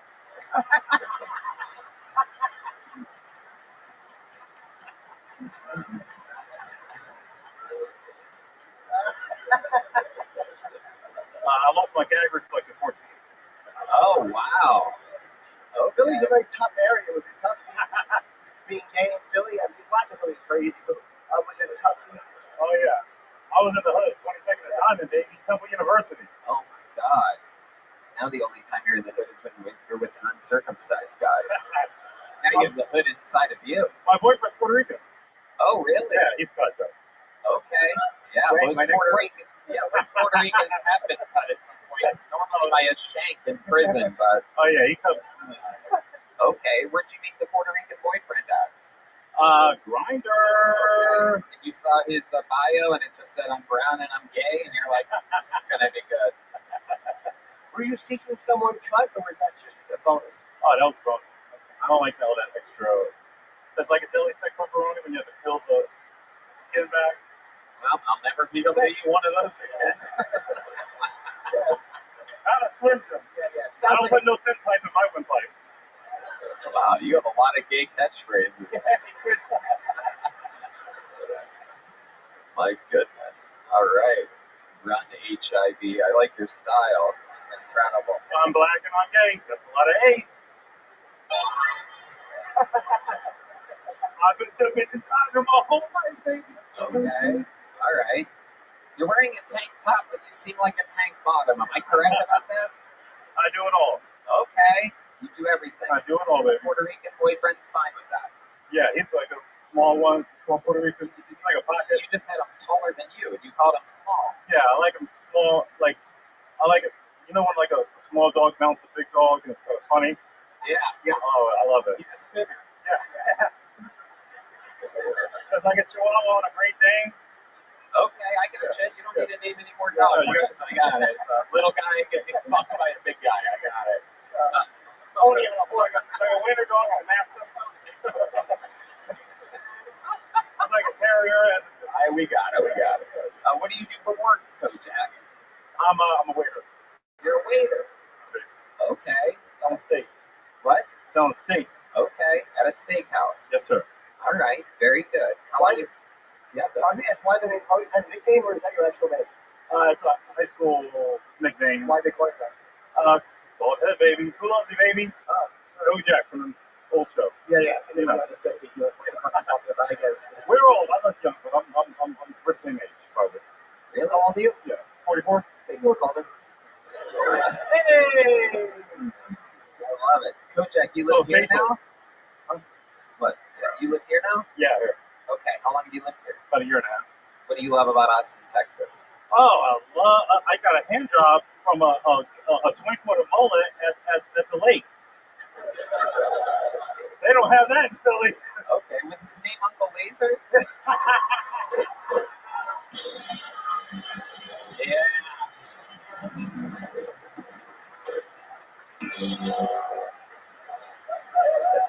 Hand job at the lake. Were you in the lake when it happened? Where? I was on the boat, baby. Wow. Black people on the boat. Holla. Okay. Yes, they usually are hollering for help. Black people on a boat. You gotta love How it. did you get the hand job? How'd you pull that off, so to speak?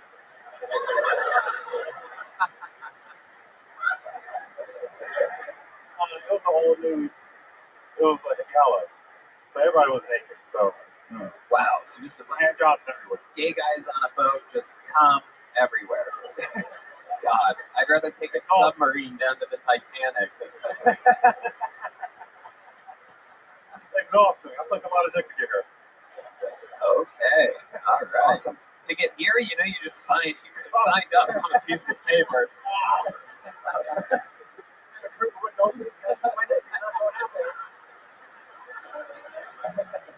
Incredible. Kojak, being gay, it seems like you guys get to do whatever you want. Was your Puerto Rican boyfriend on the boat with you?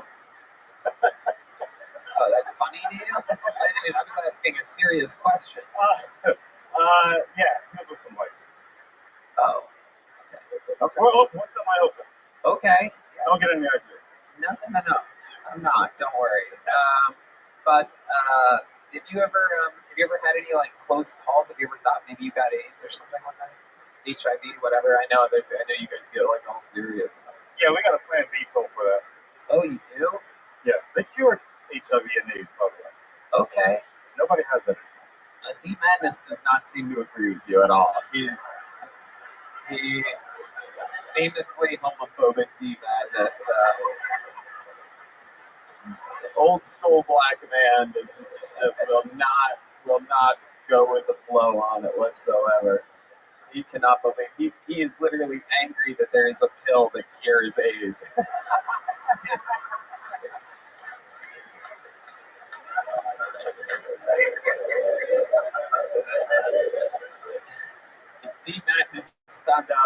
sucking a dick would cure his blindness, he'd be like, I'm good. My fault, man. My fault. I don't like sucking dick, man.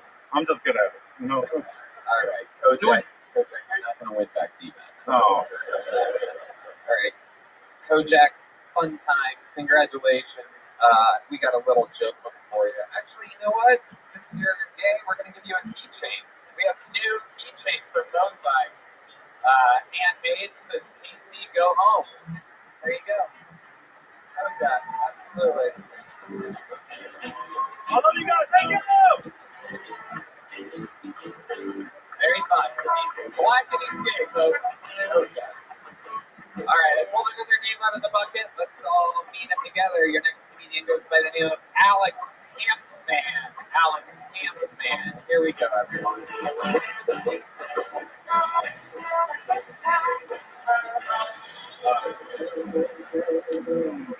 Oh, what the fuck is up, comedy mothership?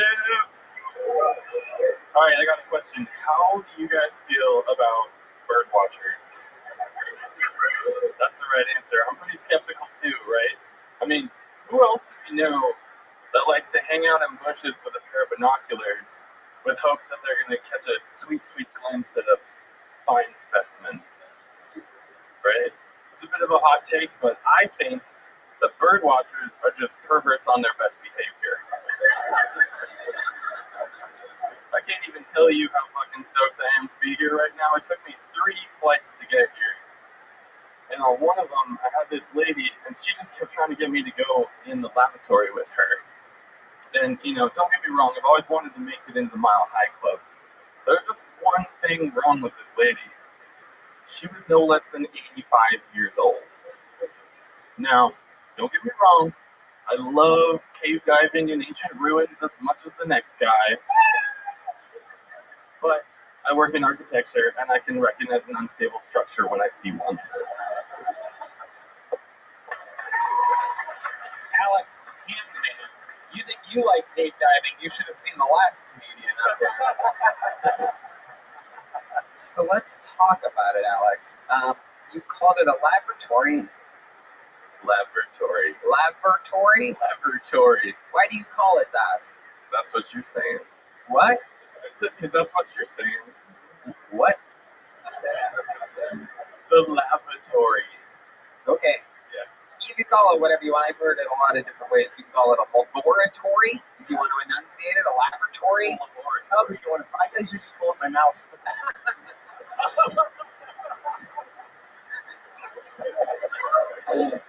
Well, my question is why are you calling it that instead of a bathroom? Because that's what they call it. Read the sign. It says laboratory. Now I've convinced you to go with laboratory all of a sudden. I completely changed your enunciation. I like that you started with the bird watching. A lot of people are afraid to wade into that because we're such a polarized nation. But you're like, fuck this shit, right into the bird watching. The suggestion would be the opening line of that bit should be, I think that bird watchers are just perverts on their best behavior. That should be the opening line, and then you can kind of back the joke a little bit. But I think that's a funny thought to start with. All right. Yeah, Appreciate it. no doubt. Absolutely. Great advice. Straight to the good stuff. And you also gave a lot of information on you said that you're stoked to be here. You took 3 flights to be here, but that didn't really apply to the story that you told about the old lady.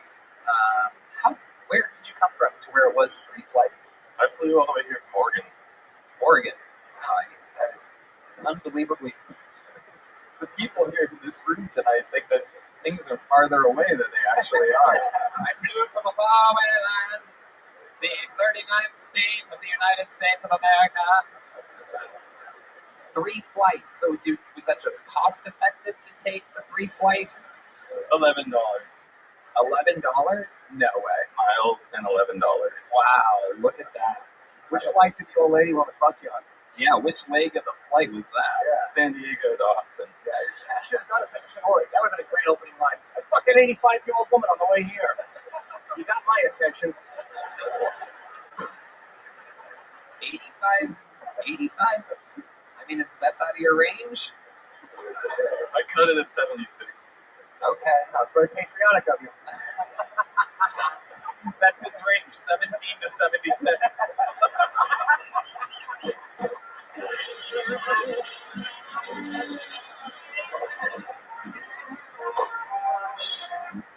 Too much fun. But an 85-year-old doesn't have a chance with you, huh?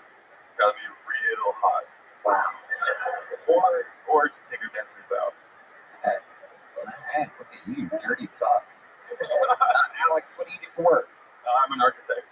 Ooh. Yeah. Sounds like I on Long Island that just arrested that serial killer. Oh, I didn't hear about this. Yeah. He's an architect? Big hulking architect, yeah. Shit. That was about it. It's a very good company.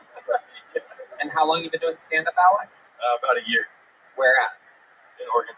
Where in Oregon? I'm sorry, I find it strange that you just keep calling by the state. Central Oregon and Bend. Okay, like Eugene? No, Bend, Oregon. Oh, got ya. Yeah. How far from Portland? 2.5 hours. Ah. Yeah. I don't know if I'm Oregon except be like chime in. What do you do for fun out there in the middle of fucking nowhere? You're 2.5 hours away from a dumpster fire called Portland. Mostly mountain bike and snowboard. Okay. What is your love life like? I just broke up with my girlfriend. How long were you with her for? 4 years. 4 years, and you just broke up with her. Why? 2 months ago.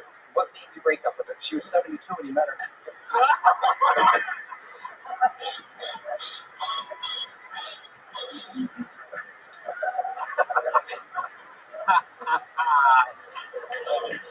Yeah. She couldn't bend anymore. No, she fucked Eugene.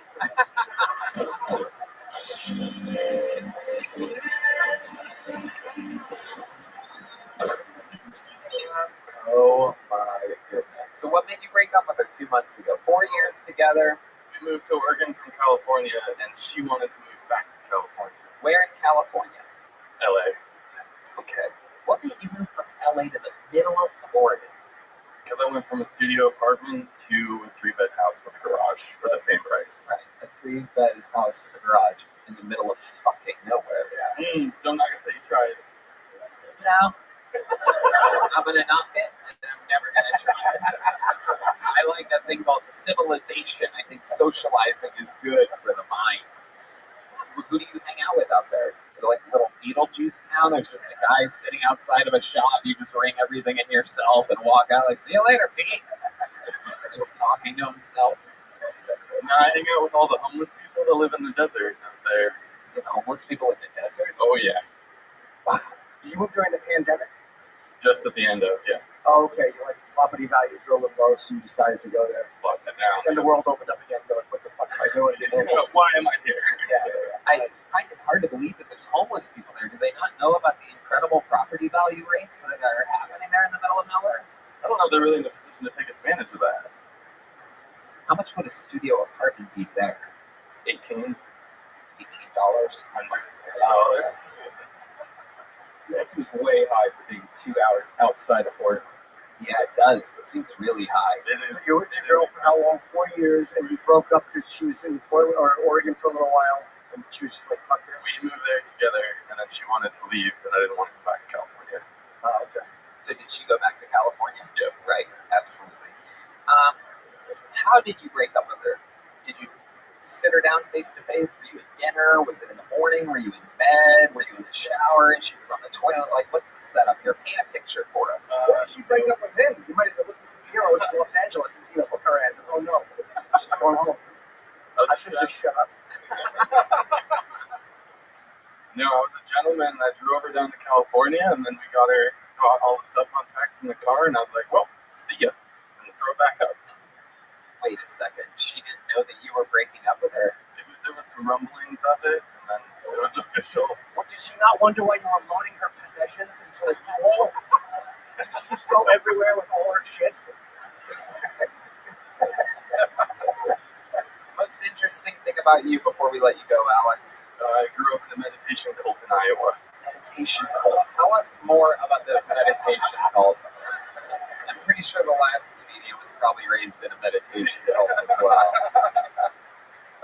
Yeah, it's called Transcendental Meditation, and I used to meditate before and after school every day with a top floor of my school with all my classmates. It's really not that horrible. That's nice. Yeah, I mean, it's actually like why are you calling it a cult? Yeah, because it's pretty culty. Everyone wears beige all the time. Everyone's houses face exactly the same direction.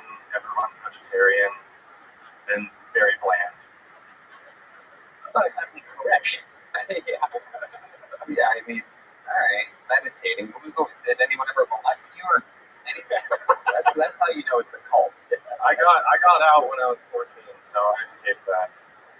How long they wait to molest people? This is for fucking lazy pedophiles.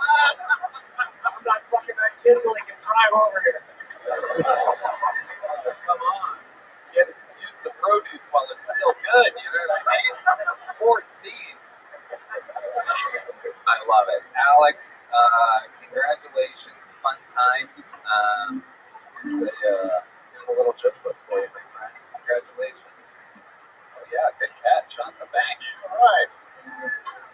Well, there goes Alex.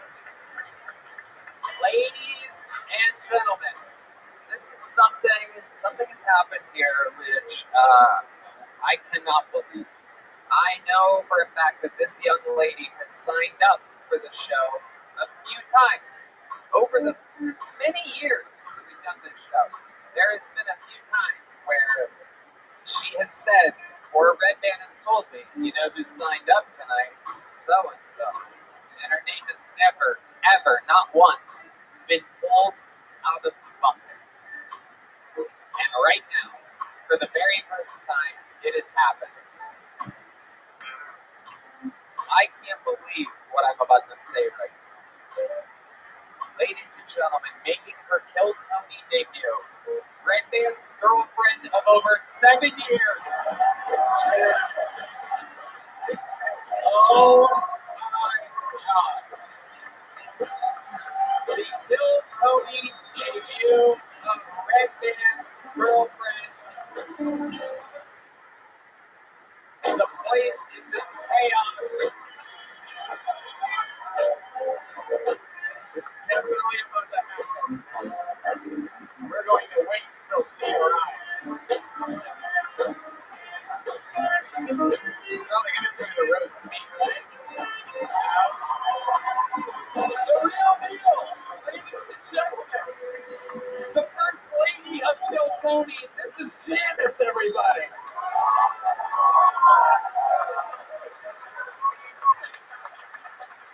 Hi. Oh, what the fuck? Okay.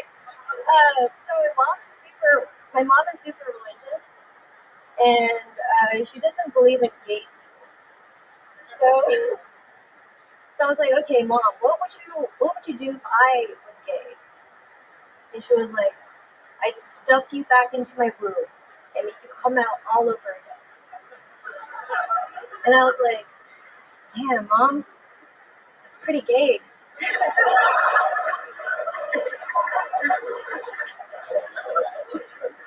So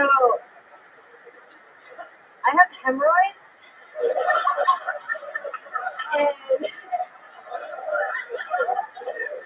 sorry, I was like, so if you have hemorrhoids, it really sucks going to the bathroom, like poop in the public restrooms,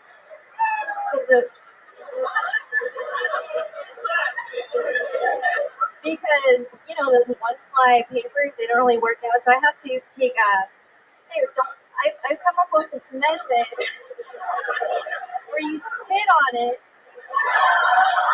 and that's what you do. The only problem with that is that every time you go to the restroom now, your mouth starts to water. Oh my God. Our sweet little kid was without a doubt, as far as the bucket holes, the set of the night so far. Absolutely incredible. I mean, that was amazing. It's so funny because I literally asked you guys in the green room earlier, I go, how long have you two been together now? And it's over 7 years, right? Amazing. Janice, welcome. This is so surreal to see you over there. And our opening joke told us that your mom doesn't like your boyfriend. Stop it. So let's get right into it, Janice. What made you want to sign up for the show? How long have you wanted to do this for? Well, I've been watching the show for like over 7 years now. Yeah, you knew about the show before you met Red Band. You like slid into his DMs, right? Yeah. Look at that. Look at Red Band.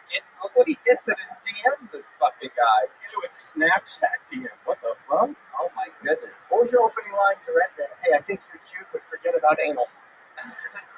Anal was involved. Wow. Janice, you're good at this. I've been watching for a long time. Adorable. I love it. The gay joke was hysterical. That's pretty gay. The hemorrhoids thing. I mean, I didn't know hemorrhoids, but you could catch that from your boyfriend. That's incredible. I didn't realize that's an STD. You rip tears in the asshole lining, it starts to happen. Okay, thank you, Red Band. Dr. Red Band explaining how hemorrhoids work. So, Janice, what else is going on in life? Tell these people about yourself. Well, I like to crochet. I like to sew. I like to do things with my hands.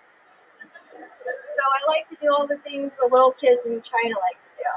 Yeah, absolutely. She made us all new iPhones for Christmas.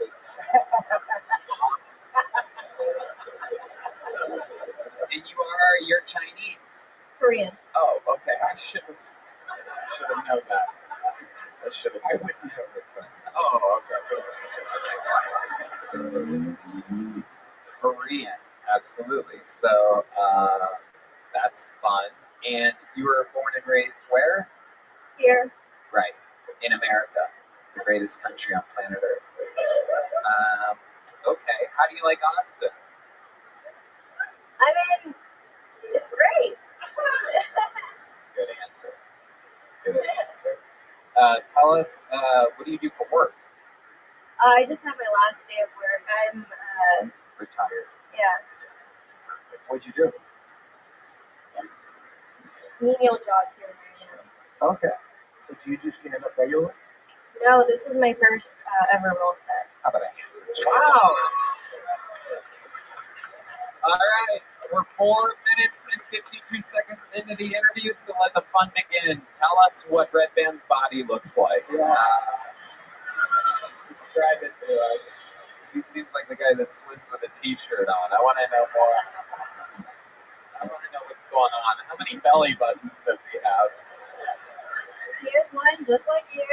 Oh, yes, we're all completely equal here. Now, how's sex with Red Band? I have to ask, or else the people will say that I pussied out. So, can you describe, does Red Band have any special moves in the bedroom? Does he move at all in the bedroom? I guess is a better question. He's actually, like, I'm impressed every time. Wow. Who's my little baked potato? My sweet little baked potatoes. Well, it doesn't mean she comes. She's just impressed. He just keeps trying. I like the attitude. No, his cardio is impressive. What?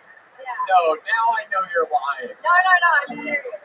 This is incredible. You just quit your menial jobs. We know who's picking up the tab over here. Oh, yeah, he fucks the shit out of me. I mean, he just dicks me down like you wouldn't believe.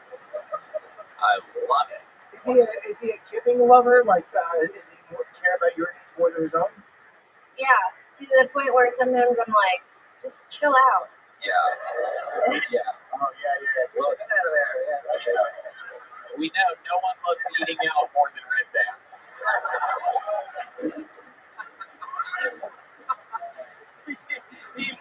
he had to hit his own big sound.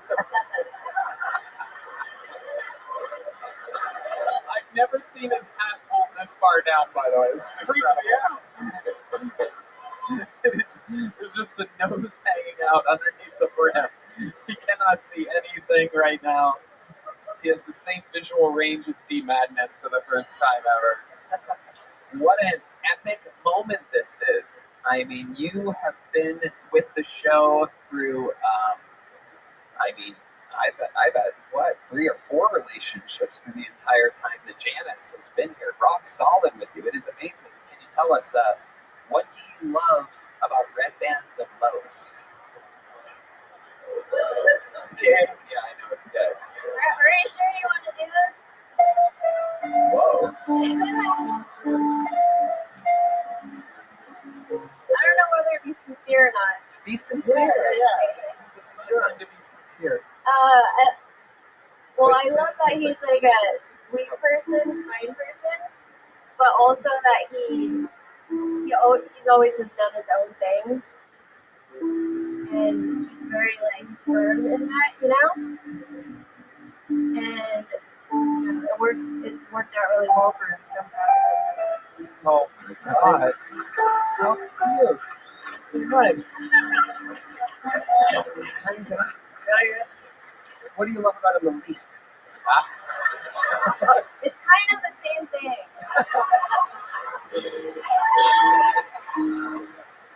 Janice, you're a fucking natural, dude. You know what? Next week, you're challenging Hans Kim for a regular.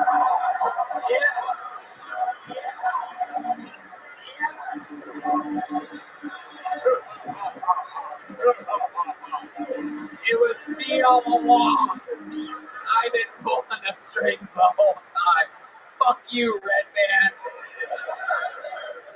It's gonna be fun. We're gonna have a fucking not the first time 2 Koreans have battled. It's going down next week. This is incredible. Kim versus Min. Pat versus Tai. General So versus Kung Pao in a battle of the Titans. Janice, you are so naturally likable and funny that it is absolutely incredible. I'm excited to see a new minute next week. We have to do it. You're very, very special. So sweet. What an amazing performance. And you know what? You're getting a big joke book. No doubt about it. There you go. And a chill blaster. And I'm pretty sure you can perform on the secret show if you want.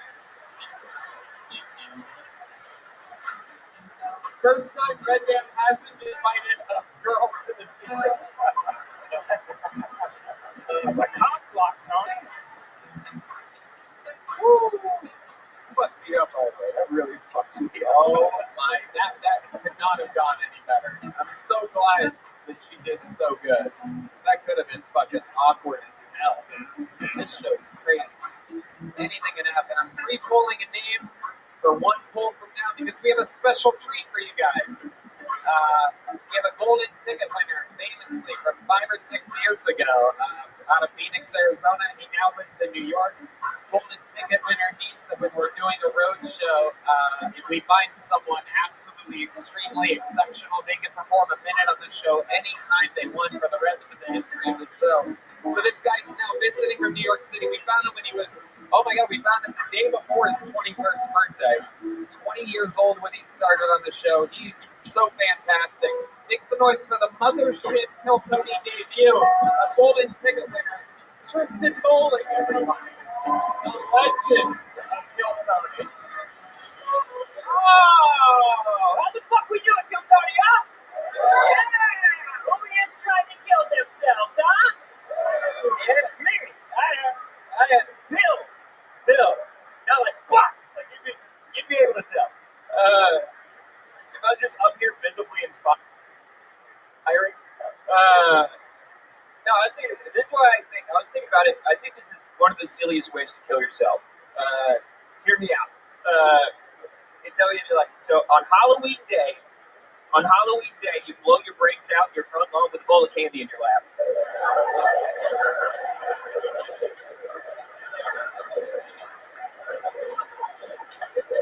And then all night people are like, these decorations are nuts. Like, that's kind of funny. Like, you make the news, if not world star hip hop, for sure. For sure. He's like, this white boy wild is. Like that's thank you. Fantastic. Exactly how he does things. Tristan Bowling. Another amazing performance. Yeah. I'm black and I'm gay. I'm sorry. Has anyone done that yet? That was funny, man. Really funny. I love a good suicide joke, and it went somewhere really hilarious. Thank you, bud. It seems like we've been down the same block, you know? Oh, yeah. Screaming into a gun. Singing. I sing into one. I don't sing. A thespian. Sure, yeah. I think that's a part of LGBTQ now. Thespians. It is true. A lot of stand-up comedians kill themselves. Never the ones we want. Yeah, not enough. Yeah. Turns out there's not a rope in the world strong enough to hold up. We have to bleep that because that's a stand-up joke that I do know. Anyway. Tristan, how old are you now? 25. 25. I love it. And you moved from Phoenix to New York how long ago? 8 months. 8 months ago. You were always my Phoenix opener, always super consistent, one of these amazing talents. Phoenix actually has a really good crop of comedians. Yeah. There's also Luis Alvarez. Freak of Nature. Yeah. So let's talk about it. How's New York been treating you? Because you were depressed. Your suicide jokes come from your time in Phoenix. I remember you. Oh yeah. You've always had a little chemical imbalance. It makes sense. I mean, life's got to be weird when you look like both the pedophile and his victim at the same time. They don't let me in school zones, Tony. Even though you have class. Yeah. I'm teaching. Get the fuck out. No, it's nice. I do a lot of been doing mushrooms during the day. Yeah. Just going to Central Park, staring at other kids, you know. Yeah. Doing cool shit. No, it's awesome. I've been eating so many hot dogs. Okay. I love it. You eat the bun too? No, oh yeah, I put it in my ass. That's awesome. Eating so many hot dogs, I thought Kojak was back up. The old wiener schnitzel. Yeah. Are you depressed anymore, or are you better? It fluctuates. You know? There you go, folks. It goes to show you the power of hot dogs, everybody. Yeah. Listen, if I gobble a glizzy, days change. It puts a little pep in my step. When was the last time you had a hot dog, Tony? I don't eat those anymore. What, are you too straight for hot dogs? No, I don't eat bread, and the thought of eating a hot So dog. you're gay? You don't eat bread? No, yeah, totally. That's what gay is, by the way. Everybody knows. I don't know if you guys know this, but I actually had to march in the parade because I'm no bread.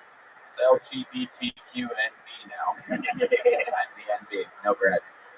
No bread. Gay as fuck. Yeah, just crying out in front of a Wetzel pretzel. Yeah. This guy roped me at one point. I was trying to enjoy my gay parade. All of a sudden, there's a rope around my neck, and a guy has me in a rear naked choke with by a rubber band. It's got you in the grasshopper bowl, dude. It's fucking. Hell yeah. Okay, so Tristan, tell us about New York. How's it going? What's happening? It's dope, dude. I'm having a lot of fun. I do a podcast out there. If you don't know it, Final Stop. Okay, sure. Final Stop, is it about suicide? Do you know what? It sounds, it's just me going around New York being like, this is the best bitch to drum from. Like, a lot of people don't know you can get from the World Trade Center straight onto some dude's car. All right, let's really talk about this suicide. How did you try to kill yourself? Oh, You're asking me or him? Just taking a lot of pills. What kind of pills? It was Xanax, Ritalin, fluoxetine, and P-spray. Oh, so this just balance you out at the end. Yeah. Xanax, Ritalin, you're just having a good old time. Yeah, I was the most effective I've ever been. It's crazy.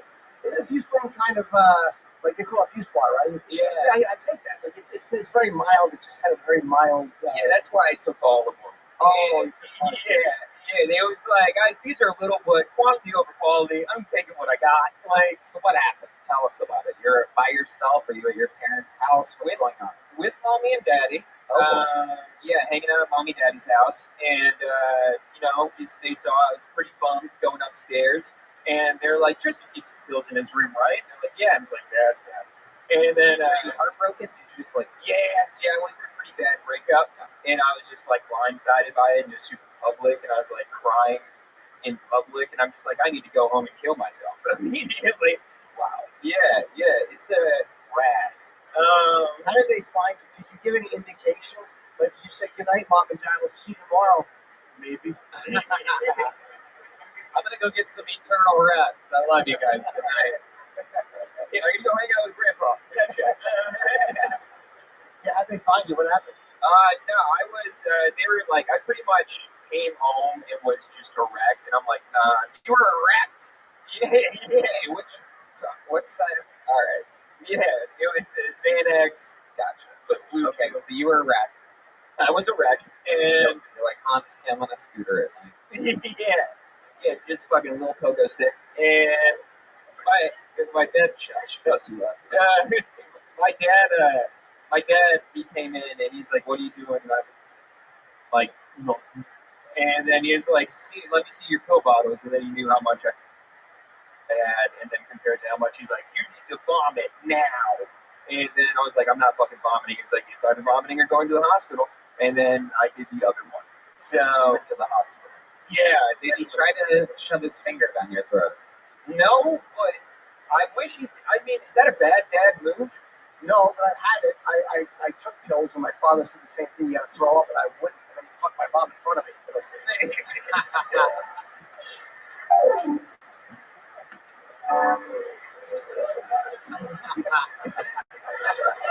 That'll do it.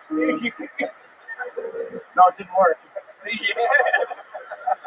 Feel better already, Janet. He thought you were wrecked when you came in. Look at you now.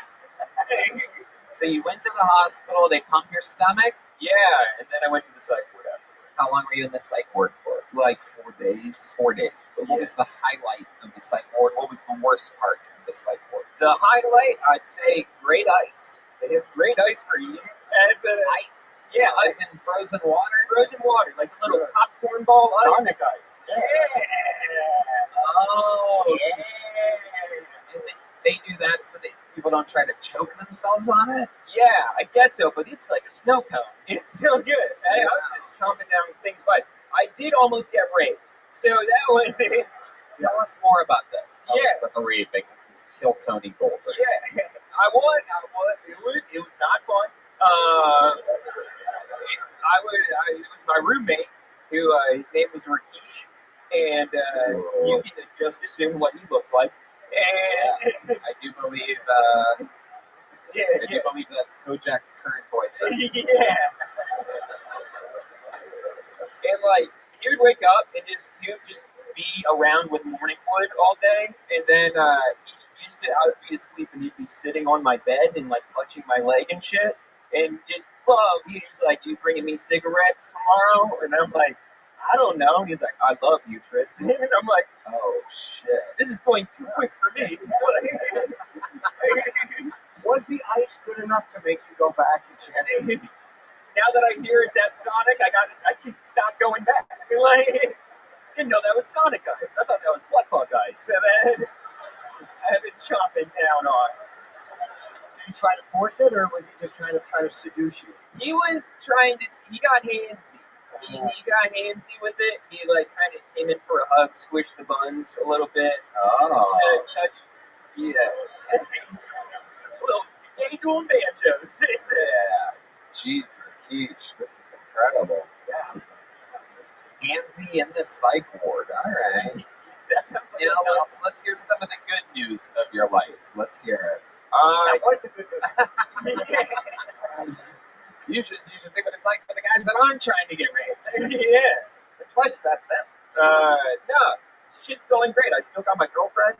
You know, she moved with me from Arizona to New York. She fucking loves it. She's Emily Paris in New York, and I'm like going to Brooklyn bikes, being like, my dick is getting stomped, and it's a lot. Yeah, to stomp your dicks there. It's fun. No, but just doing what?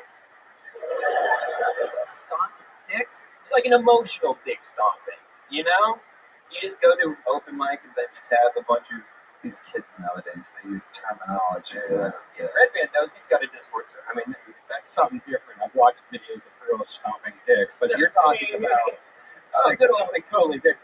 Good old cock and ball torture. Tristan, very fun times. Always a pleasure to have you. You're an absolute rock star. It's fun to watch you come up through the ranks. Very, very hilarious all the time. I'm excited for you that you made it out of Phoenix to a real comedy city like New York. And I think you're going to continue to thrive. Congratulations. Thank you. You'll never need to try to kill yourself again. Yay! Tristan Bowling, everybody. You know, you guys. Pioneer veteran of the show.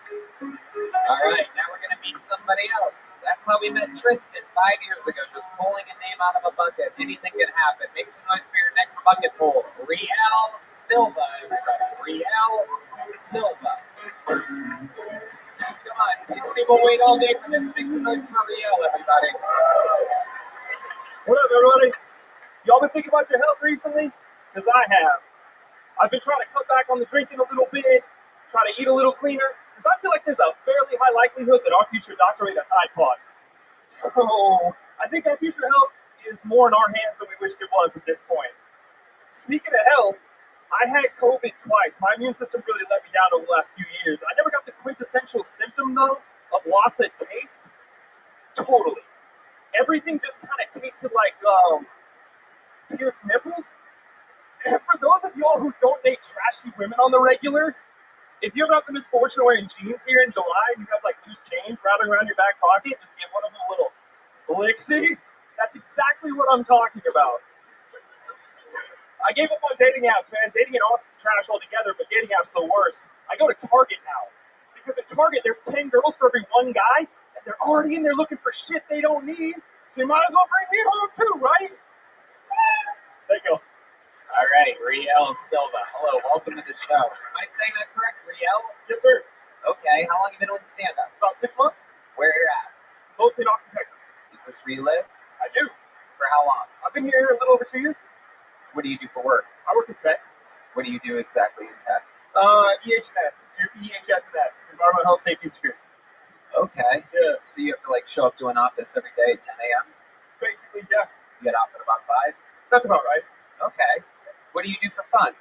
I shoot archery. I do stand up, obviously, a little bit here and there, and Hey, Joe Rogan's not here. Tell us what you really do. I used to shoot archery on the pro circuit for like 3 years. It's a small niche, but I did. Where did you come from? Monterey, California, Westwood, California, Dillontown, Marina, Nevada, Little Rock, Arkansas. I was a military guy. Oh, okay. You stationed in Reno? I was. All right. You were in the military yourself, or your family was? I was. I've been in for 12 years. Okay. What branch?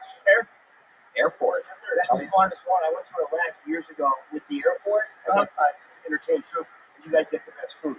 Air Force, they take care of the fucking pilots. That's the best one to be in. I did fly C-130s actually. So yeah, I mean C-130s. Yeah, that's what took us around. They do those combat takeoffs and landings. So yeah, 4 fans of freedom, 16 blades of justice. You lost me. I don't know what that means. Damn. Jesus. All right. 16 blades of justice. My God. It's incredible. What ethnicity are you? My dad's a white guy. My mom's Brazilian. Mom's what? Brazilian. Brazilian. Yeah. Okay. Yeah. They usually use 16 blades of justice over there too. So. What were you saying, Jim? Is it real Brazilian, buddy?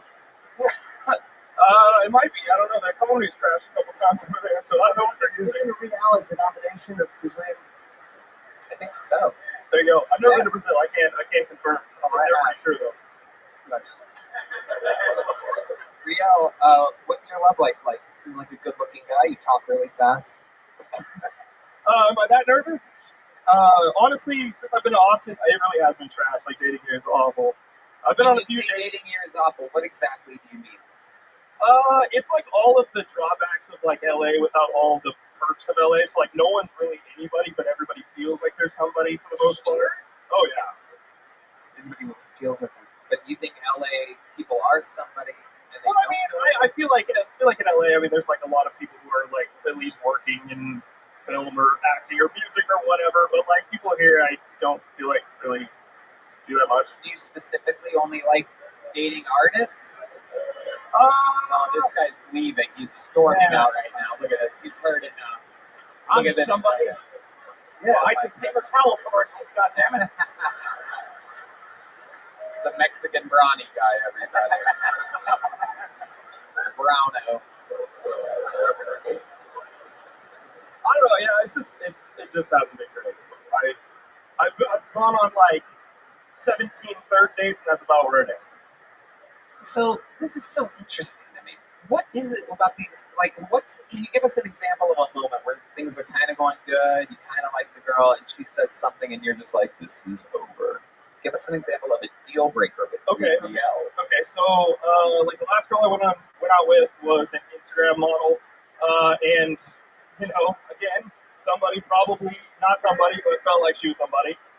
I mean, those are the somebodies nowadays. That's true. I mean, Instagram is probably the biggest modeling agency there is now, I guess. Yeah. But anyway, so we went out on like probably 4 dates with that one. And on the 4th date, she was like, "Hey, you know what? It's been great. I really liked all this time that we spent together and everything, but I just don't think I'm over my ex. I shouldn't have been on the app, all this stuff. I'm sorry I drug you through, but I think I need to figure myself out." Oh, so the biggest turnoff that you've seen so far is when a girl is no longer wanting to see you. That's fair, right? I mean, I feel like my time...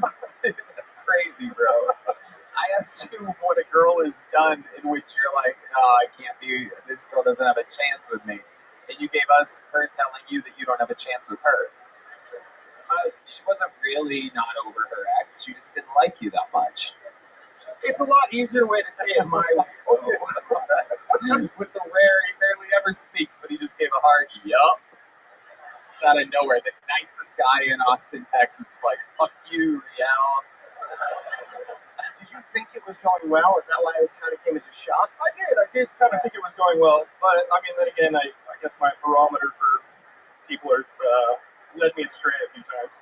Did she hit you with it on the 4th date, or like did she go on the 4th date and at the end of it go by the way? No, very beginning of the 4th date. Like we didn't even get to like order anything. She was like, "Hey, by the way, where were you at? What restaurant did you go to? This could solve all the problems right there. You didn't even get to order. We're there in line at McDonald's, and she wouldn't even. To be completely honest with you, I don't even remember the name of the place. It was kind of over. It's on E6 over by like Latchkey and all that. I don't really remember the joint. Was it Mexican food? No. I was pretty excited to have fish and chips. I remember that was on the menu. Fish and chips. What do we got? What do we think? Fish and chips. Perfect date. Oh, revelry. Could have been revelry. It should have been. What happened after she said that? Did you continue to order? I ordered a beer and then I think finished that and probably went home. Left her there? Well, I mean, she had left ours before that, So you finished your beer? Yeah, she was like, whatever. Okay, all right, well, see ya, handshake, I don't know. And then I was like, I guess I'll... You're like, "Fuck women, I'll have a Bud Light."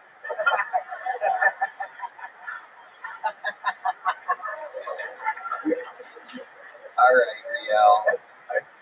Any other fun facts by you? Any other special skills or talents or anything else crazy we should know? Like I said, I used to fly.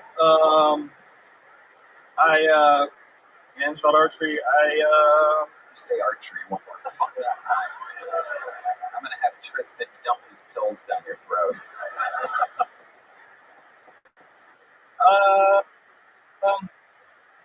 No, I guess that's really the only. What are you scared of? What scares you? Is there anything that scares you in this world? I wouldn't say I'm like scared of bees, but I don't fuck with them. Like, bees? Yeah, bees, dude. Yeah, bees, yeah. Nobody fucks with bees, dude. What the hell are you talking about? Fuck with bees. I don't know. Like, they're just flying around. They got fucking death darts on their ass. Are you thinking of death darts? You think bees They killed Macaulay Culkin? Oh my god. Okay, you're getting a little joke book. You're getting out of here. There he is, Riel Silva, ladies and gentlemen. Oh, some people are booing him. Uh-oh. Oh, wow, the crowd is turning on the young comedians. Pulled another name out of the bucket. Let's see what happens here. Your next person, we're going to meet them all together. Ty Marion, everybody. Ty Marion is next on Here we go. I recently went vegan. I think it's making me gay. Before I started this diet, I never really liked sucking dick. I'm just kidding. I like black chicks. I like black chicks so much that when I jack off, I only come into black tube socks.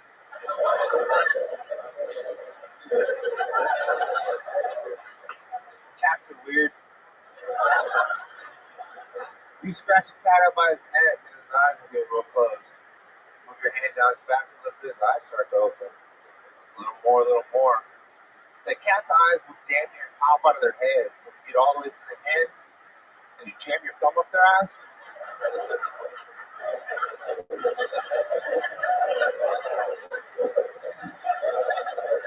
You can try it. Hey, rinse this here. Cool.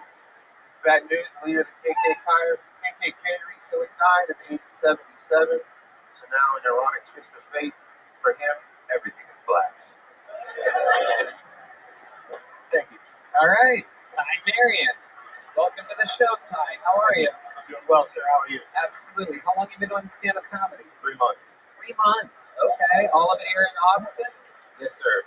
In Dallas, but mostly here.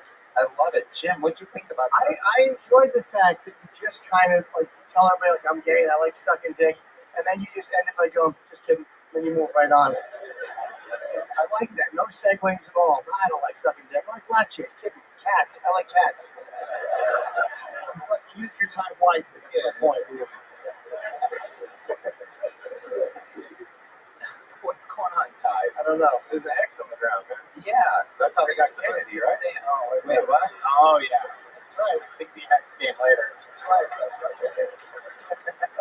I've been there. I've been in Dallas. I know. Shit's marked straight the fuck out. It's an easy target, you know what I mean? He didn't even dodge once. He's just chilling. Okay. You know, back into the run. What do you do for work, Ty? What kind of an electrician are you exactly?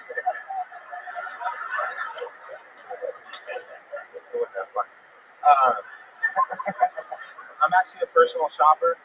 I basically help elderly people get their groceries, Target. A little bit like the prescriptions, mostly. Okay. Yeah, you have to go back to a background check, but they don't check very well, obviously. So I like to go to the doors because most of them are older and hard of hearing and shit. And so I'll lean on the door, like on the doorbell, and just bing, bing, bing, and they're coming. And then you hear them roll. And like, hey, I'm coming, shut the fuck up, and shit. And when they get to the door, they're like, God, you guys fucking saw me coming, yelling, women. And thank you, have a good day. And so I just pretend that I'm deaf the entire time so I don't know that I'm on there. It's just a fun game. I like to play. Sure. It sounds awesome. It's fun. Yeah, absolutely. And try that. Yeah, you can try that. You can try the fun with the cats. I only tell true stories, you know. So. What ethnicity are you, Ty? You have a very interesting look to you. I appreciate it. I'm basically white. My mom's side has some Native American in me, so that kind of just helps with a little bit of the darkness. There's a touch of darkness there. Are you really vegan? No. Oh. You guys can tell I'm a little overweight up here. Oh, no, you're fat. Yeah, fuck yeah, you know what I mean? Goddamn food trucks. Fuck that shit. But you can get fat eating these with this, you know. No. It's you just have to eat a lot of it, like pumpkins. It's like carbs. Yeah, it's fast. Vegans can be fat. Sure. But if you stop eating bread, you're gay. So, I mean, it's a risk reward. You know what I mean? So let's talk about it, Ty. What do you do for fun? What when you're not doing stand-up comedy? Well, I tried to make it on TikTok during the pandemic. So one of the things I like to do is everybody has like ADD out there. And you're like, no one has the brown Down syndrome market. No, unfortunately not. I would just write like 10, 15-second songs, 4 to 8 bars, just to kind of keep them. Can you give us an example of one of the songs? All right. First off, do we have any Spanish speakers here? I'll do a Spanish original. Yeah, well, I don't want them to feel illegally alienated or anything. Yeah, go ahead. This is an original. You might know the words.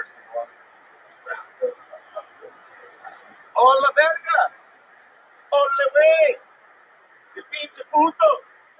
Chica tu madre. Okay. Can you do one in English? Yeah, absolutely. Here's the English for you guys. You should know what that one is. This one's called Sweatpants. It's based on a situation that happened at HEB. Oh, bumpy bud. In them sweatpants got a funky bud.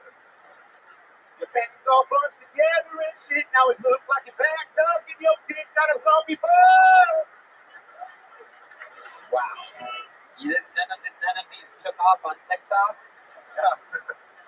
No, I guess not. Not doing them? No, I still come up with them like they just kind of like shit that happens, and I was like, oh, that'd be a funny little jingle. Yeah. So, you see all these people going viral during the pandemic. Yeah, and you know, it's just a lot of this shit. It's like, oh, that's 2 million views. Yeah. What was the most used one of your songs, John? Actually, my song going viral for the inappropriate posts that I had on there. I got it's like 400,000 views. So we all know what HEB is. They had these wooden swings that were on sale. The last one had a Dallas Cowboys logo on it, which is why we're here in Texas. And so when I filmed it, I made a little video. I said HEB has these nice swings on sale, and for Pride Month, they also have one for the LGBTQ community. That was the one with the Dallas Cowboys logo on it. Yeah, there was. I think I may have seen that. Maybe it was a big uproar. Apparently, it's really offensive for some to be called a Cowboys fan. You're a very funny guy, Ty Mary. For 3 months in, you are well, super duper on your fucking way. Here's the big joke book.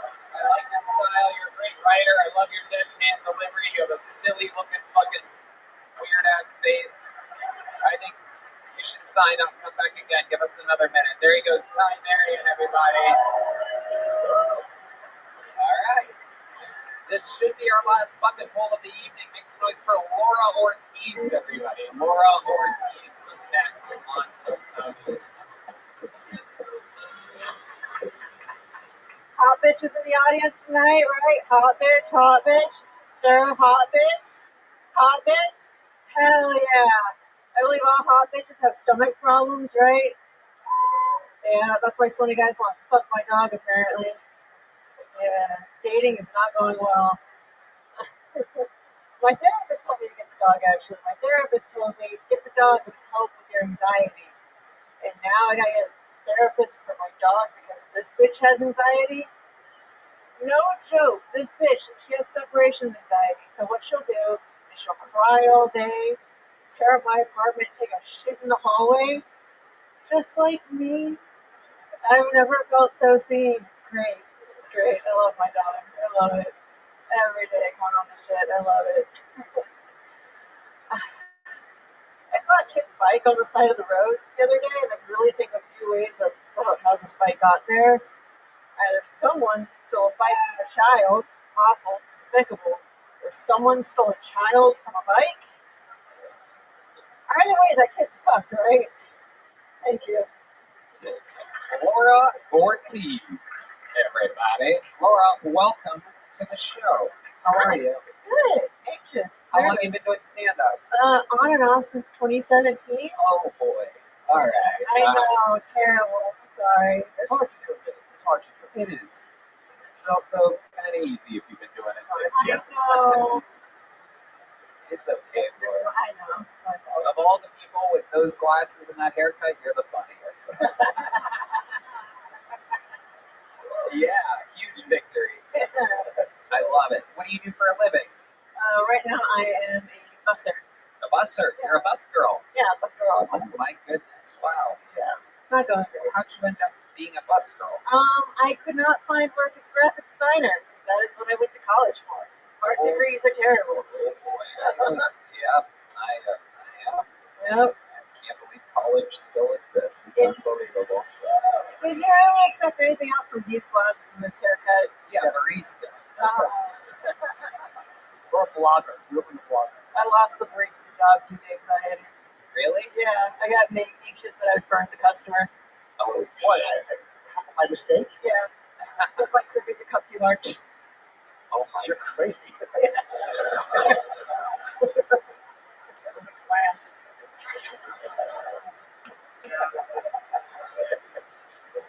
You're crazy is my favorite line ever in the history of the show. Shit, you're crazy. So simple yet so perfectly timed and beautiful. Yes, to be demoted from a barista to a bus girl does take a high level of not being able to fit into society. Tell us more about your awkward highlight reel. Well, on Wednesday, my therapist told me that she is paying for me to get tested for autism.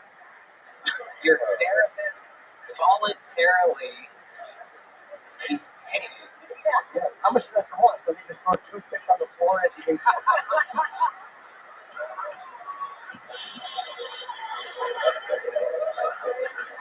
wish I had the genius kind. I really did. Apparently, there's two types: the genius kind and me. I think you're absolutely adorable. The fact that you can laugh at yourself in these ways and own it, and you seem completely unaffected by the lack of laughter throughout your set, and you know what I mean? Like, you seem to be having fun. It seems like you love doing this. How many times a week do you get up and perform? With this job, it's only been once a week, really. Right, you're bussing at night. Yeah, bussing at night, so it's a little bit hard. So I've been really trying to pick my days. Why are you so anxious? I grew up with very controlling parents who just told me that everyone's judging you all the time, and now I think everyone's judging me all the time. So you decided to go into comedy where nobody ever. Right. Yeah. I signed up for a show that has 1 million viewers and a table of judges, literally. It's very autistic of you to do it. But, yeah. You're autistic, by the way. Tell your therapist to save a few bucks. Amazing. I just wanted to take control of the narrative for once. Absolutely. So, yeah. I love it. I like your style. I like your attitude. Tell us more about you, Laura. What else do you do for fun? For fun, I draw, photograph, watch a lot of anime. Is that really surprising? What I look like. Yeah, that makes sense. Yeah. Let me ask you this. You're bussing tables, which leaves you with the inability to perform at night. If you could have any job, what type of job do you think you are qualified for other than graphic design? I think I'm gotten better at my anxiety, so I think I am ready for that barista job again. Yeah, oh, wow. Right. But only home brews. Yeah. Yeah. I'm a summertime employee, right? Only cold drinks. Oh my God, that is hilarious. What else other than a barista? Because these are such entry level jobs. How old are you? I am 29. 29. So yeah, it's time to amp it up. I'm going to try to figure out how we can help you. So give us one more job.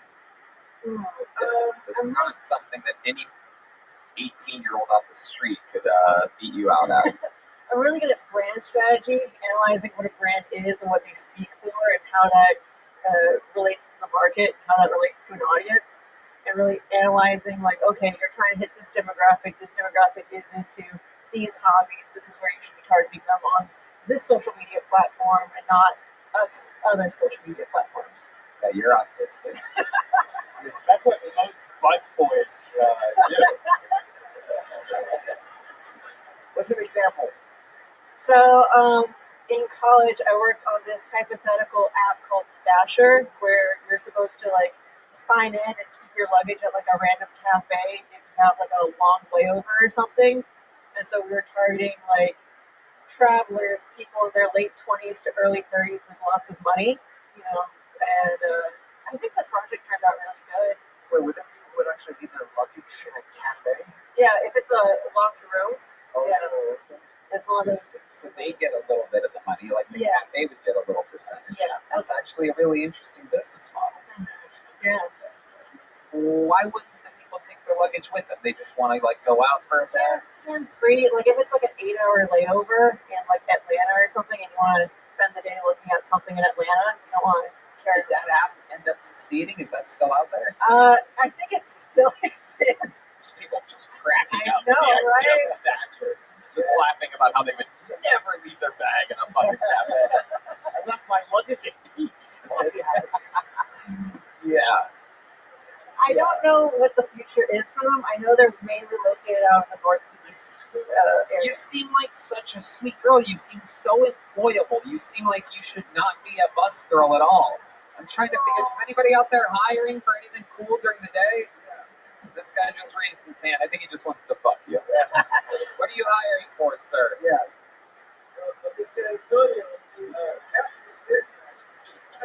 Yeah. Oh, you're going to get murdered. Yeah. Exactly. Actually, I know exactly where that is. What's the job?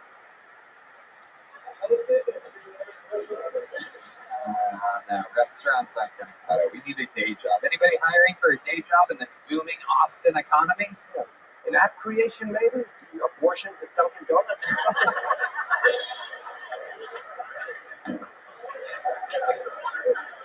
Hot and ready. Oh, that's Krispy Kreme. Come on, somebody's got to be hiring. This would be such a magical moment if we could find her a job right now. Anybody?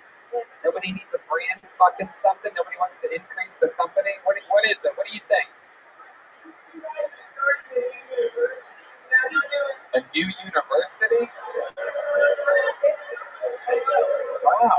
It took me 8 years to graduate from college, dude. I don't think I could do another 12. Hold on. What kind of university are you pedophiles starting back there exactly? Oh, that's a real original idea. This is good. You guys like fucking with us right now?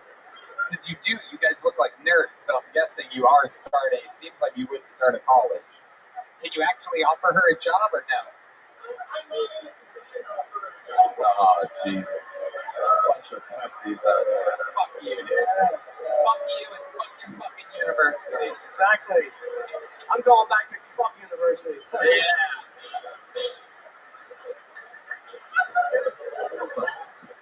You know what? We serve cold brew at the Sunset Strip Comedy Club. We might be able to get you a Wow, look at that. Turns out the booming economy was sitting next to me the whole time. It's a barista job, and it's during the day, and you can also like do mics too while you're working and stuff. So. Yeah, there's comedy shows there. You can work at a comedy club. Does that sound fun? Yeah, that sounds really fun. Send me a message on Instagram. There you go. You just got hired at Sunset Strip Comedy Club here on 6th Street. Your set was so lackluster, but I find you completely likable and charming, and I'm giving you a big, cool, new Kill Tony joke up just for you. Moral Ortiz, ladies and gentlemen. There you go. That was fun. Yeah. All right, one last bucket full. Make some noise for your final bucket full of the night. Joel Runyon, everybody. 60 seconds uninterrupted for Joel Runyon.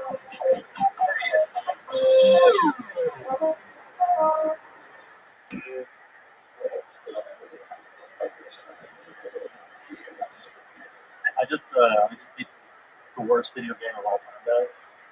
I'll try it. Have you played it? It's called Bumble. I don't want to spoil the ending for anyone, but you just swipe your way all the way to the end. It's a big yellow wall of disappointment. It says that's everybody. Not a great ending. Just kidding, I don't play video games. I don't like dating apps. Dating apps don't work. Just women will put one thing on the profile, and guys think something completely different. You see this? No?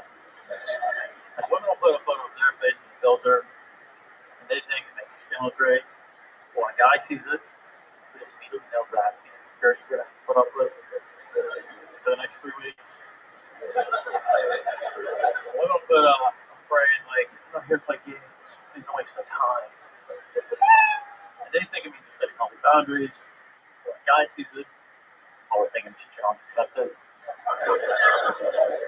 But the best part is when a woman will put a photo of far vacation, a quote, or my personal favorite.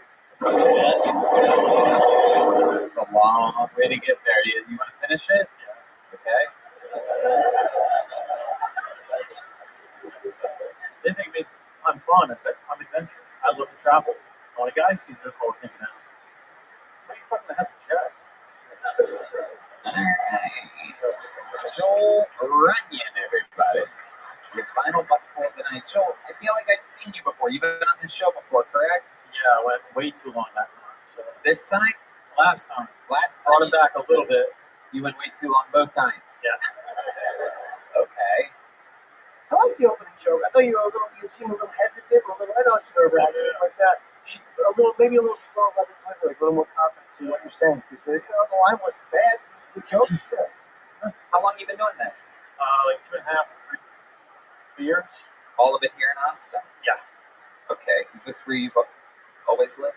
I lived in Chicago, San Diego, but started doing comedy in Austin. Okay. What do you do for work? I run a business called Impossible. Okay, what's Impossible? We do like performance supplements and formulations. So we have like an energy product, sleep product. You sell an energy product? Yeah.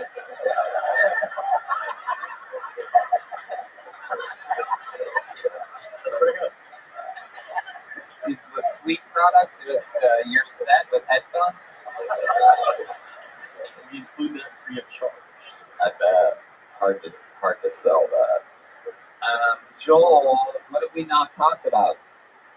Oh, we haven't talked about a lot of stuff. Since you were on the show, I mean, there must have been something in which you're like, wow, that would have been good during the interview portion of Kill Tony. Yeah, getting sued by a $10 billion company. Oh, you're fucked. Yeah. Why are you fucked? Well, we won it once, and then they're appealing it right now, so. Yeah, they're going to win that. You have the lawyer off the buses, the rock and roll lawyer.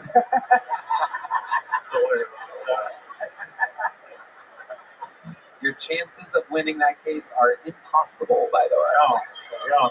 Why are they suing you? So we have my company's called Impossible, and then theirs is called Impossible. Theirs is Impossible Foods. Oh yeah, you're fucked. We won it once. They got it kicked out, and they're appealing it. So they have that trademarked. We have it trademarked. They're trying to cancel ours. Yeah, Impossible is a fucking word we all use. I don't know how a company can claim that, and they have foods at the end of theirs. Yeah, you might actually have the right away here. They didn't trademark the word Impossible Foods. No, we have a 12-year-old. Oh, that's full trademark. Oh, sorry. I thought you were in some more legal trouble.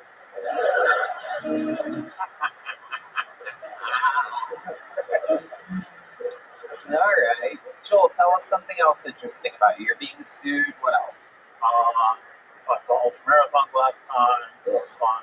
I don't think it was. Red Band said I was lying about it. But... Well, we found out today that Red Band has perhaps better cardio than you. So, it's your ultra marathon. And the only marathon he goes to is the gas station. I don't. Never. No, I don't go to a gas station. He never goes to gas stations. Never. Tesla guy that gets Postmates all the time. That's right. No need for a gas station. That's right. No need to grab like one of those little sausages. Okay, so Joel, what else? What's your love life like? You seem like a rapist. I don't know how to respond to that. Well, a rapist would not know how to respond to that. If you weren't a rapist, there would be many responses that you could I've got enough legal troubles. Right. Exactly. Can't get into rape. Right. It's not a good look. I'm working on it right now, so I'll date intermittently, but I'm kind of stressed out a little bit. Yeah, what do you do to resolve your stress? I work out a lot. I ice bath. Okay. Do they help? I've never done one. Yes, I find I need an outlet to send all my energy, so the ice bath. The ice that you're bathing in, is that crystal meth? Try that. Okay. Joel, you've been on the show before. It was good to get you up here. Good to see you again. You got a little joke book last time? Well, you know what? I'm going to upgrade you to a slightly bigger than little joke book. This is about a half an inch bigger. This is a new level that the Great Bone Size brought in. He's brought in different sizes. You won't believe it. You're getting there, Joel. Slowly but surely. Joel Runyon, everybody. There you go. All right. Now here's the deal. Some of you guys are going to be Very disappointed to find out that the great and powerful William Montgomery is stuck in Hawaii, everybody. And you're going to be disappointed to find out that David Lucas is retired from the show and stuck in Atlanta tonight. And you'll be disappointed to know that the great and powerful Brian Holtzman has another gig on the other side of town tonight. But you will be thrilled to know that your final comedian of the night is perhaps the greatest, most potential regular we've ever had in the entire history of the show. He's only a month and a half into his regularship, and this guy is the talk of the entire comedy club, probably the most hyped up guy in the entire city right now, and he delivers all the time. Even with an intro like this, he'll still come in over the top, likable, thunderous, different. He can translate his street style to even the whitest, oakiest, most boring-looking white people. There's a lot of you out there tonight. Ladies and gentlemen, I present to you who I truly believe is the future of Kill Tony, one of our finest regulars ever. Make some noise as loud as you can get for the great Cam Patterson.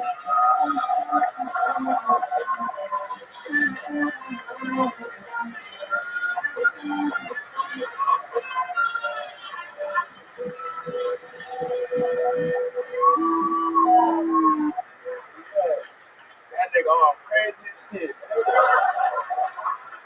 Can't put that nigga right there. That's kind of crazy. Fuck you, nigga. We not the same bitch. I used to work at a grocery store, and I hated it, dog. There's a lot of people like y'all there, you know? A lot of y'all, 2 million y'all, but it wasn't like y'all. It was like y'all parents. Like we had a bunch of old white people, like old to the point, like I think they remember when slavery ended. You understand? That's how old they was. There's a lady who would come in every day. She was in a wheelchair, and I always help her, and I hated that bitch. Because every time I would help her, I would think she thought to herself, "It's just like the good old times." The one that I helped her, right? And she was like, "Thank you so much, Jeffrey. Are you behaving yourself?" Now, y'all know my name is Cameron. Who the fuck is Jeffrey? So I stole that bitch wheelchair.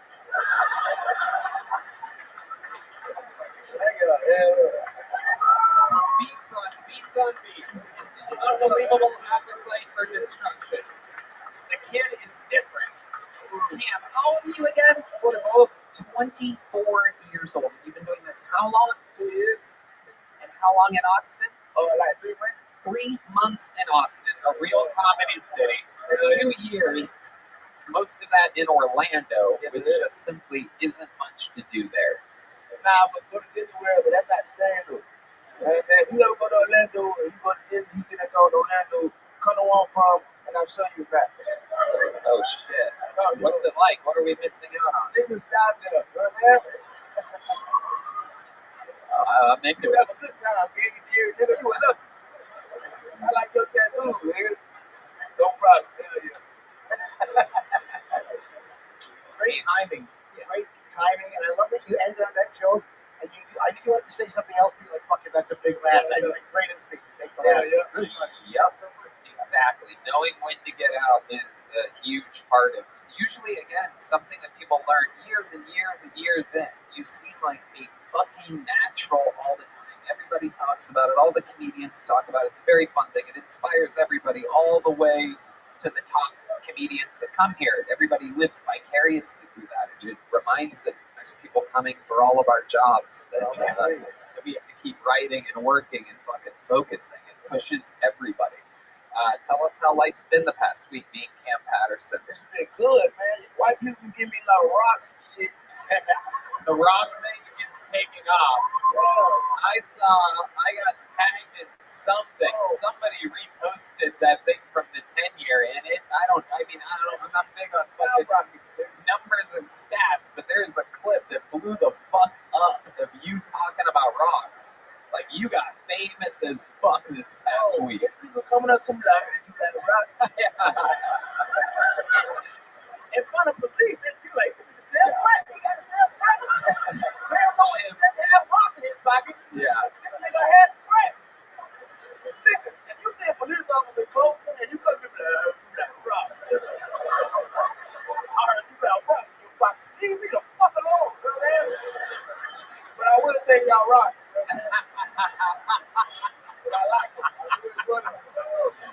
fucking loves rocks. Jim, just to catch you up, he loves rocks. He finds rocks and he keeps them in his pocket. Look at those. Wow, those are actually beautiful fucking rocks. I can tell these aren't the street rocks that you're used to. Oh, there's one street. Look, you can tell he's getting rocks from girls that are like, this one needs energy and power. This is fucking money, alright? This is gonna make you money. This looks like a kidney stone. Yeah,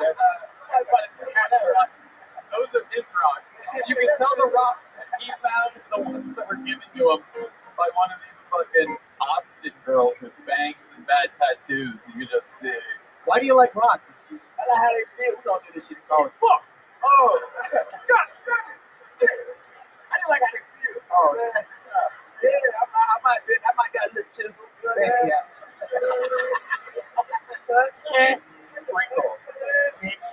It's good shit. I might be a little hard. And you said they help you fall asleep and stuff. You keep that in your hands when you fall asleep? Yeah, I keep it in my bed and shit. Okay. I wake up around there. That's a good time. Wow. You bedrock. Yeah, man. Talk. Hell yeah. Absolutely. What a great thing to collect. You'll never be able to not collect that. Like some people like fucking cars or jewelry, just rocks. You'll always have access to that. Well, I'm asking the rock. I like that. Sure. Yours for the taking. Yeah. I'm not gonna take that. I can't have it. No. I get the feeling that when he gets as rich as we all think he's going to end up being, he's probably going to spend money on fancier rocks. He's going to take a vacation to the Grand Canyon, right? Give me half of that right there. I want half of the Grand Canyon. That's what I want in my house. He's going to spend that money, I can tell. I've been telling Cam, I've been naming him professional athletes that got famous quick. Like, we talk about it at night at the bars. I just start naming people. I'm like, now, don't you be a Maurice Claret now. Yeah. Because you could very easily turn into your own 30 for 30 with how I see things going. That shit would suck. Yeah. That shit would be horrible. You're a juggernaut, man. You're setting the standard for what it is to be, what the level is of a door guy here at the mothership, of an opener here at the mothership. You were on a lineup last weekend in which I thought I've seen what you do on this stage doing a full set. I had you on my show here, and it was incredible. I mean, just that type of nonstop, absolute laughter. And this guy's doing the opening spots because he has to be there right now. But, I mean, it is so undeniable because I saw the two comedians after you weren't getting the same exact thing up until the headliner, the second opener, and then the feature act. Just, they don't have the same absolute demand for continuous laughter throughout. So you are on a trajectory that is completely undeniable. Very unique, very unique subject matter. Talking about rocks, I've never heard a person. But it's funny and you, it's great, really original. Yeah, and like I said, it translates to everybody. Like, I'm looking at some of these texts, just straight up racist white men in the audience. And when he's performing, they're just cracking up. They're like, God damn it, one of the good ones. I like this Django ass motherfucker. Yeah. I love y'all crackers too, dog. Y'all my favorite whites, you know what I mean? The feeling is mutual, Cam. The feeling is mutual. I mean, you're an absolute star. Thank you so much. So pumped for next week. We're going to keep it going nonstop. Cam Patterson, everybody. And that was this episode of Kill Tony. Did you guys have fun? Oh, well, we have to wait here for the great and powerful Jim Norton. Goddamn motherfucking right. Drawing the right to email this in. It looks like that. Make sure you check out Jim's store dates at jimnorton.com. He's going to JML. He's got some crazy gigs coming up all over. Of course, my favorite fucking radio show, Jim and Sam on Sirius XM. He's on the Degenerate Season 2 on Netflix. One more time for Jim Norton, everybody. He's the fucking man. Thank you, Jim. Truly one of my favorites in the world. Such an honor to have you. Thank you. Let's check out what the local artist Chris Rogers is doing tonight. Oh! have firemen on tip. How about one more time for the best stand man of the land, the Keltoni band? Michael Gonzalez on the drums, Paul Deaver on the horns, Steve Magnus on the bass guitar, Joe Dees on the keys, and then Mueling on the electric guitar. Some very exclusive Keltoni merch available only tonight on your way out. You get a chance of getting that. You cannot get it online. You can only get it in the lobby here immediately after the show. So if anybody's interested in that, that's a thing. And yes, thank you to Gel Blast for the Red Rose, the Yellow Rose, Austin Security Guard Service, and Screwball Peanut Butter Whiskey, #1 Tequila, and the IV Drip. Red Band, check out the Sunset Strip Comedy Club next door, Sunset Strip, ATX.com. I love you guys. HEB Center, it's 75% sold out for New Year's Eve. It's going to sell out in the next few weeks. It's going to be an unbelievable weekend of incredible Keltoni debauchery. So, for those of you listening around the world, this is truly your last chance to get tickets for New Year's Eve. The first ever Keltoni in an arena here in Austin, Texas. You guys, thank you. We love you. Good night, everybody. Thank you so much.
What's something you think we should know about you as we get to know you? What do you think the 3,000 people in front of you, what's something interesting about you? I'm not retarded, but I like rocks.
Hey, this is Rabbi coming live from the comedy mothership here in Austin, Texas, for a brand new episode of Kill Tony.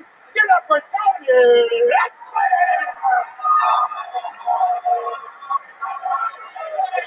You guys ready for the best fucking day of your lives or what?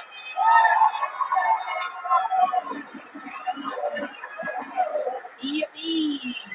How about a hand for Red Band, everybody?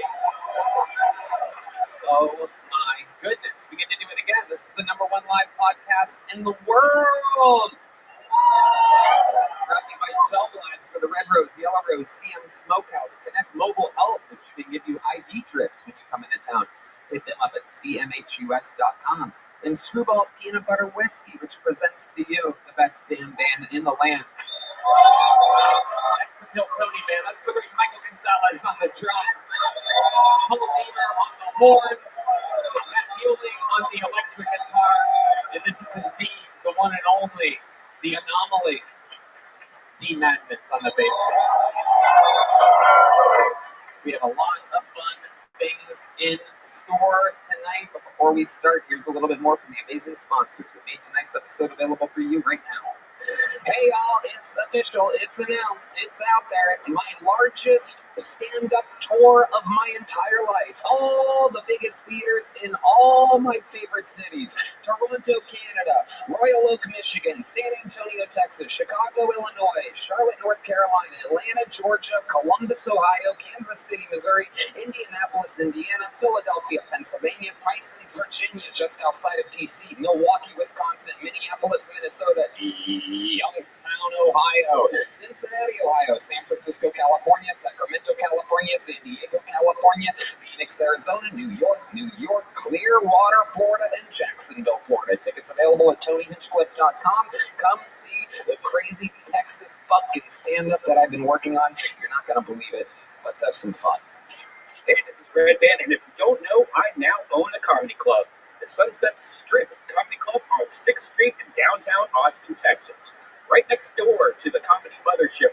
Check it out. We have shows every single night, but most importantly, every Thursday, I put on the secret show that you might hear all about in Kill Tony. But you have to go to sunsetstripatx.com to get your tickets.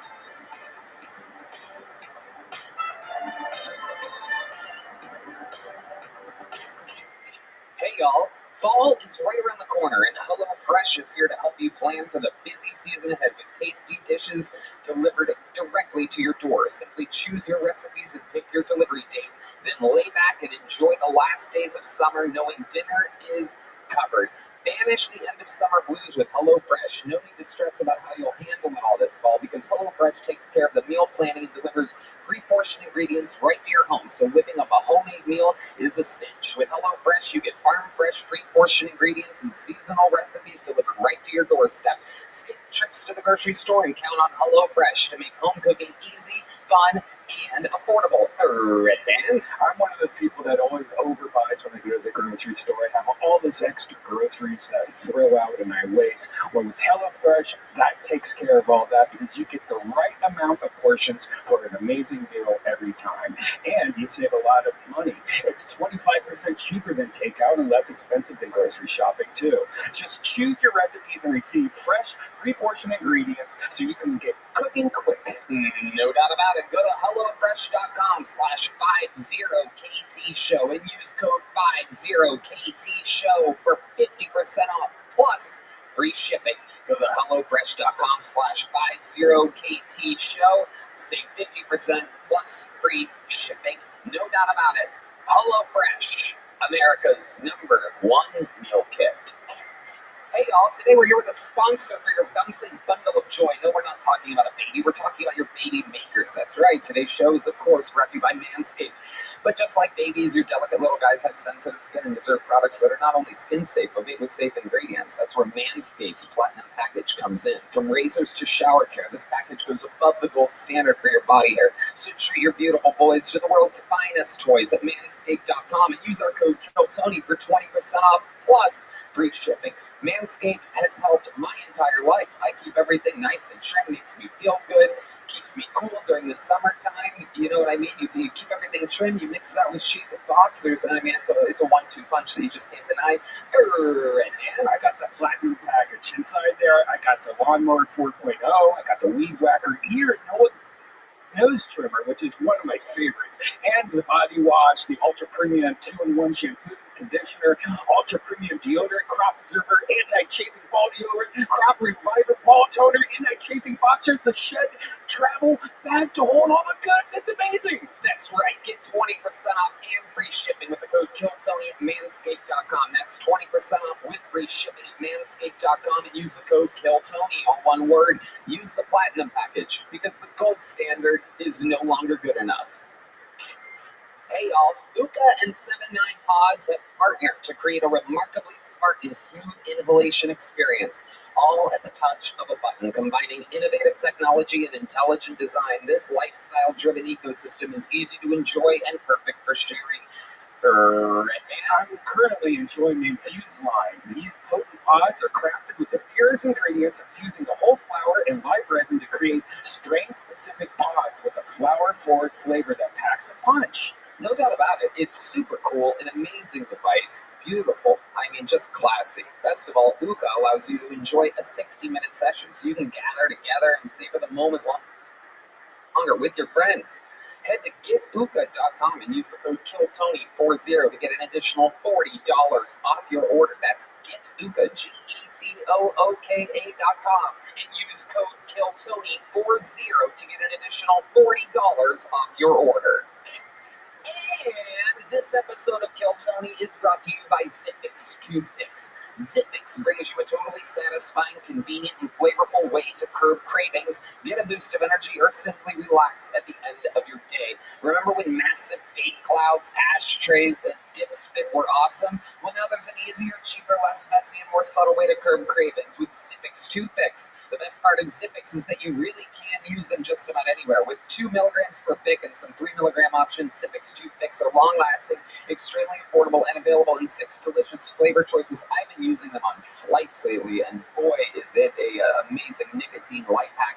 Right, man? Yeah, it's great. They also sell these like little containers to put them in. I love them. It's the oral gratification and amazing flavors that keep us coming back to Zippix. Also, if you need a boost of energy, try their Zip Energy B12 and caffeine toothpicks. No doubt about it. You guys have seen us use Zippix on the podcast. Now it's time to find out for yourself. Go to zippixtoothpicks.com today and use code KILLTONY10 to get 10% off your order. That's zippixtoothpicks.com, promo code KILLTONY10. Must be 21 or older to purchase. Sip more, smoke less with Zippix Toothpicks.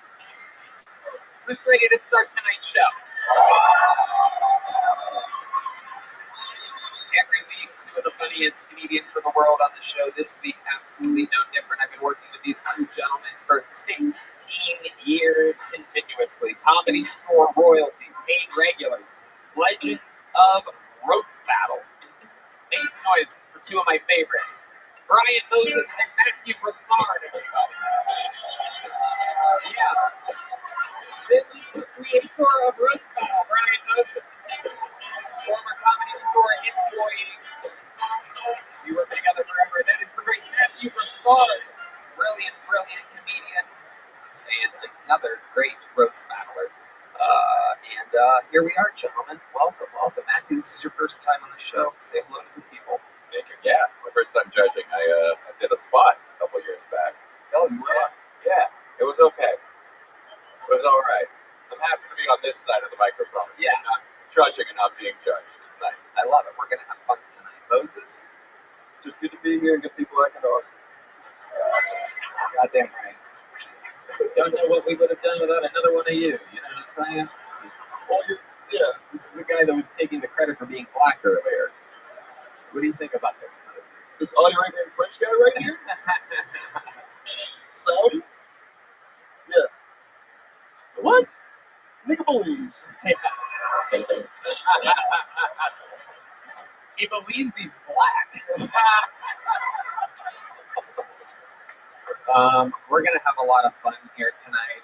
You guys know how the show works. Literally hundreds of human beings signed up for the chance to get 60 seconds on this stage on pull some of these names out tonight. And if I do, that means they get 60 seconds uninterrupted. You know their time is up and you get the sound of a kitten.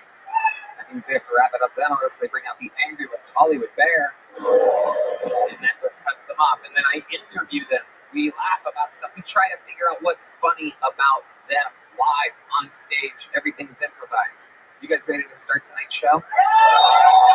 Well, you're in for a real special treat. I'm going to pre-pick the first bucket full so that will eventually be ready when it happens. They are all at a bar down the street, contained and herded together. Hundreds of comedians. But to start the show, we have one of our esteemed regulars that kicks off every single show for 2.5 years. And tonight, he is indeed battling for his job. Here, with a brand new minute, ladies and gentlemen, Hill Tony royalty. Sing it if you know the words. This is Hot Tip.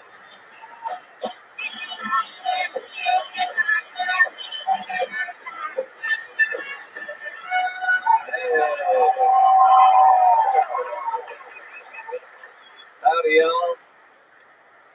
I think I'm texting now. I stopped using my turn signal. I took it out. There's just a holster there. I love America. I grew up here. I went to John Adams Elementary School / shooting range.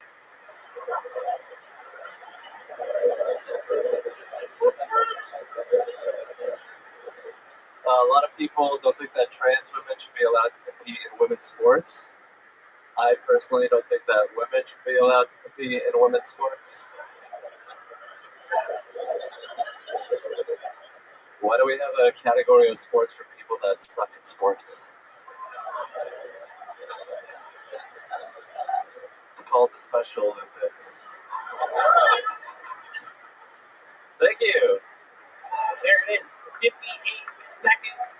.9. Boy is on fire. A great set. Many punchlines. Little local references, which I absolutely loved. And an overall encompassing great jokes about women sport. The old elephant in the room. Everybody wants to say it, but no one wants to talk about it. But you're just out here fighting for your life, willing to joke about anything. And we appreciate it. The turn signal joke, really, I love it. I mean, these fucking people out here are driving me completely fucking insane. It is unbelievable. Literally the worst drivers on planet Earth. It is the one catch with living here. It's insane. And if you don't think that, that means you're one of them. If you disagree at all, you're one of them. You're just in the left lane going the same speed as the person next to you with someone flashing their fucking lights behind you, and I'm going to kill you. I'm going to find each and every one of you and slowly kill you. I'm going to take you to the rainy street river, and I'm going to drown you with my bare hands. I've been doing it. Don't tell anybody. It was me all along. All right. Hans, a great set. How do you feel? Do you feel under pressure tonight? I feel extremely under pressure. There's all downside, no upside to beating someone who's only done comedy once in her life. Well, hold on. Don't blow the load. I haven't revealed to the audience exactly who you're going up against. All right. I mean, you're really talking shit. I think you should keep the likable face on right now. Women don't have their own division of comedy like they do in sports, so they should though, right? Hey now. So Hans, anything else happening interesting in your life this week that we should know about before moving on to your competitor? Yes, I was in Portland recently. I was flying my drone, and some Portland woman was like, "I do not consent to a drone." Yeah. Oh my God, Portland is just one of those dumpster fires, right? Incredible. Worse than Belize. You know it. You guys been to Portland lately? It's a real shithole. It used to be lovely. Very progressive city. They recently legalized crime. See what I mean? This guy's a fucking sharpshooter over here. I've been to Portland. A lot of winners there. Yeah. White guys with dreadlocks and mixtapes. Yeah. Any brown ones that wear Trump hats? No, Portland's like white trash Paris. There's a revolution every weekend, and they don't know which side they're on. Like, Black Lives Matter. Like, what are these black lives? Also, that basketball team that never works out there. Hans, Kim, this is the moment that you have been waiting for. Put the mic back in the mic stand. And I guess, what do we normally do? Do we keep you on the stage? No, usually not for these. Okay. Well, go on backstage. We're going to bring you back out in just a second because the audience decides tonight whether Hans Kim stays the regular or not. Ladies and gentlemen, he kind of leaked something very, very interesting that you may have noticed. His opponent tonight has only done stand-up comedy one time ever, and that one time ever was last week here on Kill Tony. She had signed up many times over the years. 7.5 years we've known this girl, because for 7.5 years she has been the girlfriend of Brian Redband.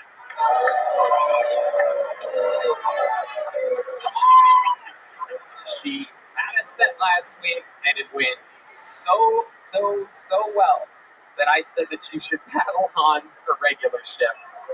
Therefore, getting Hans to work a little harder, giving us a little storyline, and you guys get to decide afterwards who's the regular. Sound like a deal? Ladies and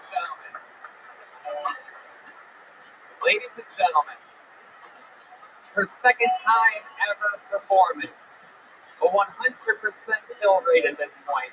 Make some noise for the great and powerful Janice Min, everybody. Here we go.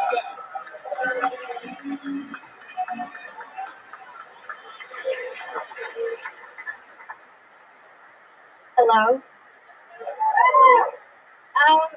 There's a lot of Asian stereotypes. Some are true, some aren't, but that's for another time. Here's a new one for you, and you can actually test it out for yourself. So every time an Asian person is startled or wowed, like impressed, they'll make this noise. Ooh! Oh!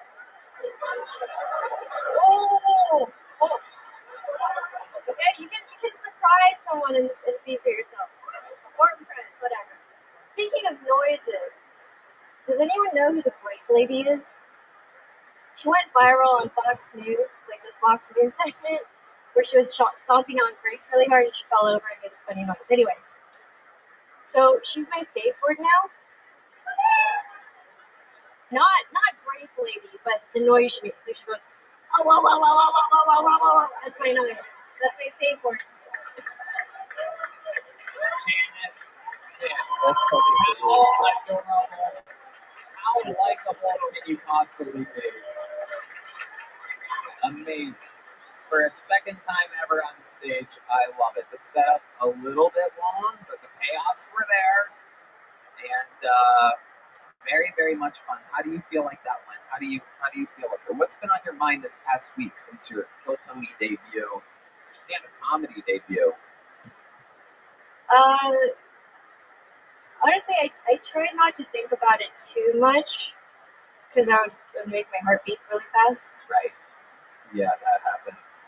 It also made Redband's heart beat very fast. He's been sweating bullets all day. I think he's more nervous than I am. Yeah, I think so. Redband, how do you feel like that went? What are your And what's good? She stumbled on the first joke. She missed a couple of her tags.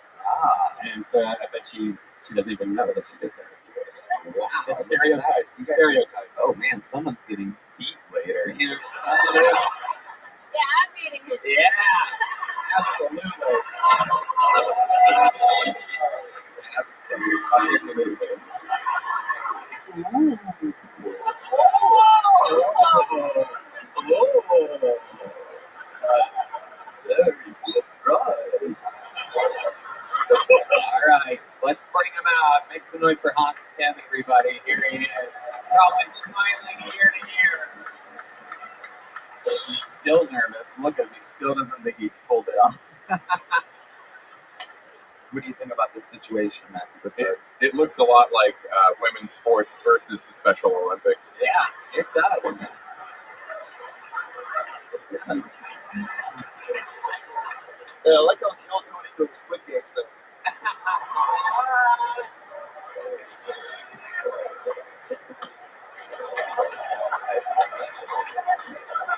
All right. Well, you guys know how this goes. I warned you. You have the fate of the show in your hands. You just a random group of fucking tourists and locals that could change the course of the history of the show. Look how scared Hans is right now. You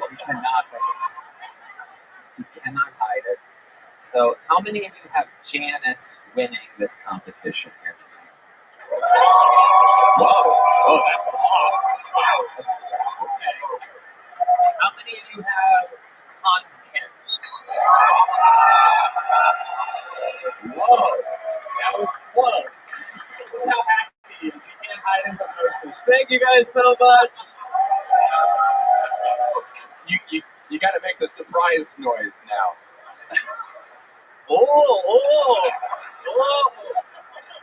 대박. 대박이야. Janice, you dishonored our family.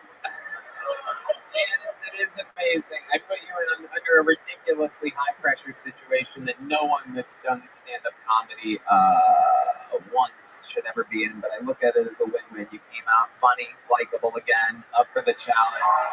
So cool. It's amazing to see. And Hans beat someone that's only done comedy twice. That's really impressive. Yeah. Good job. You just got roasted, you homo. You did better than Uncle Laser, so. Oh!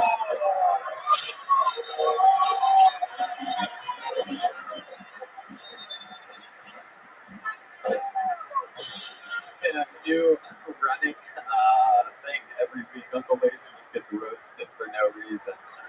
Gotta love it. The most hated man in Austin comedy. Hans, how many battles have you won for your regular ship? 4-0. 4-0, undefeated. He refuses to let anybody have a chance. Make some noise for the great Hans Kim and Janice, man, everybody. That's a way to get a fucking show started, am I right? Alright, I pull the name out of the bucket. This is where shit gets interesting because we're gonna meet these people all together. Anything can happen. They could be completely fucking insane. They could be the future. Anything can happen. Make some noise. 60 seconds uninterrupted, and then an interview from Kent Hunter, everybody. Kent Hunter is the first bucket here. I've been trying to work on my Spanish, so I started watching Dora. Thought it'd be funny if they did an episode where Dora explores the U.S.-Mexican border. Oh no, Swiper swiped my green card. What am I gonna do? Can you say hop the fence? Next thing you hear, breaking news, Dora the Explorer arrested at the border. She was found with a kilo of coke shoved up her pussy. Apparently it was so far up there to find it, they had to use the map. I used to play sports in high school, and I come to the conclusion that sports are a little gay. I had a football coach who used to smack me on the ass to tell me good job. One time I made a really good play, and he said, "Kid, you're making me moist." I'm a big words of affirmation guy, so I just came instantly. I think different races have different flavored vaginas. White pussy, a little bland, needs some seasoning. Latina's a little spicy, got some kick to it. Black pussy, tastes like lemon pepper. Okay. So lemon pepper just looked me dead into my soul after that. So I'm guessing he's done. That's great. Let's talk about it, Kent Hunter. Why do I get the feeling that you've never actually eaten a black pussy before? And if so, is that how you got that chain around your neck? I'm trying.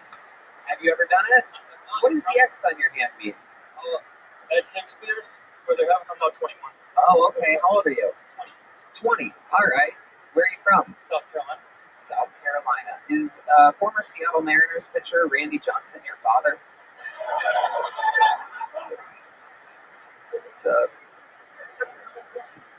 It's not a great reference, but the ones that know what I'm talking about. You look a little trashy, white trashy. Would you agree with that? A little bit, yeah. Yeah, absolutely. What do you do for work? I work at HEB. HEB in South Carolina? I live here now. Oh, okay. How long ago did you move here? January. You love HEB. Tell us one of the things that you love about working at HEB. I mean, I just work with some amazing people, and they let me work my jokes out with them in the bag, so that's always nice. Wow, look at that. Absolutely amazing. And the response is always, see?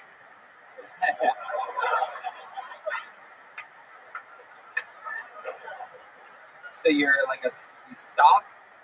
Yes, I stock the dairy department. I work Stock the dairy department. I know it very well. Not a lot of people know this, but there's things that move from behind the shelves and it's loaded from the back end. There is. Yes. I used to work in a grocery store as well. Giant Eagle in Youngstown, Ohio. You know Giant Eagle? Where are you from? There you go. Son of a bitch. You had Kroger. That is correct. Kroger is Columbus, Ohio. And what was your grocery store in South Carolina? Bilo. Bilo? Oh, shit. Fucking trash, bro. Okay. Oh, I have been informed that this is Leg Shaking Guy from the 10-Year Show. You always have like a different look to you. You want to know how fast things move here in County. So how long have you had Parkinson's? Only twice apparently. Oh, no, it just started. Yeah, you just started it, thanks. Really? Is it starting again? Oh, I see it. Oh my God. Oh, it's been happening the whole time. We're being informed that, yeah. So give me some good leg shaking trumpet there, gamer. Or is that, okay.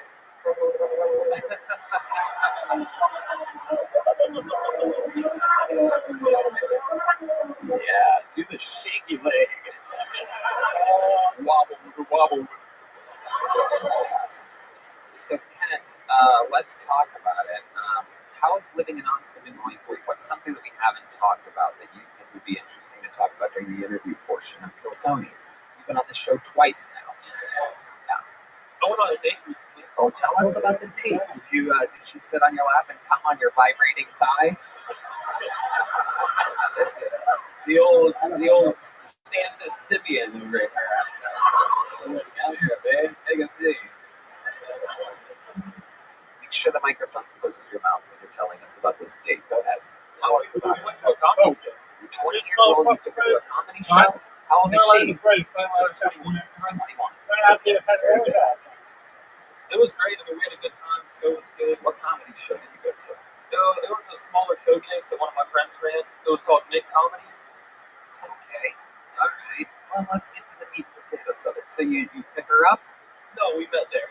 And you met there, so you drove your wagon with horses there. Yes. And then you met her there, and then what happened? Well, we watched the show, and then afterwards, we just sat outside talking for like 2 hours. Wow. Oh my goodness. Did you Moses?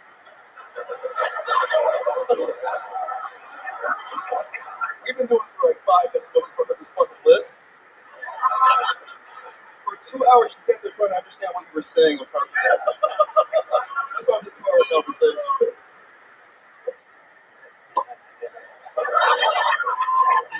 Everything is the same. And someday.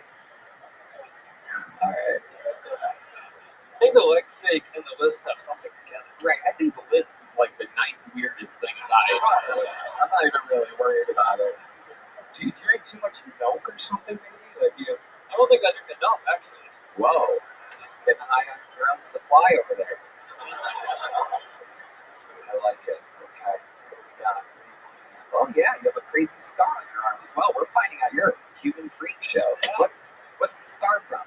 I broke my arm playing football my sophomore year of high school. Wide receiver? Offensive lineman. You were an offensive lineman?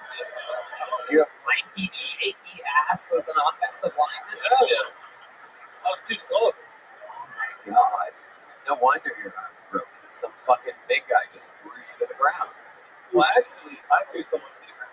And I tripped over him and landed on my arm. Tripped over. And snapped it. Yeah. That makes sense. So you talked for 2 hours with this girl. What is this date? About a month ago. Did you follow up? Have you hung out since? We were talking a little after, get and then she told me that there was someone else. Damn. Well, Michael Gonzalez with a little rare input. He said, at least she told you. My goodness, what the fuck? What is going on back there, Mike? Where did that come from? Give it a little... That was interesting. At least she told you. Did she describe the person at all? She did not. No. She just said, I really like that.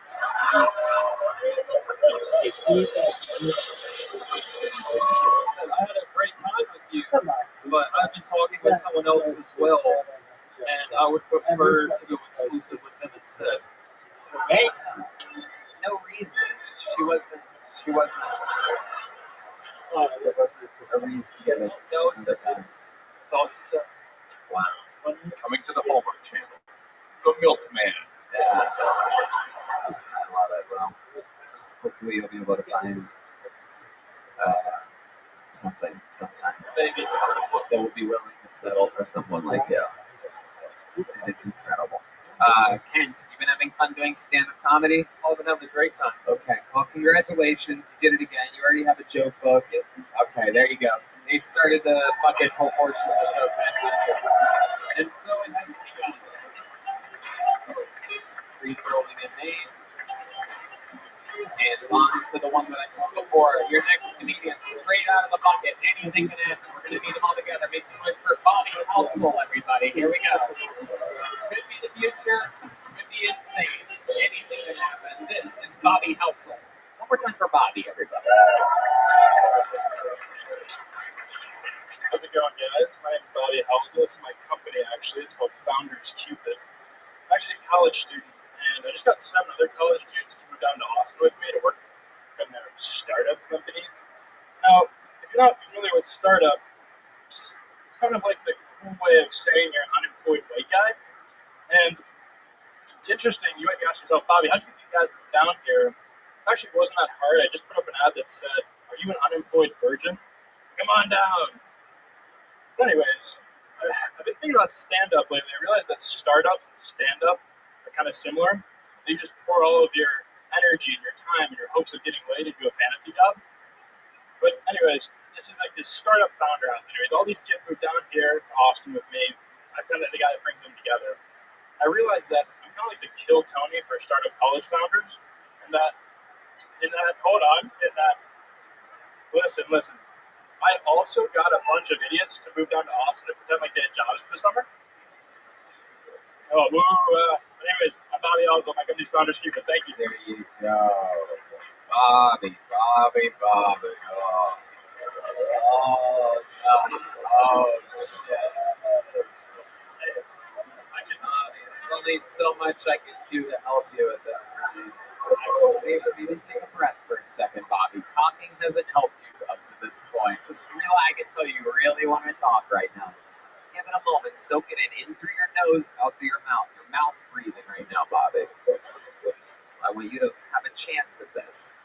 Matthew, what did you think about what just happened here this month? I thought the last joke actually had like some it was a joke. It was not terrible. It got no laugh. I like that.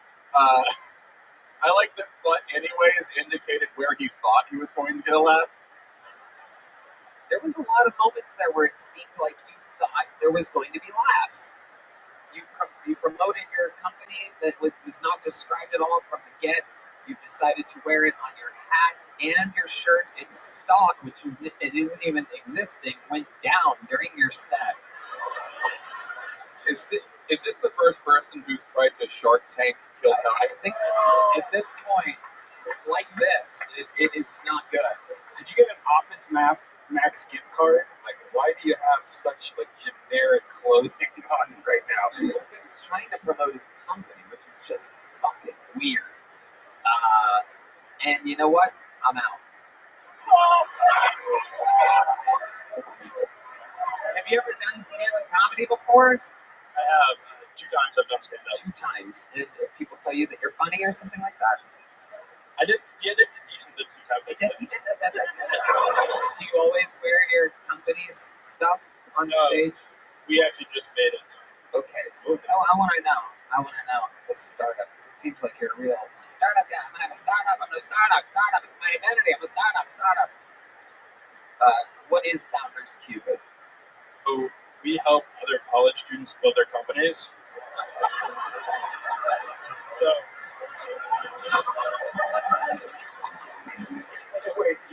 What happens when Bobby pitches the dumbest company ever? The king of unlikability has arrived to Shark Tank. This is Kill Tank. People come with horrible energies to pitch their ideas. Patches on plain white clothing. Sewed on by his mom. Bobby, your shirt's ready. Go kill it tonight, Bobby. I know you've got it in you. I think you're funny. Your father thinks you're funny.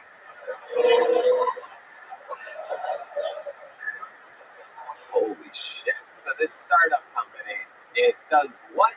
Repeat yourself? So basically, it's really quite hard to build a company at college. And colleges aren't really set up to help you build a company. And what we do is we bring together the top 5% of kids building companies at college, and we help them scale up what it is that they're doing. Okay, so you have a college startup for college startups. That is literally MLM. It's a bit meta, I understand. But the truth is, like, some of the most impressive companies are being built at college, and colleges don't want to help you do that. So we're trying to fill in the gaps where colleges aren't helping kids scale their companies. So where's the money coming from? So we're into the business. We help get college founders in front of investors. So we run what's called a syndicate. We basically put them in front of high net worth individuals like you guys and place some investments. It's called a scam. Yeah. And you get a percentage off all these kids. It can't be a scam if he has a shit in a baseball cap. You know what? I want 20% of the company, and I'm willing to give you less than fucking nothing. I want to start a pool over what white-collar crime he goes to prison for. Oh, yeah. Oh, it's definitely going down. How old are you? I'm 22. Oh, yeah. Oh, yeah, dude. You're going to be hoping that you get a job working the dairy section at HEB any fucking day now.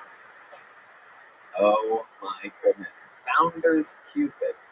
That's a bad name, too.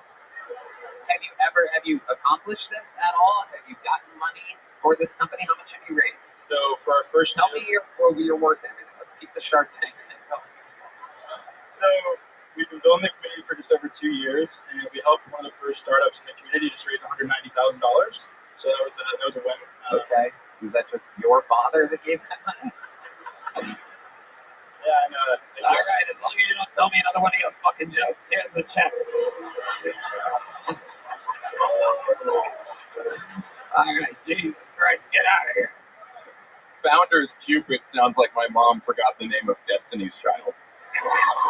What's the name? What's the name of the 3 girls? Founders. Founders fall song. The 3 Belize-looking women, you know.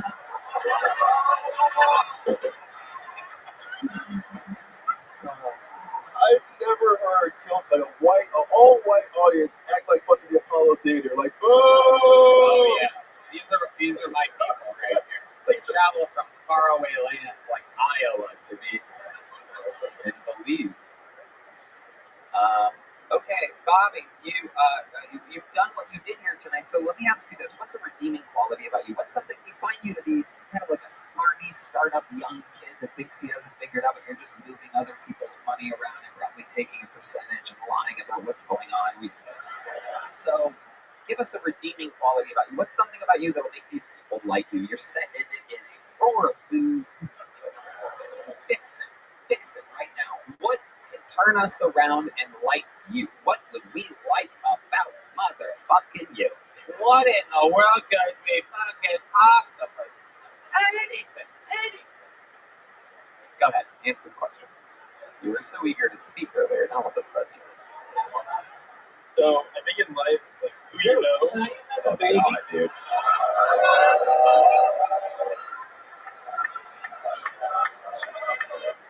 I know. Yeah.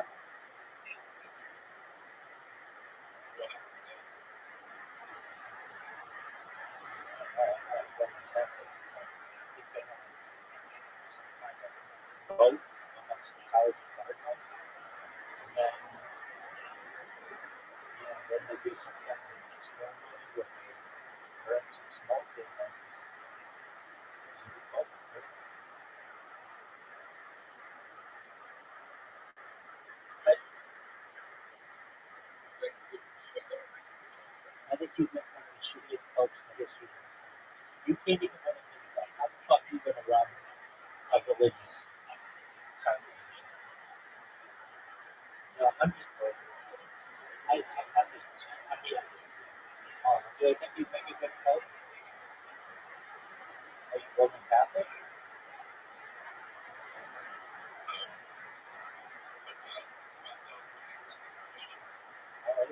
I think you have to be Roman Catholic to be a pope.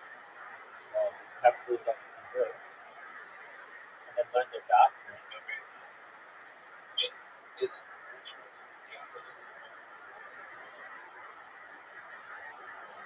Yeah, okay. I don't know. You need a conversion. I don't know if you can do that. I mean, do I think you'd be better than most of the old dudes that they put in there? Yeah, probably. I don't know why they always choose these old motherfuckers who are like 1,000 years old. If they pick anybody under 50, it would be like revolutionary for those people. So this is so funny to me. The way that I found out about it, somebody wrote, like whenever I do the spam thing, all I have to do is check the word rabbi and then just see who's typed anything about any rabbi. And 50% of the time, I'm the rabbi who they're referencing. Somebody wrote "Take It Easy, Rabbi" 17 minutes ago, and I looked to see who they were talking about, whom they were talking. And then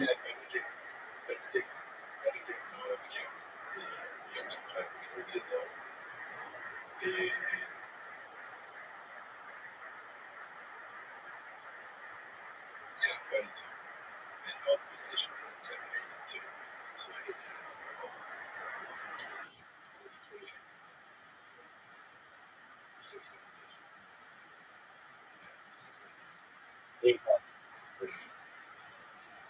So look,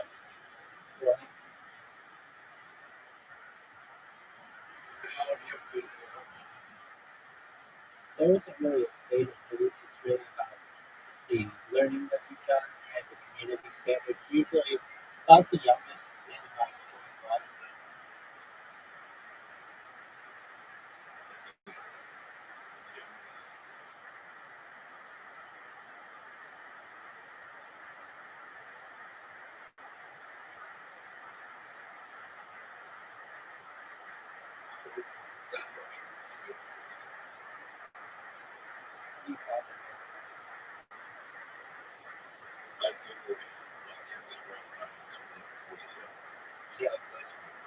Yeah, that's correct. Some people have been done it as young as like 14 years old, but it's like, does the community really respect them?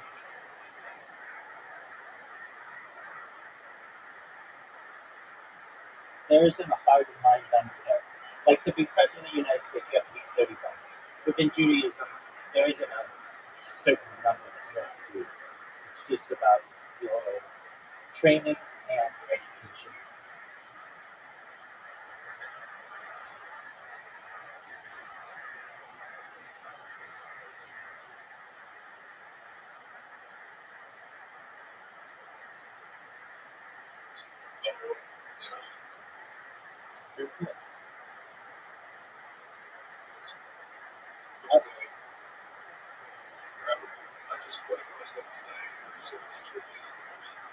No one knows what that is. Tell me what that is in freedom units. Yeah. How do you get married? Because I'm American, we don't fucking do that.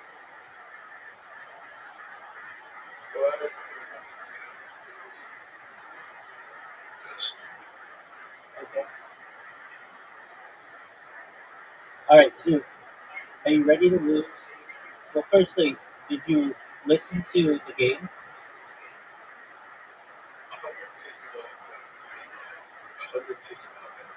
Beautiful. Did you listen to the game?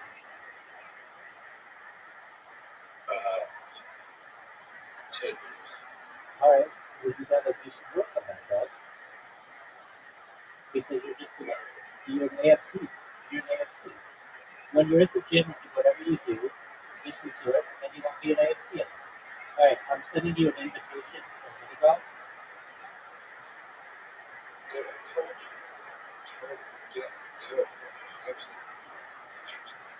Okay, cool story, bro.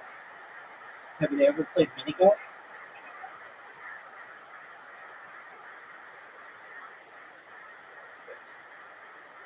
Are they good?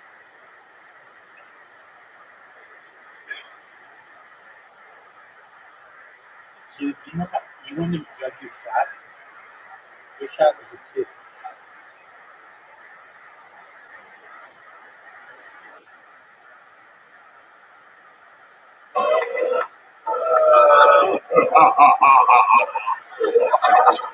Keep going. This is priceless. I think in life, who you know, worst line to start with that you possibly could have come up with. It's not getting any better from you. No, come on, keep going. We want to know. This was his redeeming quality, by the way. All right, so why do you come down to Austin, right? If you're a stand-up comic, you come to be around other comics. If you're a kid in college and you're not taking a job and you're trying to build your own company, it's extremely lonely and it's scary. So when you can put these people in the room with other kids that think like them, they get a moment where they feel like they're not a weird kid. Bobby, you're talking like a politician. You use your hands. I mean, who taught you this? Where do you think? How did you become this way? Where's your PowerPoint? They didn't let me put the pitch deck up. So. Is there anything about your real life, non-business? Nope. Oh, tons of people. They tell me that like every 15 minutes.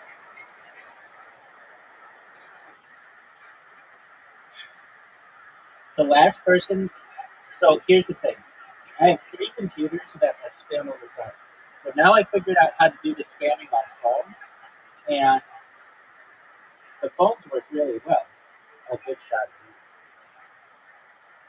And so it's basically like doubled the output of spam that I'm doing, which is just like, I can tell you this, in the last 15 minutes, somebody posted ad support on Blue Sky. Come on, you've got to do something about this rabbi. Actually, ad support. Come on, isn't there anything you can do about this rabbi spam? They said every message that comes in has his spam message. Isn't there something you can do? So I think that's hilarious.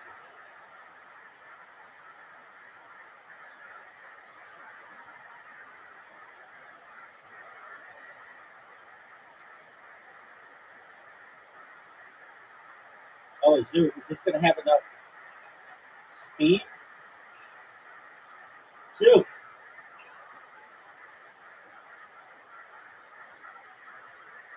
Fuck you. Too hard.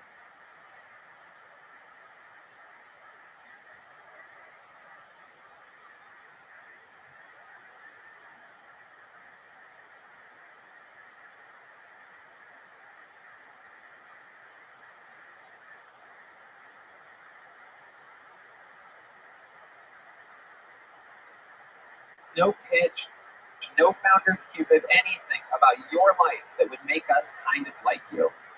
You can reference anything that you've ever done, that you do on a daily basis, perhaps something that you love. Perhaps maybe you're nice. In some way, maybe you do some type of nice thing or good deed, perhaps. Because right now, we think that you fucking break puppies' necks with your bare hands. That was my last And then I take a percentage from the founders. And we diverse that capital into a... And I think it's important that... Give us one thing before I let you go. This has gone on way too long. Make us like you. I don't know. You say what you want, but I think bringing people. Oh, get the fuck out of here! Get the fuck out of here! Get out of here! This is an official. You suck, Bill Tony. Here you go, buddy. Hey. Oh yes, this is Bill Tony.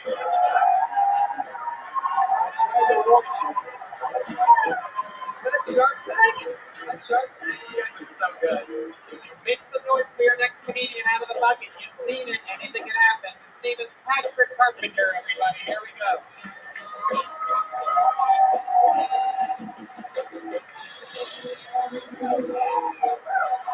How's it going, Austin? Y'all bricked up? Come on, are y'all bricked up? I'm bricked up. Alright, I like feet. What does that mean, right? What are the implications of liking feet? Well, it means I save a lot of money on OnlyFans because I don't have to subscribe to your OnlyFans when I can just look at last year's get good pictures on Instagram.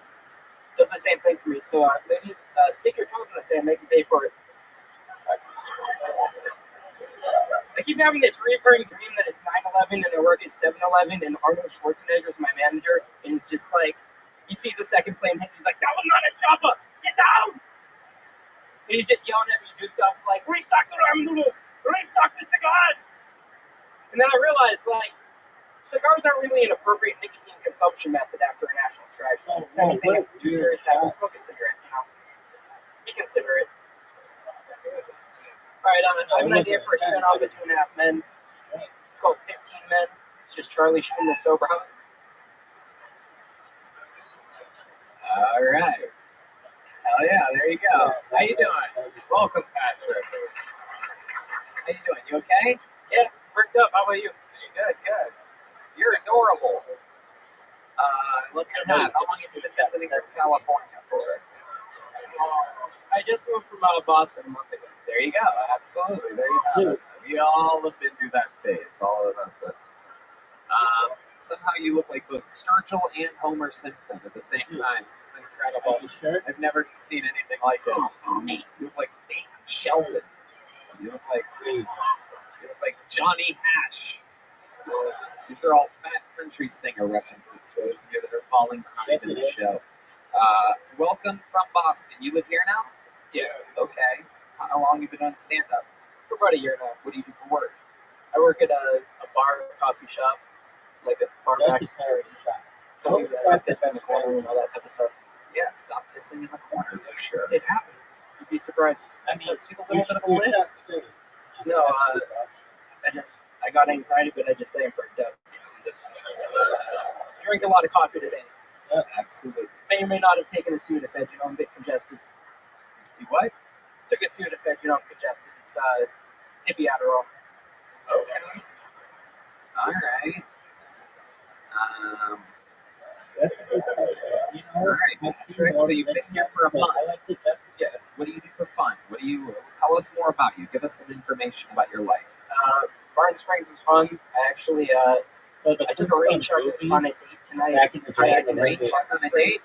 Yeah. I'm supposed to go kayak in Barton Springs and I'm like, I gotta do comedy. They should make it so. Wow. I know it's kind of good. Kayak's still afloat because you decided to come do comedy tonight. Adorable. Do you kayaked a lot? Yeah, a few times. Yes. Indeed. The lonely man's canoe. You could be the dad, dude. All right. Patrick, what's your love life like? I'm trying. I'm trying. That would be amazing. Tell us about it. Tell us about how you're trying. Has the naked Betty boot tattooed on your calf helped or hurt with your love life? I just got that on my birthday like a few weeks ago. Yes, your calf is still shaved. So. It's Betty boots. It got infected. Oh man, this is a bunch of downtrodden bucket holes tonight. I took antibiotics. It's good now. Okay.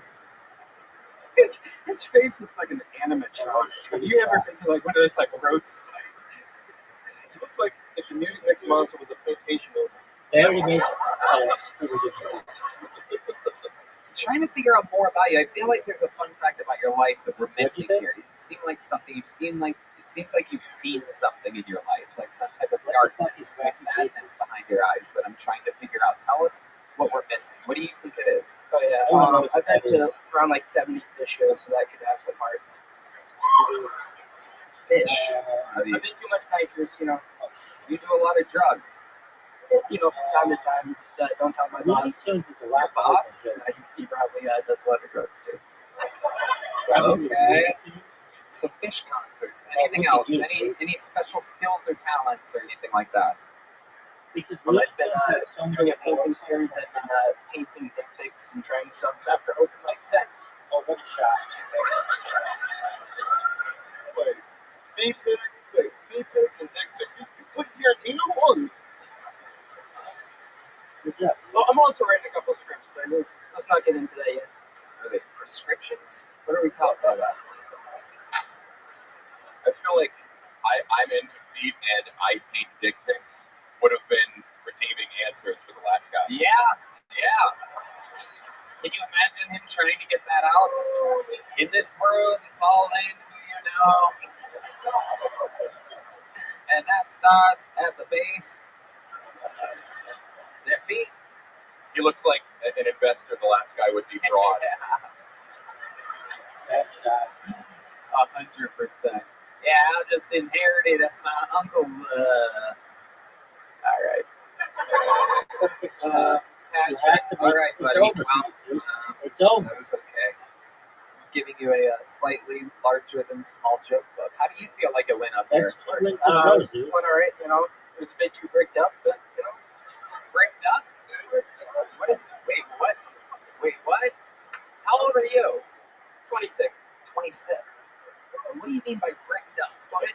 Blaming the Sudafed? It means like three different things. I mean, with an iPhone, a closed restaurant, or an erect penis. But I tend to use it to say like excited, you know, I'm bricked up.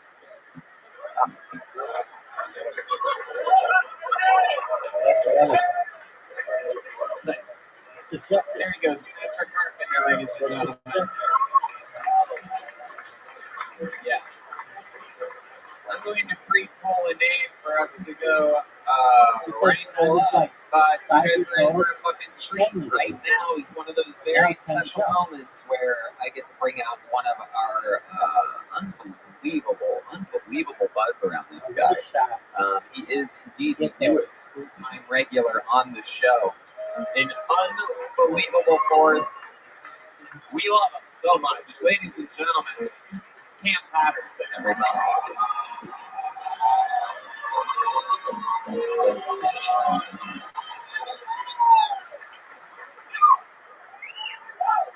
You ever had a problem with your man? Like, you know what I'm saying? You STDs and shit. I mean, I was fucking the girl one time, like, when Coke was in there, we were fucking like, for a minute. She could tell me to take the condom off, and I was like, no, because I can smell it. And that's a bad idea. When you fucking, your dick take over, and I just got my hand slip down to my hand, mask myself, right? So I'm just swimming in treacherous waters. Now I'm just going crazy when I swim in treacherous waters. In 2 weeks after I fucked her, right?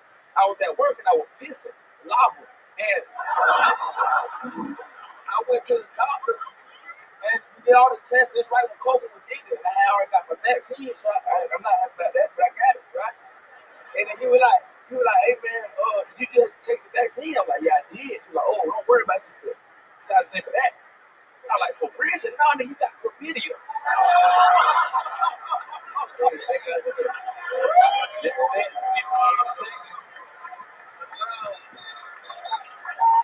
The future and the present has arrived. Cam Patterson.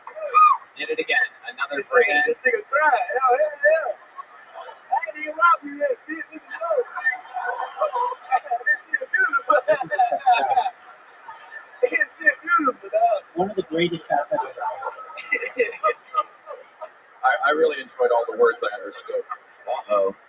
There he is, everybody. You finna hit you with that stick.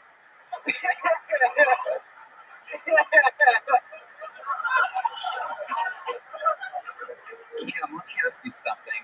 During the commercial break, we found out that this gentleman in the front row is from Belize, and he said that he's black. What do you think about that? Do you think he's black?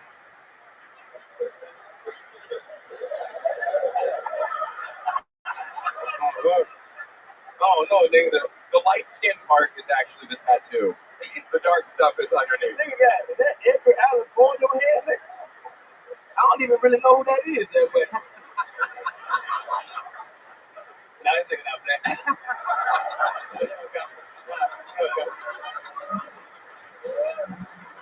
Yeah, don't talk to Nipsey Lazy over there. Shit. Nipsey Hussle. Hey, where is Belize? It's a salon in East Austin. Okay, cool. All right. Black girls leave your hair there. Yeah. Okay, cool. Yeah. Yeah, you can't say nigga, but I fuck with you. I feel like he says it, but only when black people aren't around. Am I right? You use it sometimes? You are wearing a Trump hat, so technically you can Oh, use wait it. a minute. I didn't see that shit. That shit don't even count. Fuck you.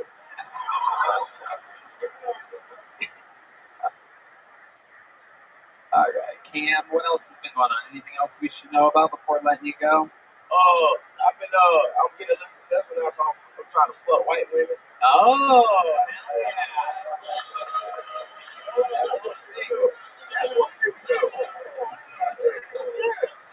all it takes. That shit getting better. There's a tax bracket too when you start becoming successful black. It's like it's a weight limit for white women. You get more successful. I'm just getting us. I'm getting the hood white bitch right now. You know what I'm saying? The one that talk like me. When I get home, I'm gonna get like a pristine white bitch like that one right there. I'm gonna get one. Yeah. Look at that. That's what This ain't work. Some shit. You know what I'm saying? I want a Britney. You know what I'm saying? Oh, shit. Or a Taylor. Oh, my goodness. What are the names of the ones you're dealing with now? Damn. Lenny, Kelly. Call that bitch cash. I love it. Have you noticed the difference between the white women and the black women? What stands out to you? What's something that you've noticed? The difference.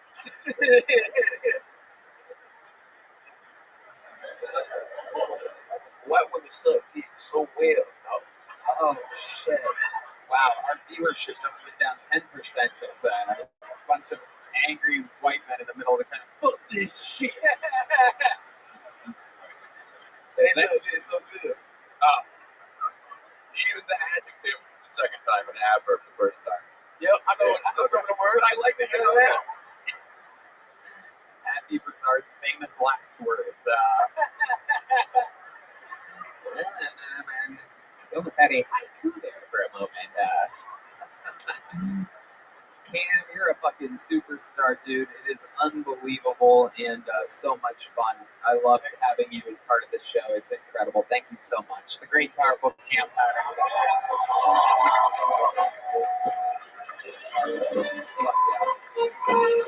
On to the next one we go. Another bucket full coming at you at 1,000 miles an hour. And the name of this bucket full is Alan G.G. Walker, everybody. Ooh. Okay. Here we go. Alan G.G. Walker. Hello. Shit, there's a lot of people. I don't know if I'm going to be able to focus right now. I'm an out-of-towner. I've been staying at an Airbnb, and I don't know if I really trust Airbnb. I'm very convinced that there's a spy cam in our bedroom, and I'm more convinced because that's the kind of porn I'm really into.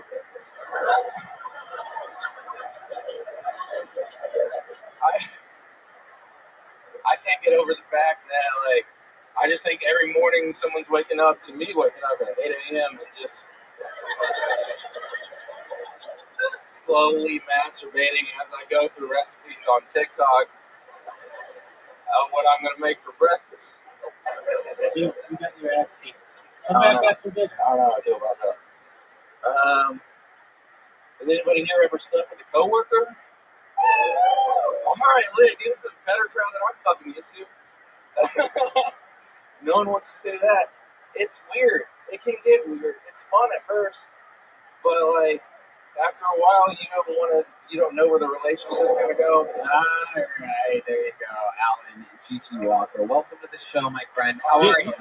Fucking Hello. spank. How's it going? It's going. I did.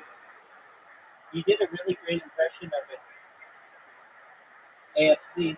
When are you going to listen to the game, son?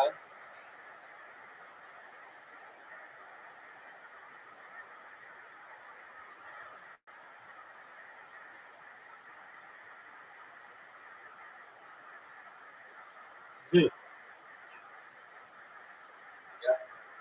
I think the game will make you a better communicator.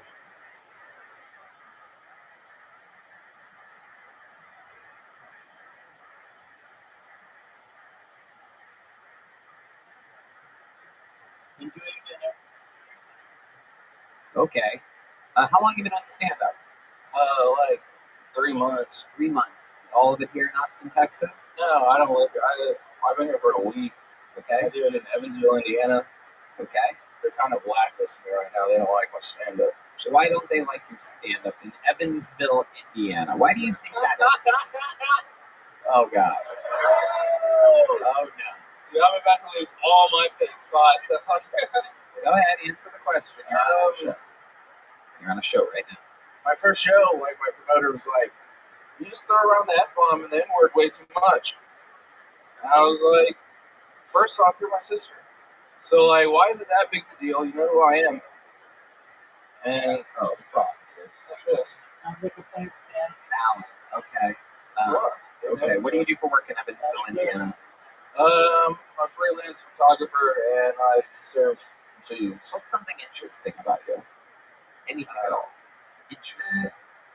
You're good at something. You have a hobby. You once did this. You want this one. This once happened. You were part of anything, something.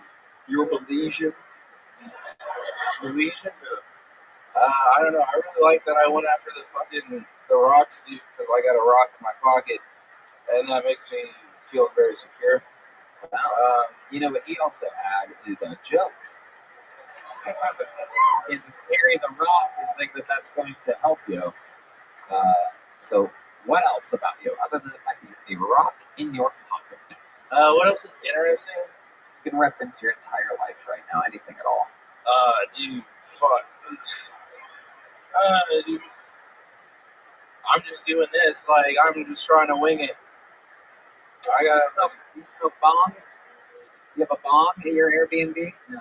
What type of smoking apparatus do you use? I do, like, bowls. Like, dirty bowls that you've had for a while.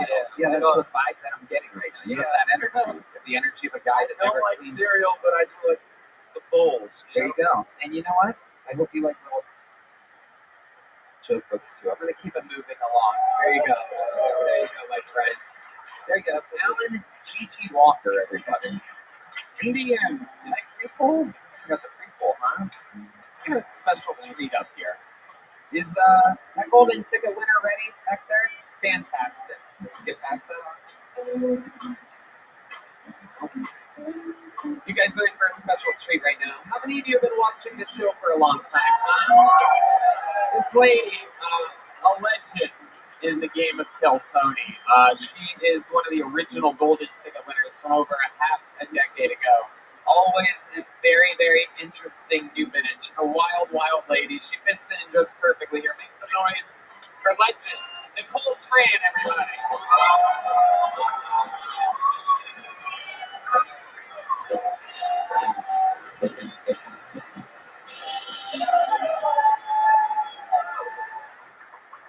Guess what, Tony? My auntie Boo moved to San Antonio and she got Alzheimer. Now she cannot even remember the Alamo.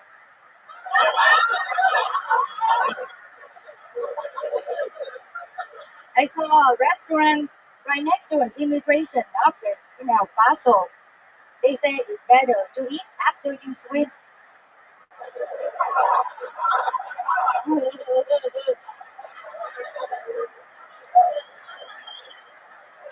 I got the best $5 fish taco in Austin. If I make $30 doing comedy, I go get 6 fish taco. I got a big gig coming up in Las Vegas. It pays 160 fish taco.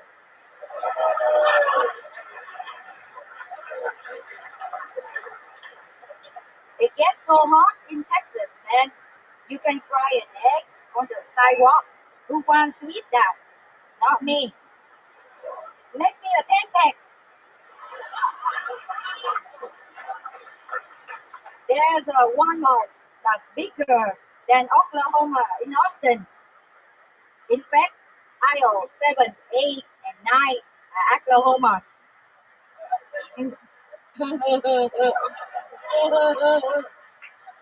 What's up, Tony? Nicole Tran, ladies and gentlemen. There it is.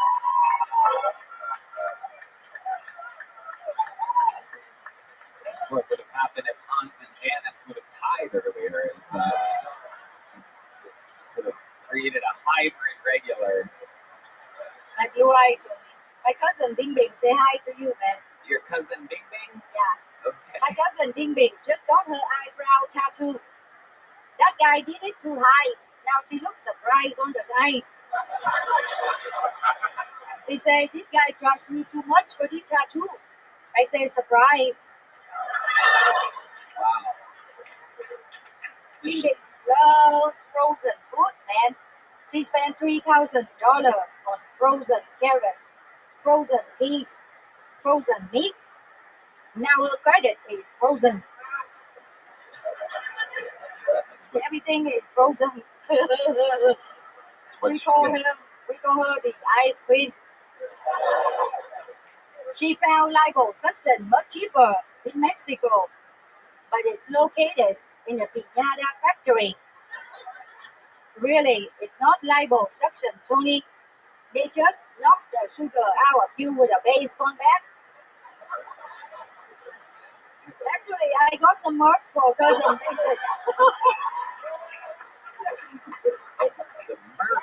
Oh, girls, if you get the sexy Bing Bing t-shirt, go to bed, you get bonbon. And you're going to be selling this merch in the lobby after the show, right? Yeah. Okay. You call for my airplane call. This is for guy. If you get the sexy Bing Bing t-shirt, I guarantee you get bang bang. This is a much better Shark Tank pitch than what we saw earlier. This is like Sushi Tank. I see that Nicole's a big. I love you in Oppenheimer, by the way. She was. Man, I love your show, Tony. Your shows make me famous, man. Now I moved to West Hollywood. Everybody knows Nicole Tran, Q Tony podcast. Go, man. That is true. I really like changing people's lives. So you moved from Bay Area to West Hollywood. So I just opened 5 checking accounts. If one bounce, I use another one. If that one bounce, I bounce again.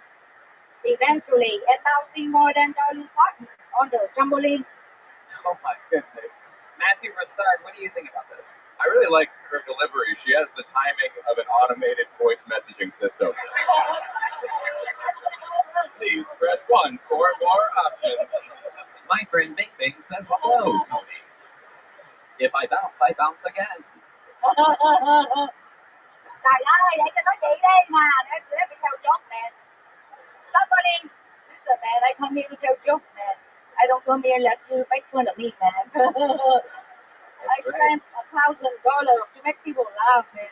Somebody stole my identity. They did not know I was wanted by immigration. That poor guy ended up slopping pigs in Phnom Penh. He ended up what? Ended up slopping pigs in Phnom Penh. Slopping pigs and paying a pence? What? Say it again. Say it again. Say it again.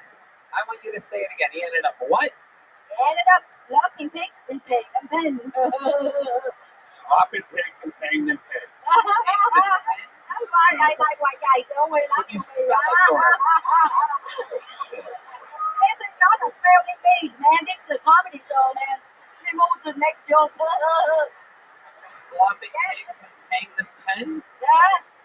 What does that mean? It is a country next to Vietnam. That's where it's from. Cambodia. It's in Cambodia. Study some history, bro. All right.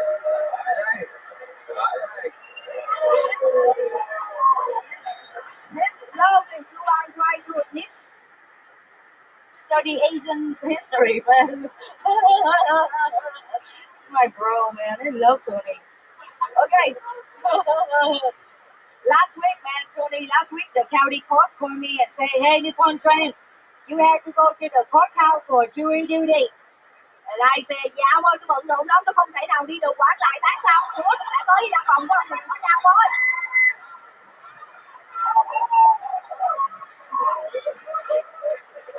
And he said, okay, never mind.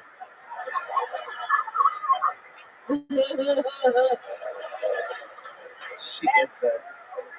You get it, Nicole. It's so weird that you get it and other people don't. Why you? Yeah. The Counting Crows called you and told you had to do jury duty. That's unbelievable. Jokes, bro. This show is about jokes, make people laugh. That's why they pay money to listen to jokes, man. It's crazy to think that Angela Johnson's career is all because of Okay, by the way, if you crossover. And you have Instagram, please follow me on Instagram. I need Instagram follower. Instagram is Nippon Train Comedy, NICOLETRAN Comedy. No space between letters. That part we can hear clearly. Yeah. NICOLETRAN. Anyway, back to IRA. Alright. What's your name, man? I just ate at a restaurant called Super Bowl. I wonder who's gonna perform there at halftime. She got the joke, she come your way. Okay, I saw Cleopatra plastic surgery in West Hollywood. Cleopatra had the first no jobs in history, but she would never admit it because everybody knows she's the queen of denial.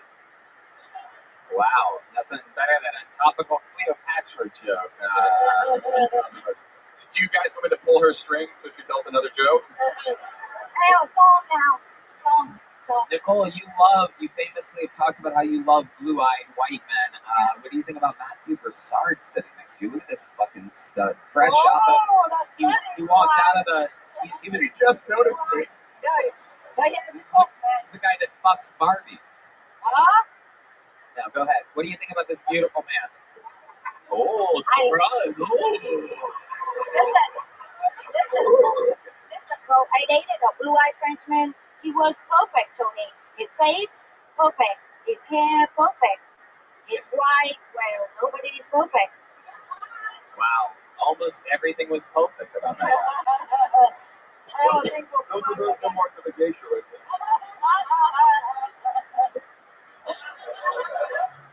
Oh, I have a big news coming up, Tony. Oh, yes. I'm doing a comedy special at Open Bar Comedy. Sounds like you're big news. Big news, bro. Let me talk. Let the blue eyes white guy let me do the talking, man.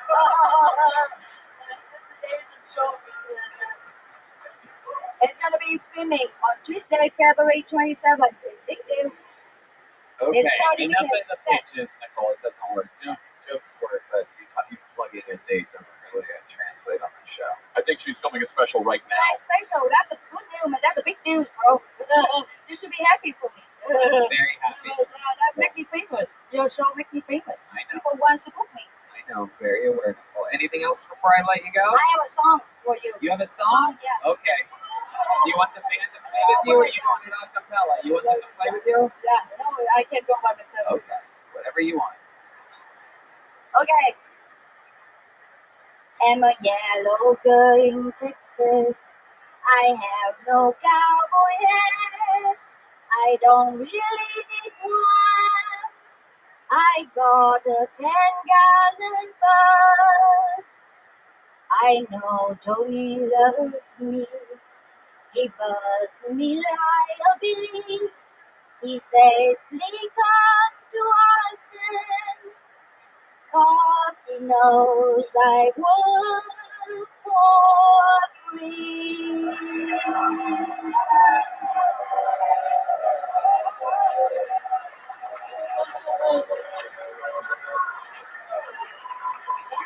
Unbelievable performance. You guys gotta buy these very, very, very limited edition Nicole Tran shirts on your way out. Thank you. The big thing. She literally threw those here. Make some noise one more time for Golden Ticket winner Nicole Tran, everybody. Thank you, Logan. There you go. That's it, Nicole. There you go. Thank you, Nicole. That bitch talks a lot. You should see her in the fucking grader. I had to tell her like 5 times. I'm like, Nicole, fucking relax. Jesus. Your next bucket poll, ladies and gentlemen, has an I in parentheses next to it, which means it is one of you in the room. Make some noise. This is always exciting. One of your own. Tyler Bow, everybody. Tyler Bow. Right there. It's happening. Wow. Oh, he's taking a shortcut. Okay. There you go. Go now. Go to the set.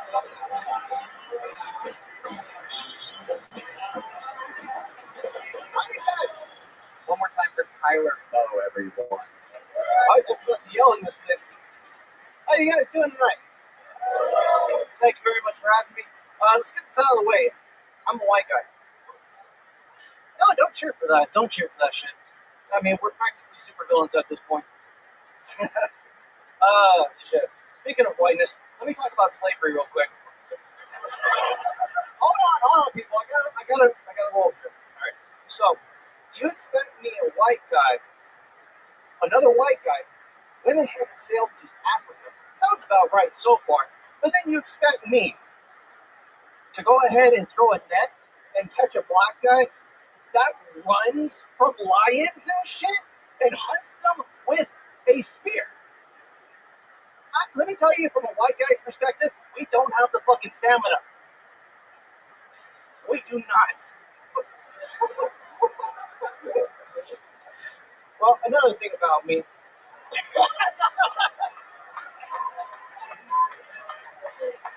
Another thing about me, I am the only white guy from where I am from. I am from the tip of... There you go. That's your time. All right. The interview part starts now. Where are you from, Tyler? I'm from a place called San Benito, Texas. Okay. Describe it more to us. Okay. How are you the only white guy from a city in Texas? Well, my parents made a horrible mistake. Jesus Christ. His name is Tyler Bow.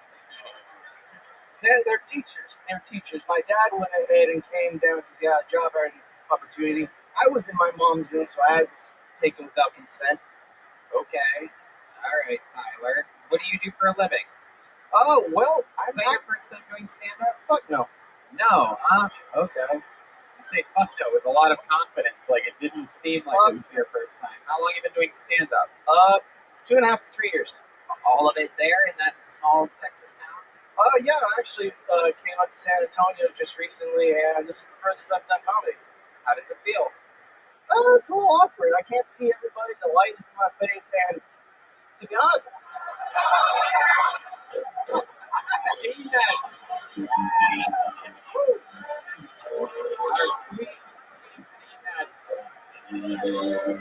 Never misses a fucking beat, this guy. Can I be honest with you, Tony? Sure. This is the first time I ever heard about you. Okay, well, Tyler, can I be honest with you? Yeah, go ahead. Yeah. This is the first time I've ever heard about you, Tyler. But I'm serious. I never heard about Kill Tony about a month ago, and I'm just a total bullshit. My friend over here, Tyler, stick with me. You're getting a little excited with this pre-planned self-sabotage that you're doing right now. Was it a month ago, or was it right now? You just said I never heard you until right now. But Yeah. you just said a month ago. Yeah, a month ago. So how'd you find out about the show? Oh, well, I went ahead and heard about the rock guy. Well, how did you hear about the rock guy? Well, my friend went ahead and showed me a video over here of Harvey, and then he was like, it'd be nice to go ahead and get tickets. Right. And then, like, so you bought tickets to some no, show he that- bought tickets. I just went ahead and paid for gas money. Right, so you paid money to come to a show so that you could tell the guy hosting it that you've never heard of him before? Until right now, even though it was a month ago? It's just like everybody else. We gotta be honest with each other. You what? We gotta be honest with each other, that's all. Well, let's find out how honest you actually Oh, are. you don't want to know. Tell us more about your actual life. Tell us something that we would be surprised to know. You talked about the logistics side of slavery during your 60 seconds. You said that you're a white guy and that they're villains now. A lot of really hard-hitting subject material. Very much, yeah. But no, I am the only white guy pretty much down in the valley, and I was the only white guy on the football team. I had a nickname, Powder. So this is your identity? Is that you're the white guy? No, that's just how I live my life. That's just how it is. Okay. No one else will let me live any other life. No, that's a little bit. You're talking a lot now, Tyler. You're not in San Benito anymore, dude. True. What kind of powder was it? Meth? My coaches thought it was coke because one day they went ahead and pulled me into the head coach's office, and I think this was their attempt to go ahead and sexually assault me. I think it was dandruff. The guy went ahead and put it out on the table, and was like, "You want some? Nah, dude, I'm 17." Then he did the line in front of me. You want to be on the 18? Hell yeah! Wow, you are not funny. It's unbelievable. Nicole Trant buried you with a pair of chopsticks. It's amazing. What do you think the funniest thing you've ever said? 2 years. Yes, true. If it was your first time, your answer was fuck no. So let's talk about it. Your best joke you've ever written right now, Tyler Bow. You have a chance to do it in front of this is the most people you've ever performed in front of, correct? Technically, yes. By technically, what do you mean? Yes. If you exclude masturbating at the mall. What's the best joke you've ever written, Mr. Fuck no, not my first time?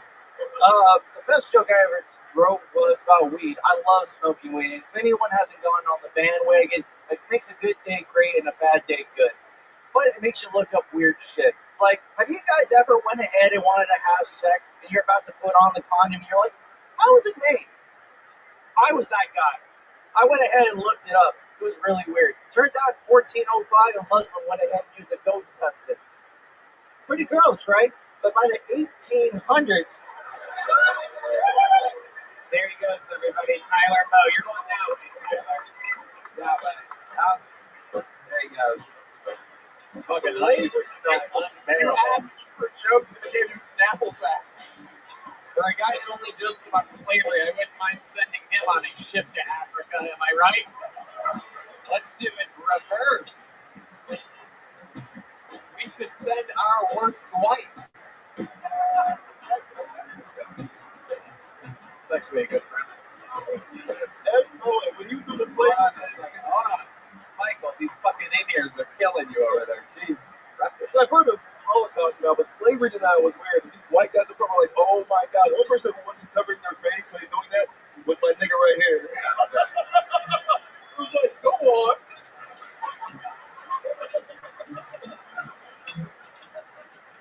Isn't it nice to be able to call someone in a Trump hat the N-word?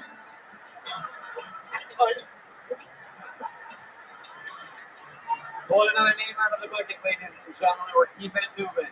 Your first female of the night, other than Nicole and Janice, straight out of the bucket. Make some noise for Teresa McAdam, everybody. Keep it all together here. Teresa McAdam. My Chinese pussy is like Chinese takeout. It's cheap and easy, but you don't want to eat it the next day. This Jewish guy ghosted me recently. I guess that makes 6 million in one.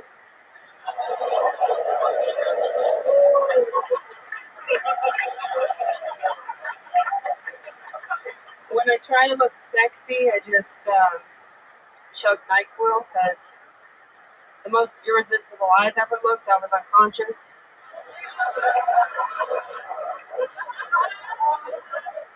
Guys like these girls with these, bubble butts. The only thing bubblicious about my butt is my Hubba Bubba hemorrhoids. Who wants a chew?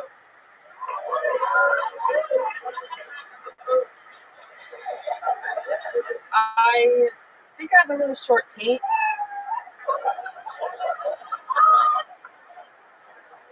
The shit just slides right into my pussy, and my pussy's regularly doing blackface. So, Okay, stop. there's more to it.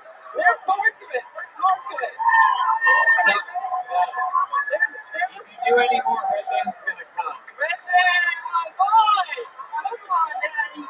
Come on, Right now. Redman is hard as a rock right now. I'm looking right at it. Let me see.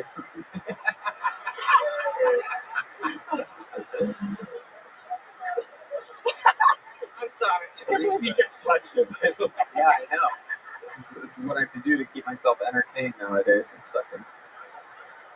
Was that it, or is that your second belly flap, or whatever that is down there? I don't know what that was. It was soft, that's for sure. Was it your actual penis? That was the tip of it. Yeah, hell yeah. Turtle. There's like a turtle. Yes. There's another part of it. So Okay, what's the rest of it? The pussy does blackface, shit all over your pussy. Shit all over my pussy. Yeah.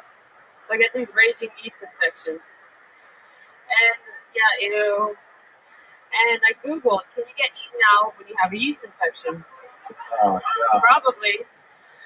And it feels like the best back scratch. You know, like up a little bit, down a little bit, to the left, to the right, harder. Like blow cottage cheese all over his face. Wow. You are fucking disgusting.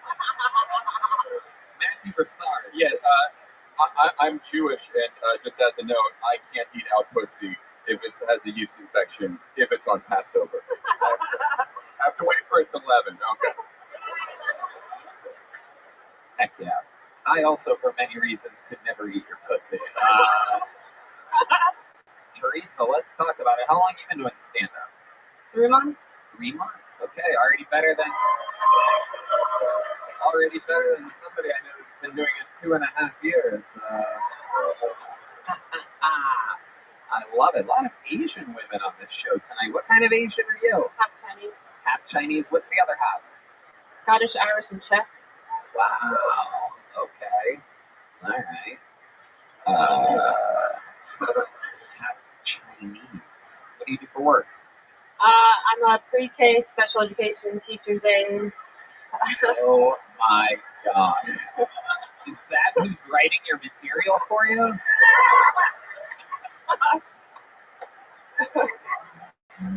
And then I pooped on my vagina.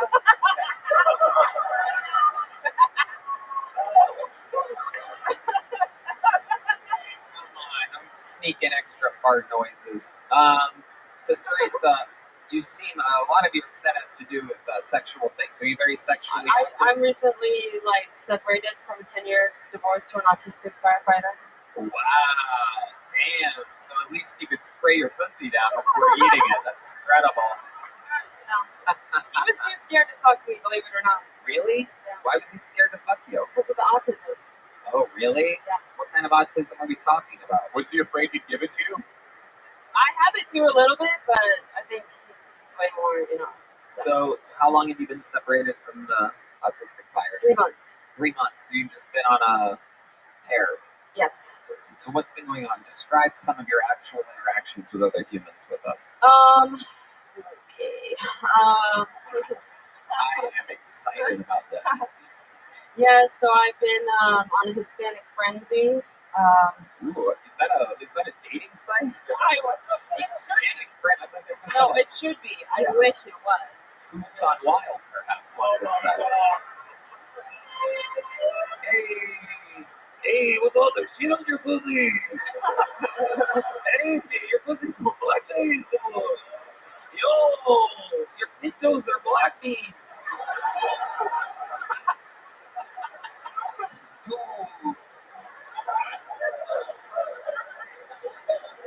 Hispanic frenzy. So you're just out there with the Hispanics. What's going on? Tell us about it.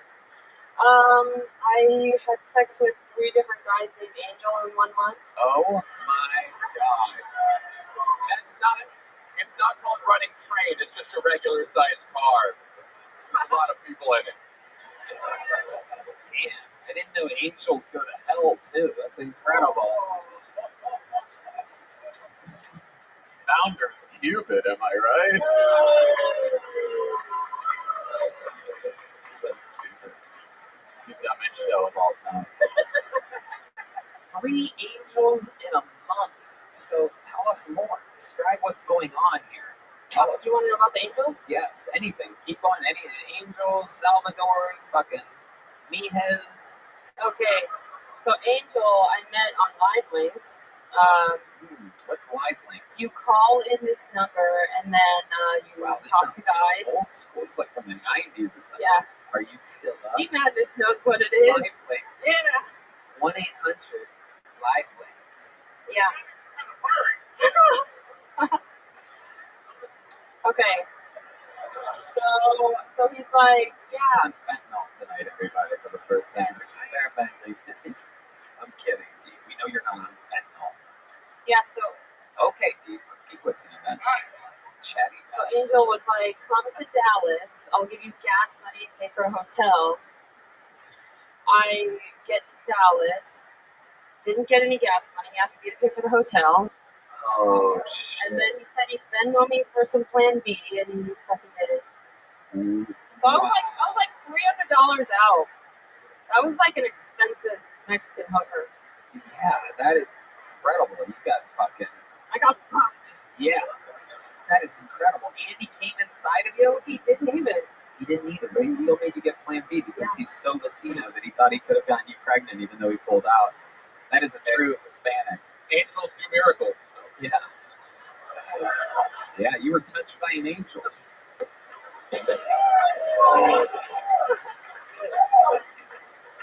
That is absolutely amazing. You drove all the way to Dallas. Was the sex good? Yeah, he was a sadist, and he fucked me in the mirror, and he wanted to call me daddy, or he wanted me to call him daddy. Oh, yeah, that makes sense. And then he fish hooked my mouth, and he was like, wanted me to look at himself in the mirror, at myself. This is amazing. Like, keep going. So I was like, this is great. This is what I want every interview to be like. There's so much information. Don't stop. So it went like this. Silly faces with daddy. Okay. Wow. I would have expected that from Robin Tran earlier, but not you. Amazing. Tell us more. Tell us more about these amazing experiences. I love this. This is Teresa's sex story. Second angel was a guy from Bumble in San Marcos. San Marcos. Drove to him again. You drove to him? Yes, I drove. Look at you. I am a man. so I fucked him in his hamster dorm room. And he had the lights on with these like crazy eyes the whole time. I didn't come. He did twice. And some of the cum got in my eye, and he made me leave at like 3 a.m. with a fucked up eye, and like it was terrible. Oh my god. So so far 2 angels have made you try. Yeah. Actually, the third did too. Oh my god, here we go. Let's talk about the third angel. Here we go. Okay, so Angel 3, which is his name in my phone. Oh.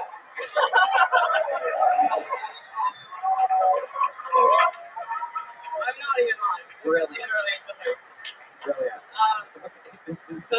So I drive like 45 minutes to Angel 3. And he has this like degenerative hunchback condition. Oh my. And this is like when you hear like dating in LA is hard. It's like, even my friend Teresa. Okay. So, and at this point, I think I had like given out like 8 orgasms in a row from like, 4 different guys or whatever. And so we have sex, and neither of us come because he has to go to a birthday party.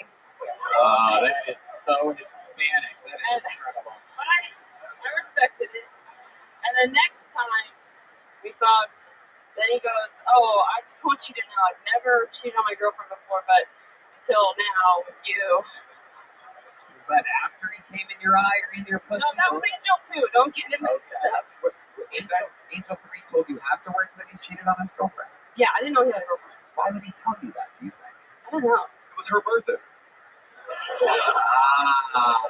Who says you can't have your cake and eat it too? You know what I'm saying? The old chocolate cake, because your pussy's covered in shit. That's a callback. I thought it was a kid's party and you just showed up cocked and loaded.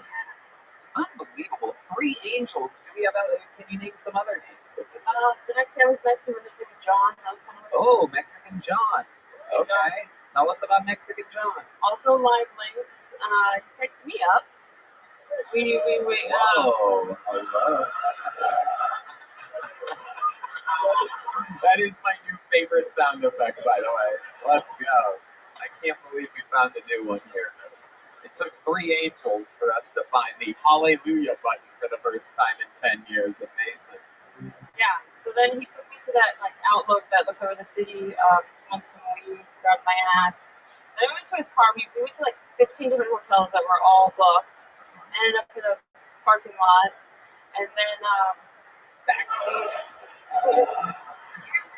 So you end up in a parking lot. Are you guys in the front seats, the back seat? Front. And this car was like the biggest piece of shit you could even imagine. Right. Yeah.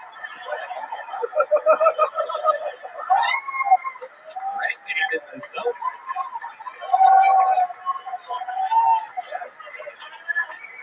Okay, so you're in the front seat of this car. What happens? Stick shift? Automatic? Automatic. Okay. Yeah. And you crawl over, he comes over to you, you put the seat back. What goes on here? A lot of people are The confused. seat's back. He let me taste his leche. Whoa, that's basically Mexican third base with you. That's you that don't know. Once you try the leche, you Turn okay. into his leche. Sometimes I can't compute the setup that I force myself to. Once you try the leche, you turn into his leche. Yeah, there you go. Absolutely. You kept thinking about it. I forced myself to have a half a second there, so you got it. Yeah, that, sex. Somehow the condom came off. Whoa. And then what else happened? Oh, and that's when he finished my mouth. The old switcheroo. Absolutely. Yeah. The old dolce de leche. That's how they're sneaking in the country. All right. But he didn't. But I didn't come, so we never talked again. Have you ever been with a black man before? Actually, I recently fucked a half black Indian. Oh, half black. Yeah, he's been on the show. Half black. Half black. Yeah. Is that a rubber ducky? Half black. Yeah. Okay. Tell us about the half black. So the half black was totally not my type. You know, should I say him? He's been on the show. No. Don't say it. Don't say it. No, we don't want to know which half black comedian. This ain't no jumper. What the fuck? Sorry. Is that snitching? Am I snitching? Am I triggering you?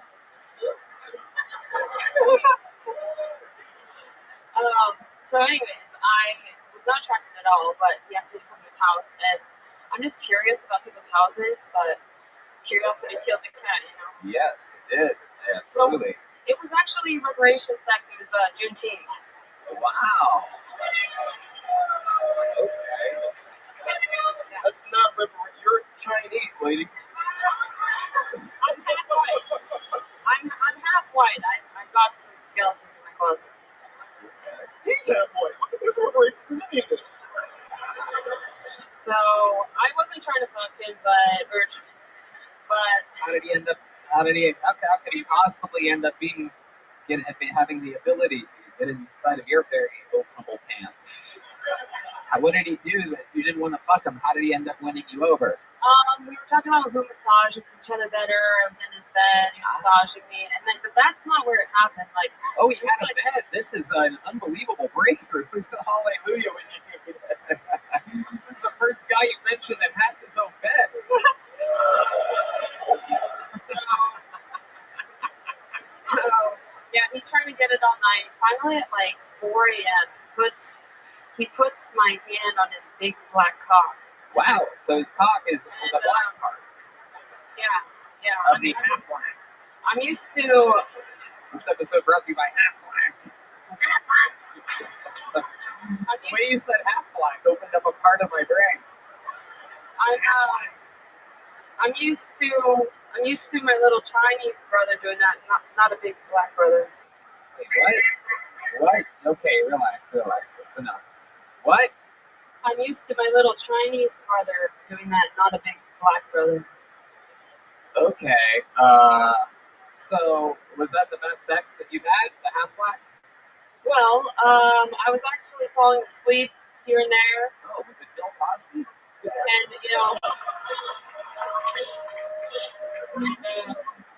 I would wake up. I would wake up while he was trying to fuck me, and I'd be like, I had a dream. Oh, you son of a bitch. Okay, but to finish the story, it lasted 30 seconds. 30 seconds. Then you had to go to work. Wow. Damn. Wait, since you're Chinese, did he come back 30 seconds later? The fuck was that? Alright. You know what? Actually, one of my favorite interviews in a long time. You're leaving with a big joke book and a gel blaster. And I have a feeling that gel blaster is going to be a lot of shots on the face and chest. How about one more time for Teresa McAdam, everybody? Alright, we have one last bucket bowl. We're going to get through it real quick. We're running into overtime. Make some noise for your final bucket bowl tonight. Alex Reyes, everybody. Here we go. In and out, Alex Reyes after an 18-minute interview with Teresa McAdam. Come on, everybody. Your final bucket bowl tonight. One more time for Alex. Let's people wait for Alex. I'm 38 years old. I'm going back to school. I'm taking a DWI class.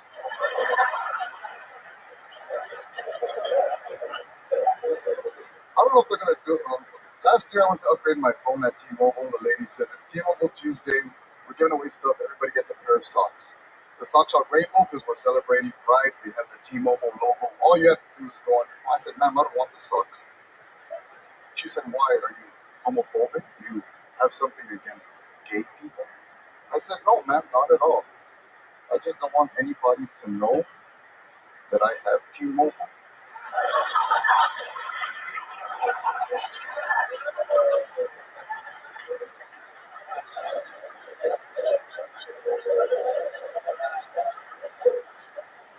I've been saving a lot of money by switching to self-checkout.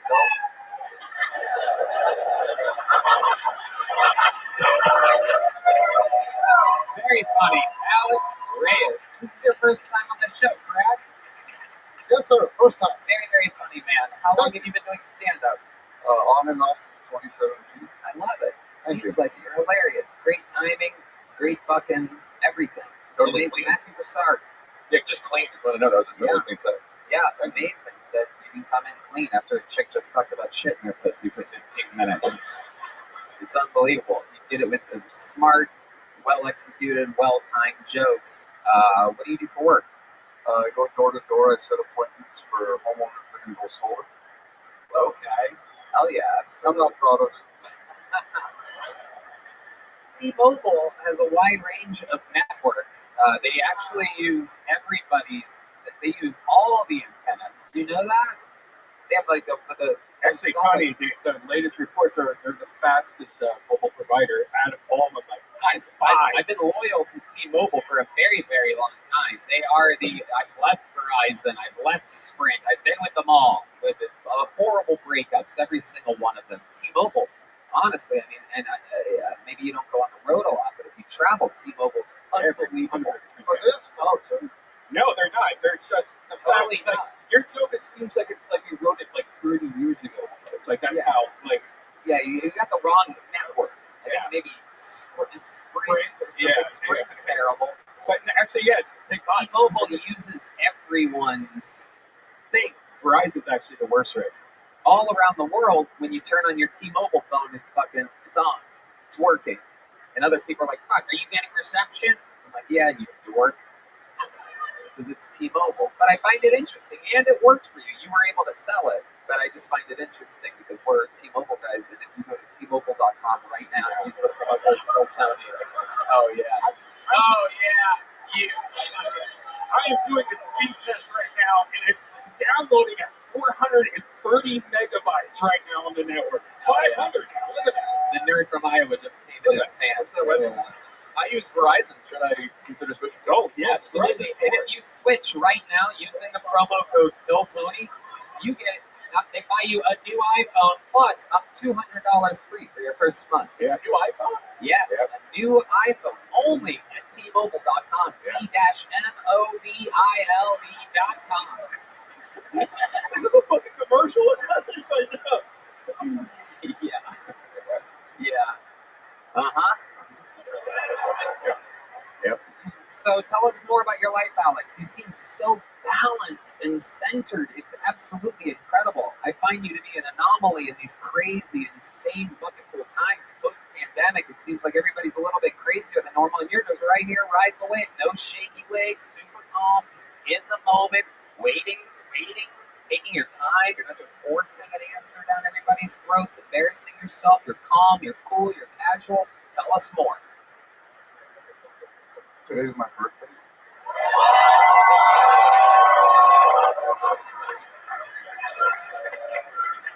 Stop. What are you doing to celebrate other than this? Teresa. Yeah. Hell yeah, dude. Oh, you can get that for sure. Oh, yeah. You can sprint right into her horizon. You know, T-Mobile Tuesdays every Tuesday gets you free things like free ice cream cones, Wendy's hamburgers. It's like your birthday every week. And if you have the new at-home internet package, tell us more about you, Alex. It's your birthday. Ask away. Are you in love currently? You straight? No, I'm single. I'm straight. Yes. Straight, single. You guess? Hell yeah, this guy's down to fuck, bro. Well, if he was that wrong about T-Mobile, he might be questioning other things now. It's true. He-Mobile, she-mobile, what does it matter? So, I actually did that. I did that joke on video, on a reel. It didn't go viral. But a very famous comedian who openly gay text messaged me and said, that is a very great joke. And I wanted to let everybody know. I wanted to screenshot it and share it to everybody online. But then I'm like, people are going to start asking questions. I mean, like, why do you have a gay comedian in your phone like that? Right? Are you? And then I'm like, fuck, maybe I am homophobic.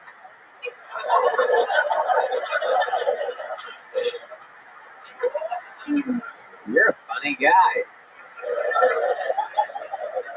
His name is Todd Glass. Ah, we love Todd Glass, legend of the Kiltony universe, one of our dear guests. And he's listed in your phone as openly gay comedian? Well, yeah, his name is considered Todd Glass. Mm-hmm. I picked him up from the airport and we became friends. Oh, yes, dude. Absolutely. What's the gayest thing you've ever done? I had my ass grabbed on my way out of a Jeep. Ah. Wait, Todd grabbed your ass? A guy grabbed my ass? No, not Todd. Oh. No, not at all. Okay. You live by yourself? Yes, sir. Weirdest thing in your refrigerator right now? Think about it. Take your time. Maybe it's in the door. Maybe it's in the crisper. Maybe it's in the little butter holder. Strawberries that are molded.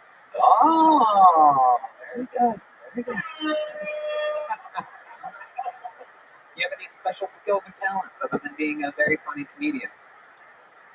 I used to be able to play the guitar. You used to be able to? What happened? I lost my pinkies. How did you lose your pinkies? Vaccine side effects? So I have